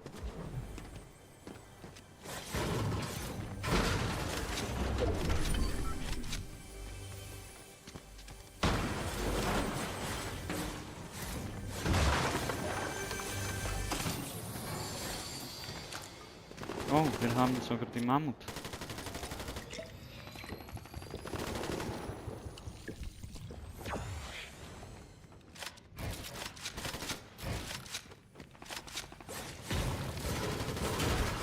Nee, ich habe mir die Deckung weggemacht.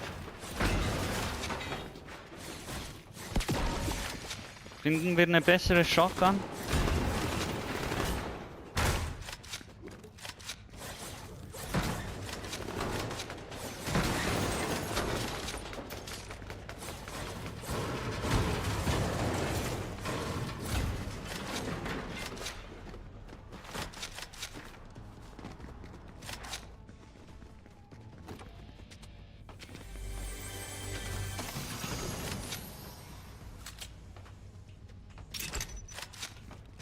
Mal schauen. Ja, hier gibt's Minis, aber was jetzt? Oh. Blaue Mann. Hä? Was ist denn los? Vielleicht der Zug. Ach, egal, juckt uns nicht. Der Zug ist uns im Moment nicht so interessant.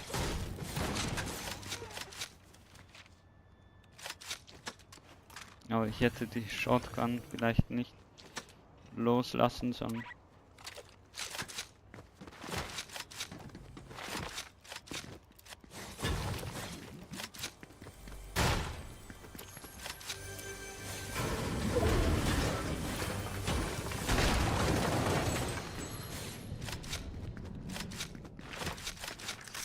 Keine Ahnung, ob der mit dem Zug oder durch den Zug eben auch eliminiert wurde. Ah ja, das ist jetzt auch zurück, diese Box hier. Okay, hier gibt es auch schön so ein Automat, hä?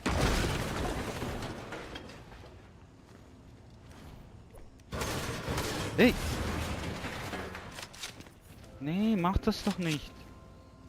Ja, schön und fein ab.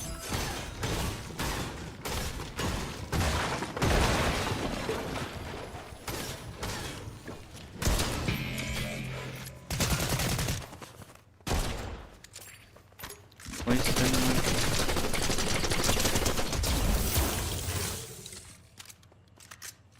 Ach nee, du bist so ein Hund. Epic, also wirklich entfernten Müllrotz.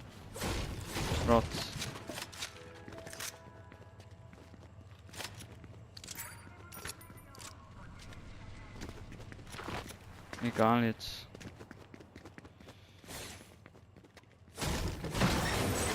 Er hat einfach den Automaten kaputt gemacht. weil ich ihn eingebaut habe. Okay, mal schauen. Hier, ich glaube sogar, es gab die nächste Phase. Aber man sieht das von ganz fern eigentlich auch.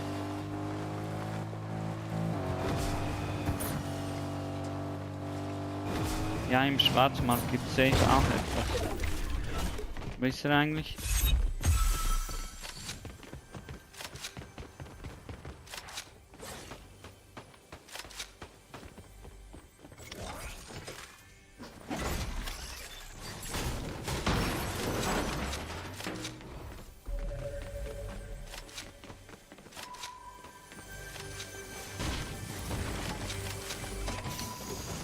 Okay, wir sind nah beim Schwarzmarkt eigentlich.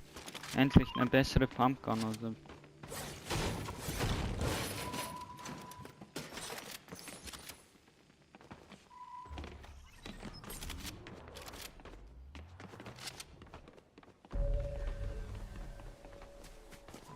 Wird beim Schwarzmarkt dann gekämpft?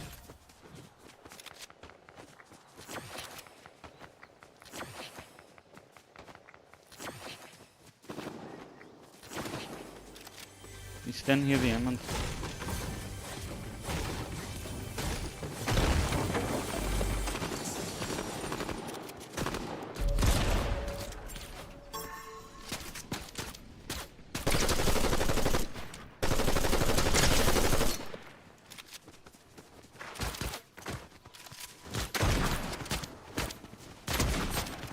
Epic, jetzt dein Ernst, Mann. Ey.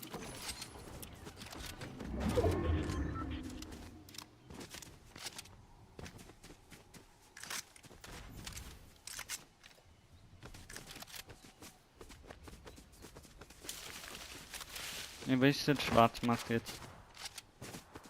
Okay, Metz haben wir auch, fein.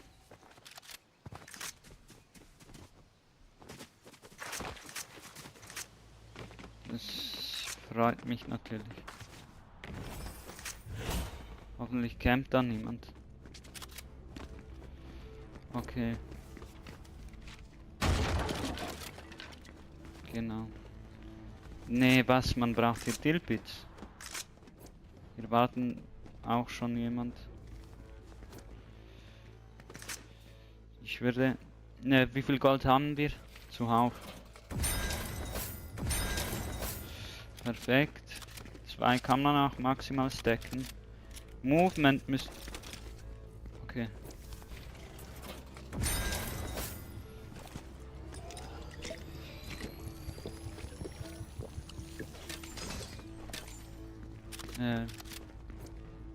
Movement.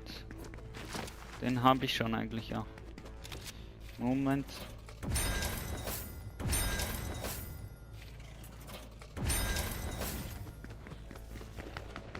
Das wurde schon geöffnet.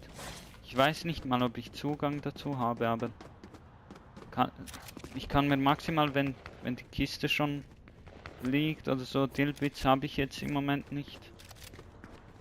Oder falls hier so rumsteht. Nee.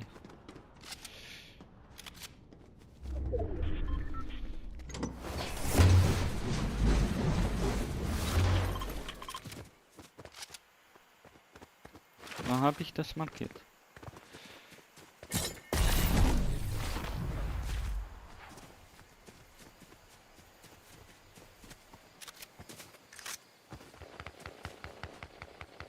Auf der Map.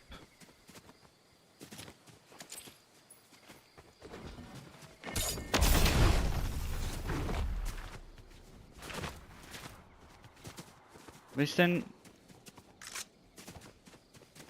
das Portal?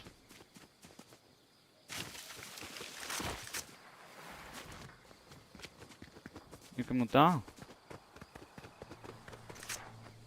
Ach, ich weiß es doch nicht.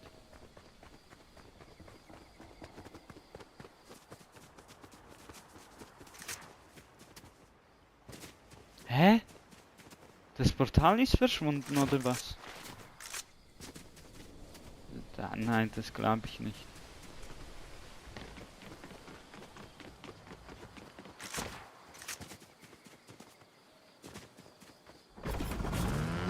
das Portal wirklich verschwunden?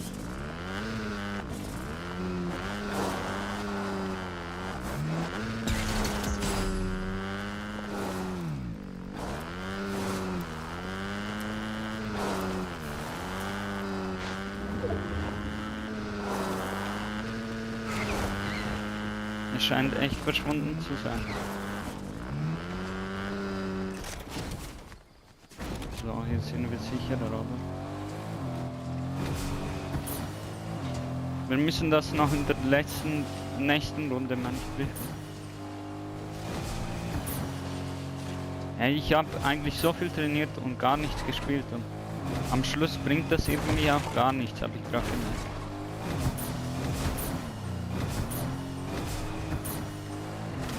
Aber eigentlich so casual. Nee. Okay, wo gehen wir eigentlich hin? In die Zone.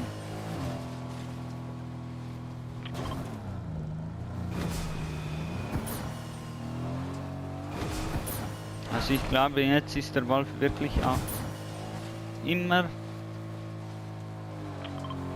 Der Tresor dort ist noch offen. Und der vom Zug sehe ich jetzt gerade auch nicht. Das bedeutet wahrscheinlich auch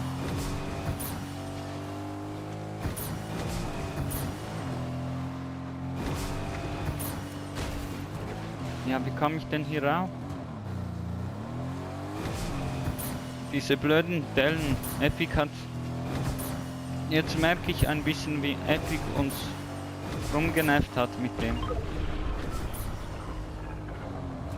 Oh, hier geht. Dann, was wollte ich jetzt eigentlich schon wieder? Egal.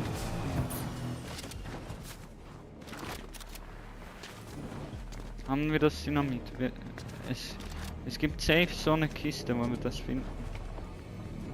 Die Frage ist, gegen was? Ja, egal, markieren wir das einfach dann nochmal.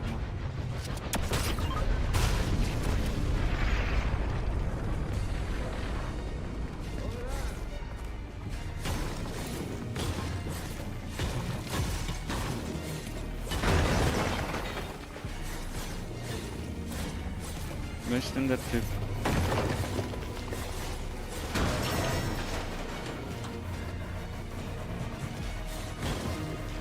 Mach mal eine Cone.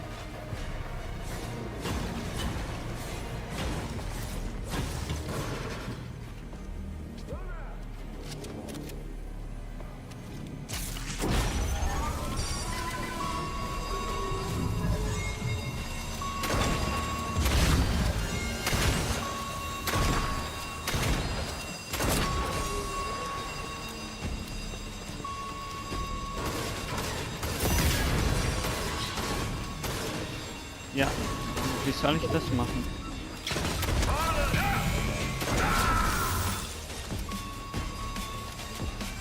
Perfekt.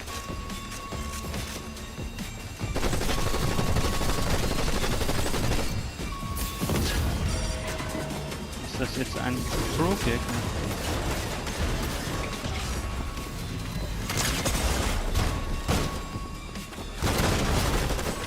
Hä, was ist jetzt los?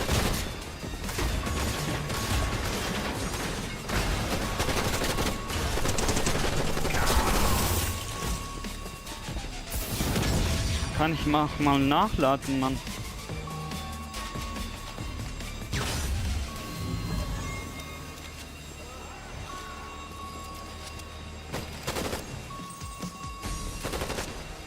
Okay, die verschieben sich.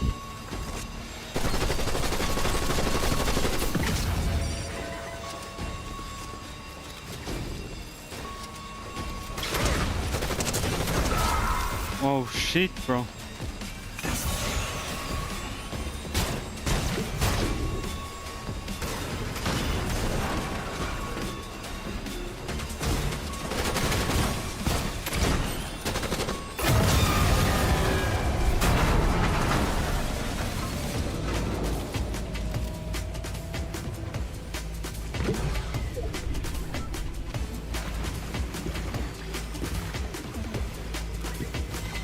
Perfekt.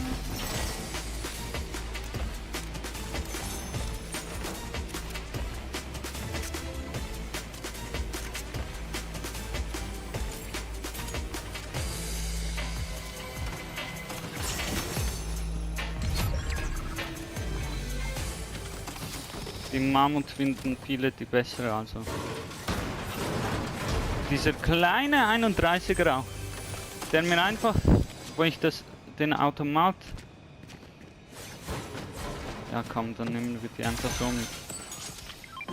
Ich soll dann überhaupt die Zeit verschwenden.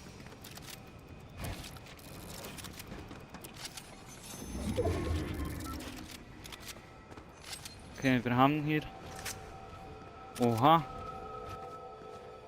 Eine goldene. Leute, das gibt's wohl nicht. Einfach mal kurz eine goldene. Hä, was ist jetzt das?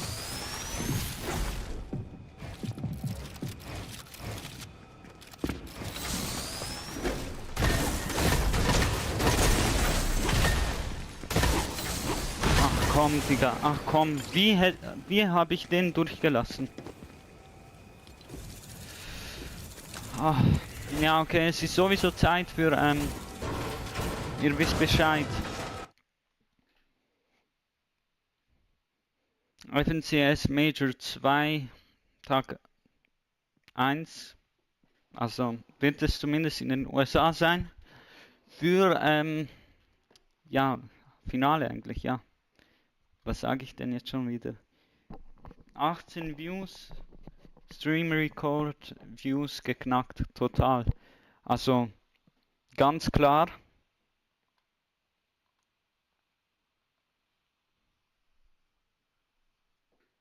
Geil. Okay, das haben wir natürlich, oder? Nee, nicht Live-Event.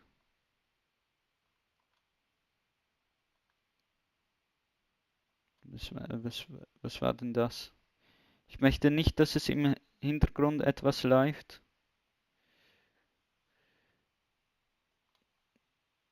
Okay, jetzt, ich bin gespannt. Was passiert? Lass uns Spieler aus Mexiko, Kanada und den USA bringen werden.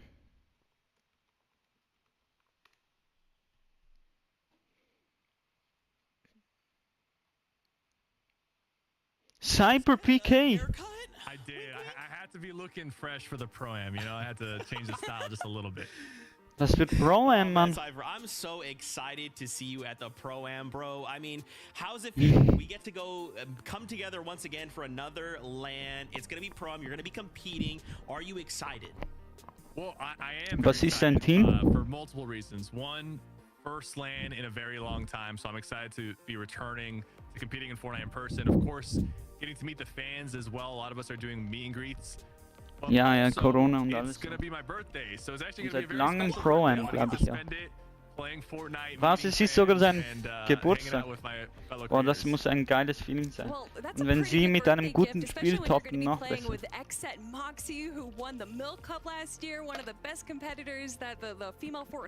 Aber es gibt wohl Earnings, zumindest für die Pros, oder? Ja, für beide ist es eigentlich... Oh, geil. Noch ein Viewer zugeschaltet. Es beginnt in 10 Minuten, also unbedingt dranbleiben. Also ja, offiziell halt, aber ja, wir werden sehen, wann die anfangen zeitlich, es wird hier so stehen. Ja. Aber es wird geil, also Peterbot und andere sind dabei. Polio, Kanada, Cooper, Reed, Mars und so weiter in Trios. Also ich, Acorn, Cold und so weiter.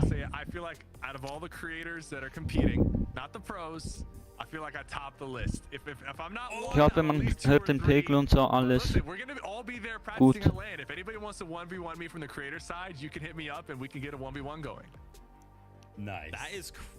Boah, Leute, wenn wir heute Abend noch die 20 Views knacken, das wäre richtig fett. Das wäre eine richtig fette Eskalation. Things that you have been involved in. I think about like the trap towers, the videos that you would make. I'd be watching them all the time. I mean, it's so cool, and like to see you participate. I don't know, Cypher. I mean, are you sure? I mean, there's Hey, aber der gerade zugeschaltet hat, der kommt in 10 Minuten, oder? Wir hoffen's mal. Der oder die, ja. I'm feeling very confident. I've been playing a lot lately, a lot of ranked. I even just hopped back into the cash cups recently, so I'm gonna make sure that by the time May 10th comes around, I'm gonna be in top tier form. I love it, bro. We cannot wait to see you in person. What would you say to the fans to get them excited about Pro-Am? Hier steht, dass 3 Leute zuschauen. Hey Leute, vergesst nicht zu liken. Ich habe jetzt nur mein Like von mir selber. Which is just going to be such a huge brag and flex, at least until it enters the shop.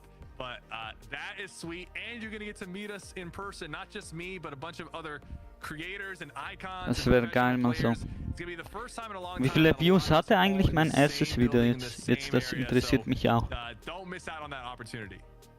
Stellt euch vor, wir knacken das einfach mit so einem Stream. Also, ich gehe jetzt nicht davon aus, zumindest zu dieser Zeit. Mein zweites Video eigentlich hatte 100 Views.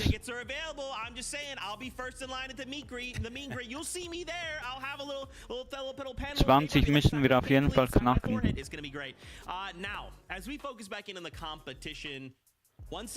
Zumindest während dem Stream so 20. Up for grabs for the global championships later on this year, but it's not just those 3 spots. There's also a ton of prizes. Was ist jetzt los mit dieser Verpixelung? Vielleicht muss ich das lösen, aber es ist ja, weil es nicht die empfohlene, also die höchste Einstellung des Bildschirms ist mit der Auflösung. Boah.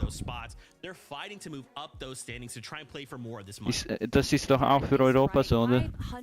Ich glaube, das haben sie nicht gezeigt.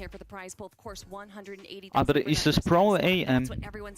But Vivid, in reality, we're kind of looking to a top 3, potentially top 5 fight, because it's not just the money, it's not just the Blade of Champions they're fighting for, but of course those coveted spots to the global champions in France later this year.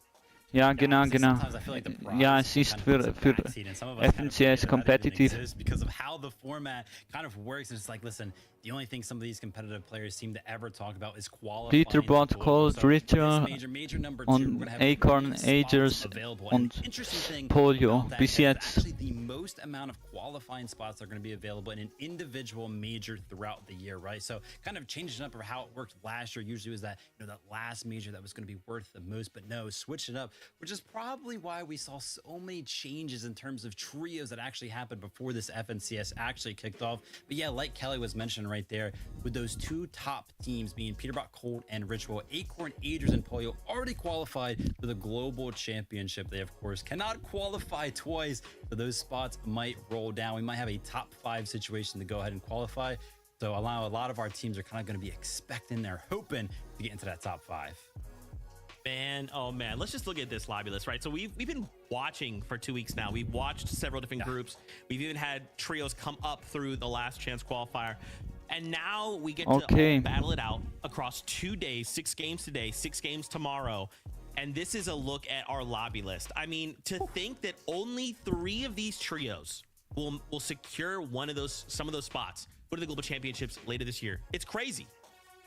I love that you say, you know, we got to see the play-ins, we got to see the group stages, but we haven't really seen a finals lobby in so long, right? And now we get to see the drop map where wird dann irgendwann mal ein FNCS gewinnen. Teddy and the Aventasia crew there Irgendwann. all have these uncontested drop spots throughout the map. And there's a reason why, Vivid, so much respect is put on the big 7, these 7 trios that kind of dominate the North American region.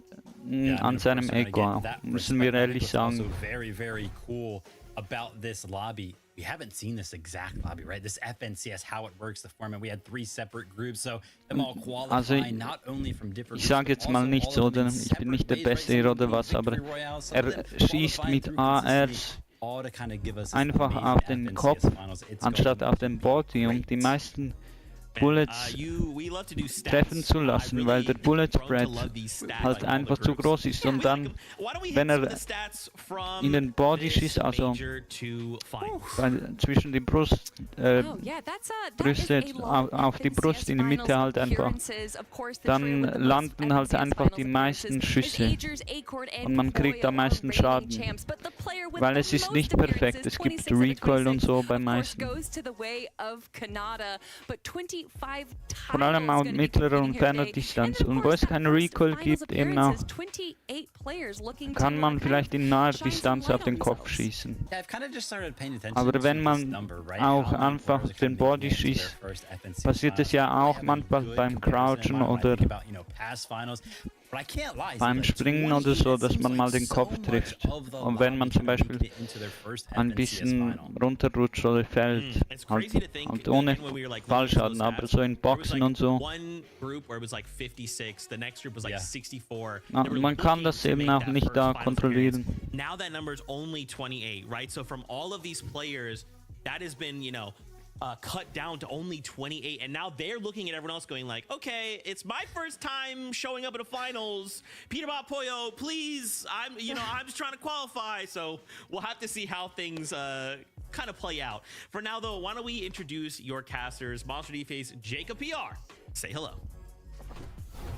Thank you, Zeke, and that's right. We've gone through all the weeks of the group stages. We're at the big finals table now. And Jacob, we gotta highlight some of those other squads, right? Of course, we know about the big seven. Those Ich weiß nicht, ob das extra war, aber falls es nicht extra war, der Arme. Like Shadow, like Tyler, right? Coming through, making these appearances once again. Aber konnte das safe umändern, man. Taki, Isho, and Vert missed out very narrowly, at least Taki and Isho, of their first final appearance in that last major. Switched up the roster a little bit, get of experience, 15-time finalist Vert is on their roster now, and they are in the finals. It just goes to show, Monster, a little bit of changes and a chance, and there you have it. Komm schon, den 20. View, man. Those big battles happening across the map. You saw the conversation starting to develop across the community. How is this FNCS going to play out? What is the dynamic on the playing field going to be like? At the end of the day, it's going to have to reach a boiling point and teams will have to. Der nächste Match in 16 Minuten 15. Genau, wie ich es fertig gesprochen habe, war es auch so. Also fast, ja.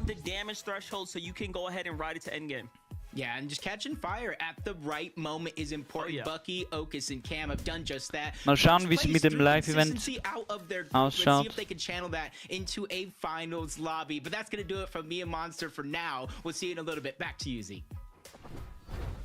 Why Monster looking so good? I feel under stress, bro. Man, Monster, chill, dog. All right. You need to chill. Okay. Mal schauen.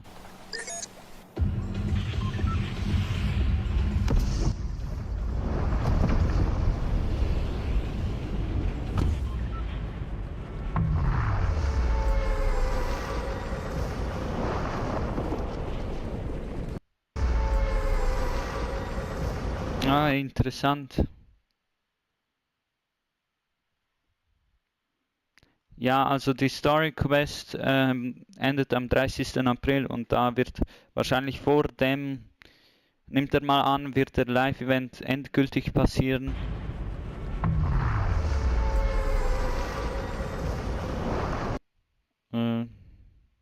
Ja, Tuesday, gerade kurz vor dem Live-Event, genau. Ich meine, bevor die Quest weggeht und man eben eine neue Quest bekommt. Ja.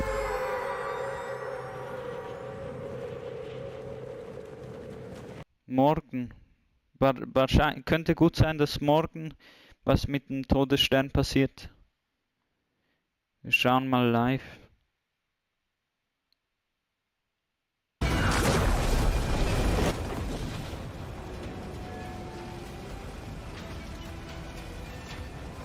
Ja, Digga, wir wollen nicht den Leak sehen, oder?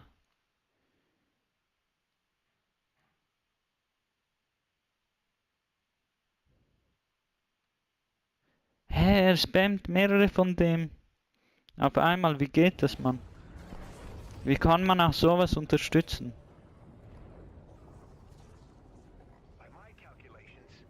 Ich weiß nicht, ob sich was hier verändert hat oder so.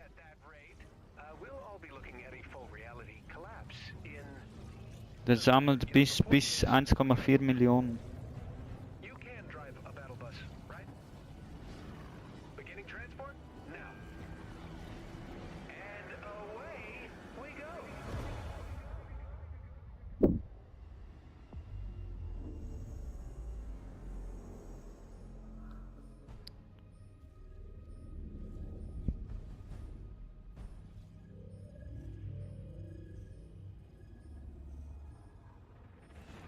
Boah, das hat auch geil ausgesehen, oder?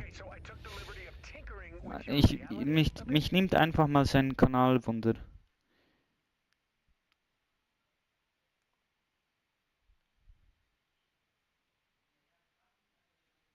Bro! Er macht nur Live-Events und so.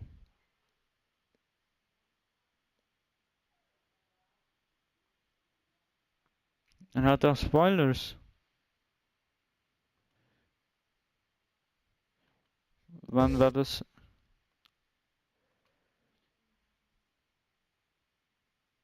Vor einem Jahr war sein letztes. Gefühlt vor einem Jahr.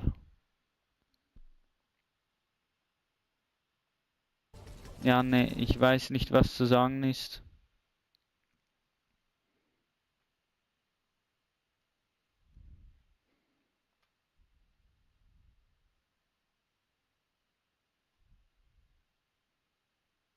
Er hat sogar andere Kanäle hier verlegt. Sein Bestes hat 7000 Views. Sein tiefstes nicht mal eins. Nee, das sind Fake News, der macht man.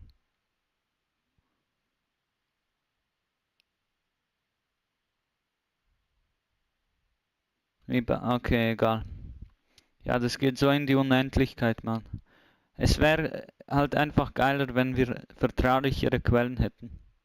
Yeah, as you can see right here, you know, laying out their POI, they only have one stack of splashes prior to going into the black market. And like Kelly was saying, this is a big part of their strategy. Of course, they're going to go over to the black market near Magic Mosses. And let's go ahead and take a look at their inventory once they're done buying up all Higgs of oder the Batman Buga splashes. hieß der They früher. went from just one Zum Glück stack hat er of seinen splashes Namen to a total of 5. ins And I Kreativere can't lie, umgeändert. if I was in an FNCS Finals, I would Ich love to have glaube, 5 stacks of Klicks und splashes Higgs on sind my gute trio. Freunde, oder? I will say though, Zeke, that there is a big question mark right now on clicks and getting the black market in time. There's some times where I notice that he doesn't rotate to black market until 17 minutes deep into Storm. And at that point, you have teams like Tony's trio, you have Noah's trio that are nearby that can easily pick up a ton of those stacks if Clicks' trio doesn't prioritize Stell dir early vor, enough. die sind einfach so am I mean, Schiss Clicks is Spaß. a rewards member of the black market. He frequents it often, so we'll have to see how that kind of plays out.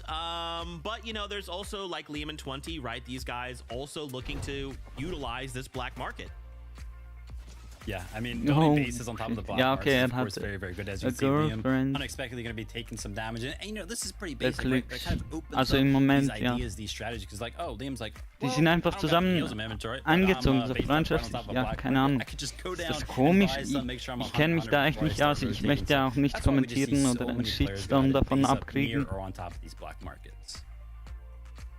I love it. So, obviously, guys, there's an elephant in the room we have to discuss. Where? Of course, it is the trios that have already qualified: Peterbot, Cold Ritual, Pollo, Agers, and Ja, Acorn. klar. Vivid, why don't we talk about this segment that you've called Back to Back or Back to Pete? Yeah, I'm not gonna lie. I love the fact that I kind of came up with that. It's one of my prouding achievements in life. I thought that was really, really cute right there. But yeah, I guess that's the question for me, right? I mean, is Peterbot gonna return to the top, or is Pollo, Agers, and Acorn going to get that back-to-back? Or I mean, even for Pollo, right? Multiple back-to-backs at that point. So I wanted to go ahead and take a Ja, look at their das wird irgendwie FNCS spannend Major jetzt, One vor finals allem, wo and sie kind of sich how they getrennt performed haben and und compare so. some of their statistics. I feel like Wer Peterbot's trio, gewinnt? right? More total eliminations. The better highest Aber point ich hoffe nicht more zweimal, oder? VRs, right? Das They wäre have dann auch das those erste Mal so pop-off in so moments, right? Globals, They kind of have a higher dass ceiling, jemand I would zweimal say, gewinnt, than aber Acorn's trio. The Acorn Trio was just so consistent Bro, ja. during those Major One finals. In den letzten Runden hat er auch ein bisschen Klicks reingeschüsselt. Muss man ehrlich so sagen, ja. For, Peterbot's trio, those numbers were a little bit higher than that, right? So basically the point I'm trying to make here is that Acorn, Agers, and Pollo, they're trying to play like perfect Fortnite. They don't want to make any mistakes at all. Whereas Peterbot's trio is kind of going for those high point games, which is sometimes risky and sometimes costs them.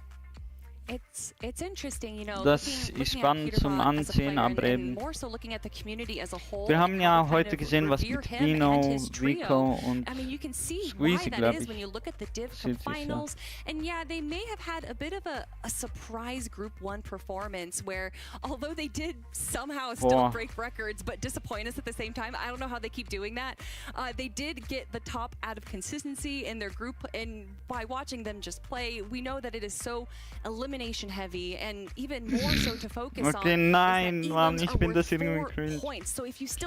Der arme Cold, aber auch, dass der nie einen FNCS gewonnen typically with Elims being worth even less. So with today. Ja, nee, also das Peterbot, also ich habe irgendwie Bock, dass Cold gewinnt, aber nee, irgendwie habe ich so das Gefühl auch zur gleichen Zeit, nee, kein Bock, Mann, der hat einfach mit Peterbot ist er eingestiegen ins Boot statt mit Pollo. Yeah, I mean, it'll be very interesting to see if anything changes amongst the trios, right? I mean, heck, they even tried to change the trios completely. But yeah, we kind of also wanted to take a look at one of the head-to-heads that, of course, will be happening on some of these trios, and we're going to take a little bit of a focus towards the support role. Why don't we go ahead and take a look at, Ritual versus Pollo in terms of some of the statistics that we can kind of expect, or maybe some of the playstyles from these two. From the group stages, I know depending on what tournament it is, it's completely different set of stats, but I love looking at these two right here because I think a big question mark on which one of these teams is going to be coming out on top actually comes down a lot to how Pollo or Ritual are going to be playing here today. And we can see as far as eliminations and assists go, they're somewhat a little bit more favored on Ritual's side, but Pollo is able to bring out more damage and a better damage ratio. Pollo is able to kind of play this fragging role, but also still support, whereas Ritual, I feel like, is full support. But we saw a lot of people kind of hating on Ritual, let's be honest, right? But if you look at the group stages, Ritual was the one that was able to keep his teammates alive and bringing them back and kind of keeping them forward throughout the entire group stage.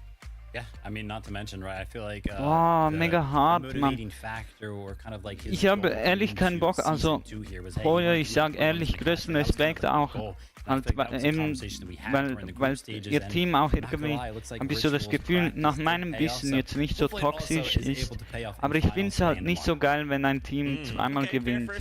Oder so FC Bayern, dass sie so oft gewonnen haben, das war auch crazy und das hat mir überhaupt nicht gefallen.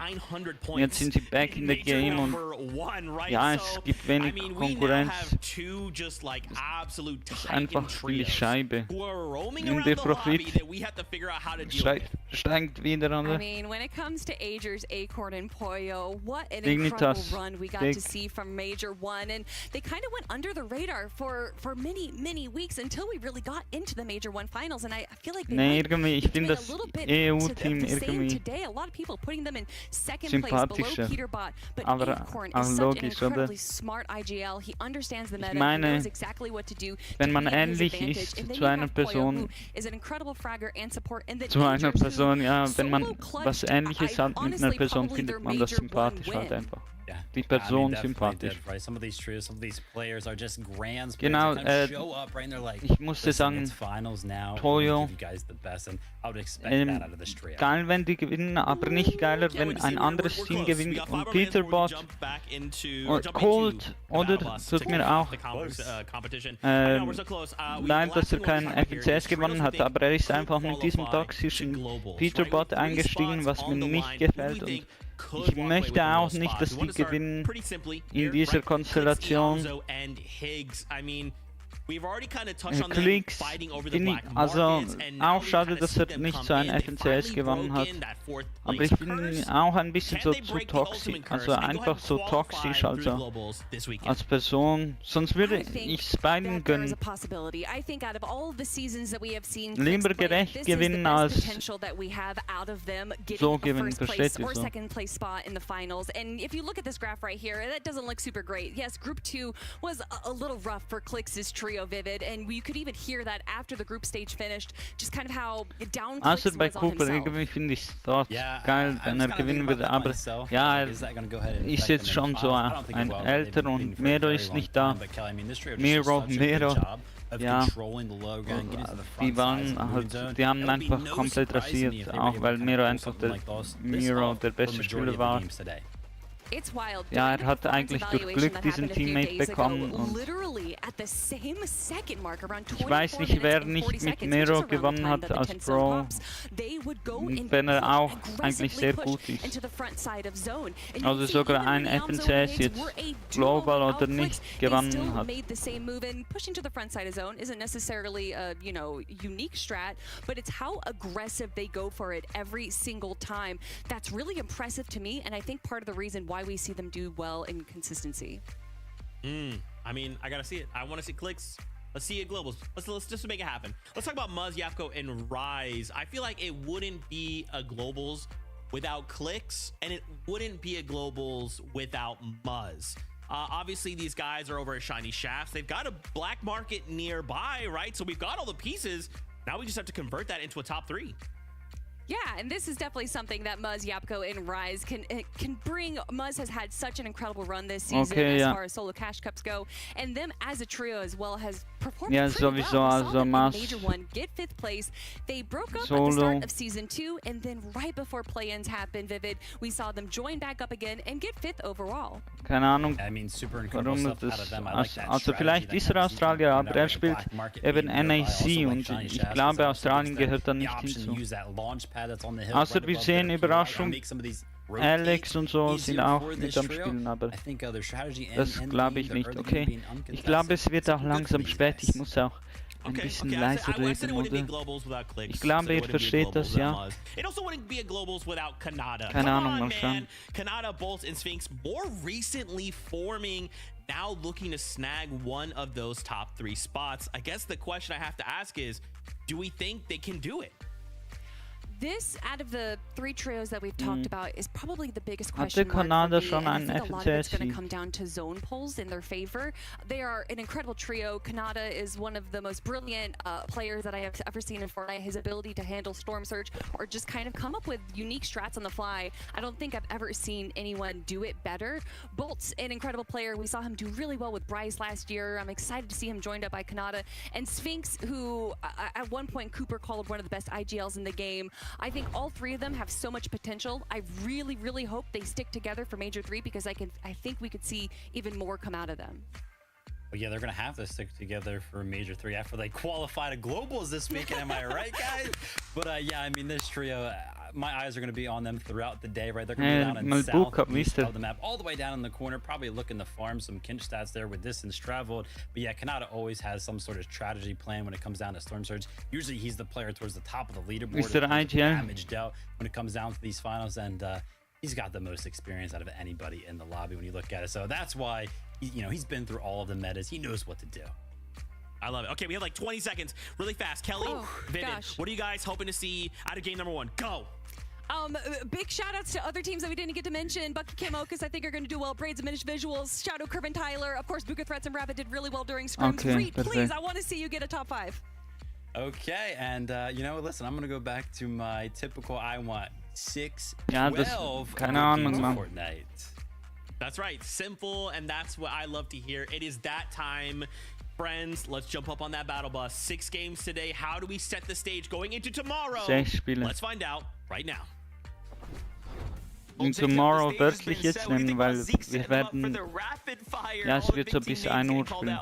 I think it's one of those things you Und ein Concurrent Viewer einfach abgezischt hat nach 10 Minuten zu kommen. Ich nehme es ihm nicht übel, aber ja, schon ein bisschen schade, Mann. What names are you looking at this weekend? I'm riding with the brothers. I'm riding with Xset this week. I want to see clicks pop off Yamzo and Higgs. I mean, the momentum is there, and clearly I want them to show up to globals, right? We already know 2 big spots. Big teams have taken some spots, but let's see it. Game number 1 is here. Genau. Die typische Musik. Major 2 Finale. The Xset boys getting a lot of love NAC. from Monster D-Face on this side, and honestly, I cannot go wrong with Stellt euch that vor, one, but I'm gonna go with sie tun die Vivid on ganze this one. Zeit I nur want 12 Leaderboard exciting good games of Fortnite. I want 1 begleiten. point Nee, to really make das the machen difference sie between nicht, aber first through fifth place all the ja, way man down the weiß, leaderboard. wenn das That's so just gut my ist, dann die ganze Zeit auf ihn zeigen. I don't blame you. I don't blame you. We all know, hey, look, you can come in with the strategy all you want. At the Aber end Leute, of ich the day, sag's euch ehrlich, so wie die Mechanics immer besser und besser werden, weil man eben immer mehr von... regardless of how good you are. Here's a team we didn't even get to really talk about who's making an appearance right now. G-Monster is back, and this time he's at the final stage with Sid here, and of course Bryce. Bryce being that anchor to the trio is going to be the first to go down right now. It's going to come down to his 2 young gunners to go ahead and pick him back up. Oha, aber das haben sie richtig gut gemacht, ja. Also ich weiß nicht, ob das so jetzt ein 50-50 war oder... Mal schauen. It is going to be down to them. I don't think they're going to go on a wild chase for this solo, so it is going to be a good chance for him to try to survive on the back end of those mountains, but it's also going to be a chance for them to get Genau, aber ich wollte noch sagen, die Mechanics von dieser jüngeren Spielern könnten so weit fortgeschritten sein, dass sie 2 FNCS Globals gewinnen. Weil jetzt, ich weiß nicht, wer Major 2 Finals gewonnen hat 2024 in NAC. Duos war das, ob das Poyo und Peterbot waren. Ja, Cheating Accusations sind erst nach Global Championship so richtig weggegangen. Weil es ja auch schwer war, das nachzuweisen, finde ich ja. When it comes down to end games and final settings now, this trio is starting to break away with some consistent performances. Yeah, and I like that too, because they were one of the teams at the end of day 1 in the last major. They were at the top of the leaderboard. They pulled off some big feats through that game, and I like what they're doing here to start off the day. If you looked at the drop map, everybody claiming their spots. This was supposed to be uncontested, Monster. Muzz, Rise, and Yapko all season long. Very little people going halt over einfach, weil right sie die Gehirnregionen benutzen mit ihren Händen, die dann größer werden einfach und besser und muskulär ausgeprägter und dominanter eben. Honestly, phenomenal performance just to make it to this stage. They started off at 1 drop spot. As soon as Canada qualified out of their group, left Hopeful Heights open. They went all the way back over to their home, and that's how they qualified. Der hat mal in einem Cypher-PK-Video, das wiederhole ich jetzt, habe ich schon mal gesagt, einfach gegen Klicks gewonnen, im 1 gegen 1 am Schluss, obwohl also in der Runde Klicks mehr Eliminations gehabt hat. Ja. Ah, was ist jetzt los, Mann?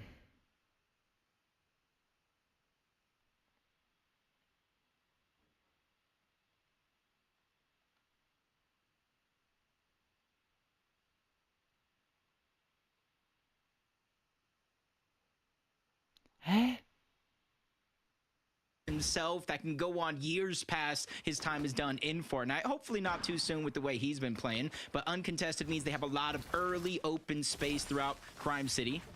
Curve, Tyler, Shadow, all the way towards the north. Demon Dojo, a spot that starts off uncontested, but there is a couple teams towards the outside that they like to try to steal away some shots, steal away some of their loot, and they're not having any of that. You see already 1 elimination being picked up. They're following on the second. That's Hayes, and he's trapped in the box. 1v1 versus Shadow. This is his best chance, Monster, because against the knock, and now it comes down to a second 1v1 against Tyler.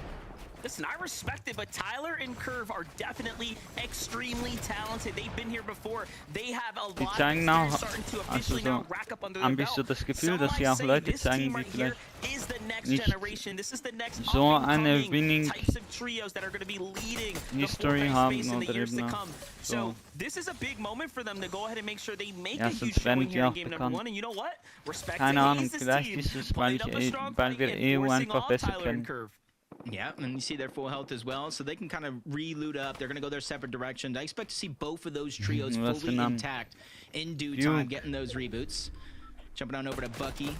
Focus and Cam. Ach Mann. Land on over to that Rainbow Field. Und ich rede noch etwas von Aussprache, Mann. Because of one of the chests inside get to the dill bits, so they're instantly the team that gets that mythic drum gun in their inventory, and they give it to Okus. Okus is putting up numbers in terms of damage with that drum gun. I believe it's like over 90% of his overall damage in these games comes from that drum gun. Yeah, that drum gun, man, so good in the hands of Okus. I mean, we've seen Cam and Okus just continue to, you know, break ahead of the competition with it. And what's going on here? Bucky just trying to, you know, fish for tags here at the Seaport City. Have to be extremely cautious, though, of course, given that there's another trio to the opposite side. Rapid in threats, also playing high ground here. Booga inside the Seaport City, of course, making sure that he's fishing up all the loot that they're going to need. Während dieses Lives kommen 20. Ich wünsche mir das mindestens 20 jeden. Take a look at Booga's loadout. Someone who's got the entire city Es to gibt doch himself. jemanden, der zuschaut. I'd say the ammunition count could be looking a little sharper, so he's going to continue to spend time farming up here.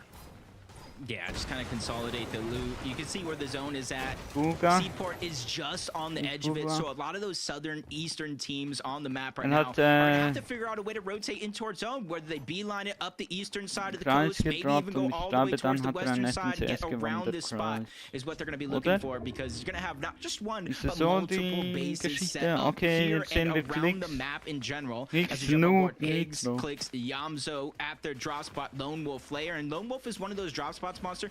It was built in high ground because it is at the edge of the mountain, especially when you look towards the north, the black market, flooded frogs. There is a lot of view that they can look down and see. Die machen das gleiche wie beim letzten Mal langweilig. Die armen Kommentatoren, schaut euch das an, was für Opfer. Ey, hoffentlich werden die Europäer da reinkommen, machen sie das spannender. Komm.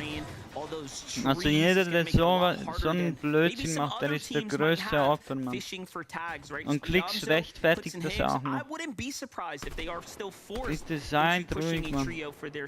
Das sieht wirklich aus. Jumping over to King, Silic, and Jargu here. We saw a lot of them coming out of the group stages, of course. A team that was no stranger to contested battles and early game fights this time. Seems like the Kappa Factory is completely theirs. However, that's come at the expense, right? Look at King's general builds here in Jargu, right? So it has kind of come at battling other teams, and they're just trying to claw back into the mid game.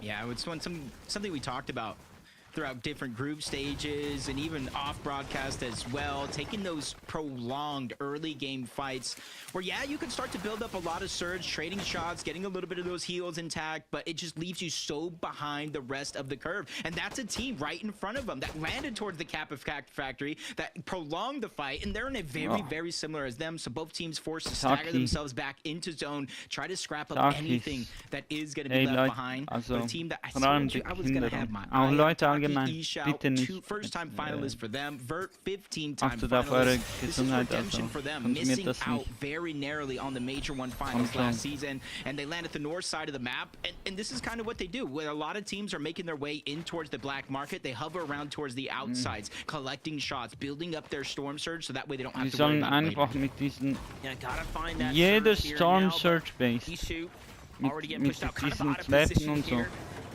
Fortnite muss eine Änderung wirklich machen, wahrscheinlich am Storm Surge. Should be just recuperating there for a second. Meanwhile, on the other side, we got Bolton Kanata right now. It's not emphasized enough how much history Kanata has been a part of when it comes down to Fortnite competitive landscape. I was going to say, the only person 26 out of 26 is Zeke, essentially, because even I myself missed the finals as a commentator, so we're going to put Zeke on the GOAT conversation alongside Kanata there. But, Jacob, take a look at the action. It's going down right now.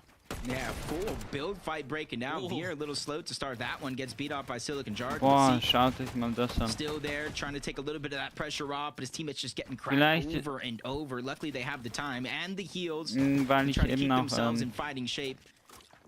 dieses verlangsamerte Training gemacht habe. King and Jargu, where they do not have a lot of resources. You see bandages, you saw some empty spots before, and this is one of those they might feel like they have to take this fight in order to get one Storm Surge, but two, those eliminations, so that way they can get a refresh on their loot. Already looking to continue to go down. Veer and Dash playing once again a bit passively here, but I'm not really feeling this for Seek, Veer, and Dash because we have a desperate King, Jargo, and Silic right now, right? They don't have a lot of mats. They're getting extremely close, and they're looking to press this box fight. And you know what happens when you don't have, you know, the material count to go the distance? You put it all on the table, so this is about to be a full-on, probably 50-50 dive here shortly. Yeah, basically whoever gets the opening shot on their opponent. And there's actually a huge mismatch in terms of heals. As Veer's trying to lead the charge over the side, has to be careful not to accidentally jump off the bridge. Seek just hiding underneath. He does have the Infiltrator, so he could deal a good amount of damage from far away. And you see in the distance the third party, Bolts, Kanata, Sphinx, they hear the noise, they see the shots, and they're beelining their way over. You see it in the minimap, and there's already one down on the board. For Jargu and King, that's Silic they just lost. Yeah, Kanata gets the fall damage to assist them there on the elimination, and they are fully collapsing right now. Take a look at the nameplates. You just see they are controlling essentially the outer area here. This is a very bold push here. Boah, was ne... Wow. Was ne Third Party, man. They are forcing it now, so they don't end up in a bad situation here for game number one. Seek on the bottom level is going to find the elimination, though, so no points earned just yet, and they did leave the down body Hey, there, so Leute, that's damage lost too, but hey, they're pretty content. Bisschen, also ich finde irgendwie Third Parties überhaupt nicht geil. You see the zone just pulling further Es and ist further also, toward the north. It has a wenn big ich das eastern lean on it mache, as well. They already got a little bit of damage, and since they're bypassing this team, dann they know sterbe ich eventually the meistens team they leider. left behind is going to Deshalb have finde to ich es nicht geil. rotate Ich weiß into their nicht, was ich position. da tun So they're going to give themselves options muss. later on. You see how they were able to catch Silic off guard just in the distance. When you make that Okay, much Maniac. noise, it's not as safe as you think. But you're seeing a lot of these fights breaking down. If you're not Shadow. able to kind of position yourself with the abundance of Ist heals and wie get those surge tags, these are the Fußballkommentatoren, risks oder? you're going to have to make. Ich mach das auch immer den Baum weg, dass es mich nicht stört. And now back into the action curve. Seems like they've caught a little bit of redemption as Hazen Mafia have returned back to take the fight here against them. I would have thought they'd, you know, look at their little dub and call it a day, but no. Looking to reinitiate here is definitely risky for all parties involved. And then on the outskirts, someone's listening and watching just nearby, but wait a second, we got a big battle here for Japko, Muzz, and Rise. Taking down Amplify, so kind of finishing off what they started from earlier in the game. And now that's going to bring them up to 3 eliminations. Rise. And there's still what's left of Muzz, the trio here right above Japko. them. Which, Jacob, it doesn't seem like Lords is going to be able to survive. Was hat gemacht? War der kurz auf Toilette oder was? And that brings them at 4 elims for game 1 for the boy Muzz, the 3X making a comeback. Yeah, I think they let one of those players kind of escape early on, got the reboot, and just kind of took them down yet again. And now with Storm Surge active, you're seeing how fruitful it's been for their game so far. 953 above the damage threshold. They have splashes, they have the water sprites, and since they're rotating through their original POI, they're going to have some extra heals that they have left along the way. And with the zone pulling towards the north, I don't believe there's going to be too many teams contesting them until they get there. Here's the truth of it. With damage like that, they can play okay, ja, dann lande ich auch immer. Das ist so ein cooler Landespot. Es ist nicht zu crowded mit Sweats. Und man kriegt richtig gut Mats. Das hat sich ja gut gereimt. Scenario for Muzz for game 1. We get to get an update though on what's happening here with Sphinx, Bolts, and Kanata. So they are 1,000 damage above. So that elimination, that fight that broke out for them, clearly favorable. But now look what's happening. Veer and crew pushing in a little desperate. Aber natürlich, man kriegt keine Billbits. Basically cut them off, right? They were trying to get ahead of this storm fight. And even somewhere, DK out of nowhere gets a knock on one of them. Veer had to Waffen oder immediately mythische in leave to try to Competitive. go get the revive. while Seek is just creeping around, tries to land a good shot to catch him off guard, but it's not going to be enough damage. Ein neues Skin aus dem Shop, nee, nicht dieser, gerade dieser vorher in Beiß. Ja, und zuerst dachte ich mir so uncool, ja, jetzt denke ich mir so, okay, geh. Kennt ihr Leute so das Gefühl, ihr öffnet so Chests und es ist eigentlich so, dass man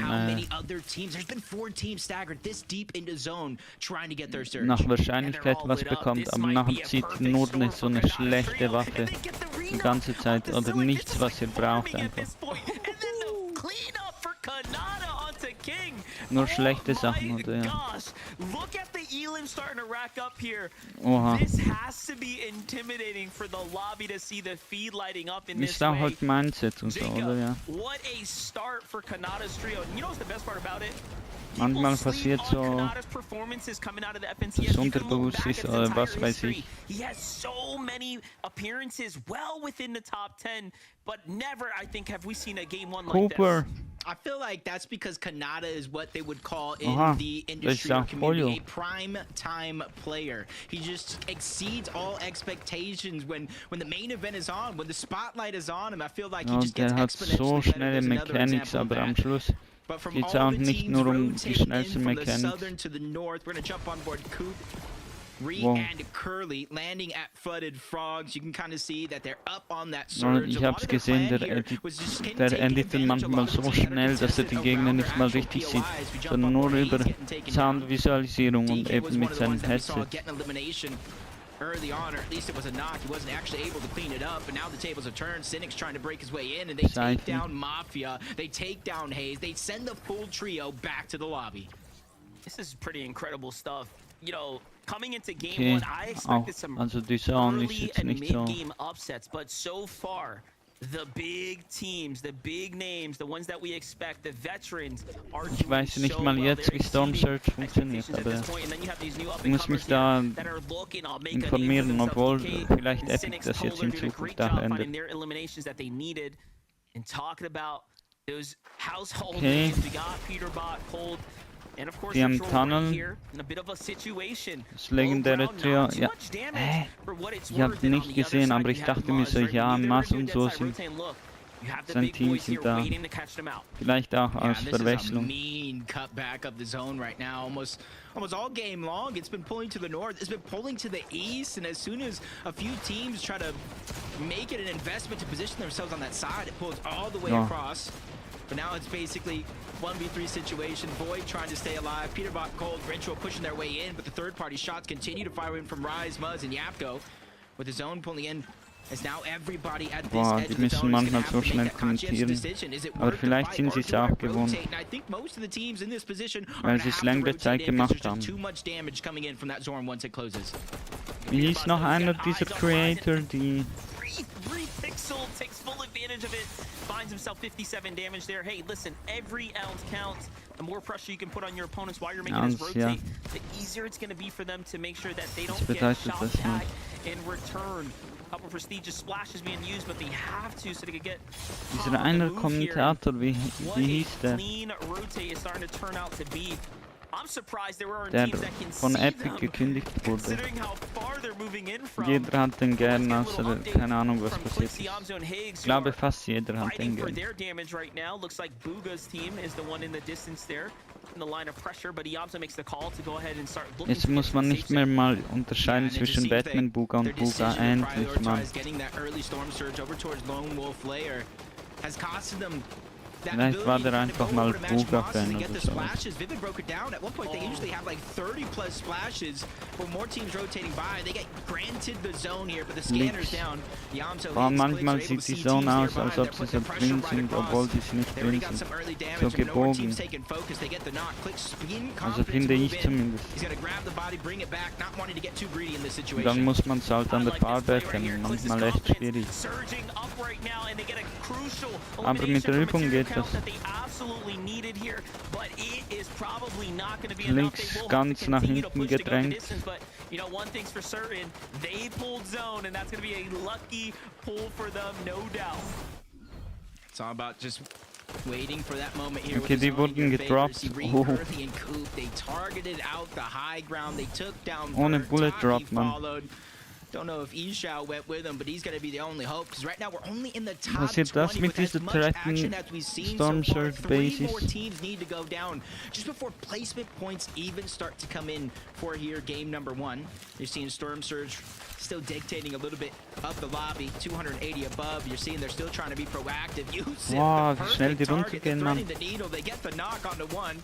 They continue to fire over in that direction. Es ist wirklich so, irgendwie habe ich so das Gefühl, so auf eine Art einzigartig, wie die Amerikaner spielen, so wie so American Football oder Super Bowl ist ja American Football. So wild, einfach so mäßig. Vielleicht auch, weil sie das so von der Kindheit her geschaut haben, statt Fußball, oder? So schaut man das. Vielleicht hatte das Auswirkungen.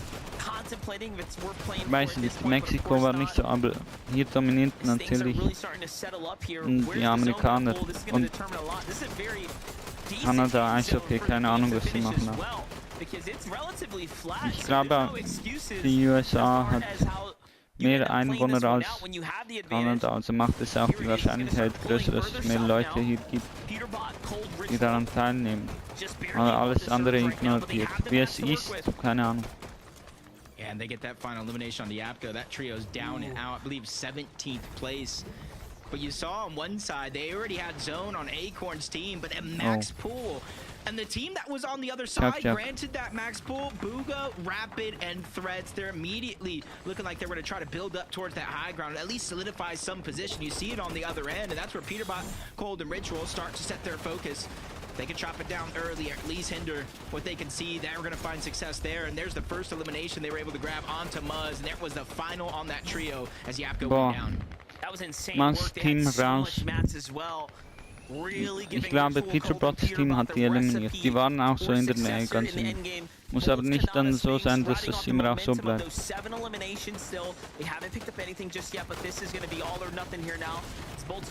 Ja, und dieses Chat mit diesen Fans, ich weiß nicht, wie ekelhaft das ist auch.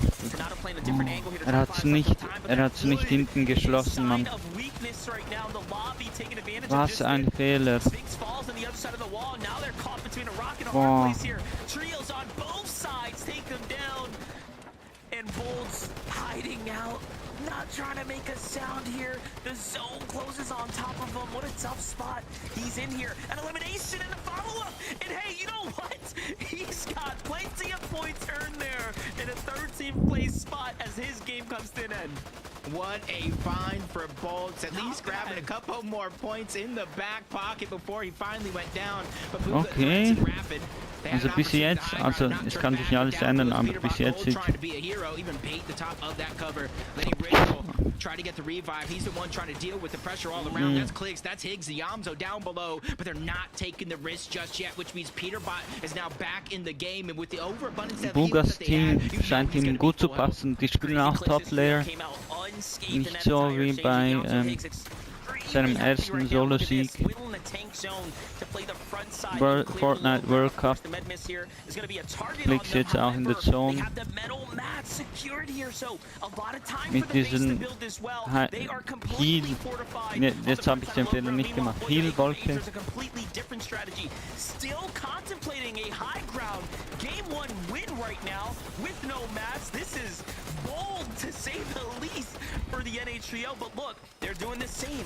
The textbook playing the zone with the med miss here, but Buga's trio knows better than to let this team get comfortable.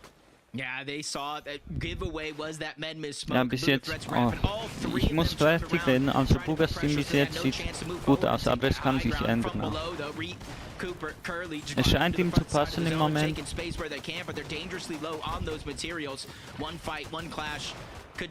Der ist älter, wie alt ist jetzt Buga eigentlich? As Angels toward the backside of zone, staggering yet again, even with a body found. Peterbot, Cold, Ritual, they're not able to clean it up. So they're going to have to continue moving forward in this zone, but it's noisy, it's Creon, it's Tony. They're the ones that got a little bit of that focus, but he quickly slows down, but he backtracks. Peterbot once again dropped down to 9 HP. They're trying to bulldoze their way into the bot, but a ring around the rosy opportunity before he goes down to Re. Gotta give him the game sense there. That play was incredible, but again, Reek just a little healthier, was able to tie it Der ist 22 Jahre alt.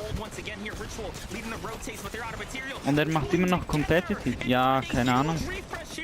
Vielleicht wird es, ja okay, nicht so wahrscheinlich, aber das... Oha! Cold einfach down. Hicks. Buga. Ja okay, der Buga hat aber auch... Hey, wer nennt ihn denn schlecht, Mann? Es ist obvious, dass es wegen seinem Alter seine Performance ist. Und vielleicht, ja, keine Ahnung, wie das jetzt aussieht und so, aber vielleicht nimmt er einfach das Team mit, weil die nichts Besseres hatten oder weil, ja. Mal schauen, aus den anderen, vielleicht wenn sie jünger sind, kann etwas auch werden. Irgendwie finde ich dieses Chaos in NAC, FNCS irgendwie besser. Ich glaube, der größte Kampf in FNCS ist immer EU oder NA. Was gewinnt? Wow. Watching it play out, but Reek still fighting for the points here in the final moments. But we're just inside the top 3. Who else is lurking about is the real question now. It's Polar still running circles, running laps. Okay, oben zu spielen auch sehr riskant. Man kann da auch, wie gesagt. Was? Buga hat einfach das erste Game gewonnen. Was? Crazy. Das Risiko hat sich ausgelohnt, weil man kann da auch schnell verlieren oder eben gewinnen. Dort gewinnt man oder verliert man einfach.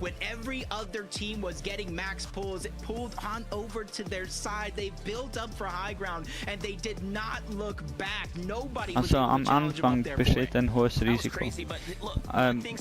Oder Middle Game, ich kenne mich nicht so gut aus. Wenn man das aufbaut und so mit den Mats und so, ich hoffe, es ist genug klar. Ich verstehe manchmal selber nicht, was ich ganz rede, ja. Wenn ich ehrlich bin. Ja, und auch, dass er 22 Jahre alt ist. Mann, der Typ hat... Der Typ hat alles erreicht. Also der erste FNCS-Sieg wäre schon genug für jemanden.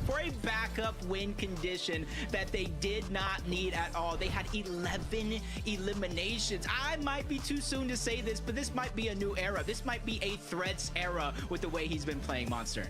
And who would have called that one, right? At the conversation was set up from the beginning, but haben die Petrobots Team einfach knockoutiert, oder wie man sagt. K.O. ist schlecht. Booga won game one. What's happening? Oh my god! Is this the World Cup? Ah, Booga won game one. What the hell, bro? Was ist los? I forgot to bring. Yeah. No, honestly, I think that a lot of people, especially after watching the Scrim games, expected a lot out of Threats, Booga, and Rapid. And this is a trio, or let's just talk about Booga as a whole.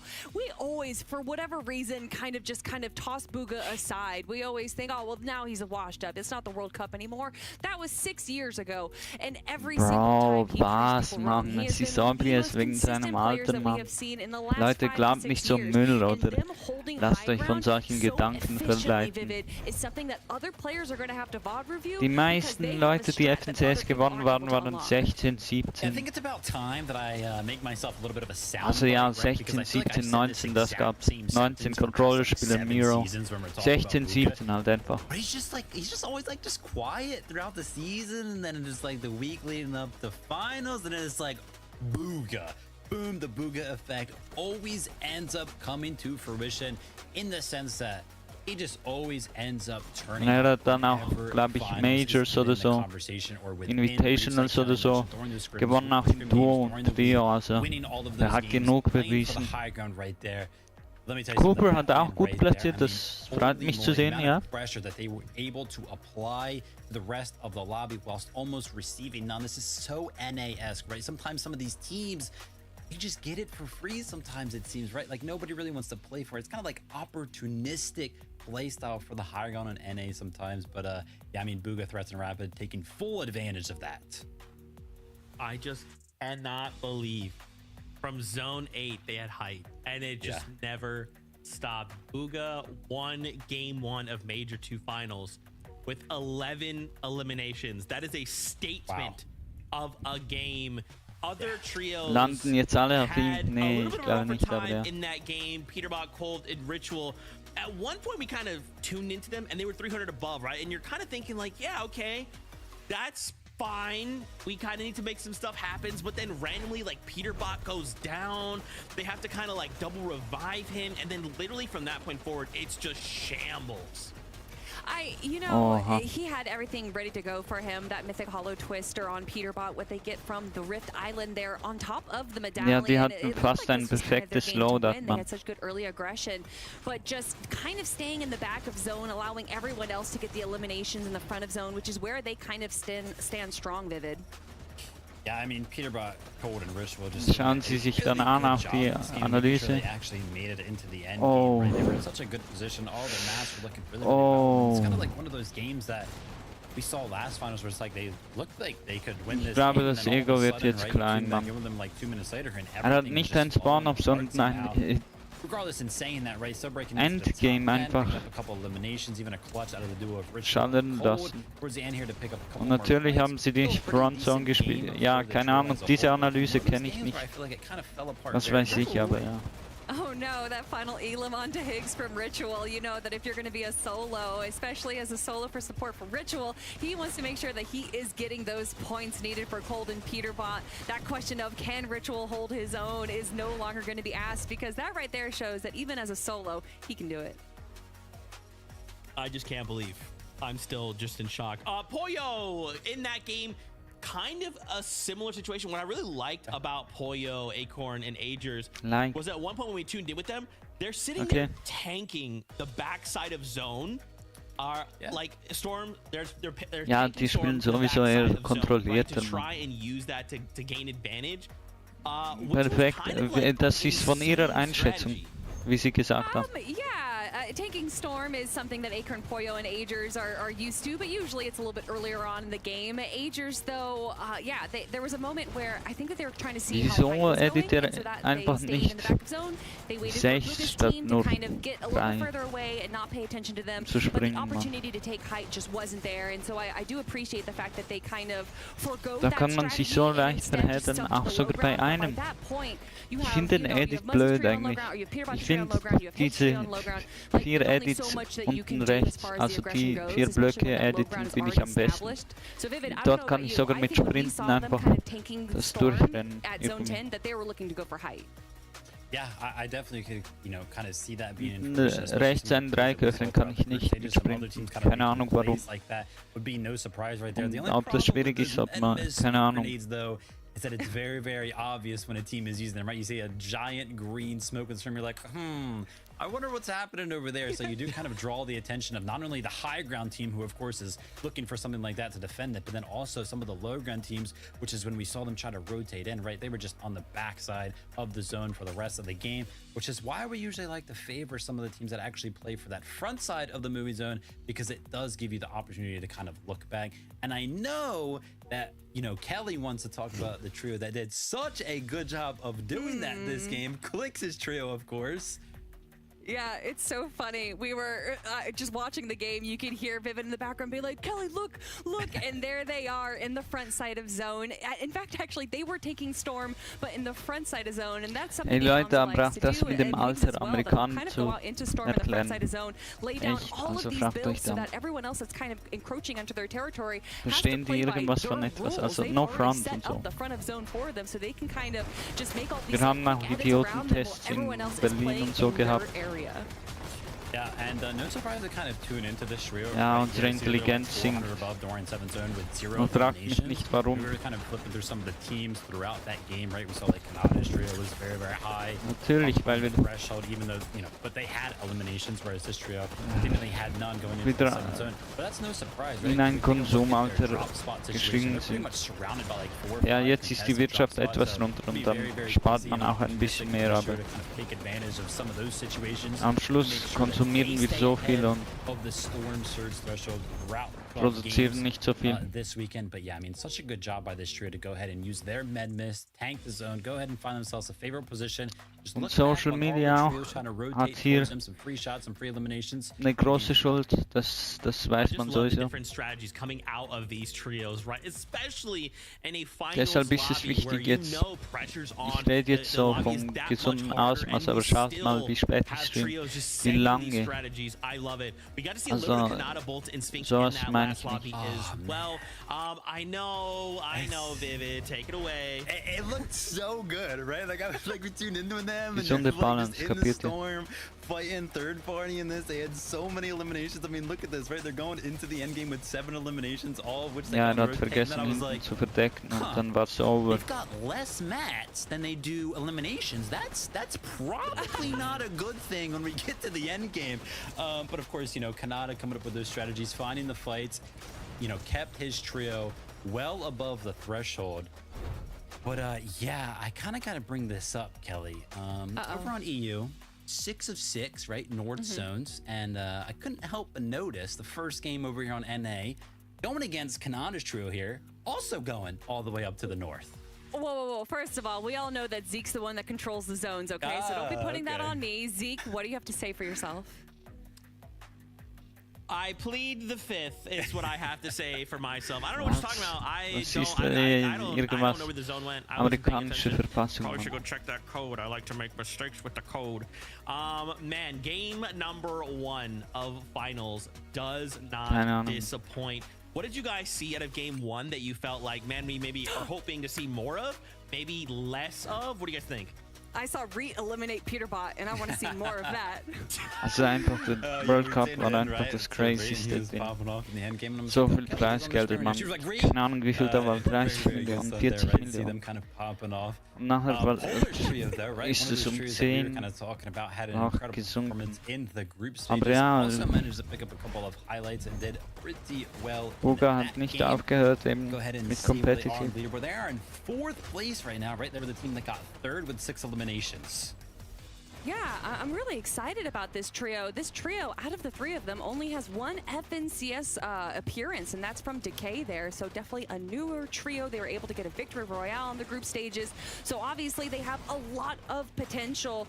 And once again, I'm going to say, I really hope that they stick together for Major 3. I love to see kind of the evolution of these trios, especially when synergy develops from Major to Major. I think that this trio has a lot of potential.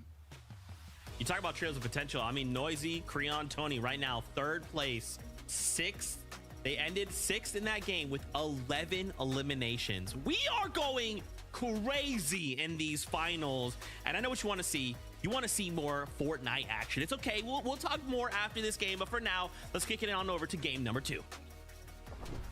Things are heating up quickly, Monster, and it's going to be insane if a trend continues this way throughout all 12 games. Booga threats rapid win game number 1 and give themselves a little bit of a cushion. Yeah, and I got to see the Dwarf Dad himself watching his son compete, the live reaction. He's so excited, but you know what? He's got the winner's mentality. He says, let's not get ahead of ourselves. This is just the start. Let's see what happens now, though, as game number 2's cooking up. Cooking up. Okay. It's a Major 2 finals, Jacob, and it's really starting to feel like it right now as Booga, the icon, the man himself, really sets the stage here. And you know what? He took it by storm. But big names appearing up there, right? I don't think that game ended the way the critics may have expected. Reek, Cooper, and Curly showing up, and then Noisy, Creon, and Tony coming up out of nowhere. What a way to kick that one off. Yeah, you even had Cynics, Polar, and DK 3rd place, like Kelly said, with 6 eliminations. Just going to show, hey, it's not going to be as easy of a game or a tournament as anybody would think, especially early on. Seeing Muzz, Rise, seemingly like they were contested in game number 1. Things already switching up, and it starts here with those drop spots. Gotta love this drop spot here. Muzz, Rise, and Jabco may have just earned their drop to themselves after taking down the last team that decided to contest them here in the early game. And as great as a game that Jabco, Muzz, and Rise had, they did end up unfortunately crossing paths with the hands of Peterbot in that early kind of end game situation that was starting to play out. But jumping on over to Sandalip. Xanda and Evan here, seems like they end up winning their drop as well. Full on 50-50 down to Zipline. And yeah, Santa's pretty excited about that. He's gonna hit us a little emote to go ahead and celebrate the pickup and the return. Erster Reboot, Evan glaube here, ich, ist put him das back sogar. in the game. Oder nicht erster, aber kind of 1-1. Im 1-1 if we're keeping Anfangsgame. record between G-Money, OSID, and Bryce. Der hat This auch drop dann spot. I mean, Netz I'm und going to be so. counting. I think the chat will be counting. I think everybody's going to be Richtig counting to pumped see für ihn. who, honestly, when it comes to tomorrow, if you're losing, let's just say like a 5-0, 4-0, something like that, it starts to put those doubts in your mind. Do I switch drop spots? Do I go away from something I practice? And this is one of those volatile spots in general. You can see it's just a straight 50-50 for that spot. Dive straight down in. First to pick up the loot. Good luck to you. Yeah, and that is true though. You know, Lugas 1-1 Team now, alleine. it does make you wonder, and it kind of just brings Seaport. me back to Noah Plays, right? In his group stage, he took full advantage of, you know, putting his ego aside and then playing the best strategy that he believed was going to, you know, help him and his team succeed. Getting on into here and Boah, talk die about Stadt ist aber legendär. Also vor allem der Zug hier oben. These are game 1 winners, Booga Threats and Rapid, their early Schaut game mal, wie strategy. riesig, man. We all get to get little visuals here on, you know, again, what makes them succeed.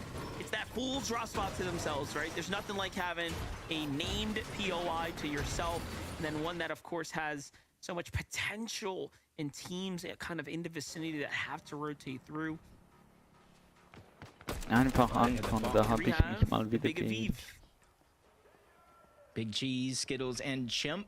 Aviv Hey, I feel like, mit einem what anderen was it, Team chapter jetzt. 4 Letztes Jahr war er maybe, mit Buga. when it was Chimp and Und Spade Duos, and aber vielleicht duos. hat They das were one of those für duos Trios that were nicht so gepasst oder was consistent weiß the ich. entire year, flying under the radar. And this is one of those teams. In terms of consistency, they have their moments, but when you look at the Div finals, they're always there. If you look at the groups, they performed. When you look at the finals of majors, they're there. And this is one of those teams to where when they're hot monster, they're probably one of the top 5 teams. You can see them qualifying for the global championship. But when they're not, and they have those inconsistencies, it not only sets down to our minds as the casters and the analysts, but it starts to set doubts into their minds as well. So let's see if they can, you know, continue. Okay, Day here number 1 is doesn't necessarily have to be Flooded first place, but if they can continue to build that confidence, contested. they're going to be somebody I'm looking at to be a threat for day 2.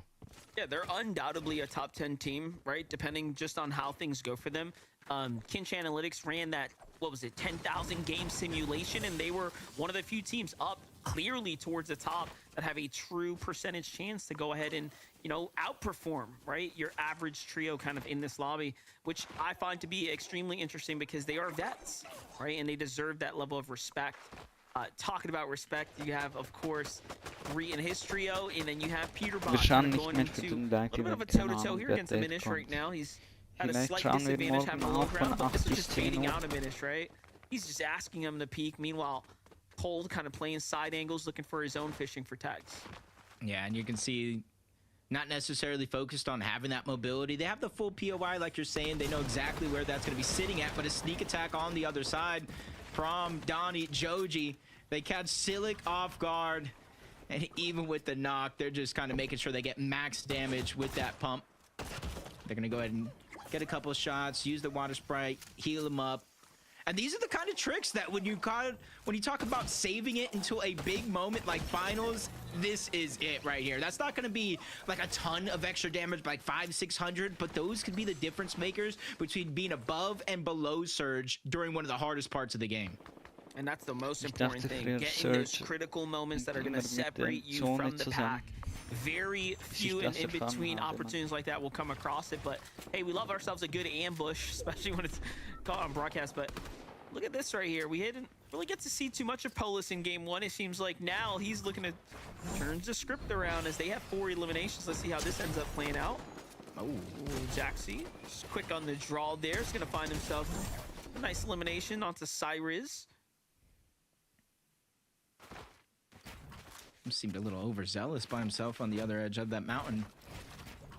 And depending on if they were kind of risky enough to get the reboot card early, it just kind of looks like they're hunkered down, gonna wait over there at the edge of the mountain on that reboot card and said, Napzire, hey, if you guys want to get your trio back into the game, you're gonna have to go through us to do it.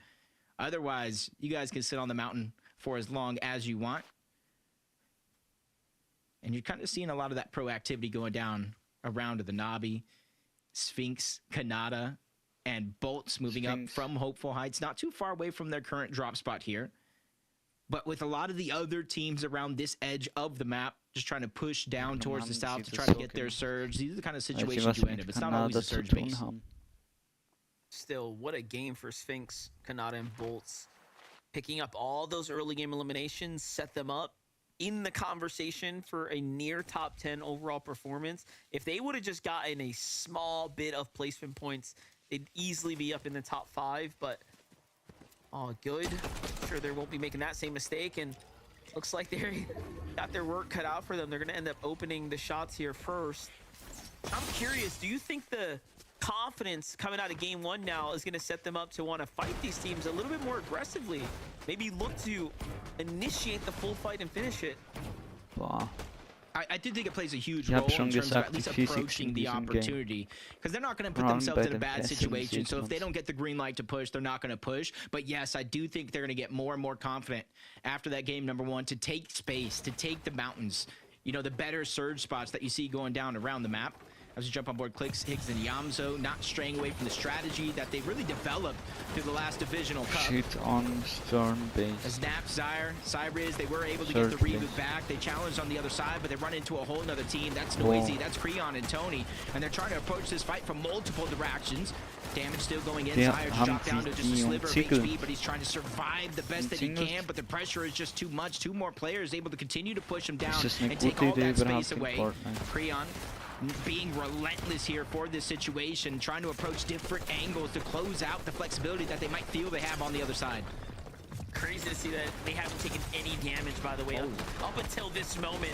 As I'm starting to speak about it, Tony punished, Force on the back foot, Noisy as well, but the shots fire back, and that's one thing pros do very, very well. They won't give up just because they get a little exchange going. Meanwhile, Creon, the healthiest on the team, seals the deal here onto Cyrus's trio. Now, do keep in mind, this is coming off the back of a reboot, right? So Cyrus's team has had a very difficult game too, and even after jumping back in and almost having an opportunity after getting pushed out by Jackson Polis' team there, they still end up getting taken down, this time to the hands of Tony, who, by the way, now officially put themselves up in the race for a top 3.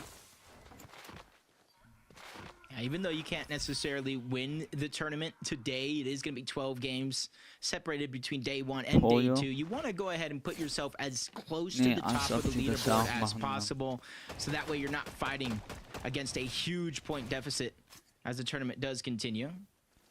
See Agers just trying to consolidate a lot of the loot on top of the mountain.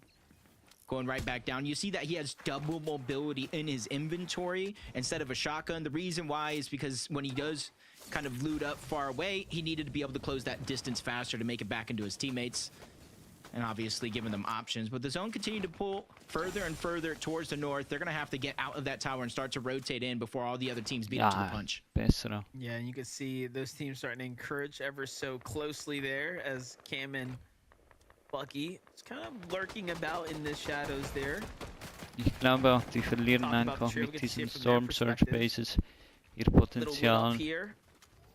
But not completely out the fight just yet. Mit diesen Treppen Waiting Storm for Surge opportunity Bases. to kind of open up and avail itself. Boyo still watching from the tree next door.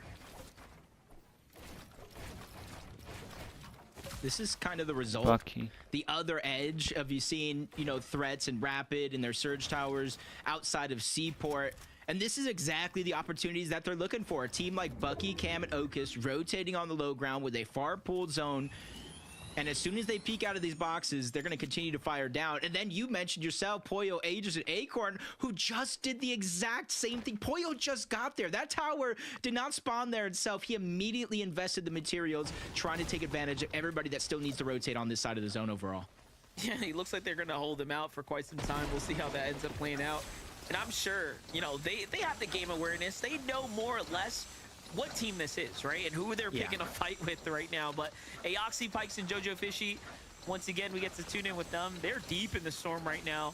I wonder what their situation is like. They're moving towards Outlaw Oasis, looking to kind of wrap around the map right now. Yeah, I was thinking that. I was probably trying to hit that geyser and get up over the mountain, maybe throw the Menmis smoke right before they take off. And this is just going to allow them to obviously save their kneecap or strength and then be able to kind of close the distance as fast as possible, because it does get you a little bit higher on launch pad as well. But now we go on over to the north side of the map overall, just above Magic Moss's POY, Ishao, Taki, and Vert. I said they're one of those teams, especially when these north zones, they stay on this side of the map. They slowly but surely float around. They get their surge. And they kind of play a careful game overall. You see Vert just getting a little bit too close to enemy territory for his Viking. He's just going to regroup with his teammates here. Gotta stay active right now. This game may have picked up the pace a lot faster than game number 1. However, we all know things are going to start to get real congested here soon. We start approaching the mid game right now. For Taki, Ishu, and Vert, they've got what looks to be a couple different angles at play here. Vert's on the low ground, taking all the risk of kind of securing what he could here for the meantime. Jumping in with Curve, Tyler, and Shadow right now. Underneath the base of visual, Raids in a minute. Einen richtig großflächigen Skin einfach ins Finale, um zu zeigen, ja, ich bin einfach der Beste überhaupt. Ich gewinne sogar mit einem Skin, der so breit ist wie ein Baumstamm. And you can see that like a ton of ammo they can fire off, be in this position for as long as they want, but as the zone continues to rotate in this direction, Aber das wird so you're going to soon find out how congested it actually so is. Unvorteilhaft. And you see Shadow's just in... Yeah, exactly. And Shadow's kind of doing the same thing in the bush on the other side by himself. I like the thought process behind it. They're like, hey, yeah, we could chop him and force him to overbuild. Let's see if we can, you know, just kind of fish him out. Hey, come down, fix that structure. Right, give us some fresh balls to spray for a second there. You got to respect the attempt. Meanwhile, Cynics Decay Polar, just a little update here, playing for the Islands, trying to get a hold of that medallion here that, of course, the boss will end up spawning in. Die Storm Surge geht auch für alle Objects, oder? Because of that, they're able to kind of take some time away from making it a focal point. Try to approach the boss at the top. It does drop a Chug Jug, so that's going to be helpful. And then the medallion that you see some teams take, some teams do leave it behind. And since the zone is pulling all the way from the eastern side of the map to the west now, that's going to give them a little bit of opportunities here for Surge, but it depends on how proactive the other teams were at in order to rotate first. Yeah, it doesn't look like there's anyone nearby, so I'll have a pretty decent time here shortly. Unfortunately, Decay taking that unnecessary damage there, really setting him back. Yeah, it's really going to be on Cynics to get a lot of that Surge. He's facing the front side of the zone. Going to see how it plays out for them. Have they been able to accumulate enough? As we got another North zone here in this game, back-to-back here on the day so far. And you're seeing some teams train very, very well for that Storm Surge early on. 365 above for both 20 and Liam. Die Insel natürlich auch seeing where the next zone appears in the next couple of seconds. Genau aus dem Grund. And if it does pull far, I want to see them rotate quick. Es gibt, One of ich, the auch first teams at the Punkte, end. Brutal Boxcars is now at the edge of that next zone. So if you position yourself on the south side, you're going to be battling against that mountain range at the other edge. So you got to be very, very careful. And you got to keep it in the back of your head, Monster. Because the zone does continue to pull that way for the rest of the game. It is going to be a roller coaster of emotions for a lot of these trios. Yeah, and they're recognizing they got to Ja, make a die quick Frage move ist here. auch, was macht dieses Medaillon? Das habe ich jetzt auch Between the team vergessen. setting up early and, of course, the one that they were fighting on the edge of zone. Even opting to go ahead and leave the water sprite behind, so they're just like, hey, you know what? Und was wird in der nächsten Season so? Das Medaillon, ich bin gespannt. Really showing you how important it is to get positioning on the map. Look at this. It's not all sunshine and rainbows for some teams. They are in a struggle to maintain consistency here. And they are well below the damage. Cirque and crew kind of seeing what's happening here. 2 AM. I was going to say, they'd be wrong to not take advantage of a team right now sitting on those splashes. And in they go. Definitely have kind of read the field correctly, if you will. Best case scenario, because I do believe they were attempting to get Surge. But with a lot of teams having already rotated out of this position, they weren't able to find enough, put them below the threshold, and they kind of had to push the first team that they saw and know exactly how that happened. As we jump on board Peterbot, Cold, Ritual, not as aggressive as they typically are. A little bit of a different change here. They're focusing on just mainly getting that surge, because if you look back to Major 1, some of the games where they did the poorest in terms of getting the points, which made it that narrow of a loss for them getting second place, it was because they were down on surge. They were forced to fights they didn't necessarily want to take, and it put them in a bad spot. Now they're just trying to take more control over their destiny. Peterbot emerging as the IGL for this team, and so far it's working out for them here in game 1 and 2.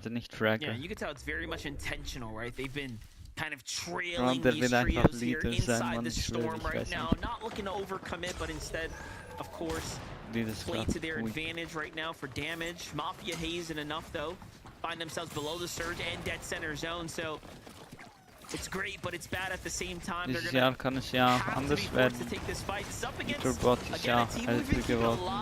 So.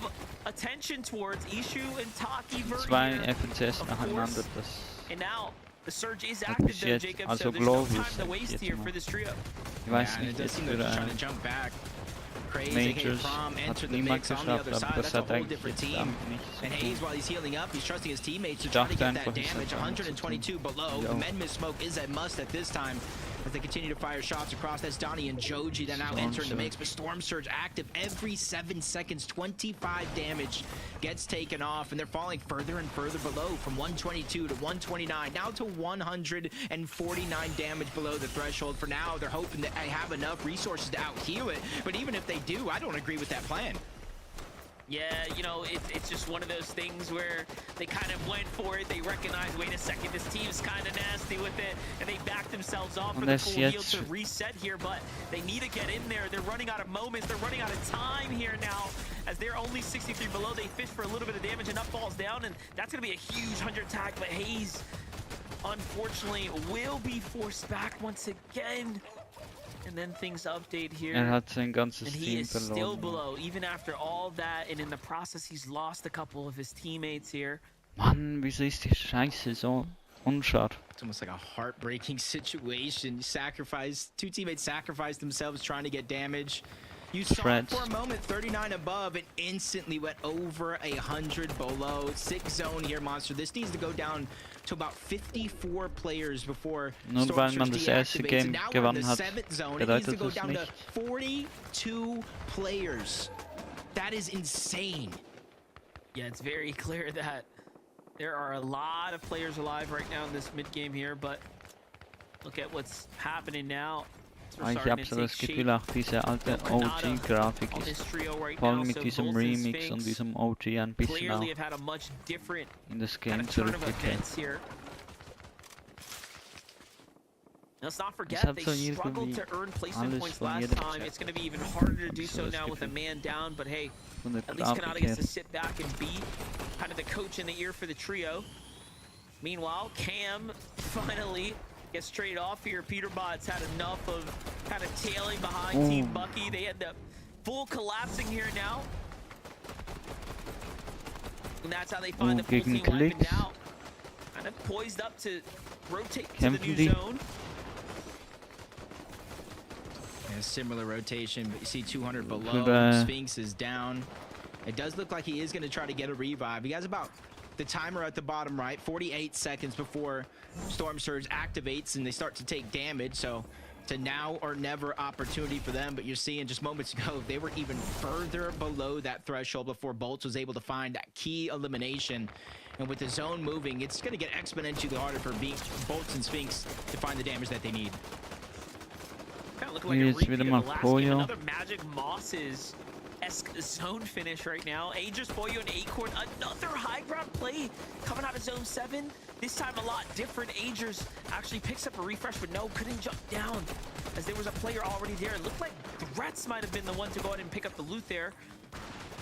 But at least they're finding their elims right now. They're trying to get situated. These elims picking up themselves HP-wise as they're getting the siphon granted to them. But you saw there, no minis, no big shields. Very desperate situation overall, even for a team on height right now. Threats, Rapid, and Booga have the zone to themselves now. They'll be one of the first to make this rotate. Ritual, Peterbot, and Cold have gone for it, though. Sizing up high ground as well. This is starting to get exciting. Yeah, and they're on the front side of the zone as well.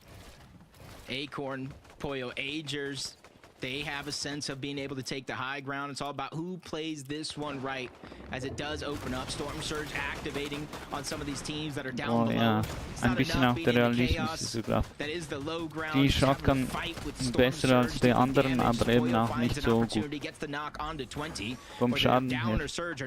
That's one less teammate that you have to rely on, and they drop down for the loot over. Die Beste ist sowieso die Beste, die Epic entfernen wollte. Aber dann wegen der haben sie es doch anders überlegt wahrscheinlich, weil die Leute es nicht weg wollten. Ich weiß nicht mal, ob es einen Nerf bekommen hat. Hatte man so das Gefühl, aber ich weiß nicht, vielleicht ist es einfach ein Gefühl gewesen, weil ich so schnell wie möglich Sachen spammen wollte. All the entire field. Boyo, he's gonna fall there to the hands of Sandal on the rotate right now, and Peterbot is just starting to get cooking here. This is looking like it's gonna be a pretty big game for this team up top, but hold up, Ager is still down low, getting active right now. Yeah, just a crevice, the small side of the zone, but they get pre-pieced on, taken down. That's Ishao. Now it's Acorn stuck behind. He gets taken down as well. 2 names checked off the list, and the Major 1 champions out of the game early here for game number 2. Not even half of the placement points have been garnered throughout that run. Those are game 1 victory royale winners, and they're poised right now to have a great position, but the battle for high ground breaks out. Aminish, Visuals, Braze, they're ready to take the challenge. Peterbot, Cold, Ritual. They do a good job of defending once, but how long can they defend this with only 14 builds left, especially with a big shot being fired? Visuals, Braids, and Minutes, they do not use that as a chance to try to go and break into the get the elimination. They're just gonna back down. They have enough materials. If they play this one perfect, they could retake high ground in a few moments. One of those situations where high ground kind of puffs out their chest and you're not sure if you can call the bluff or not. High ground does not have the mats, but they don't have that information. They don't know. So they make the safety call to go down. Meanwhile, Clicks, Higgs, and was ein Fehler, Mann. They've been battling their way through the front side this entire time, and they're trying to find themselves das ist eben auch, ja, and you can just see such a different strategy at play here from the 2 teams on your screen. Yeah, one of them's just taking all the space on the low ground, even if it means going outside of the storm. And as soon as they get there, they know that a fight is around any one of these corners, and they prepare for it. Clicks finally figured out a way to catch up above. They have not looked down at that opportunity, just pressuring everybody on the front side of the zone. At the bare minimum, they're just trying to drop them into each other's hands, and now we're going open over land right now. There's a bridge, and there's a whole crevice underneath teams are trying to dive into. Clicks just took down Rito, and he finds himself still somehow below the surge, and it actually turns on. I can't believe it's active in zone 10 right now. Cooper. This is incredible stuff. At least it turns off for a second, but it already did its work. It did its damage. Take a look at what happened up top, though. Peterbot tries to get active. He had to because he didn't have the mats, and he's found himself down to the hands of threats, but the payback is good for Ritual and Cold. Once again, running it up here, finding themselves in this end game, earning their trio more and more points. Hey, Kelly said it, Vivid said it. It's not necessarily be about the star players on the team. Sometimes it's about the support, and Ritual is doing his job right. He has Cold by his side, Curly, Cooper down below. A little bit of chaos, trying to force the break out of the wall, taking some damage, but it's worth the sacrifice. But now he's just cut off. Curb on the other side tries to break his way in, and the teamwork makes the dream work. Curb out of nowhere gets the elimination onto Curve, keeping them moving at this side of the zone. This is where they have space. This is where it's going to open up. Hey, ich sag nur für den, der eliminiert hat. Unfortunately, it wasn't enough help to keep him in the game. He's going to end up getting dropped by a huge shotgun shot. But look at what's unfolding here. Cold and Ritual are continuing to make chaos unfold here on the field. Cold jumps down to get these very important mats here. And Ritual finds another one as well. What is going on? Normally, the conversation is so different. But Ritual is in peak form here. Das kann, nein, das kann ich nicht glauben. Nein, das möchte ich auch nicht. Visuals and Braids, a long-time duo. Now here, ready to try to take game number 1. Wir wollen nicht, dass toxische Leute ein FNCS-Turnier gewinnen. The only blessing that they do have from down below is the lack of resources. When he drops down to the backside of the zone, Cold lands a good shot, opening up that opportunity. Ritual just trying to keep pace up above.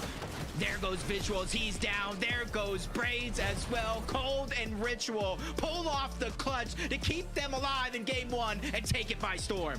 And it wasn't just the first one, it was the second as well. The second time now, Ritual and Cold find themselves saying, you know what, Peterbot, you did a lot for us all year long. Give us a little moment to shine here. And they are doing exactly what we expect a top tier team to do, and that is perform when it matters. But a game 2 victory in the books here is huge. And look at how they utilize Peterbot. They say, hey, just send yourself out there, get loose on the field, create chaos for us, and then they capitalize from height. Yeah, with the mythic drum gun up above, they're just trying to put pressure, make sure nobody can survive, even if they get the eliminations or not. And there goes Cold, opening up it from the flank, getting that first shot, to just leading the charge on the other side, taking them both down. Ritual, Cold, and Peterbot. Game number 2, they pull off a big win and rise up that leaderboard. Zeke, what do you think of that action? Whoa, whoa, whoa. Cold. Listen. Whoa, whoa. Are you guys feeling that? Are you guys feeling that? Cold just casually jumping around with 4 builds, just perfectly navigating the zone, running on a single metal wall, and then utilizing that structure to block the shot on the other end. Cold, you know, I got nothing to say, Cold. Bye. You guys take over. I'll see you later. Bye. Bye. You know, meteorologists say that if you're looking for the perfect storm, you need a cold front, and that's exactly what we got right here. Peterbot going down just a little bit earlier than we were expecting, but this is a lot more of what we saw from the previous weeks of competition. But what I love from this high ground is almost an exact copy of what we saw from Booga's trio in game 1. We saw around zone 7, zone 8, they build this tower on the edge of zone, they rotate early, and then from there they just control high ground from zone 8 all the way on. Vivid, there was a moment where Ritual and Cold were holding high ground as a duo, dropped down right here, and then no one takes height, so they can reclaim it for themselves. Yeah, I mean, it seems like right now, of course, over the course of the first 2 games at least, that hey, listen, if a team is up on the high ground, there's going to be no teams kind of interested in taking it at any point in the game, or even applying any pressure at all. But I can't lie, back-to-back games for the duo of Cold and Ritual, right? Peterbot going down early in both of those games. A lot of people might be looking at this and being like, oh, this is bad. Like, Peterbot's just not informed today. I think this is a good thing. I mean, you know, Cold and Ritual being a duo, picking up a top 5 in game number 1, winning the game in game number 2 as a duo. Just wait and see what this trio does when Peterbot does find his foot in one of these games. The whole entire trio is alive. I can't wait to see what kind of happens there. But hey, listen, I think we have to at least point out the fact that there was a big question mark on Ritual. You know, how's that practice kind of going for him? He was definitely holding his own in that end game right there. It's great to see. I don't know, man. I'm kind of feeling MDF. I'm feeling that, like, he called out Peterbot was like this distraction, right? You let the dog off the leash, go cause chaos, and then that's enough, right? Peterbot's job is done. As long as they get the VR, Peterbot, feel free, go ahead and get eliminated. That's fine. Or, you know, actually, I would be down, Vivid. I would like to see Peterbot just go on like a 25 elimination spree. I get it. You got me. I'm back up to Vivid. Yeah. Okay, anyway, we're going to go to a break. When we return, though, more games here from Major to Finals. So, we'll see you real soon. Peterbot 1. Cooper 2. Nitreat. Rapid Booga Threads 3. Das Leaderboard gefällt mir irgendwie. Klicks ist aus Kanada oder was? Leute, ich hab da was.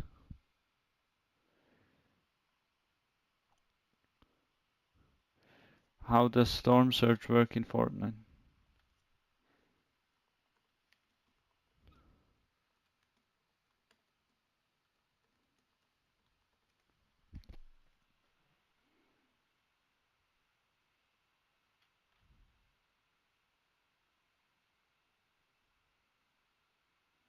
Das dauert irgendwie ein bisschen zu lang. Hä?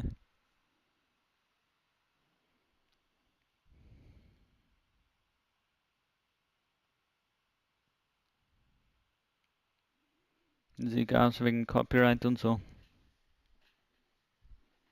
Boah.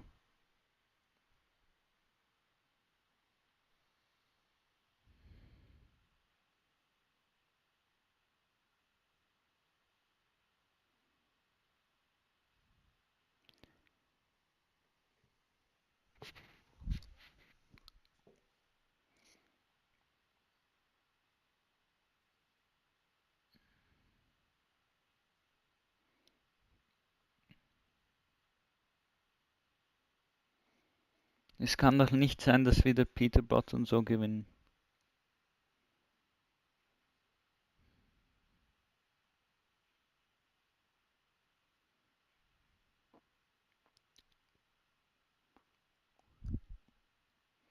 Ja, Hopeful Heights. Diesen Ort verlieren die Leute.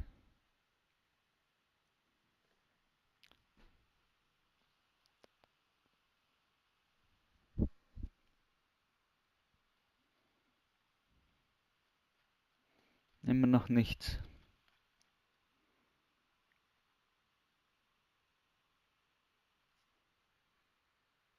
Outpost Enclave kommt dahin. Wir haben noch das Bild zu diesem Ort gesehen. So sieht der Ort aus.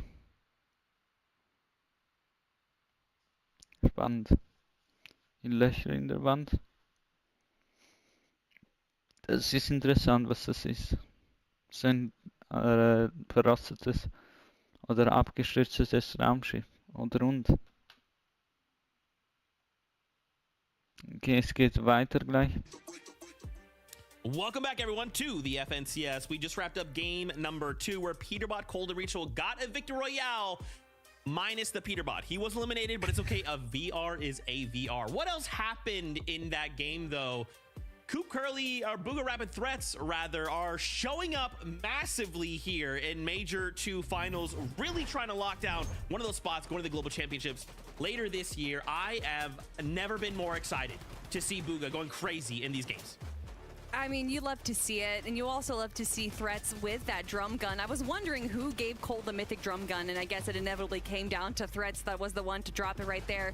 And they held a really good kind of mid-ground game here. You could tell that a few moments that they were kind of peeking up on height. Was there an opportunity for them to take it? And then they saw that it was Peterbot trio holding high, and they said, no, we're going to stick to the mid-ground here. They like to kind of play the second height. They don't ever really go for full low. So to see them go for second height right here, and even being able to take down Peterbot, that might have been the right momentum that they needed to go for the victory royale. But there was just so much chaos going on that inevitably they would go down eventually. Yeah, and tune in after that game, right? Going down in 10th place. Even after winning game number 1, still going to be finding themselves in 3rd place right there. Just a little bit behind the 2 trios above them. And I'm not going to lie, one of the highlights today, I feel like, for der Abstand ist nicht groß. Das zum Thomas HD kind of got his hands on that drum gun also am Anfang sowieso nicht. Is obviously like the aimer of the NA region, whereas Thomas HD is kind of like the aimer on the E region. So to see him with that drum gun, that can be a very, very scary thing. But of course, what's also scary is the trio of Ritual, Cold, and Peterbot picking up some momentum, jumping up 4 places with that win. They've now got the lead. Ooh. That's scary. That's scary. This is just game 2, right? We do have 10 more in total, right? But picking up momentum in game number 2, that usually means 900-point games. I'm just saying. Let's not do that. I did want to highlight here in 2nd place, Reed Curly and Cooper. We've had 2 super solid games, Kelly. Game 1, 2nd place, 7 eliminations. Now a 3rd place with 10 elims. They are really targeting that consistency factor, and they are doing it really well. That is King Peace to you. You can't just call him Reed. You gotta at least call him King Reed, although maybe right now watching him go down, that's a little less obvious. But Curly and Cooper having such a good run here on the low ground. And I love this shift. We see a lot of teams stay to the front of low zone. Ja, die spielen sowieso low ground. Es ist spannend, dass dort die Action passiert, aber and that allows them to kind of let everyone else run to the front, grab some of these eliminations that we see Cooper get. And although it's probably not the game that they were hoping for, that, I mean, what? That was 10 eliminations. gewinnen mit they're currently sitting in Consistencies und second nicht place mit right now. Victory We Royales. know that with the change of the meta, that elims are so much more important. And Reek, Cooper, and Curly have that potential to rival the eliminations that even Peterbot's trio can get. Yeah, I tell you what, I just love watching Cooper play. I'm pretty sure he remembers this, but like one of the first times I actually tuned into one of the streams, he made like an incredible rotate, and I kind of like playing the shot. I was like, dude, that was a good call to kind of go around that little hill over there. I literally can picture it in my head. But once he gets to those end games, he's just so good at kind of maneuvering around whatever terrain that may be presented in front of him. So it was a great clutch out of Cooper right there. It's good to see him kind of back in form, second place right now after 2 games. I also Leute, want wartet to highlight, schnell, I ich mean, muss mich visual anziehen, grades es wird ein bisschen once kälter again, halt auch. a similar situation, right? The first time I think we've Jetzt seen muss ich die Kopfhörer schnell rausziehen, aber Obviously, vielleicht hört Image man kind of mich noch ein bisschen. being the one eliminated, but still, I just love to see when trios can, like, even being down a member, can still say, like, hey, look, we've got a plan. We're going to execute this well, and it's going to be enough to put more points on the board. Because, I mean, ultimately, that's going to be the difference, right, of us going to globals or not. And we've seen incredible solo clutches in the past, but for me, the biggest change that we've had with trios is how these end games play out when a player does go down. Because having it just be a solo clutch for yourself is obviously a little rough, but having 2 players, you can effectively just control the game. I mean, we saw Cold and Ritual holding high ground as if they were a full trio. So I love that. I love that there's still so much potential, even when a big player like a Peterbot or a Reet or whoever goes down, there's still chances for the other players. Absolutely. I love seeing more games of Fortnite. Game 3 is ready for it. So Jacob PR, MDF, over to you. They say trouble comes in threes with Game 3 around the corner. I mean, trouble has to be on the horizon for those sitting underneath the weight of the 150-point cutoff, right? That third place is holding right now. It's definitely beginning to kind of spread out in terms of those point differentials, but there's still 4 games left today. There's a lot of time to really make up that point differential, and here comes the 3rd game. The battle bus is ready. Let's get right into it. Battle Bus is ready. Leute sind schon rausgesprungen, bis du redest. This is it right here. You see an 11-point lead, first over second place, and then a 23 or 17 or so point lead from there. And this is where it really goes to show consistency is king. Reet, Cooper, Curly, a 3rd and a 2nd place with 17 eliminations. And when you start to look down that leaderboard in terms of consistency, I know it's only been 2 games, that's when you start to spot a little bit of the hiccups. Yeah, but one thing that's really impressive is that 1st, 2nd, and 3rd have so many eliminations so far. They really are starting to break away from the competition when it comes down to showing what they are capable of when it comes to these end games here. But again, like you just kind of briefly mentioned, this is only the 2nd round, right? Now that we're getting into game 3, we're kind of starting to get ourselves situated here. Everyone's got a feel for the landscape. We got a feel for the dynamic of the way the world's going to kind of, you know, come to shape. Wie passend die Rakete zur Star Wars Season. Right? They were very similar zones. Du musst du zur nächsten Season anhaben. The same teams are still up at the top, right? Playing as consistent as they have been. Let's see if we get a little bit of a different end game this time. This time we're going to be able to see the Shining Span fight right out of the gates. Straight up on the bridge, trying to grab the floor loot and immediately put it to use. Donnie goes down, eliminated fully. Yusuf down on the other side, but they haven't been able to clean him up yet. Phenom doing a good job of holding him off, and Prom, aka Craze, is going to be the last one left for his team down below. And as soon as they do get this revive off, I do believe they're going to push in and try to get that elimination. Yeah, we talked about how Shining Span isn't really a draw spot set up to go the distance. It's either you put it all on the line or you don't. Phenom, Yusuf starting to make their way in, spending that very precious metal there. Prom somehow gets Joji up and slips away, gets a couple heals off. That could be the difference maker here, but no, Joji goes into the water. That's going to be dead fish there in a couple moments, but some counter fire coming here. Ja, weiß ich nicht. Timing for those shots to Solche come in. predictions. Almost felt like he was going to try to drop onto Joji, but Yusuf does on the other side. Probably hearing the communication coming in for how weak he actually is. Pump and dump in his hand. Wir hatten mal einen A little bit of a Yusuf. bait. No one's going to fall for it just yet. Oder?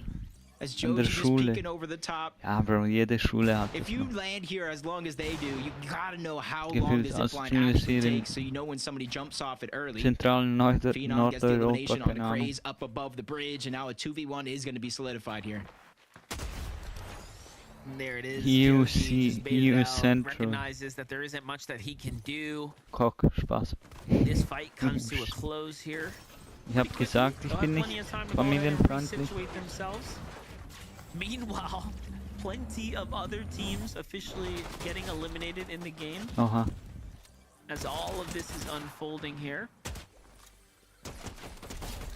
So game 3 off to a pretty hot Ich komme nicht nach, wer gewonnen hat jetzt Yeah, am and there's Schluss. another team. Literally, you can kind of see them coming in at the end of this fight in the minimap, going after that armored vehicle. So they got to be careful for that reboot, because they can easily try to push on over. As Noah plays, Chaos Gaming, Kazis starting off this game pretty well. 2 eliminations right out of the gate. They're almost looking like they're looking for that solo that might be left behind. I don't see him in the minimap just yet. I do see an arrow at the bottom left, so he maybe found a time to disengage on out. So for Noah plays, Chaos Gaming and Kaz's, this is the start that they want. This could be like a little refresh moment for them in this tournament. Yeah, it's their first set of points right there. So hard fought and well earned. After the first 2 games, they were eliminated pretty much off the gate there, not winning their contested drop spot. Here's a fight that has also been back and forth. I made the joke to Jacob, you know, who's counting? Well, we are. It's 1-1 right now as we're starting to tee up game 3. Much different, right? As both sides are kind of situated this time around as opposed to a full-on 50-50. Yeah, it just seemed like Bryce, Osid, G-Money, they didn't want to take that 50-50 fight. They went on top of the mountain this time to grab their loot. While Zanda, Evan, and Sandman, they went underneath a similar strategy they've been going all day long. Von der UK aus der EU. This is where the difference start to really peek in as they're trying to make their way towards that back forest underneath Mass Meadows. And even though they don't get any eliminations, this is a certain win for Osid, G-Money, and Bryce. They got a good amount of surge for this early game, and now they have priority over that mountain. And just to give a little nod of appreciation to Bryce, G-Money, and Osid, even though they were the first team eliminated in game 2, they're at 13th right now, so they did have a strong game 1. Just to kind of show you guys and emphasize how good of a trio they could be if they could break loose. Aegis Boyo and Acorn have almost done the same, but they've struggled, it seems like, to kind of break out of that cursed 7 zone. 7 zone seems to be the bane of this trio so far. If they could get past the mid game with a little more material, they are likely to set themselves up for a victory out. Aegis und Aegis und leading into the second major, but here, Jacob, we have a little fight breaking out once again here for Curve, Shadow, and Tyler. Yeah, they don't just want the uncontested Demon's Dojo, they want uncontested surrounding areas as well. Oder war das jetzt ein They Hiccup? see that team floating around trying to get a little bit of loot, they immediately try to pounce on. Now that they got their surge, they're just going to go and continue their way back on over towards Demon Dojo, especially since the zone might be a little bit too early to tell, Monster, but it does look like it is pulling a little bit towards the south or maybe centered up instead of a straight north zone. Yeah, those northern zones have been plaguing all of EU as well today, so I think the trend continues. Creon, Tony, and Noisy continue to just flex how good of a team they are. And this is a surprise for me, but they Dieser just seem to be in Assault-Rifle ist ja komplett OP, vor allem für die holding Offensive. their own, even now against the likes of, once again, Noah, Freya, Chaos, and Noisy, Kazis. Tony. Kennt ihr LC sein? Tony, LC Changes to sein. pump power. They get the dill bits, they get some gold, they get priority over the Mass Meadows vault. Especially Kann man with die clicks down Züge to not abhauen. even necessarily making their way on over throughout the day here. Different strategy formulated in Division Cup Finals this last time around as he returns to the scene. Creon trying to break his way in. Tony does go down. He's trying to save it. Tosses the body back into his territory. And this is where him and his teammate can try to go for a quick double revive here. But they're immediately trying to break the way in. Creon is trying to hold the pressure back. Noah plays, gets the wall. Spraying him back the best that he can. Creon continuously getting pressured more and more. There's a whole nother team there, Monster, now making their way in. I was gonna say, surely they think that they got the pickup already, right? Like, look at how much time has passed, but Noah and Chaos are relentless with the pressure here. It seems like they've made the right call to continue to take this fight so far. Chaos Gaming trying to get these heals down and out. But watch how it's playing out here. Still playing off the back foot. Creon and Noisy just trying to buy themselves some time, but the K-Polar and Cynics haven't even found the chance to jump in. They're just listening, watching, waiting for a moment, and finally they find it. This is on to Chaos Gaming. And with that, Noisy and team get a little minute to breathe, but Creon is already back on the offense. Yeah, for him, that's our damage. That's our eliminations. Already going through 6 of his splashes to get himself in a much better fighting position. He's That's crazy, ja, das sag ich auch. So more of those splashes Amen. are going to come out. Noisy on the other side has a little bit of elevation, taking a quick couple of cheeky shots, just try to get the pressure off. And this is going to be their opportunity to disengage. I see them making their way back on over towards that black market area, maybe re-up on some splashes if they have enough gold left over. Yeah, part of me for a second there thought like, wait a second, there has to be miscommunication. There's no way he's pushing a full trio that just showed up, right? So I think they kind of recognize, hey, wait a second, let's get our bearings back under us. Let's just go ahead and get out of here. We got enough damage, got a couple elims. They're content with that. Polar Decay and Cynics gets to see another day as well as things kind of simmer out. So we do a little kind of loop around the world. Our number 1 seeded team so far here in game 2, Cold Ritual and Peterbot, sticking to the strategy here, playing these separate areas, just mass controlling terrain right now with these big bases, fishing for tags from other trios, as you kind of expect here, right? And look at this, they are at 181 points. It's got to be intimidating to start seeing that consistency creep. Yeah, especially when they're straying away from their entire game plan. And you talk about game plan for Major 1, afterwards in Division Finals, then putting up elimination records, then putting up point records, then putting up damage records. Now, it's all slowed down. They cannot continue to keep taking the risk to fight player after player, team after team, so they got to take that slower approach just like everybody else. The Bermuda Triangle, some would call this right now, between 3 different teams. The abundance of extra heals over on this side of the map. Lucky for Bucky, Okus and Cam though. Ich schwöre, NAC nur die ganze Zeit diese Storm Search Bases. Die ganze Zeit, es regt so auf. Jeder macht das. Almost slept on to some degree, right? As far as Vor allem mit diesen scheiß Treppen, aber Give it a second here. What's going on right now? Another kind of battle unfolding here. We haven't seen NAP's team be too successful so far here on the day. Most of these early game fights have been learning experiences for Napsire and Cyrus. Can they get a dub under the belt? Even can't amplify. I've been going through the trials and tribulations through the day, switching up drop spots, trying to get some sort of momentum going, start to build that confidence. But Zaire sneak up on the other side. Shots continue to land on Decat. No real big haymakers yet, but all it does is take one, especially since they're fighting in the zone, deep in the zone just like this. But the tables are turned. Naps is actually gonna be the first one going down. Siphon just in time to keep Amplify in a healthy situation. And he finally reunites with Shiny Cat, so this brings it down to a 2v2, a huge advantage lost on the other side. Yeah, Amplifying Cat, you know, this is where they've been earning their points, you know, game after game. This is kind of what's kept them in the running so far. This fight right here. But Cyrus's trio finally showing a little bit of life, but not for too long. It was super short-lived. Zaire gets taken out there, and all of a sudden, all that momentum that they were starting to build up, gone there. One brief moment. Look, they're at 5 elims, right? You have to assume it's off the back of these re-pickups, right? Allowing teams to get those reboots. I was wondering how they caught him off guard. He tried to hop through the window thinking he was being sneaky. They got that security system set up. There is no sneaking around our house as they take both of those players down. Solo went north to try to get some sort of heals, keep himself alive long enough. But I got some bad news, Monster. I thought this was going to center up, maybe a little bit of Western lead. We might have another north zone. Yeah, we are seeing a little bit of that. Notorious Magic Moss is back in the name there, down at the bottom right. We'll see.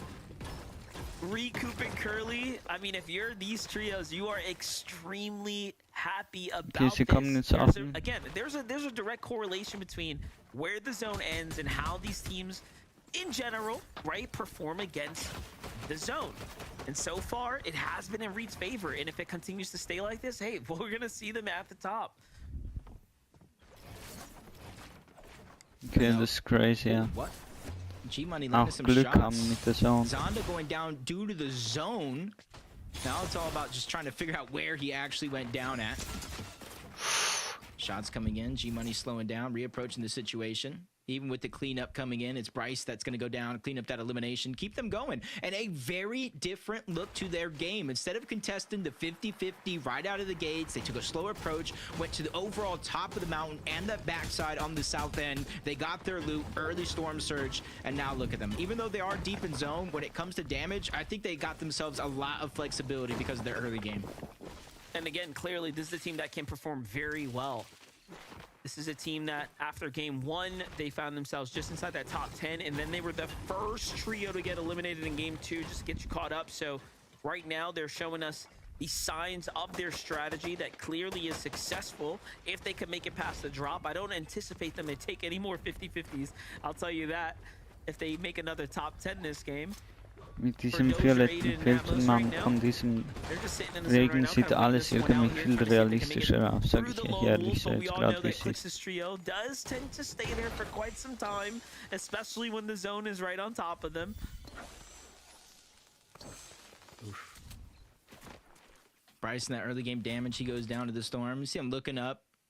They know Clix, his entire team landing over there. A huge late switch up of the strategy coming into the last division finals.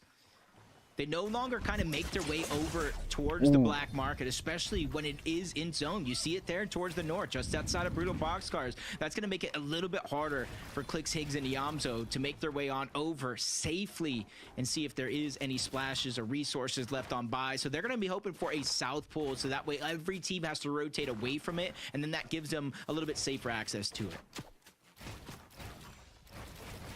Just looking at Tony, Noisy, and Creon's situation right now.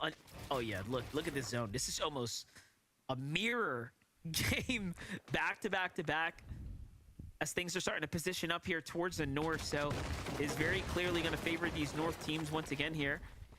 For the Lone Wolf layer, we get to watch it from their perspective. Higgs, Clix, and Yamzo. No elims just yet, but again, their goal right now is to find damage, find tags.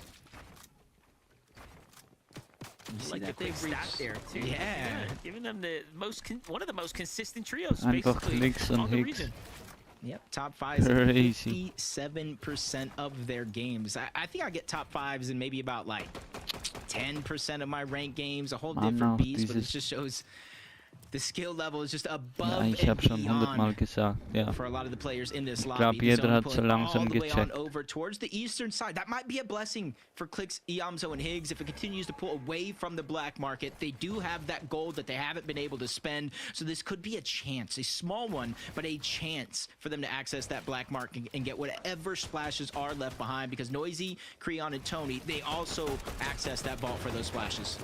Oh, look at this. Muzzrise and Japko finding tags onto Noah Plays here, who's still, by the way, by himself, just kind of hiding out in the facility here.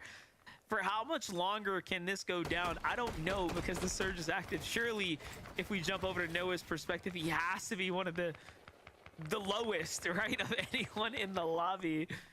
But oh, snap. I think Cirque might have caught wind of this solo inside the builds. We'll see if that trio ends up taking him out. Meanwhile, Tony, Creo, Noisy have made their way to this kind of safe zone here. They've slowly moved their way out of the Brutal Boxcars, ever so slightly to the north here, for more favorable vision of the field. And wait a second, I might have talked too soon. Noah got a knock, but unfortunately couldn't get the finish. So, yes, it was a brawl that took place. And here it is, the next update. We're just going to keep pulling north. A blessing there for the teams that are already in the zone, because typically you would want to think do I stay where I'm at? I'm already in zone. Don't need to go ahead and use any materials. But no, you know that whole north side of the map is uncontested. Very, very little teams will be able to survive there and stagger themselves into the zone. So you can kind of free up space, get away from a lot of the teams that will end up crowding that south side of the zone overall. We know it's going to end up stacked. And if you're not prepared for that, good luck to you, Taki, Ishu, and Bert. They landed the north side of the map, so another zone that is going to bless them just a little bit. 67 above the damage threshold, though. They have the confidence to know they're not going to take damage, but in the back of their mind, they know things can change in the blink of an eye. You know, NA really bringing a new meaning to why it's called North America. Like, at this point, if you're not landing magic mosses, you're not doing it right. Ishu, Taki, Berto are going to be forced to fight here. So are Coop, Ree, and Curly. Okay, this is an extremely big clash going down here. And now Coop opens up from the side angle onto Ishu. So they find the damage that they need to buy them a little bit of relief. However, they have to very likely push this one to the end.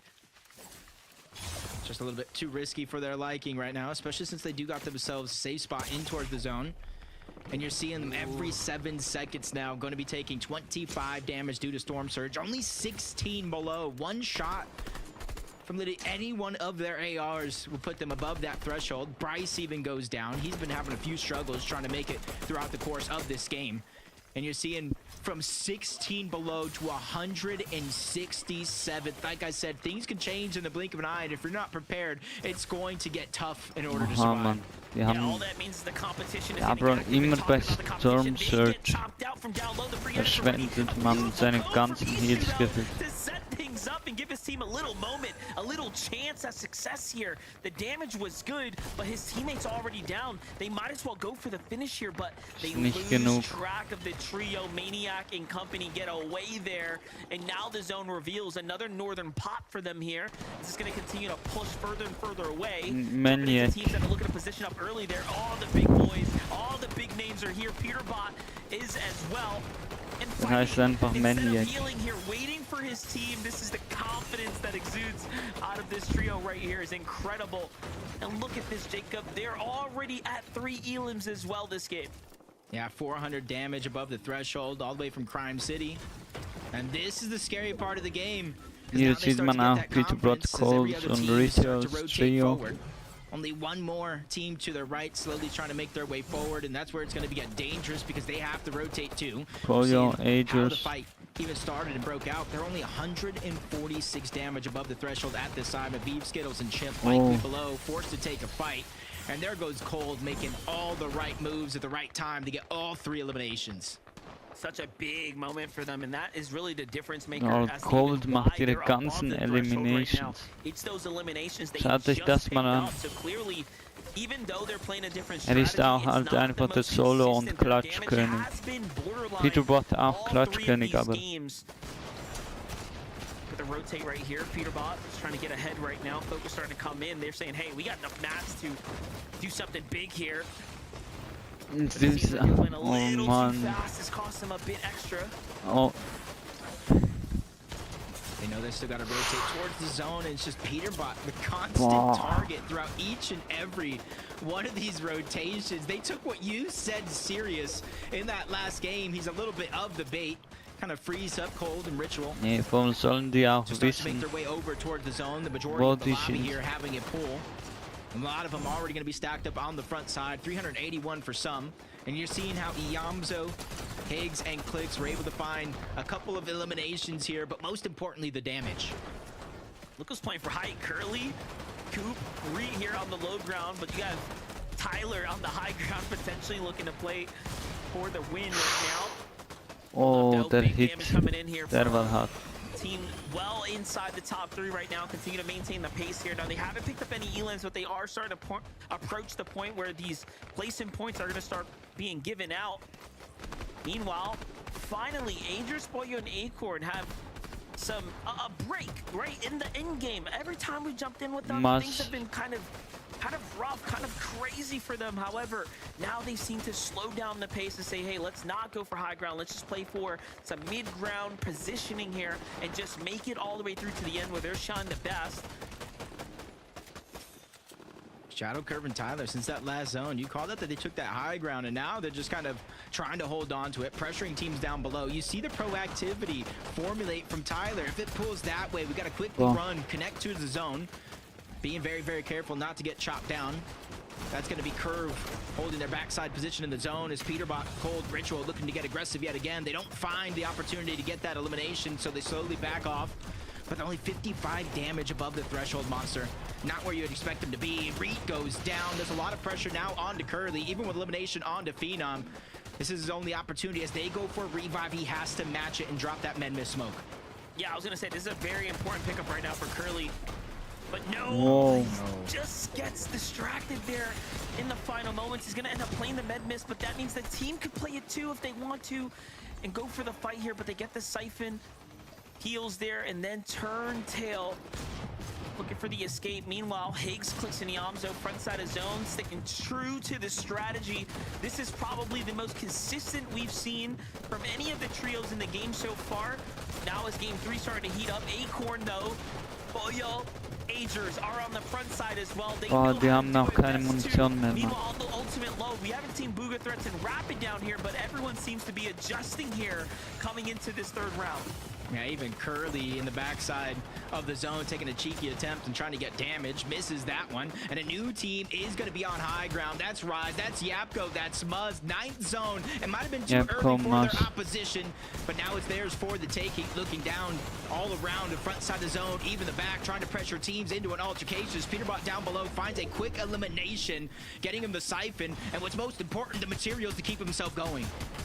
That's exactly what we wanted to see from Peterbot. Him actually making it into this end game and starting to really turn online, but it's going to be at the hands of Acorn as he gets crushed under the weight of Peterbot's shotgun, and so does Curly. And all of a sudden now, they have the points and a little bit of footing underneath them to try to do something bigger here. 8 teams remaining in the game. Big points starting to be earned right now. A little bit of a late stay for the Med Mist, but they are starting to fizzle out. They're going to have to make a move. Meanwhile, here's Higgs, here's Clicks, here's the Yamzo. Sticking true to the strats. It's looking so well here too. Exet Higgs, the recent signing, one of the best now. Really starting to turn online as well. Making sure to keep was ein Endgame. From looking out back at him on the backside of the zone. That was perfectly played by him, but you see the two teams, the superstars on the low ground, back up zone, Cold down, Peterbot follows, Ritual left by himself, even with the Med Mist smoke, he is on the clock, getting stuck Booga und Rapid haben die down gemacht, oder was? Well. Top 5 for them in this game as Threats, Booga's team and Rapid einfach. strike yet again, taking them down once more, but Threats is now getting revenge. He's getting tick after tick for the zone, barely making it in with 12 HP. He still has the chug, but there's no time for him to pop it. He's getting pressured from all around. And it's incredible work by Clix's trio. They are the disruptors right now. Threats lands on his teammate, but no, he gets taken out. Yamzo with the side angle and the cleanup. Look at all the loot they managed to secure off of those 3 eliminations right there. All of a sudden now Curve comes down as well. Gets a taste of that medicine there too. And this is a 3v3 situation. Muzz and team jump down. They're going all in. The bats are out and they're starting to go for the swings here. That first one was a miss, but that's only going to be strike number 1. They use that as an opportunity to try to make their way to the front side of the zone, but Higgs goes down. Clicks gets a knock of his own onto Yapko, quickly trying to box that one up, but he cannot get the loot. There is no time. Up above is Muzz. It's Yapko. They're trying to put the pressure on, but Rise goes down, bites off a little bit more than he can chew. 1v1. Clicks versus Muzz. Clicks haben because he takes the game over. Little bit of friendly fire right einfach there dieses Game gewonnen. boys. However, Clicks, the man himself, What the hell, Mann. Manchmal sind die Kommentare einfach auch zu cringe. Be in a box-to-box situation than Clicks, but he didn't even have the match to beat it. Look at this one more time, though, Jacob. What a game for Yamzo here. And again, Higgs's delivery there too, just the heart to jump in the boxes, but these eliminations from Yamzo really changed the tide. Yeah, I think it was like 3, 4 Boah, eliminations Clicks late Team into hat that auch game. jetzt. And even trading shots here to make him weak. Clicks was in a 1v1 situation here. Yamzo was the distraction, so Clicks gets the elimination onto Rise and eventually onto Muzz. He gets revenge on the team that let him go just before that last major. But game 3 is done. See, Kelly and Vivid, we need some help breaking down all that action. Und die berühmten mit den PRs. That's cool. Something cool happened? Something cool happened, Kelly? Zeke? Did you... Kelly, something cool happened? Yes, Zeke, something cool happened. Clicks gonna be here! What the hell, man? Der rastet immer aus. Coming out on top. Bro, wer hatte das erwartet? Erstmal gewinnt Buga und dann Clicks einfach. That's able to win the game, but Clicks said, "I'm not done yet, Vivid," and comes out with the victory royale for Game 3. I mean, there's so much that we could break down about.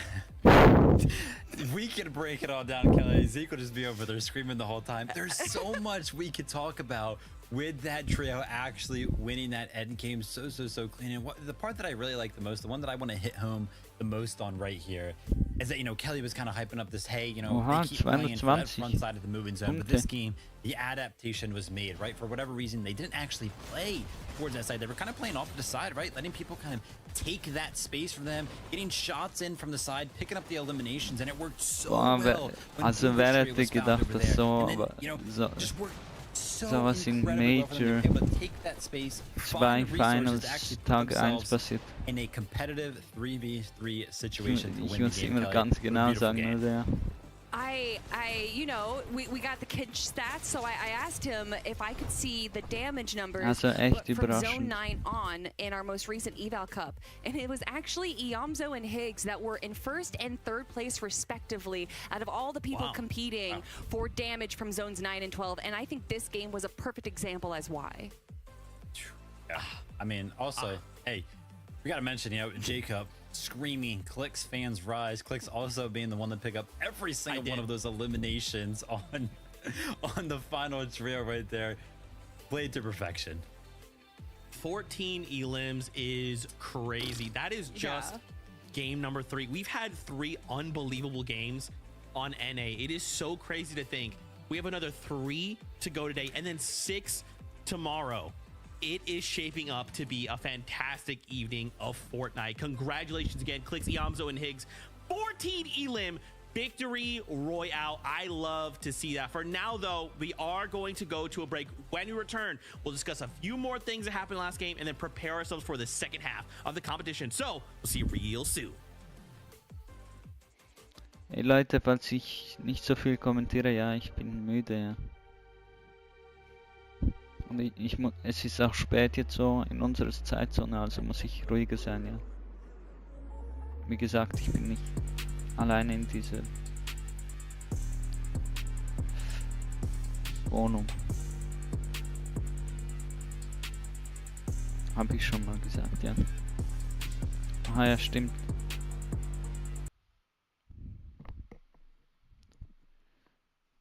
Musik aus, Ton aus, ja.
Ja, wie haben die eigentlich gespielt?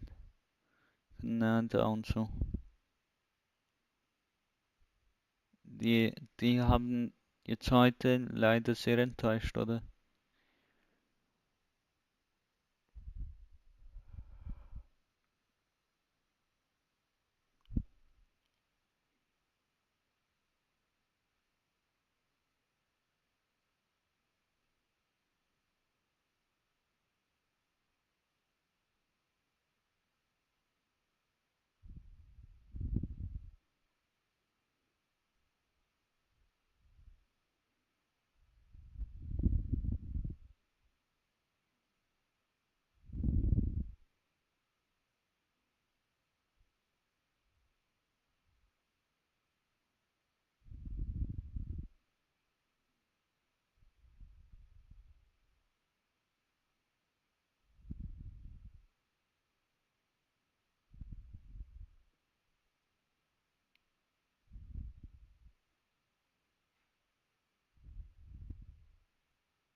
So, sie sind wieder Alright, ladies and zurück. gentlemen, Clix got himself a victory in game number 3.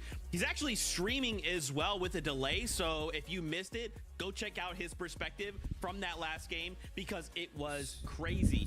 Other things did transpire in that game, though, like Muzz, Yapko, and Rise making it to second place, really trying to push that consistency factor to its very Die sind limits. immer noch I love Erste. seeing the fact that they did make it there, because like I would love to see this trio make it to globals.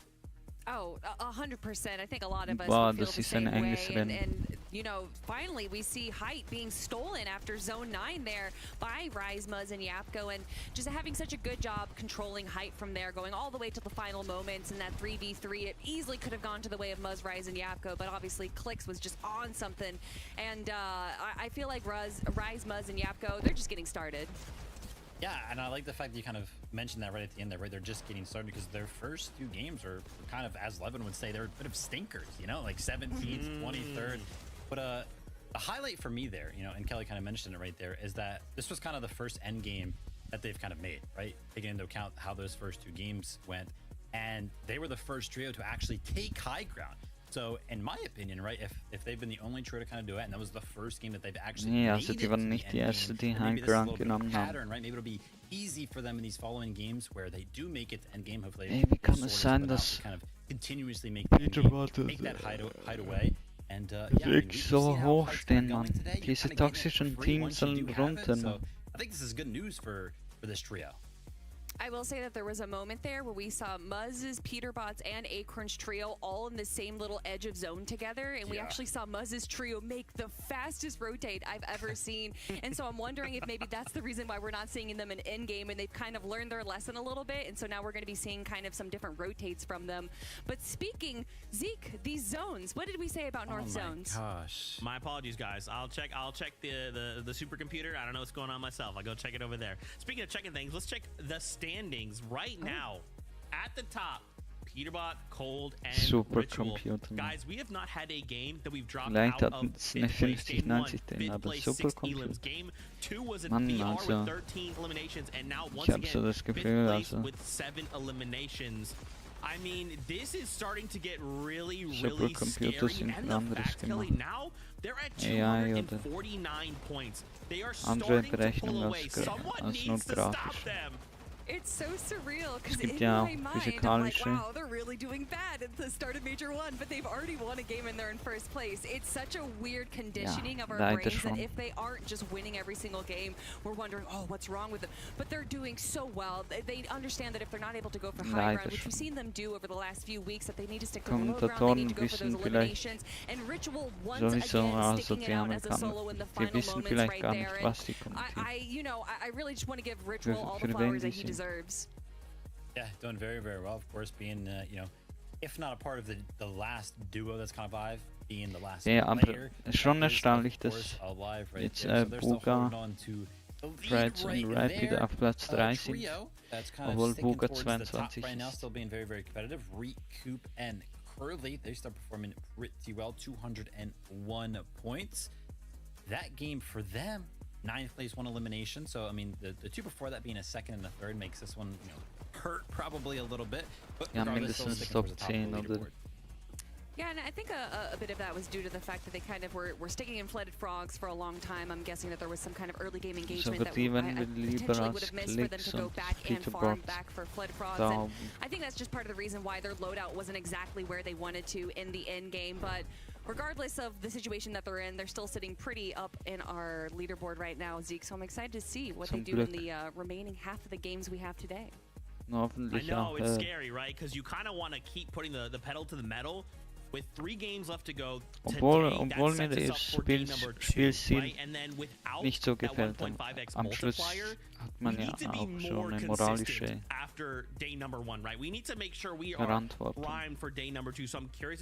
Obligation und ethische nach Clara. Let's find out. Monster D phase, Jacob PR, take it away. Momentum is a real thing in these tournaments, but one thing you really have to take note of, even though they're in first place by 29 points, Monster, it's not through sheer force like they did in that last major, like they do in the divisional cups. So realistically, it's anybody's game still. Yeah, and we're watching it kind of play out in real time. We're seeing how much of a different, slower approach, a little bit more of a methodic approach right to the early game. But let's just keep this in mind. It's all north zone. We're game number 4 around the corner. Let's see how it plays out.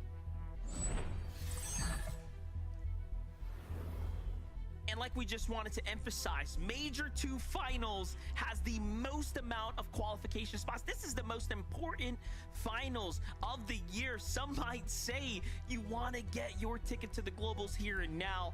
But again, the standings, I think, are just a story of magic. Mosses, every one of these trios have had that little bit of favoritism. So once they start getting more of a difficult, let's just call it decision making put in front of them, right?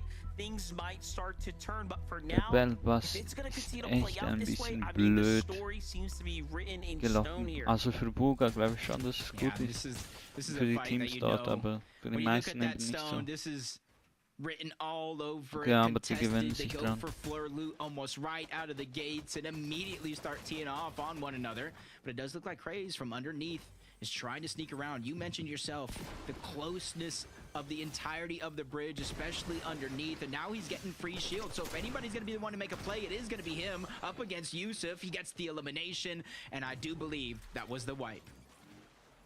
Oh, a little turn of events here for Joji, Donnie, and Prime. Okay, so a little life coming out for them here at the Shining Span. We'll see what they can make with this game here. You know, the cool part about a 2-day performance is that anything can happen, right? You have a lot of time to start making some micro adjustments and, you know, really play this tournament out to the best of your capabilities. I think that's been doing just that as well as no WPlays Gaming and Kazis for the second time now. We've seen them at least survive the initial touch of their drop here.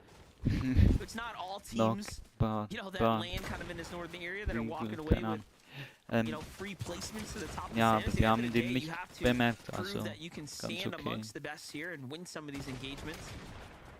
Kazis goes in, face check here, but the tick was ready and answers with a monster shot here, slowing down all momentum that this trio was looking to build. Yeah, all 3 of them saw he was here as a solo. They beelined it over, but the scanner's out. Noah plays. All of their positions going to be revealed, but no more builds onto the tick, so he's going to be an easy target and the first one to get dropped. Quick clean up there. They're going to get the siphon mats, and you can see absolutely needed because Noah plays was almost fresh out of materials as well.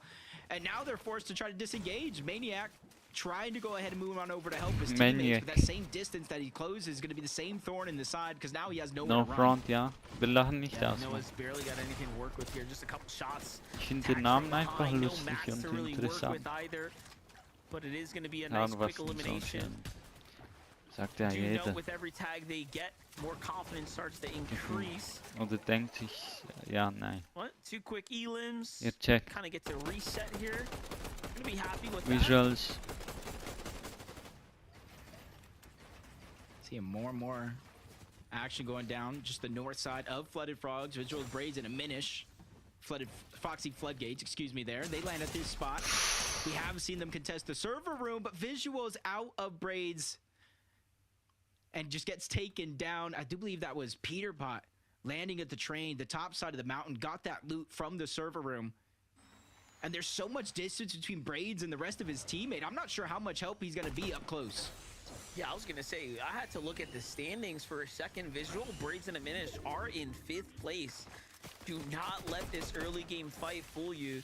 This is definitely a team that is trailing very far ahead of 6 and in the conversation right now. Little setback there, minor setback, but not completely taking them out of the running just yet. And do know, again, old Peterbot probably keys that. Oha, Jumps so viele down, Leute does what he contesten does da. carelessly. New Peterbot takes his time, takes his damage, Hä, calls it a was little war win. das? It's his fight just north, I believe, of Kappa Factory. Just following each other, not trying to let them escape. You hear the bat being charged. Joji takes the first couple damage. Both of his teammates go down. That's Craze and Donnie who get lost, and they break his way in. Even hiding behind barrels, there's no chance. He's a hide and seek master as Seek, Veer, and Dash take him out. And with 54 points here, a couple of them coming from this game alone, at least they Der start hätte to sich build that überhaupt confidence nicht up bewegen going sollen. into the second half Überhaupt of the nicht. day. Okay, aber man, ja, bei all diesen Schüssen hätte man wahrscheinlich nicht Just bemerkt. behind Bucky, Okus, Cam, Bryce, G-Money, and Osid. Take a look at the highlight here from Seek's perspective. Oh yeah. Getting to work with the bat. And of course closing out with the shotgun. He knew his teammates were there. Almost no worry, even if he does go down. But you see a triangle being formed right now with Kanata, Bolts, and Sphinx just trying to catch somebody off guard. And as of now, it looked like it might be Dash, but as soon as those shots fire off, this is giving Bolts an opportunity to land some big damage on somebody not really paying attention. It could be Seek. But nope, that opportunity Hat comes and goes Fortnite die just like that. Zone erfunden? Both Kanata and Sphinx. Ja, ich just a glaube couple of übernommen pieces away from really breaking von anderen through Games. the glass ceiling here. Their problem has just been the mid game. Once they get past that and kind of start approaching that end game, things just haven't seemed to have lined up for them so far. Do keep in mind they are one of the few teams kind of playing this deep zone from the southern areas on up. So they've had a lot more to worry about, right? As opposed to some of the northern trios.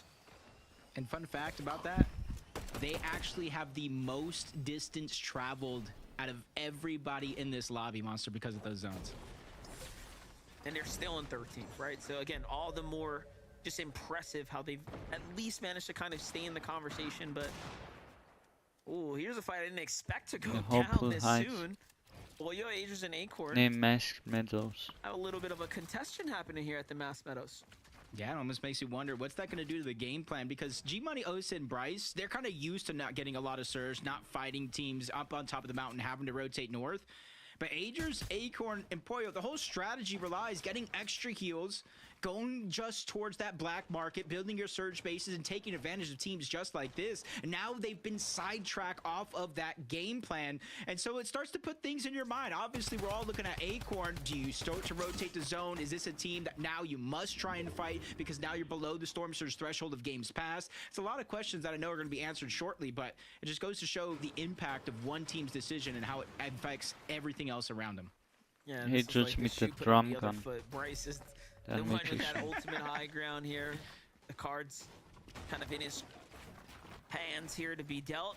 Oh, ich glaube, diesen Move habe ich sogar Okay, geübt. Adrian Spoyo here, opting to not play the Storm. You want to make a little bit more of a favorable positioning for themselves. Oder so ähnlich. Osid not taking advantage of those fresh builds though while they're rotating there. It's going to be missed damage, missed opportunities. That could be reflective of the fact that, again, this is like a newer trio, right? Kind of being introduced to this extreme Dojo, yeah. competitive play. One of the reasons why Kanata wanted to kind of mix it up. But back on over to the action here. Polar, Cynics, the K, keeping us entertained here. Fight for the top 10 position here remaining. Joe Biden. Against Naps right now. Polar doing a And great Joe job Rogan. here. All at the Demon's Dojo. Things unfolding pretty quickly. Meanwhile, Cyrus kind of watching this unfold from the distance. Decay not even wanting to let this team natürlich nicht viel miteinander zu tun, aber ja.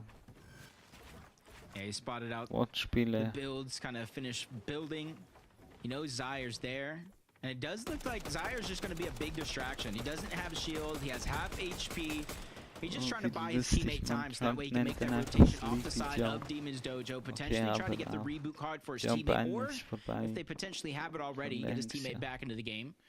But for now, they're going to be looking at the long game. Instead of little short wins throughout the course of the game, they're going to be looking for a revive and some big moments to try to finish this one off. Yeah, no information on where the trio went either, so they're just going to play the rest of this out blind here. Still big eliminations for them. Higgs. Yamzo Higgs and Clicks right now, coming off that momentum. Ridiculous win, 14 eliminations. Not to watch it back from Clicks' perspective, in the speed at which he was able to react and pick up those 2 elims in the end was just absolutely incredible. But the setup from Yamzo, you have to give him so much credit. Yamzo and Higgs playing crazy angles there in the end game, opening up so much opportunity for them. Crazy angles, habt ihr gehört? Ja, stimmt This is the wirklich. strat right here, right? High ground, surge bases, fish for tags. I know we haven't seen the zone yet, but it does look to be very reminiscent of the games prior. I don't want to talk too soon about it, though. We'll see. So you're saying another north zone is quite possible. But you see Dash, Seek, and Veer. I feel like they're kind of getting used to these north zones. Obviously, it's not as easy. They got 4 eliminations. A lot of their resources are being expended. 1 med kit for Dash. He's going to have to use that in a few seconds. But in the sense of this has been their game plan. Ride the whole eastern side of the zone, move up towards the north, get Surge on a lot of the teams that are kind of left behind. Because more times than not, if they're this far back in zone, they might not be the most healthiest. So that's going to be the perfect chance. Just try to pop some shots, keep it moving in towards zone. And then you even see that solo player just below the D and Demon's Dojo on the minimap, trying to look, hey, is this the time I can get my teammates back? He doesn't even know that's a whole new team on top of that Schüsse mountain. haben die nicht getroffen. Denkt ihr, Fortnite wird die Orte in der Star Wars Season ähnlich machen? And Curly here, as they continue to get the favorable zone pulls here. Konstrukt her, nicht vom Kind Aussehen. of Flooded Frogs area. They're just sitting pretty right now, wishing for some tags to kind of come their way. Reed's in charge of the bill. He's already put 64 up. Not bad at all. Cooper. Reed We'll have to and jump off this Curly. base eventually, though, and start to get to those mats. But again, you can just see that there is no rush in doing so. Ich glaube, das sind so die jüngeren Teams, oder? Slow play on Ja, man one hat side die of the gesehen lobby auch. to the next. Bolts Kanata Sphinx working their way up from Hopeful Heights. Quick chase down on the water sprite, just trying to make sure that they have as much of those resources as possible before they make their way down off the side of the mountain. Because they have this elevation coming Das ist into so the schlau zone, eben, they aber are es able to tut auch spot das out Game a komplett lot brechen. of the teams that have already rotated in, the teams that have already boxed up and solidified Einfach their die position. Heals, das So ist even though they're so taking some great. storm damage, eventually going to have to use some HP heals. It's all a worthwhile sacrifice for them because it gives them a much safer path. Taking advantage of that path as well. Very well-timed movements here. Jumping in with Okus, Bucky, and Cam right now. They've seemed to have found the trio lurking behind at the Foxy Floodgate for a second there. And pushing up ahead. We're retreating back here to try to pick up some of this leftover material.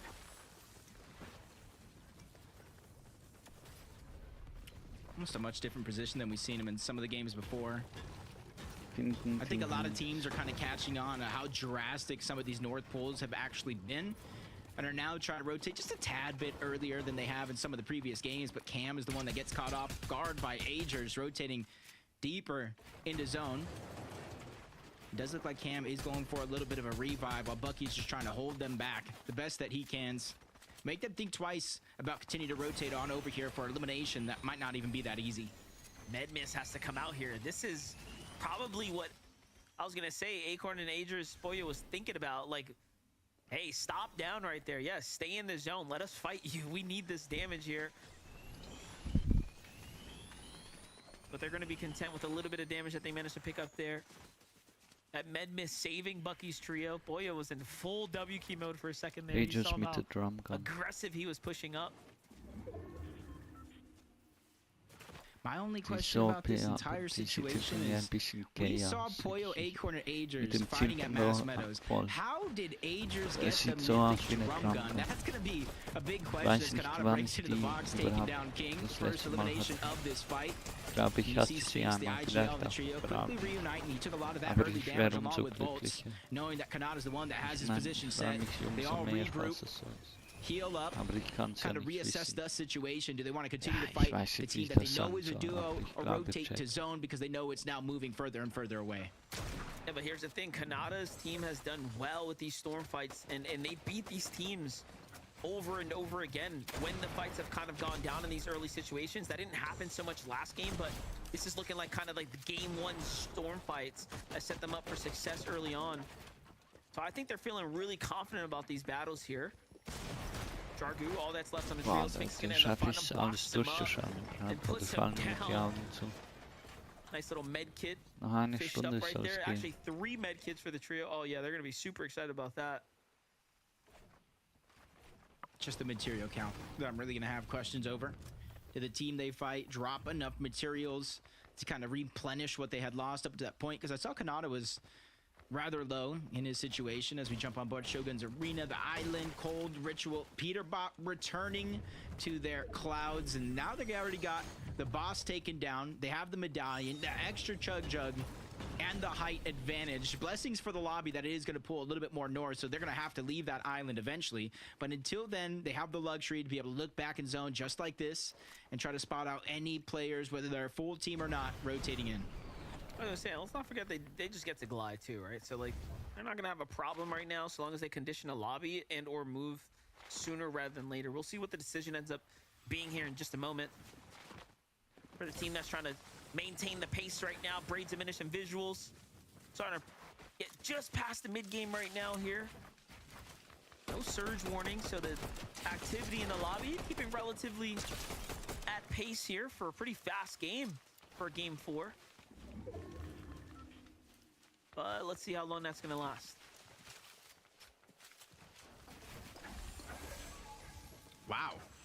Visual Braids and Minutes have each spent less than 2 minutes in the storm, the lowest of any of the top 20 teams. And when you land at Foxy Floodgates, middle of the map, and it is continuing to pull north, it just goes to show that they're very, very proactive in terms of where they position themselves. They don't wait for Storm Surge to come to them. They go and look for it in terms of where they kind of set up shop. And game after game, it's been working out. So jump back on board Reek, Coop, and Curly. Finally rotating west of Flooded Frogs, not too far away from where they actually landed. So when we look about distance traveled, I'm going to be looking at a team like them to see how much distance they didn't have to travel compared to other teams in this lobby. Well, Acorn and Agers, though, losing the trail end of the kind of exchanges here. A little I'd say to my surprise, they've had, it hasn't seemed like they've been the strongest, and you think differently. Agers and Pollo, some of the better fighters on the region, but having a bit of a harder time. I think Higgs and Clicks both getting some eliminations. I do believe that might have been Okus that got taken down as well. In the storm, too.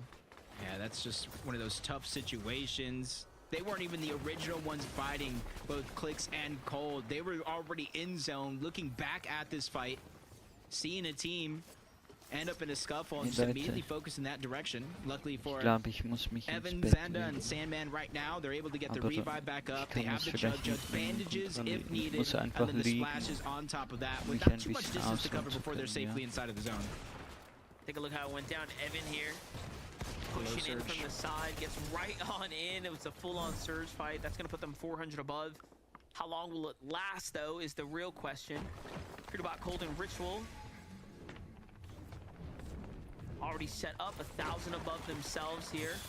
Full HP, fully loaded material count. This is probably the strongest position we've seen them in so far here for an endgame setup right now. I mean, it just makes you wonder, right? How many North zones you got to pull before they just continue to fine-tune the game plan, right? And they are just looking better and better as the games have gone on. Man, how they're rotating right now. I see it in the mini-map too. They just got it down, rotated, gliding in as Ager slides in, gets that one onto Sandman. Saw it in the feed. Glad we're able to see how he's actually able to pick that one up. Proven, hey, the Mythic Drum Gun, even though they might not necessarily get it every game, it really could change the course of how you're getting your Storm Surge and how easily you're able to break some of those bullets through to get just 1 or 2 shots to connect. They're at the safe zone right now. Uh-oh. Below the surge here. Zan and Evan coming late off the storm.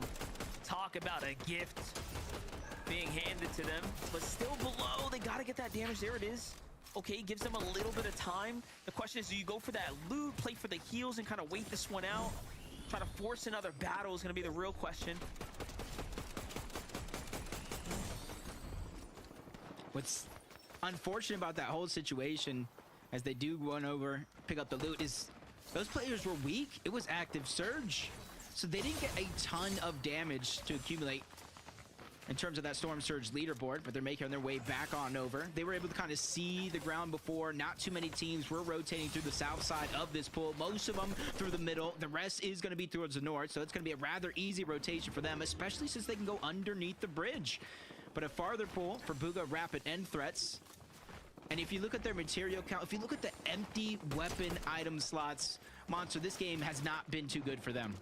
Yeah, I was going to say all the teams kind of taking note of Clix's rotate down that river bend is just such a beautiful rotate. A couple of teams are trailing down there.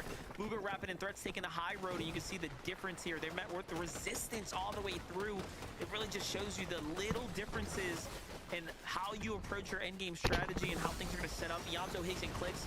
It's no surprise that one player's down here because they had to force the engagements here, but unfortunately, Clix is going to be caught from behind. Higgs now down to put up the fight here. Great tag here onto Bugha's trio. Still looking for a little bit more. 74 ball. This is not a safe position to be in by any means right now. Yamzo on the hunt here.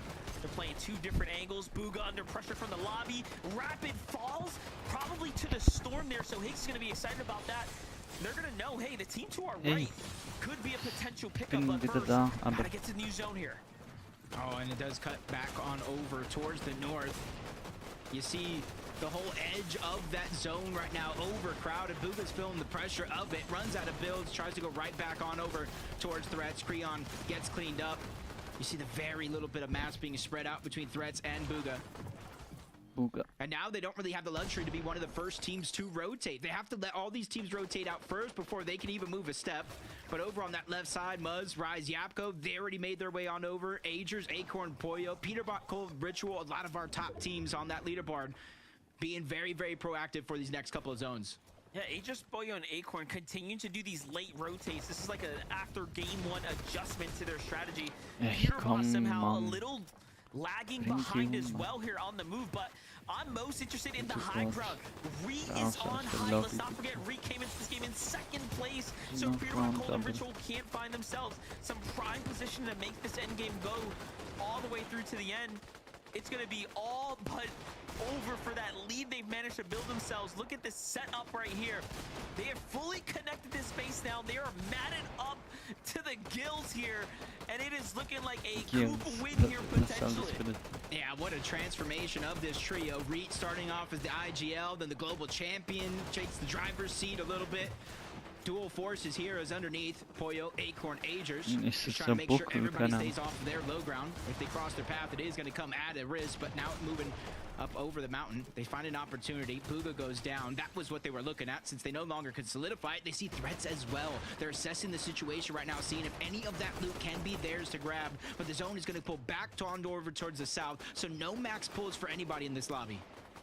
And this is kind of interesting because Peterbot, Cold, and Ritual have all this old material they can recycle essentially for this rotate. However, we know they're not content with not being active in these end games. Expect them to make a big move, and no one has looked up for high ground just yet. So what you have right now is Curling and Reek with this monstrous, fully kind of developed fortress taking place right now. And it's only going to become more and more difficult to overtake them. Meanwhile, Peterbot, Cold, and Ritual, like I said, we're going to be looking for them to get active right here. Yep, and already you're seeing a team below, a team above. Not letting them have that easy rotation over, but on the other side, it actually a launch pad coming up. Oh no, they broke the launch pad. Peter Bot goes down as well.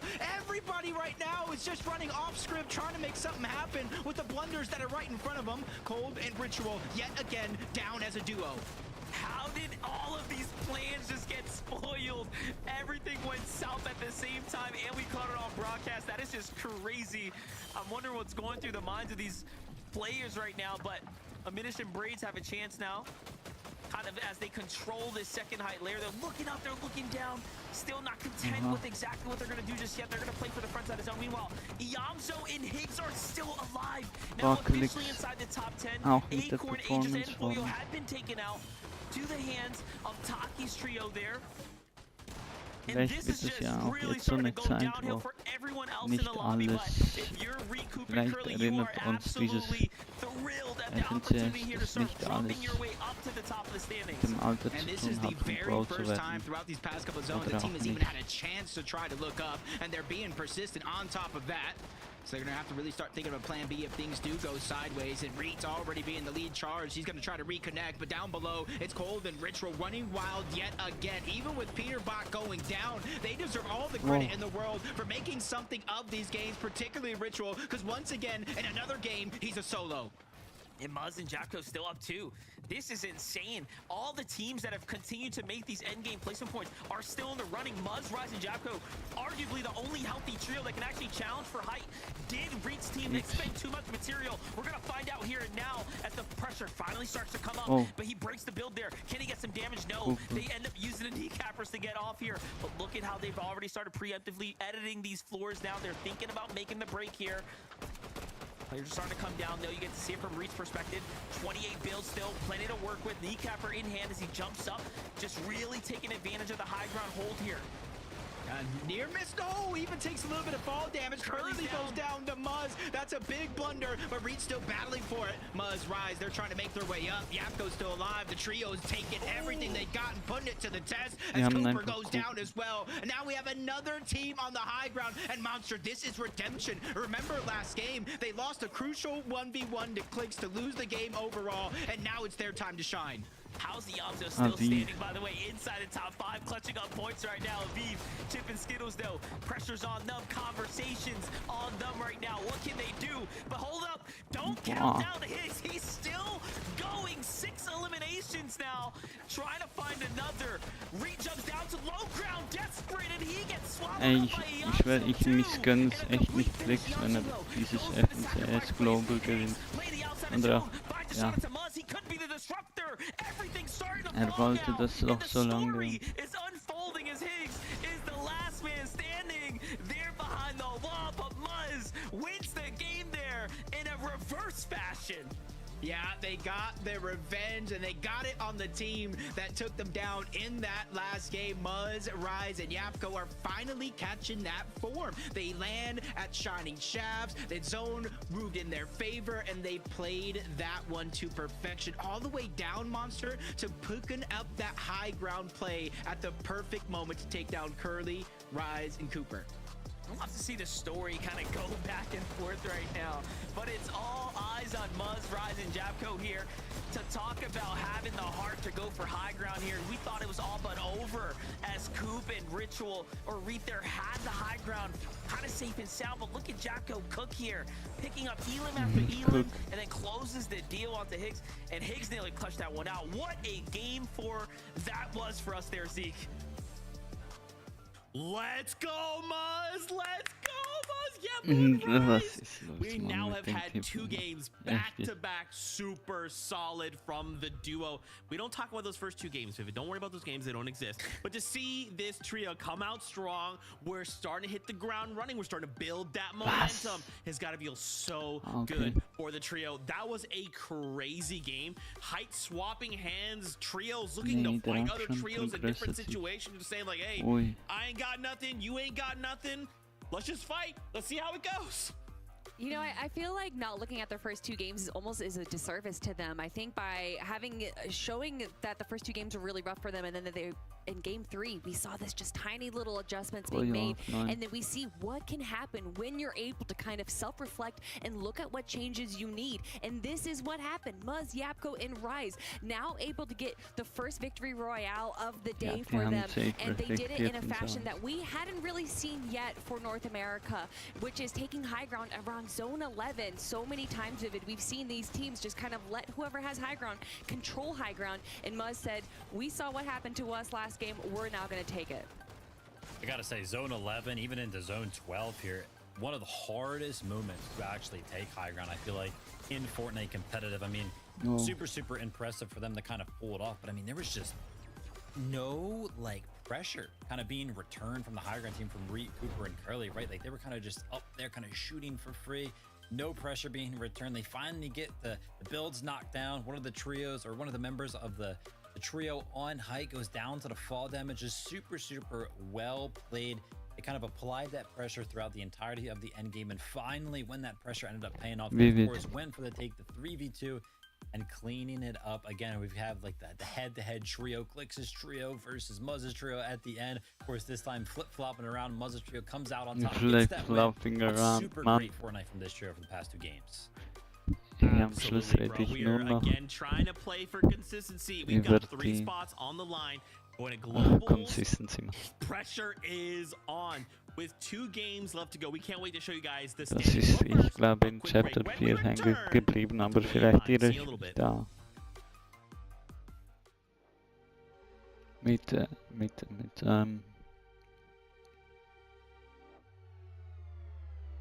Mero.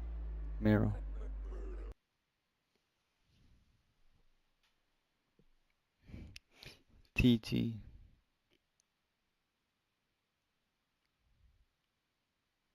Das war Pokémon, oder? Habe ich das richtig gesehen? Aber die zockt doch nicht, die macht keine Fortnite-Videos mehr. So viel ich weiß.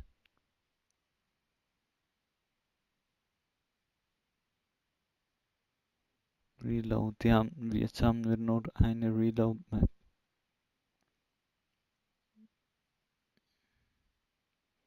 Aus Chapter 2 und jeder spielt sie. Aber jetzt, Season Anfang, glaube ich, die neuen werden dann noch mehr Leute auf FNBR umsteigen. Auf Battle Royale.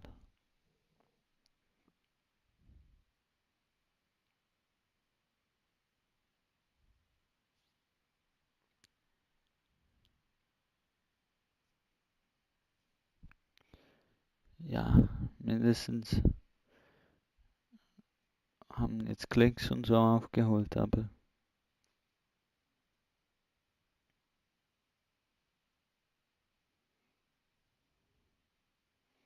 ja, ihr wisst meine Meinung dazu. Muss mich nicht 100-mal wiederholen.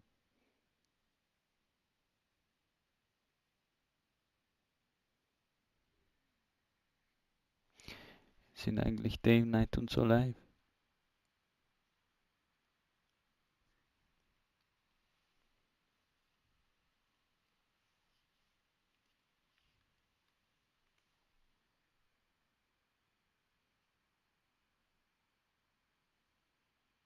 Alfie?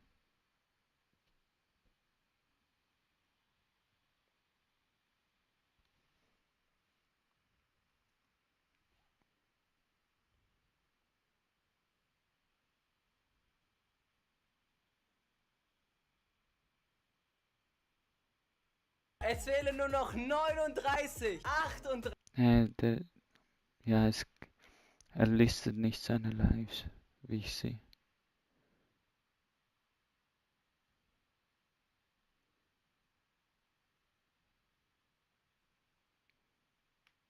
Okay, das wird safe auch spannend, aber das ist jetzt nicht, was uns interessiert, oder?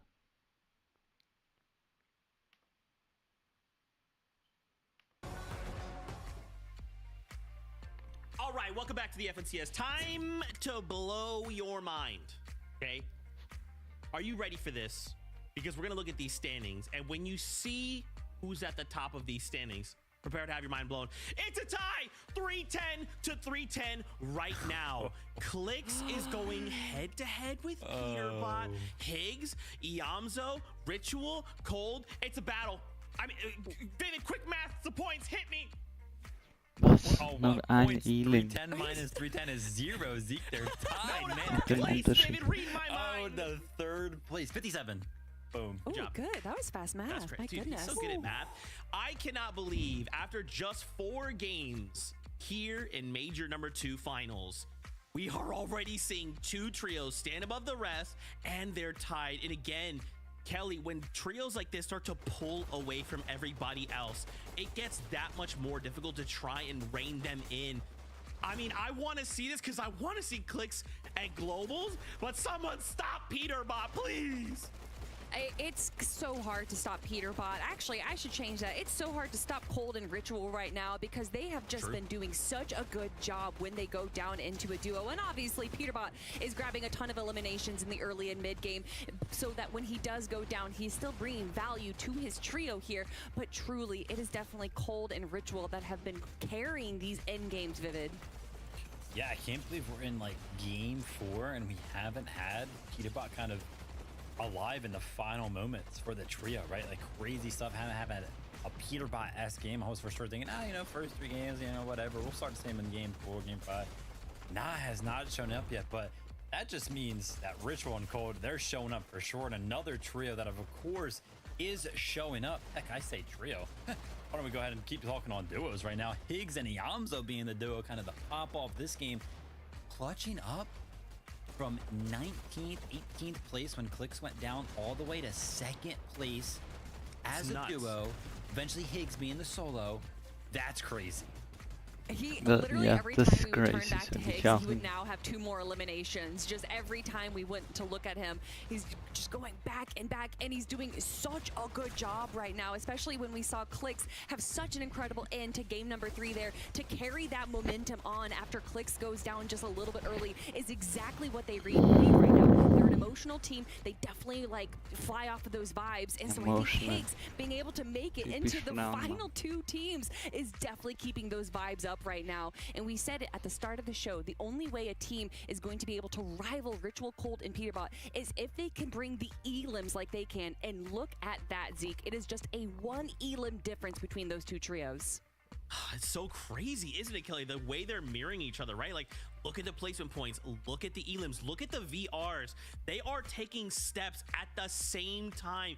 Just little tiny differences, and yet they are still going head to head. And remember, Ritual, Cold, and Peterbot, they're already qualified, right? So if we ended the tournament right now, 2nd through 4th place would be securing themselves a seat on the battle bus going to globals, right? Like, obviously we still have more games to play, but man, these trios are showing up and just putting on some fantastic Fortnite. With 2 games left to go, what are we hoping to see out of this game? Like, I would love to see more Reet, of course, but like, is there things you guys are hoping to see with 2 games left to go? That's exactly what I was gonna say. I want to see a Reet victory royale. When you look at the leaderboard right now, it is all of the big names with a single VR, except for Reach Trio. Yeah, I mean, I think it's what everybody's kind of asking for right now, and I know one in particular person who's probably about to crash out is definitely asking for it. A South Zone, right? I mean, Canada's trio, Jacob kind of covered out that game. They're the trio right now with the most distance traveled, so they're really putting on an effort to kind of make it into the games. But like I mentioned, right, landing at the southeast side, all the way in that corner. I mean, most of the zones they're going to have to run, but holy cow, some of these they've really got to run. Okay, everyone, just manifest South Zone. Okay, here we go. Together now. Manifest South Zone. Okay, Jacob PR, MDF, manifest South Zone. Keep manifesting it. Come on, Zeke. We know you are not changing the script. We know what's going on over there. This has been some incredible stuff. I mean, if you get these zones like this, you need to be up at the top of the standings. And you know what? For Clix's trio, they're doing just that. Yeah, and it's coming out for the back of changing their entire strategy in the last Division Cup finals, because more times than not, they loot their POI, they go to the black market, and they find their search there. So a huge switch up, and it's actually working out for them. With game number 5 ready, let's get into it.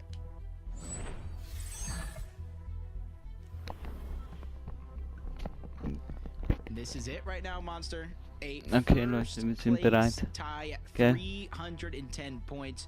2 games left to close out our day. Then everybody gets a little bit of a break.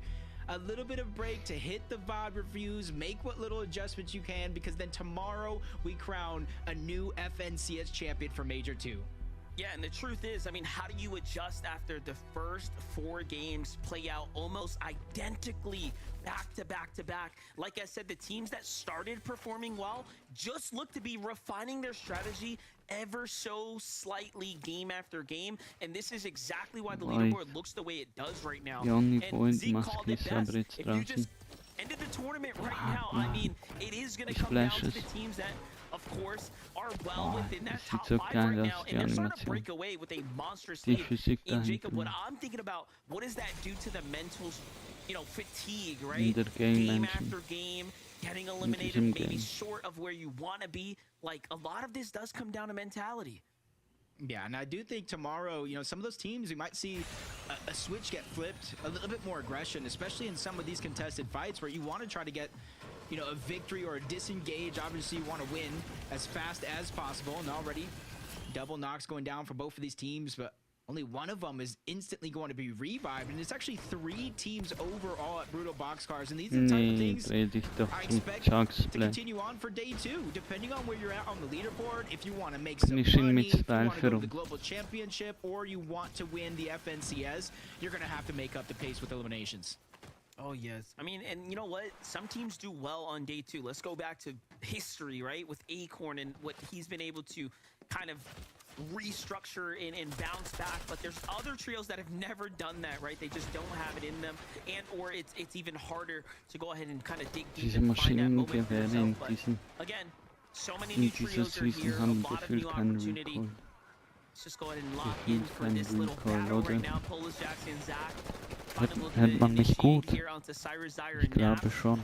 Okay, so Cyrus's team here putting some points on the board now. Finally, Ich hoffe, catching man their hört man mich gut. momentum, right? Catching a little streak for themselves hört here, man mich coming gut, into ne? game number 5, and for once they have to drop to themselves, but it's going to be short-lived as Noah W plays his team, starts to rotate in. They find Polis disengaging on the outskirts here. I expect a full collapse here shortly.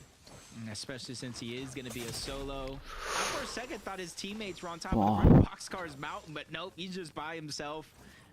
And there's a lot of pressure on his shoulders to at least give his team a chance to reboot something in this game. As you jump on board, Noah, Chaos, Kaz is not staying as long as they would over towards the black market. This time around, they're just going to get their loot and get on out.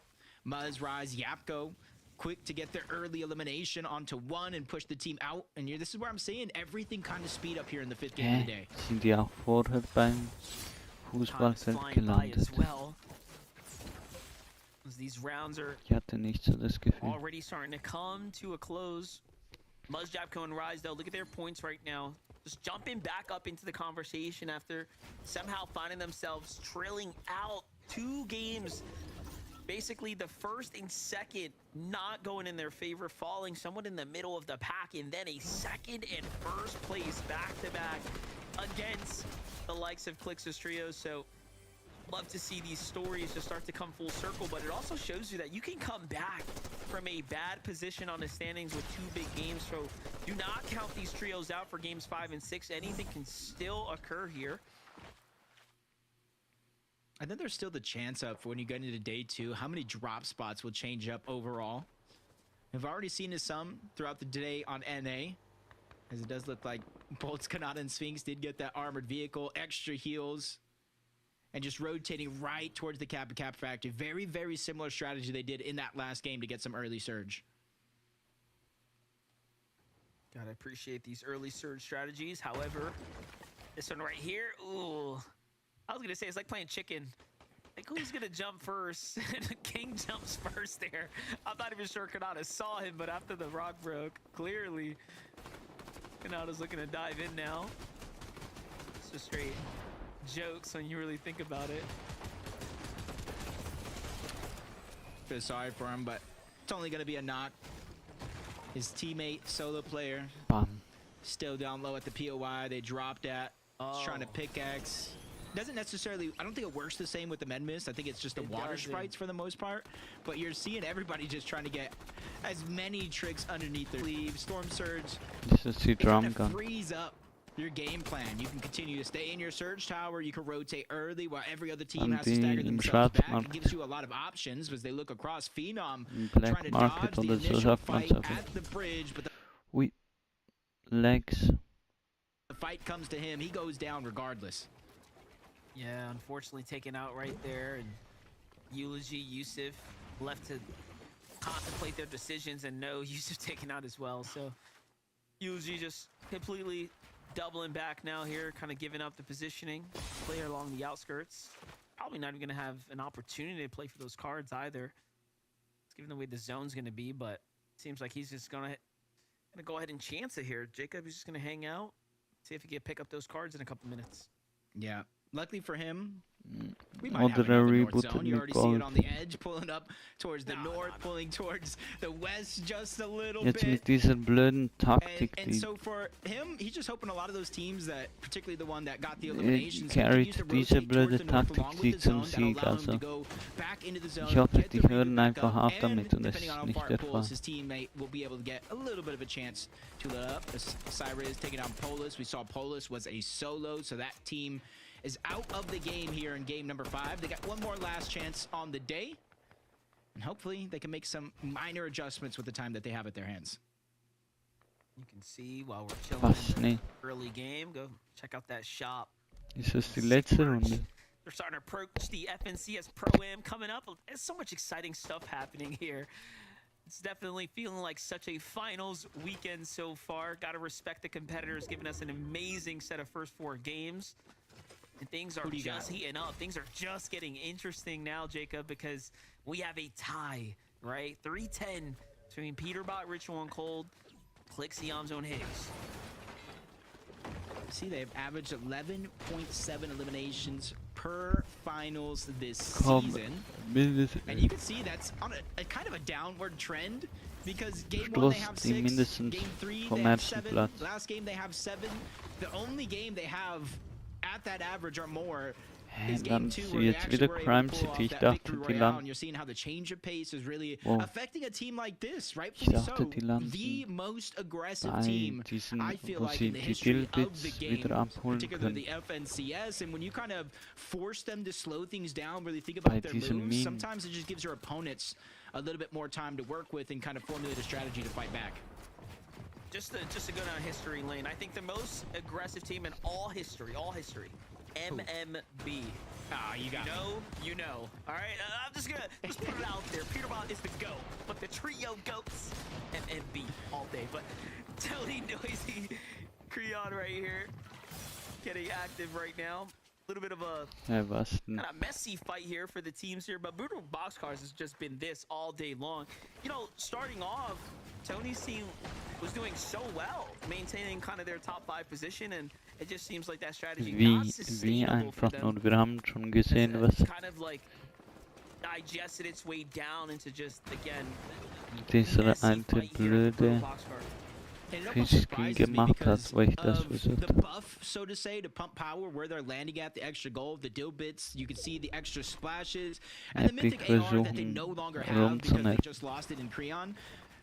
I would expect them to kind of be following suit to the meta, you know, using the extra heals that they know they can get from the black market to try to get surge, but they're staying true to what they know, playing aggressive. Unfortunately enough, though, it did cost them in this game, giving up not only that mythic collateral AR, they gave up some splashes, they gave up hope to Josh, Causers, and Magma. Oh nee, hat diese Pump, der Arme. But another team rotating in, so Cooper. We'll catch up with that fight in just a second. For now, though, we just catch up. Let's catch up with Curly, Reed, and Coop here. They've just found themselves in high ground. They found themselves in multiple end games, and time again, they've played this so well. Last game, though, mit dieser just dummen couldn't Sturm. expect Muzz's trio. Schaut euch das an. Had a feeling that Muzz's trio was going to end up taking a stab at it, but for so long, no one looked up. No one even tried to contest them, right? It makes you wonder, why is it that they had so much time up there by themselves? Yeah, it's just, I think the chaos of the zone pulling towards the north, A lot of teams expending their materials and then Storm Surge on top of that. Ja, aber warum And pullt die forcing everybody so to go nimmer box to noch? box, toe to toe. Bryce just peeking out, trying to land some shots on Evan and Sandman, and Peterbot over towards Crime City. Finally a fight where they can start to feel a little bit more confident, and that's going to show as Peterbot gets the first drop onto Jojo Fishy. Pike's trying to disengage, but Cold hot on his tail. And immediately as he runs away, they backtrack to try to 3v1 the last solo that's here, which is a Yoxi. Luckily for him, his teammate's going to get a chance regardless of what happens to get the reboot cards. I like this push right here from Peterbot, Ritual, and Cold. This is looking very reminiscent of Major 1 type aggression right now. Taking these fights, wrapping them up, getting the damage this way. See, I thought he was going to be able to get out. It was just a wild thought in my imagination, but Peterbot, he's getting back to his old form monster. He went and pushed him as a solo. He said, you two handle this. I'll take charge on the other side. And this is after already getting this elimination on the Jojo Fishy to open up the fight. You see Jojo, like, he was just so many steps behind. Peterbot already had the code in there. It was already, you know, kind of building. My gosh. It shows you how sharp he is. Die Loadouts sehen look on the standings here in real gut aus, time. vor allem Ritual, Cold, and für den Peterbot, Start oder thrust them way up. in 4 dieser points for Runde. Elim really does start to come into effect. Especially Ja, later into das the wäre tournament natürlich when geil, teams wenn start to die slow down, really think about their positioning and almost, you know, harbor the fact that they are in the standings, in the race for a win. It's always those adjustments in the strategy that can end up backfiring. But a team like Ritual, Cold, and Peterbot, they've already qualified for globals. They are just playing differently, and they're going to continue to play better because they don't have those pressures, right? That's my one concern about Clix, Yamzo, and Higgs. Yeah, and I know I said it last game about Kanada's team. Well, after game number 4, there's a new team in first in terms of distance traveled on the map, and that's Cold, Peterbot, and Ritual. It's not a large number of distance, maybe like 6 meters between them and Kanada's team, but it just goes to show, even though they do land closely towards the north side of the zone, they're still constantly rotating around, trying to find damage so that they don't end up having to think about it when they're already below the threshold and really out of options. See the Brutal Box cars just at the edge of the mountain. That's where Bucky Cam and Okus going to position themselves at. It's kind of separated though. You see Okus on the side of the mountain with the drum gun. He's going to be the one kind of appointed the role of just spotting out a lot of those teams with that thermal scope. I was going to say, I don't know why they're down here. We all know they need to start heading towards Magic jetzt hört man mich, oder? This Ja, mountain perfekt. is only going to be Jetzt hört man mich briefly gut. lived. Visual Braids in a Auf minute. diese Lautstärke. A little bit of an exchange here at the Brutal. Seems like Muzz's team has managed to rotate ahead. Already cutting off these late trios.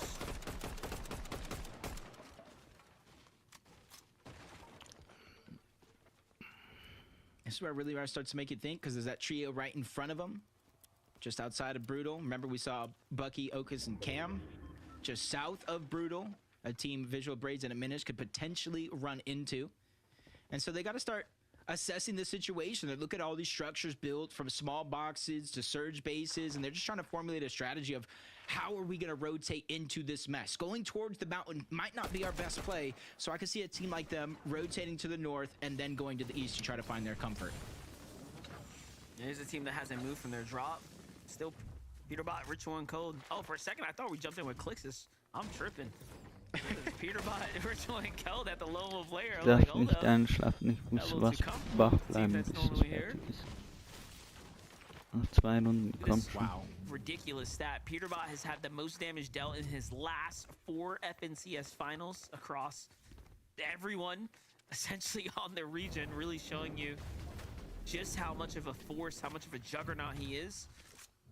I would say, though, this final so far, right after these first 4 games, Ritual and Cold really have been the center force of this team's dynamic, of the team's success. Was, haben die Klicks und so runtergeholt? Oder versuchen die einfach die zu contesten? I thought it was just barely hanging on with the med miss smoke. 20 is going to go down. Liam and Broken from one fight. They're already getting pursued by Visuals, Braids, and a Minish. Looking this as a chance of some easy surge, as Broken is going to be on the other side. slow playing their role right here. They don't want to get too antsy because remember, this is all enemy territory in terms of builds. So really just trying to just take their time. They have the gold splashes, extra pickaxe swing. They see Liam on the other side. Now it's a decision of how they're going to try to 3v1. They do have an opportunity here. Liam tries to break his way down, skirts his way through these boxes, just a little bit of safety. See visuals losing track for a second, kind of getting frazzled in the mix there.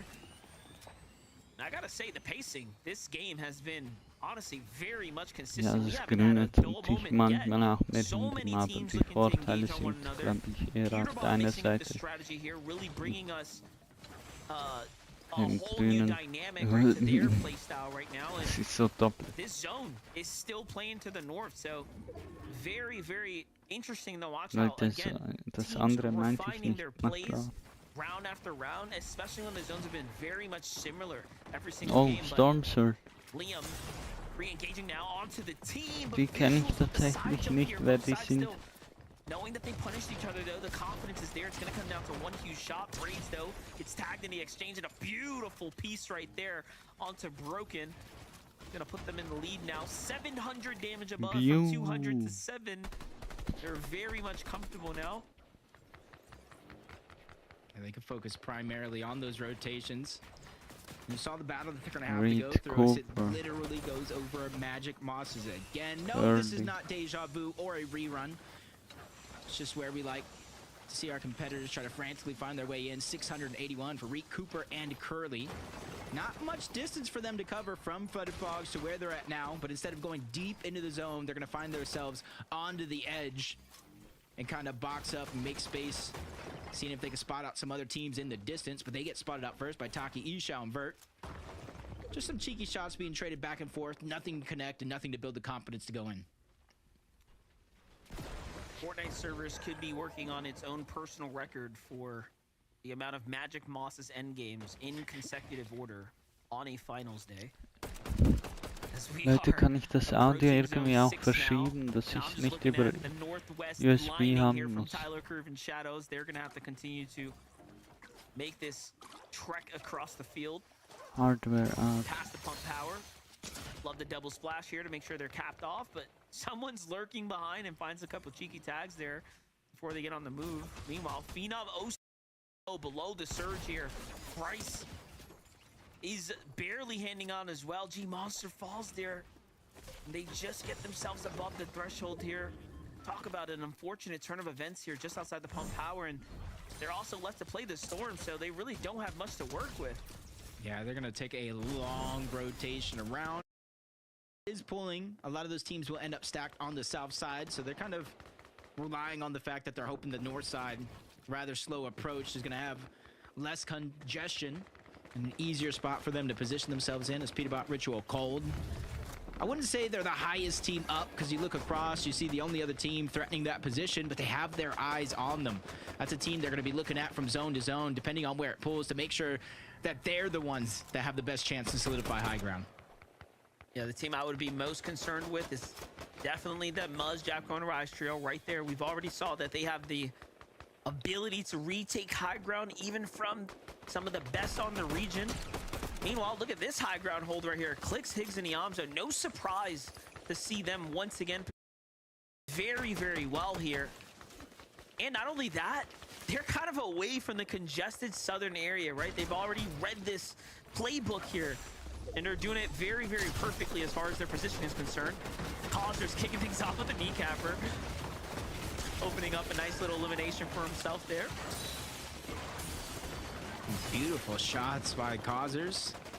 Remember, he was the one early on that took down Creon. That's how he was able to get these extra splashes. That's how he was able to get the Mythic Collateral AR. But since they were so congested over at Brutal Boxcars, you see they weren't really allowed a lot of opportunities to get surged, and so they're barely 34 above, and with his teammate getting knocked, it's a lot of pressure on him as a solo. As you see where it's going to pull all the way on over towards the east, so a good portion of the lobby getting a medium-sized pull, but there are some players that did get that max. Yeah, definitely. Clixistrio was one of the few teams on that max pull here. Boyo Aegis and Acorn sizing up the high ground team. No surprise there, and they notice another trio goes for the break. It's actually Acorn who sets up the break.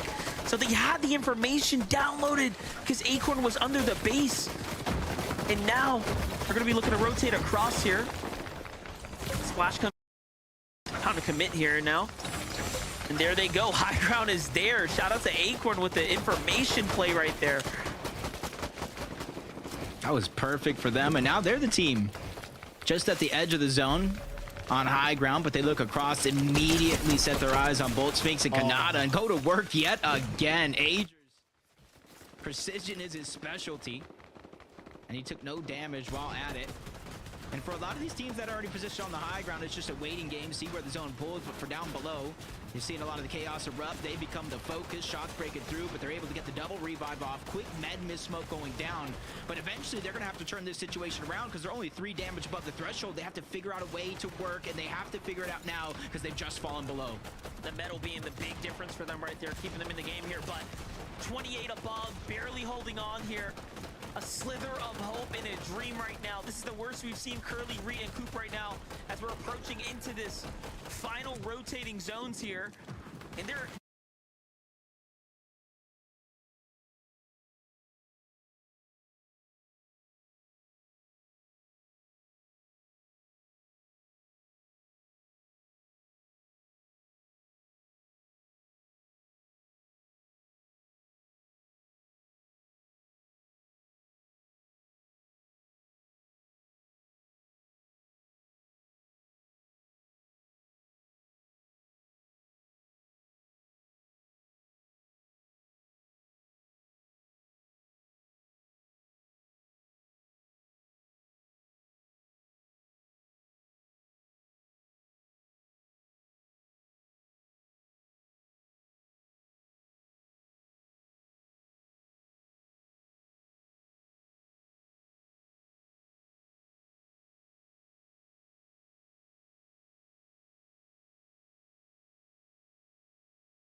gets to the front side. He is just outplaying them little by little, but Acorn's team goes for the med miss. That's the perfect play to keep this team distracted.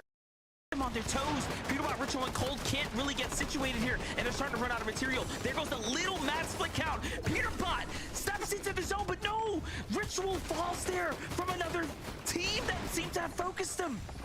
And is back. They are all ready for it, but with Ritual going down, that leaves him in a 2v3 situation. Peterbot quickly running out of builds, 3 materials left, forced to drop down.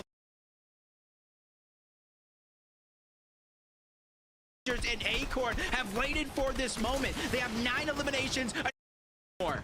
If Ritual didn't fall there, that was a ridiculous play from Peterbot, but hold up. He's still going. Don't count him out just yet.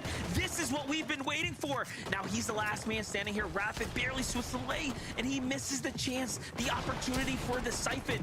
No Max now, and it's all up to him. We've seen him in these situations before. Okay.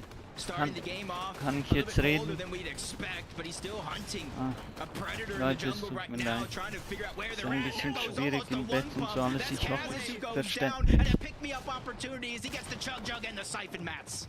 Notice he looks back, tries to see what else is there for me to go ahead and absorb here, but there's nothing. Meanwhile, right below him, Clicks. 6 Teams, 10 Lebende. Down bodies everywhere. The time has got to be perfect, and then you attack. Peterbot's ready, Ein but misses the Kampf first shot. zwischen Finds another one. Clicks. Finishes off. Clicks there. Goes back to the zone. Finds a Aber flopper. Just going to buy him a couple moments, but is it going to be enough? No, it is not. And now we're up to the last few players. Japco is up top though, trying to play for the back-to-back Die werden die victory anderen right Teams now. auch But holen. Yamzo and Higgs are not going to let that happen. Yep, we've seen them perform already on the day as a duo. They already got a victory royale under their belt, and both solos are just climbing higher and higher up. A situation didn't really expect, and now they're both into the zone. Poyo running around, trying to buy himself some extra time from second to third. Those extra points could be the difference, but he goes down. Elimination being gathered up by Yamzo. The kneecappers are going off, but it's not enough. The first team to win 2 games today goes to Yamzo, Higgs, and Clicks. And it is back and forth, a race for the victories between Muzz's trio and Clix's here all around though. A spectacular showing, and who would have thought they would have won another game? Jacob, these north zones have to be taken off the conversation, because if it keeps going this way, it just makes sense that these teams are performing so well. But that is a part of the formula here. Crazy, oder? Let's just watch it back though one more time. Yamzo, Higgs, and Clicks just Gerade got am so Halten. active at this mid game. We weren't even focused on them though, right? We were watching it from Peterbot's perspective. Yeah, and you're seeing multiple eliminations. So, This is where Clicks eventually goes down to the Storm, but he was able to do enough damage, give his teammates enough resources to continue to hold the entirety of that low ground, and everybody else behind them. They were all in shambles. Up until this point, they needed to go for a home run that did not land. Clicks, Higgs, and Yamzo. We now know they're in first. By how much, Zeke? Let us know.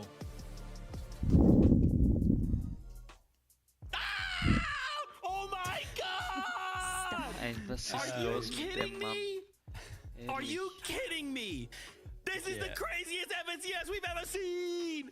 Okay, it's, you know, it's up there. It's like Ja, top es 5. ist I tatsächlich cannot crazy. believe the quality of games we're getting today. Are you insane? Especially the fact that half of this is done by just duos, right?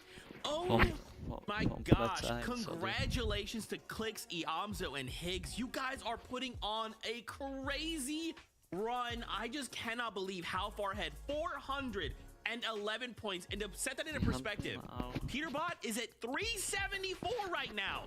These guys are on a legendary run. This is insane. I mean, not just the fact that we have Clicks, Higgs, and Yamzo currently in first place right now, almost at the end of day 1, which I don't know if we have ever actually seen, but also all of these end games, Vivid, are mind-blowing. I couldn't have tried to predict the end games being this way in a million years, where we have all the big teams grabbing victory royales and Clicks grabbing the second one finally, but all these different teams controlling high ground, and we have all of our big teams coming down to duos and solos. I don't know what is going on this end game, but I'm here for it.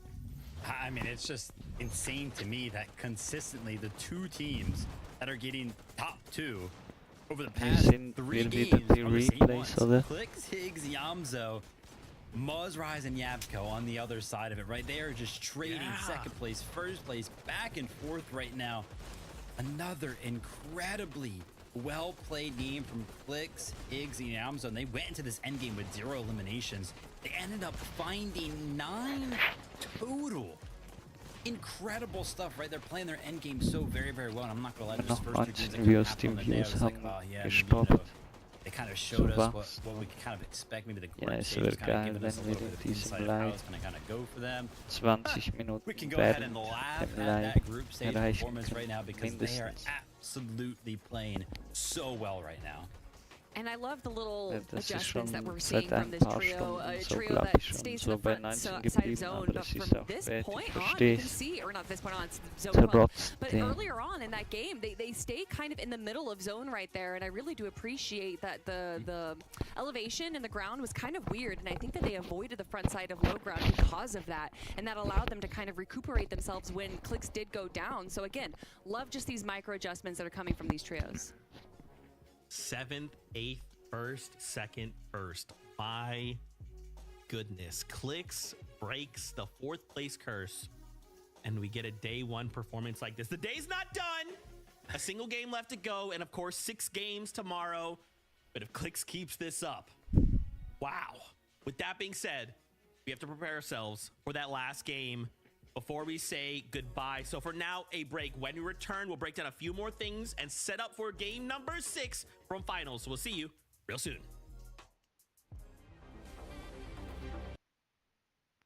Genau.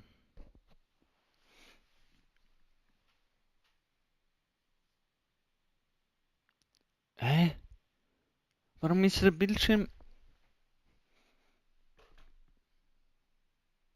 Was soll das, Mann?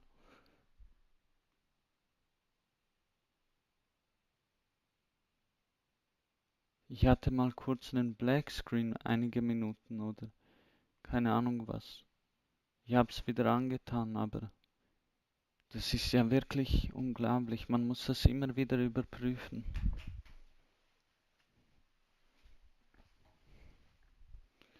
Also ob ich es mir gemerkt habe, nicht gemerkt habe oder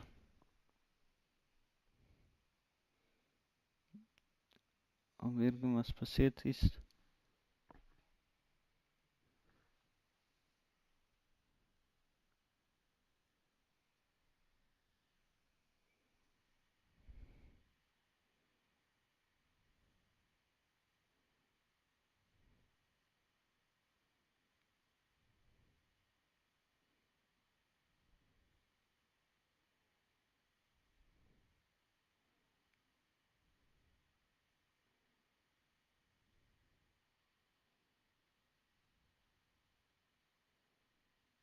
Leute, falls ihr immer noch da seid, Ehre.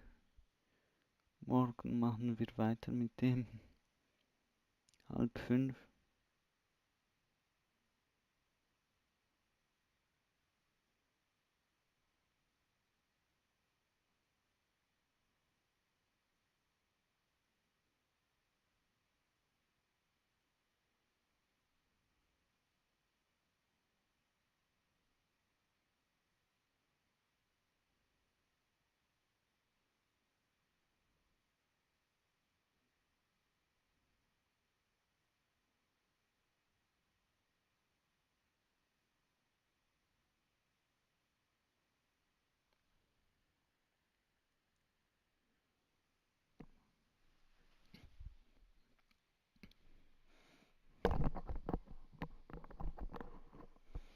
Eine Minute.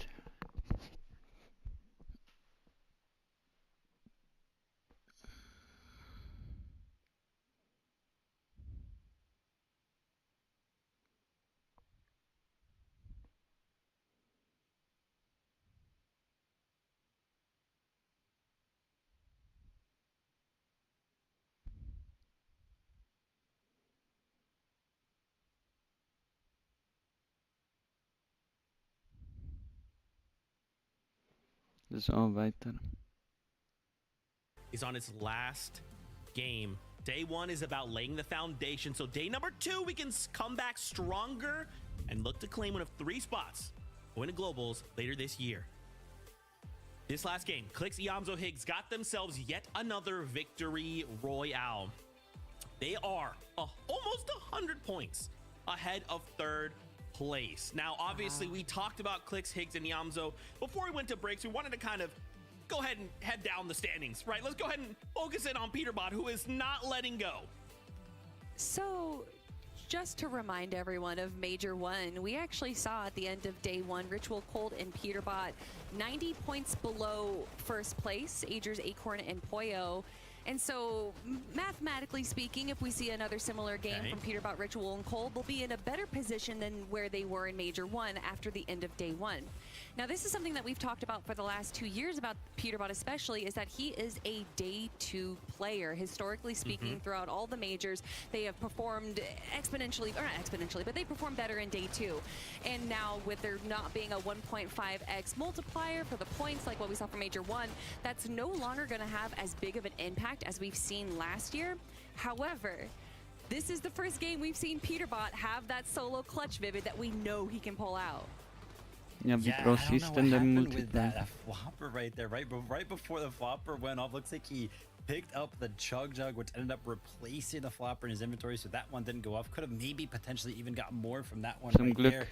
But it did such a good job of taking it. They had so many materials. Peterbot just used it to go ahead and pretty much just free build up the high ground, took it from Acorn, Agers, and Poyo, but it was just one of those scenarios again where Acorn, such a good play, just dipped out in the storm, had a couple of Ned miss, they just sat back there, and Peterbot knew. He tried to even push into the storm to 1v3 them to prevent that. Ultimately could not do it, but yeah, still good game from them.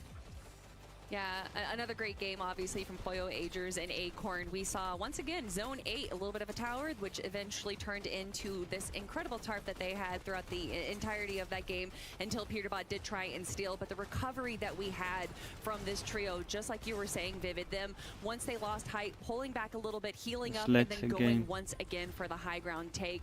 I love being able, it's not just what do you do right, but that when things go wrong for you, how do you handle it? And this is one of the trios that handles it best.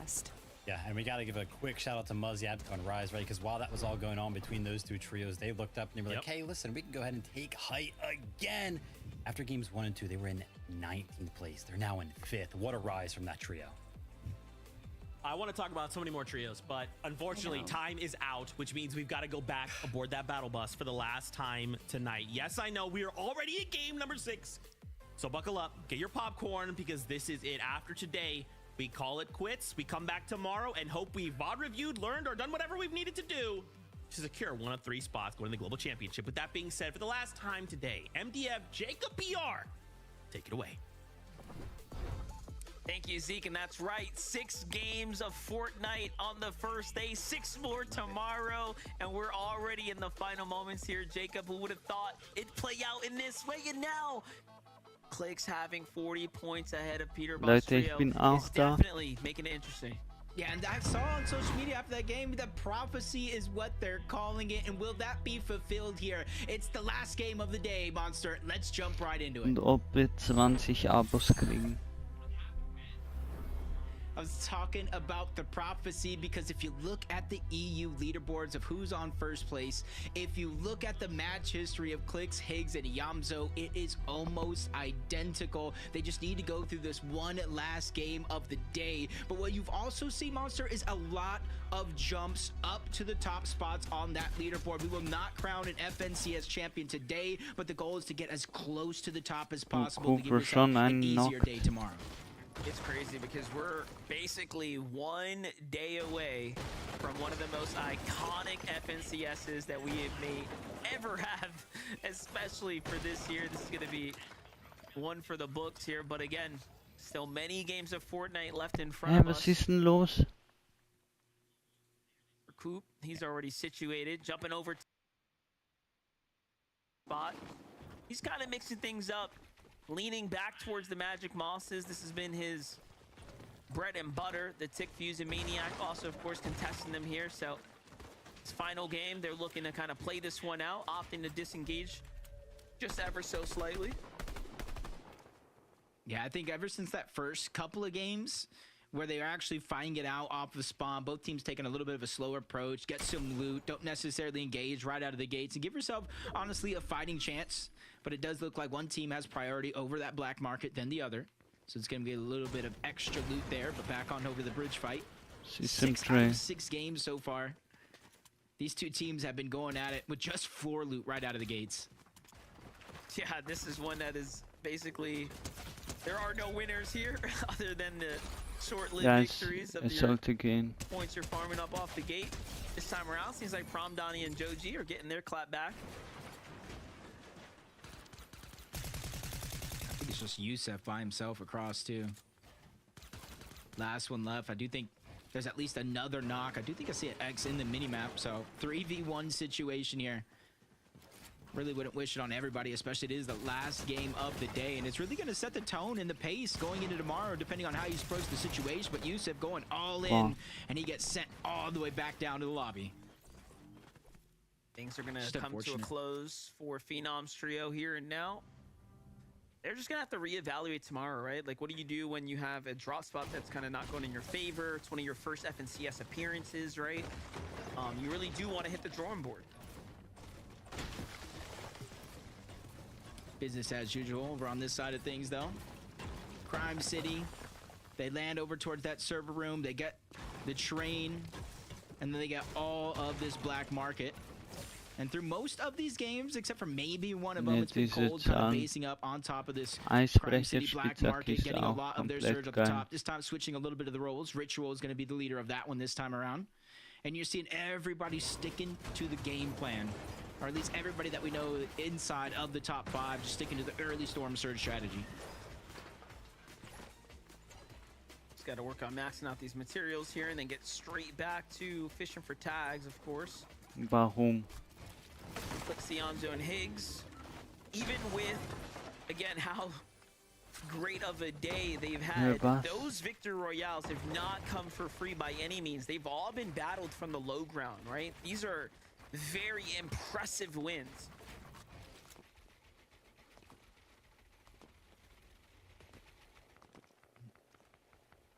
Looking on over into the distance towards Crime City.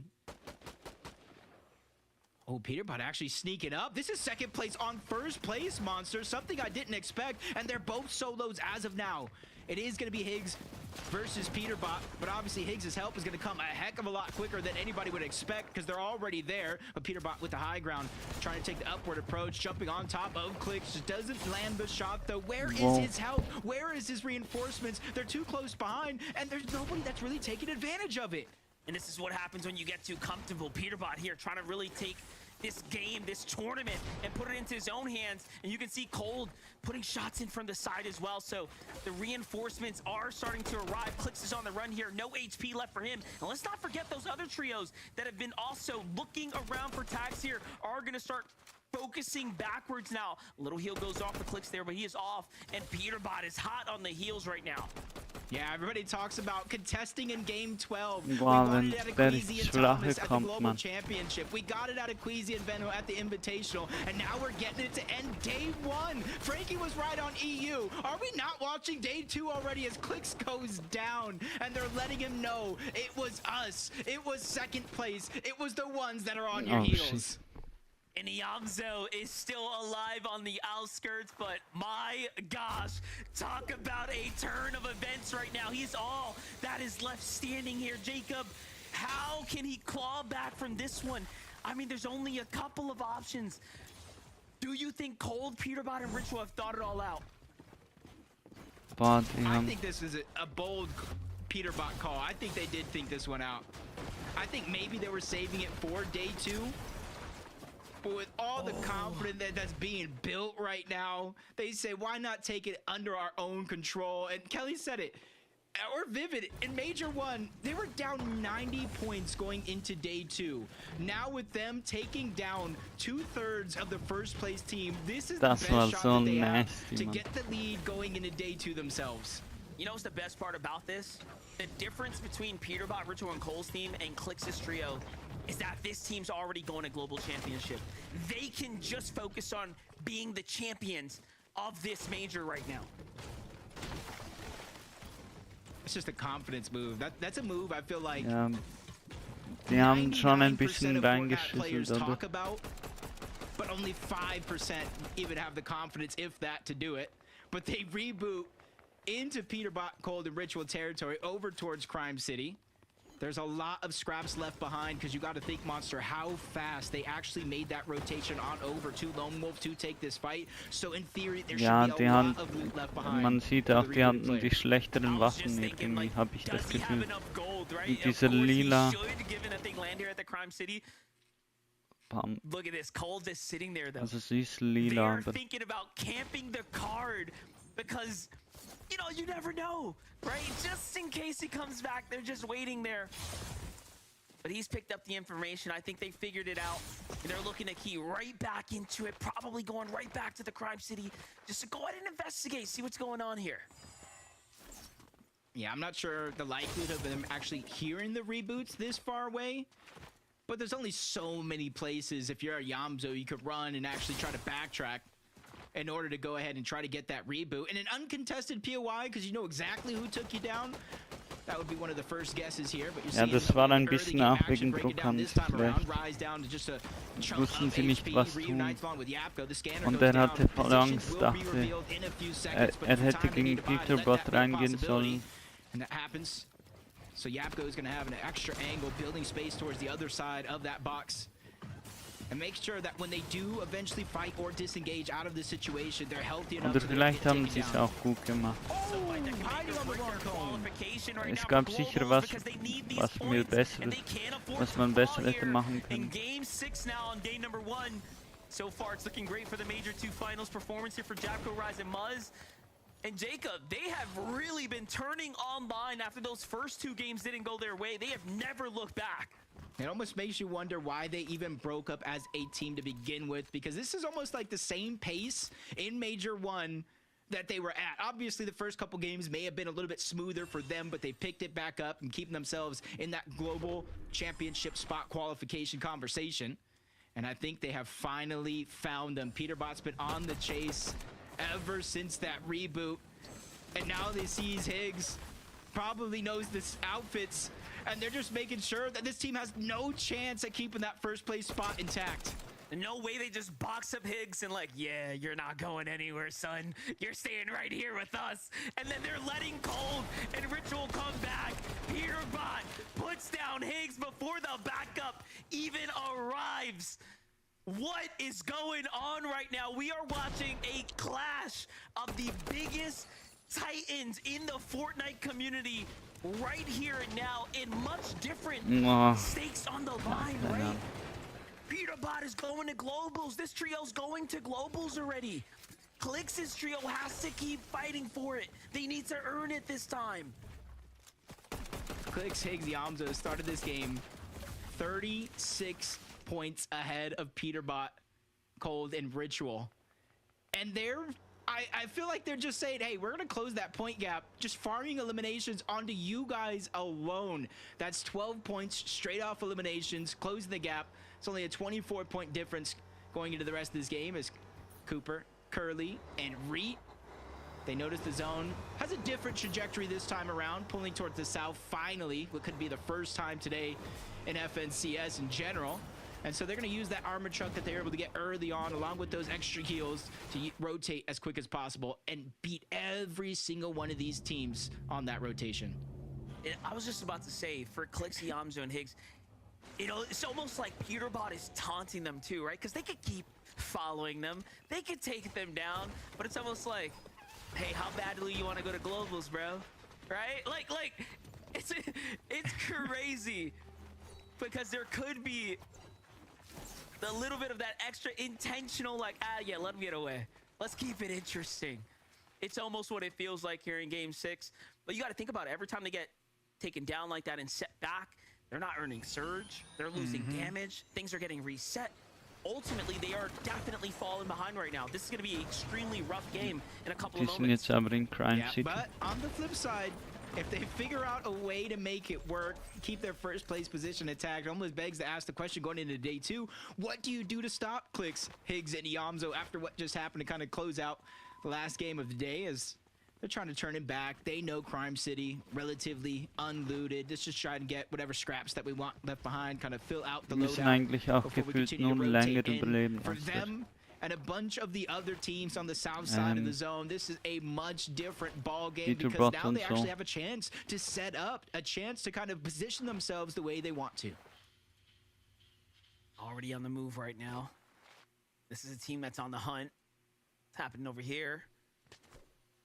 Surge bases set up.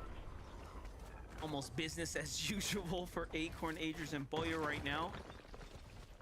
Das war aber dann doch ein bisschen länger, als sie einen Plan hatten oder gesagt haben. In the Aber last okay. 11 NA FNCS, is that 3 years? 3 majors a year, give or take. Nah, that's almost 4 years of top 7. That is just incredible consistency at one of the best IGLs. Surrounds himself with some of the best players and brings out the best in those players. That's just a testament of the type of person he is. Das ist die beste Idee, die es je gibt. Undoubtedly. Shadow Curve and Tyler just trying to get back into the mix here. 4 eliminations this game, so a very active game for the Young Bucks here.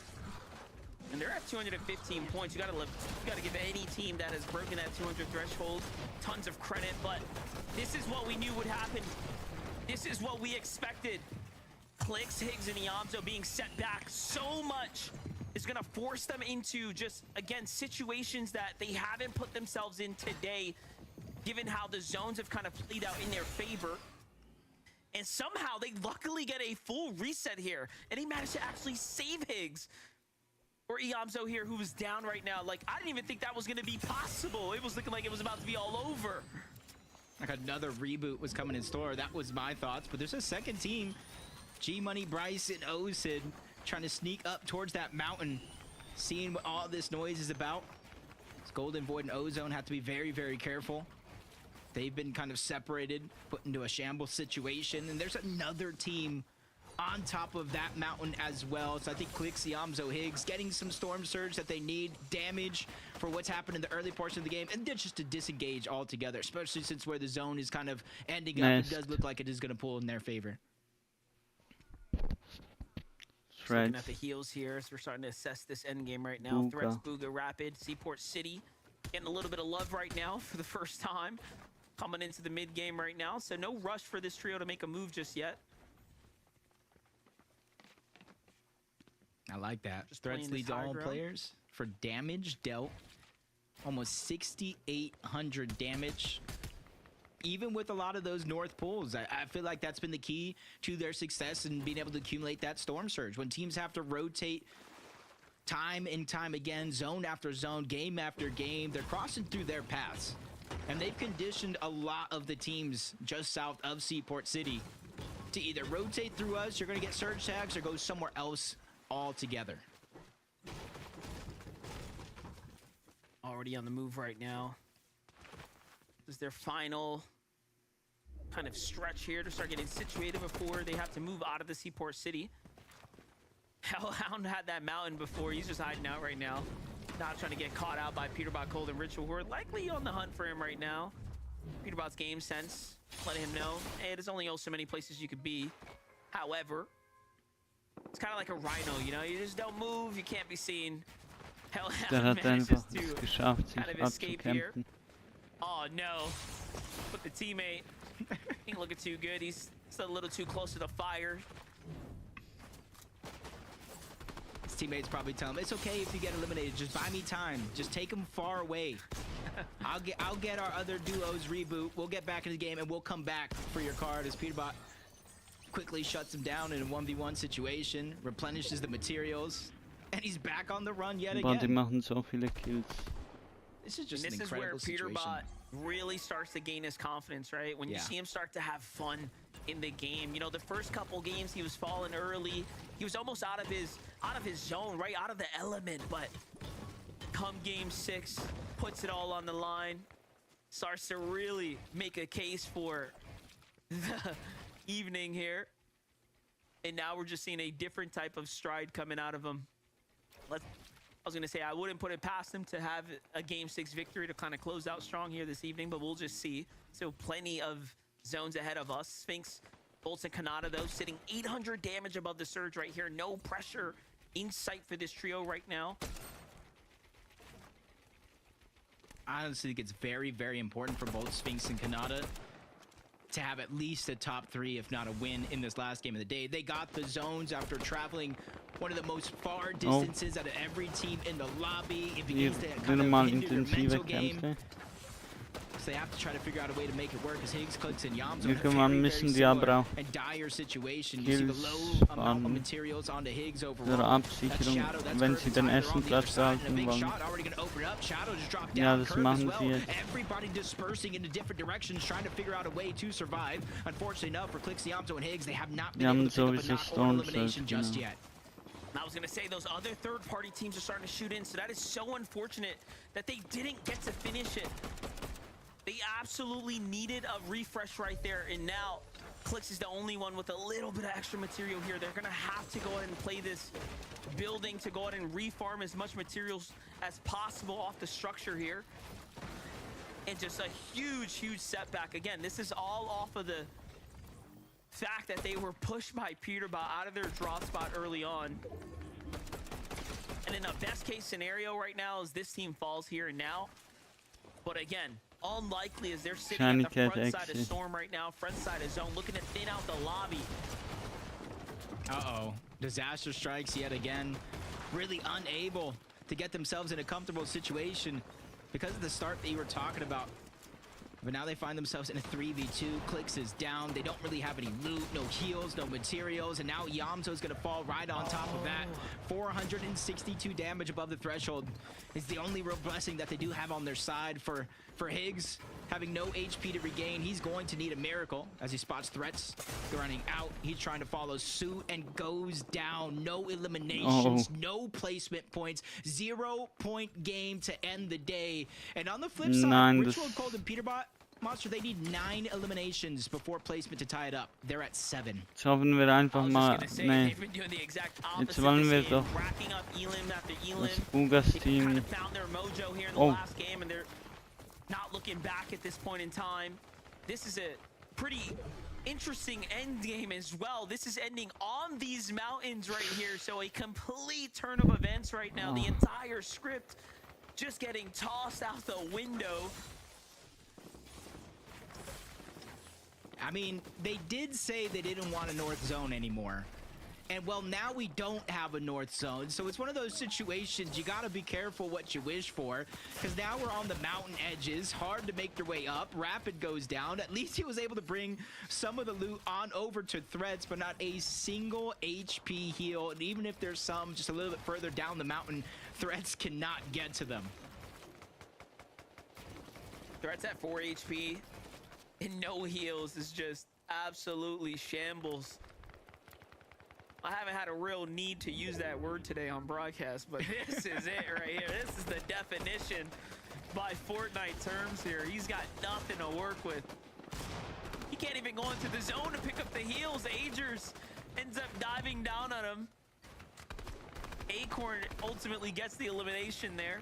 Meanwhile, Reet, Curly, Coop have a chance now to jump back up, put themselves in the conversation of a top 3 finish here. They've got a little bit of a mountain position as well. And they're honestly only 21 points behind third place, which ironically enough was Rapid, Booga, and Threats. For Reek, Cooper, and Curly, this could be the game that at least gets them into the top 3. Maybe more, depending on where they actually finish as Agers, Acorn, Poyo, just taking the side of the mountain. They're confident that the surge that they have at this stage of the game means no real risky situations. They can kind of bunker down here on the side of the mountain where not many teams will be able to see them due to that line of sight, and just hope, cross their fingers that the zone pulls onto their side of that mountain. I was gonna say, do keep in mind, again, this is the first full, like, kind of southern zone. It's going east now. It's just very different kind of end game playing out here. And look at it's a different story too. Look at the damage threshold put onto Muzzrise and Jabcode. So much pressure here for them to perform right now. They see a team rotating dead side. They start to trickle in and try to tail behind them. Muzz, though, just cautious of the fact that there might be a team above them. Someone, oh, is that Rise's body? Yeah, unfortunately gets eliminated right here. He's just gonna have to pick up what he can here. And this is just all looking bad right now. They don't even have time to really set up, kind of fish for damage at all. Just disaster, because you don't even go down. That's what we saw happen to Rise. He took a tick of that Storm Surge, straight eliminated. Luckily for Muzz, though, he was able to pick up the materials, the minis that he did have in his inventory. And now they're just staggering themselves back. They're going to be able to kind of use what little bit of elevation they have, survey the land, and then rotate in towards the zone. But they got to be careful because they're rotating right into Peterbot, Cold, and Ritual. Yeah, it's come to Storm Surge. Moment, but right now they have their plans set in stone, trying to figure out what else is going to kind of get thrown their way. Where this next zone pulls is going to be important. If it pulls towards the west, yet again, we're going up the mountains. Anywhere else would be a saving grace for the majority of the lobby. And you can see Peterbot gave that information to Cold as he was looking back for that team that was rotating in. Muzz's trio barely, narrowly escapes away on high ground. The Major 1 champions, Boyo, Adri's, Acorn, have this under situation fully locked in stone right now. Take a look at the quick elimination off the Chimp there to kind of set themselves up for the high ground positioning now. Low ground being played perfectly right now. The Peterbot Cold and Ritual success here. They're the first to get there. They have the heavy material count, kind of building this catacomb out now. Yeah, and we officially have a new first place team with those 7 eliminations and the 3 teams worth of placement. Cold, Ritual, Peterbot are now at the top of the mountain. Not literally, because you see them all the way on the low ground. The zone did pull towards the west, so they got to make their way up the mountain regardless. Cold goes for an elimination, instantly becomes the target of the lobby. A decision he's going to have to think twice about next time, as everybody's just trying to make their way up. Sooner is going to be better, because then you don't have to get pressured by every other team that is going to be kein Problem, einfach auch raufzugehen. They're pressured by Storm Surge, 167. A couple of shots going to land, still 135. Even with more, Der hat so schnelle Mechanics, der rotiert. Die rotieren direkt nach oben. Reading the zone perfectly, position himself up and over, kind of into a prime position to go out and even fish for this type of damage right now. However, they're still below. It hasn't been enough. It's going to come down to that quick piece up right there. For no, he missed the shotgun shot. His team's there to follow up. And on high ground, Agers is barely holding on because Peterbot, Cold, and Ritual are trying to fight their way up this mountain as well. But Ritual's going to fall here just inside top 13, but it's not over yet. Peterbot really leading the charge, waiting for Cold to reunite, recharge a lot of that sprint. So that when they make that final run, it's a lot easier, but the flank goes in. Peterbot with a good shot, quickly binds his way on out. 50 HP, now the zone is on their tails. From one fight to the next, now it's up against the B. Kommt jetzt so diese Peterbot-Clutch. Ich hoffe nicht, kriegt den Seiten. Nein, ist nicht hin, Mann. Sliding shotgun shot, let the zone do the rest. It was just too smooth for him right now. Frontside rotate here to put him way into position here and now. Still a couple zones to close out here. He's got to play for these elims. One big pickup. This is what Peterbot does best. And he is just racking up points here, breaking away with a monstrous lead to set him up for a successful day 2. Nice little map find here. Go ahead and buy him a little bit more room. Yep, building that confidence right now as he's going from team to team, trying to find these opportunities, floating in the backside of the zone. And even when he sees one player run away, he just quickly keeps on moving to the next team as he's making his way up the mountain. Multiple chances here in front of Peterbot, but without any builds. He needs to be precise. Him versus Kanata takes him down. A good loot upgrade if he could just get his hands on it. Finally, we're seeing some life come out of the teams that have kind of had a bit of a struggle on the day here. But here's the team that's managed to stay consistent. Early coup, another end game, a top 5 position for them. They're going to be happy about that one. Meanwhile, Visuals embrace playing the med miss on the high ground. All of a sudden now, ja, komm, Visuals. Have a chance to make something big happen here. It's up against Kanata though. Nice little edit there, full control here for Cam, but he's got to back his way out. It's a full trio fight, but they're sandwiched, Jacob, in between multiple teams here. They have no choice but to go and sacrifice some HP, get around on that zone, but you're seeing the position they put themselves, slivers of HP overall. They cannot do that again, and they're one of the few trios that are actually left in the game, and their opposition up above, almost full HP, full shields. The only thing that they don't got going for them is overabundance of materials, as Cam gets another elimination onto Taki down below, and this is where the drop down is slowly but surely gonna begin. And you can see he's even willing to take the time. Braid's making sure he takes no fall damage here, inching his way down. He does not want to give this one away and put puts himself in a favorable position to find cams there for the elimination. All he got to do now is wrap it up, and this is going to be a great game dub for Braids and Minish and Visuals here. Kanata finds himself in a second place in the end. A great clutch, though. Nice little tag there. He's going to find himself a little bit of siphon. Braids now takes some unnecessary storm damage. Kanata dips back into the zone. He's going to try to play the heal off here. It looks like he's got a med kit. Yeah, he has the Chug overall, and it's going to go straight to HP, and that's why he stopped it for that moment. This could be the difference maker, because they're out of heals on the other side. Cancels it one more. In they come. Braids. They're doing what they can, but they cannot find him. They can't find him. Braids goes down, but Visuals found some extra heals at the bottom of the mountain. Every team that fell before them was his step to success. They pull off a heal-off win at the very, very, very end. So that cheeky shotgun shot through the cracks as well, making sure he catches the elimination credit. That was a spectacular showing for Kanata to at least give himself some hope, give himself a chance, right? A bunch of points like that can set you up for a great day too. But Game 6 story, we can't lose track of it. Clearly, Peterbot has it cut out for everyone in the Die lobby. Berge sehen ein bisschen wie Chapter 2 mäßig aus. Die Grafik her. But take a look at the Game 6 victory. Let's celebrate for Visuals here, who manages to come swinging around the side in the final shotgun shot there, Jacob, to win the game. Congratulations to Visual, Braids, and a Minish. They managed to do it in Game 6. Really keeping it interesting here for us, Jacob. Yeah, they did a very good job. I almost thought it was over with that Chug, but I said I needed Kanata and them to have a good performance. The zone went in their favor, and they did just that with a second place. But that's going to do it for day 1 from myself and Monster D Face. We got to save our energy because day 2 is tomorrow. Zeke, Kelly, Vivid, what did you guys think? Das wird spannend. Absolute cinema. Absolute cinema. I cannot believe these are the 6 games of Fortnite we got today. Visual, Braids, Aminish, congratulations on your victory royale. It is going to be a massive swing for them. It's going to shoot them up the standings. And once we see where they're at in the standings, things are going to start to make a lot more sense. Before the trio, we just want to celebrate with them before we start getting everything Aber crazy. der Abstand ist nicht so groß. I love how they executed this, right? Holding on that high ground, especially Kelly in this types of situations. Like, ich habe echt keinen Bock mehr auf Peterbot und so weiter. No one's going to have much of anything at the very end. And of course, kind of finding that last little bit of heals. Enough to make the difference is so clutch.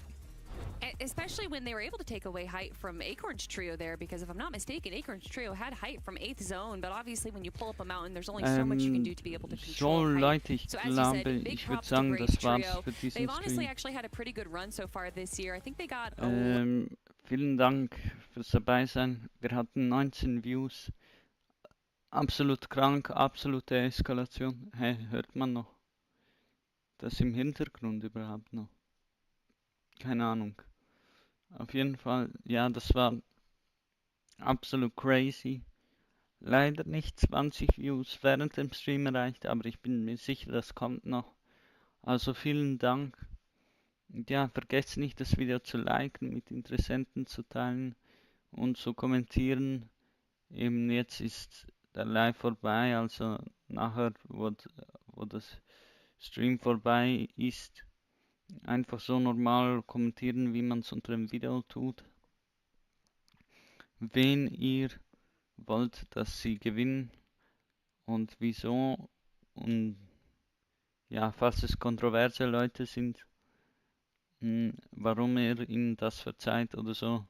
Ihr wisst Bescheid. Also alles, was ich gesagt habe, liken, mit Interessenten teilen und kommentieren ist kostenlos. Klar, auf YouTube. Also der Plattform, wo wir gerade sind. Genau, das war's dann auch.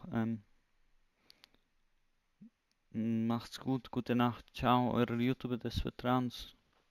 Ich stehe jetzt schnell auf und beende den Stream. Ciao.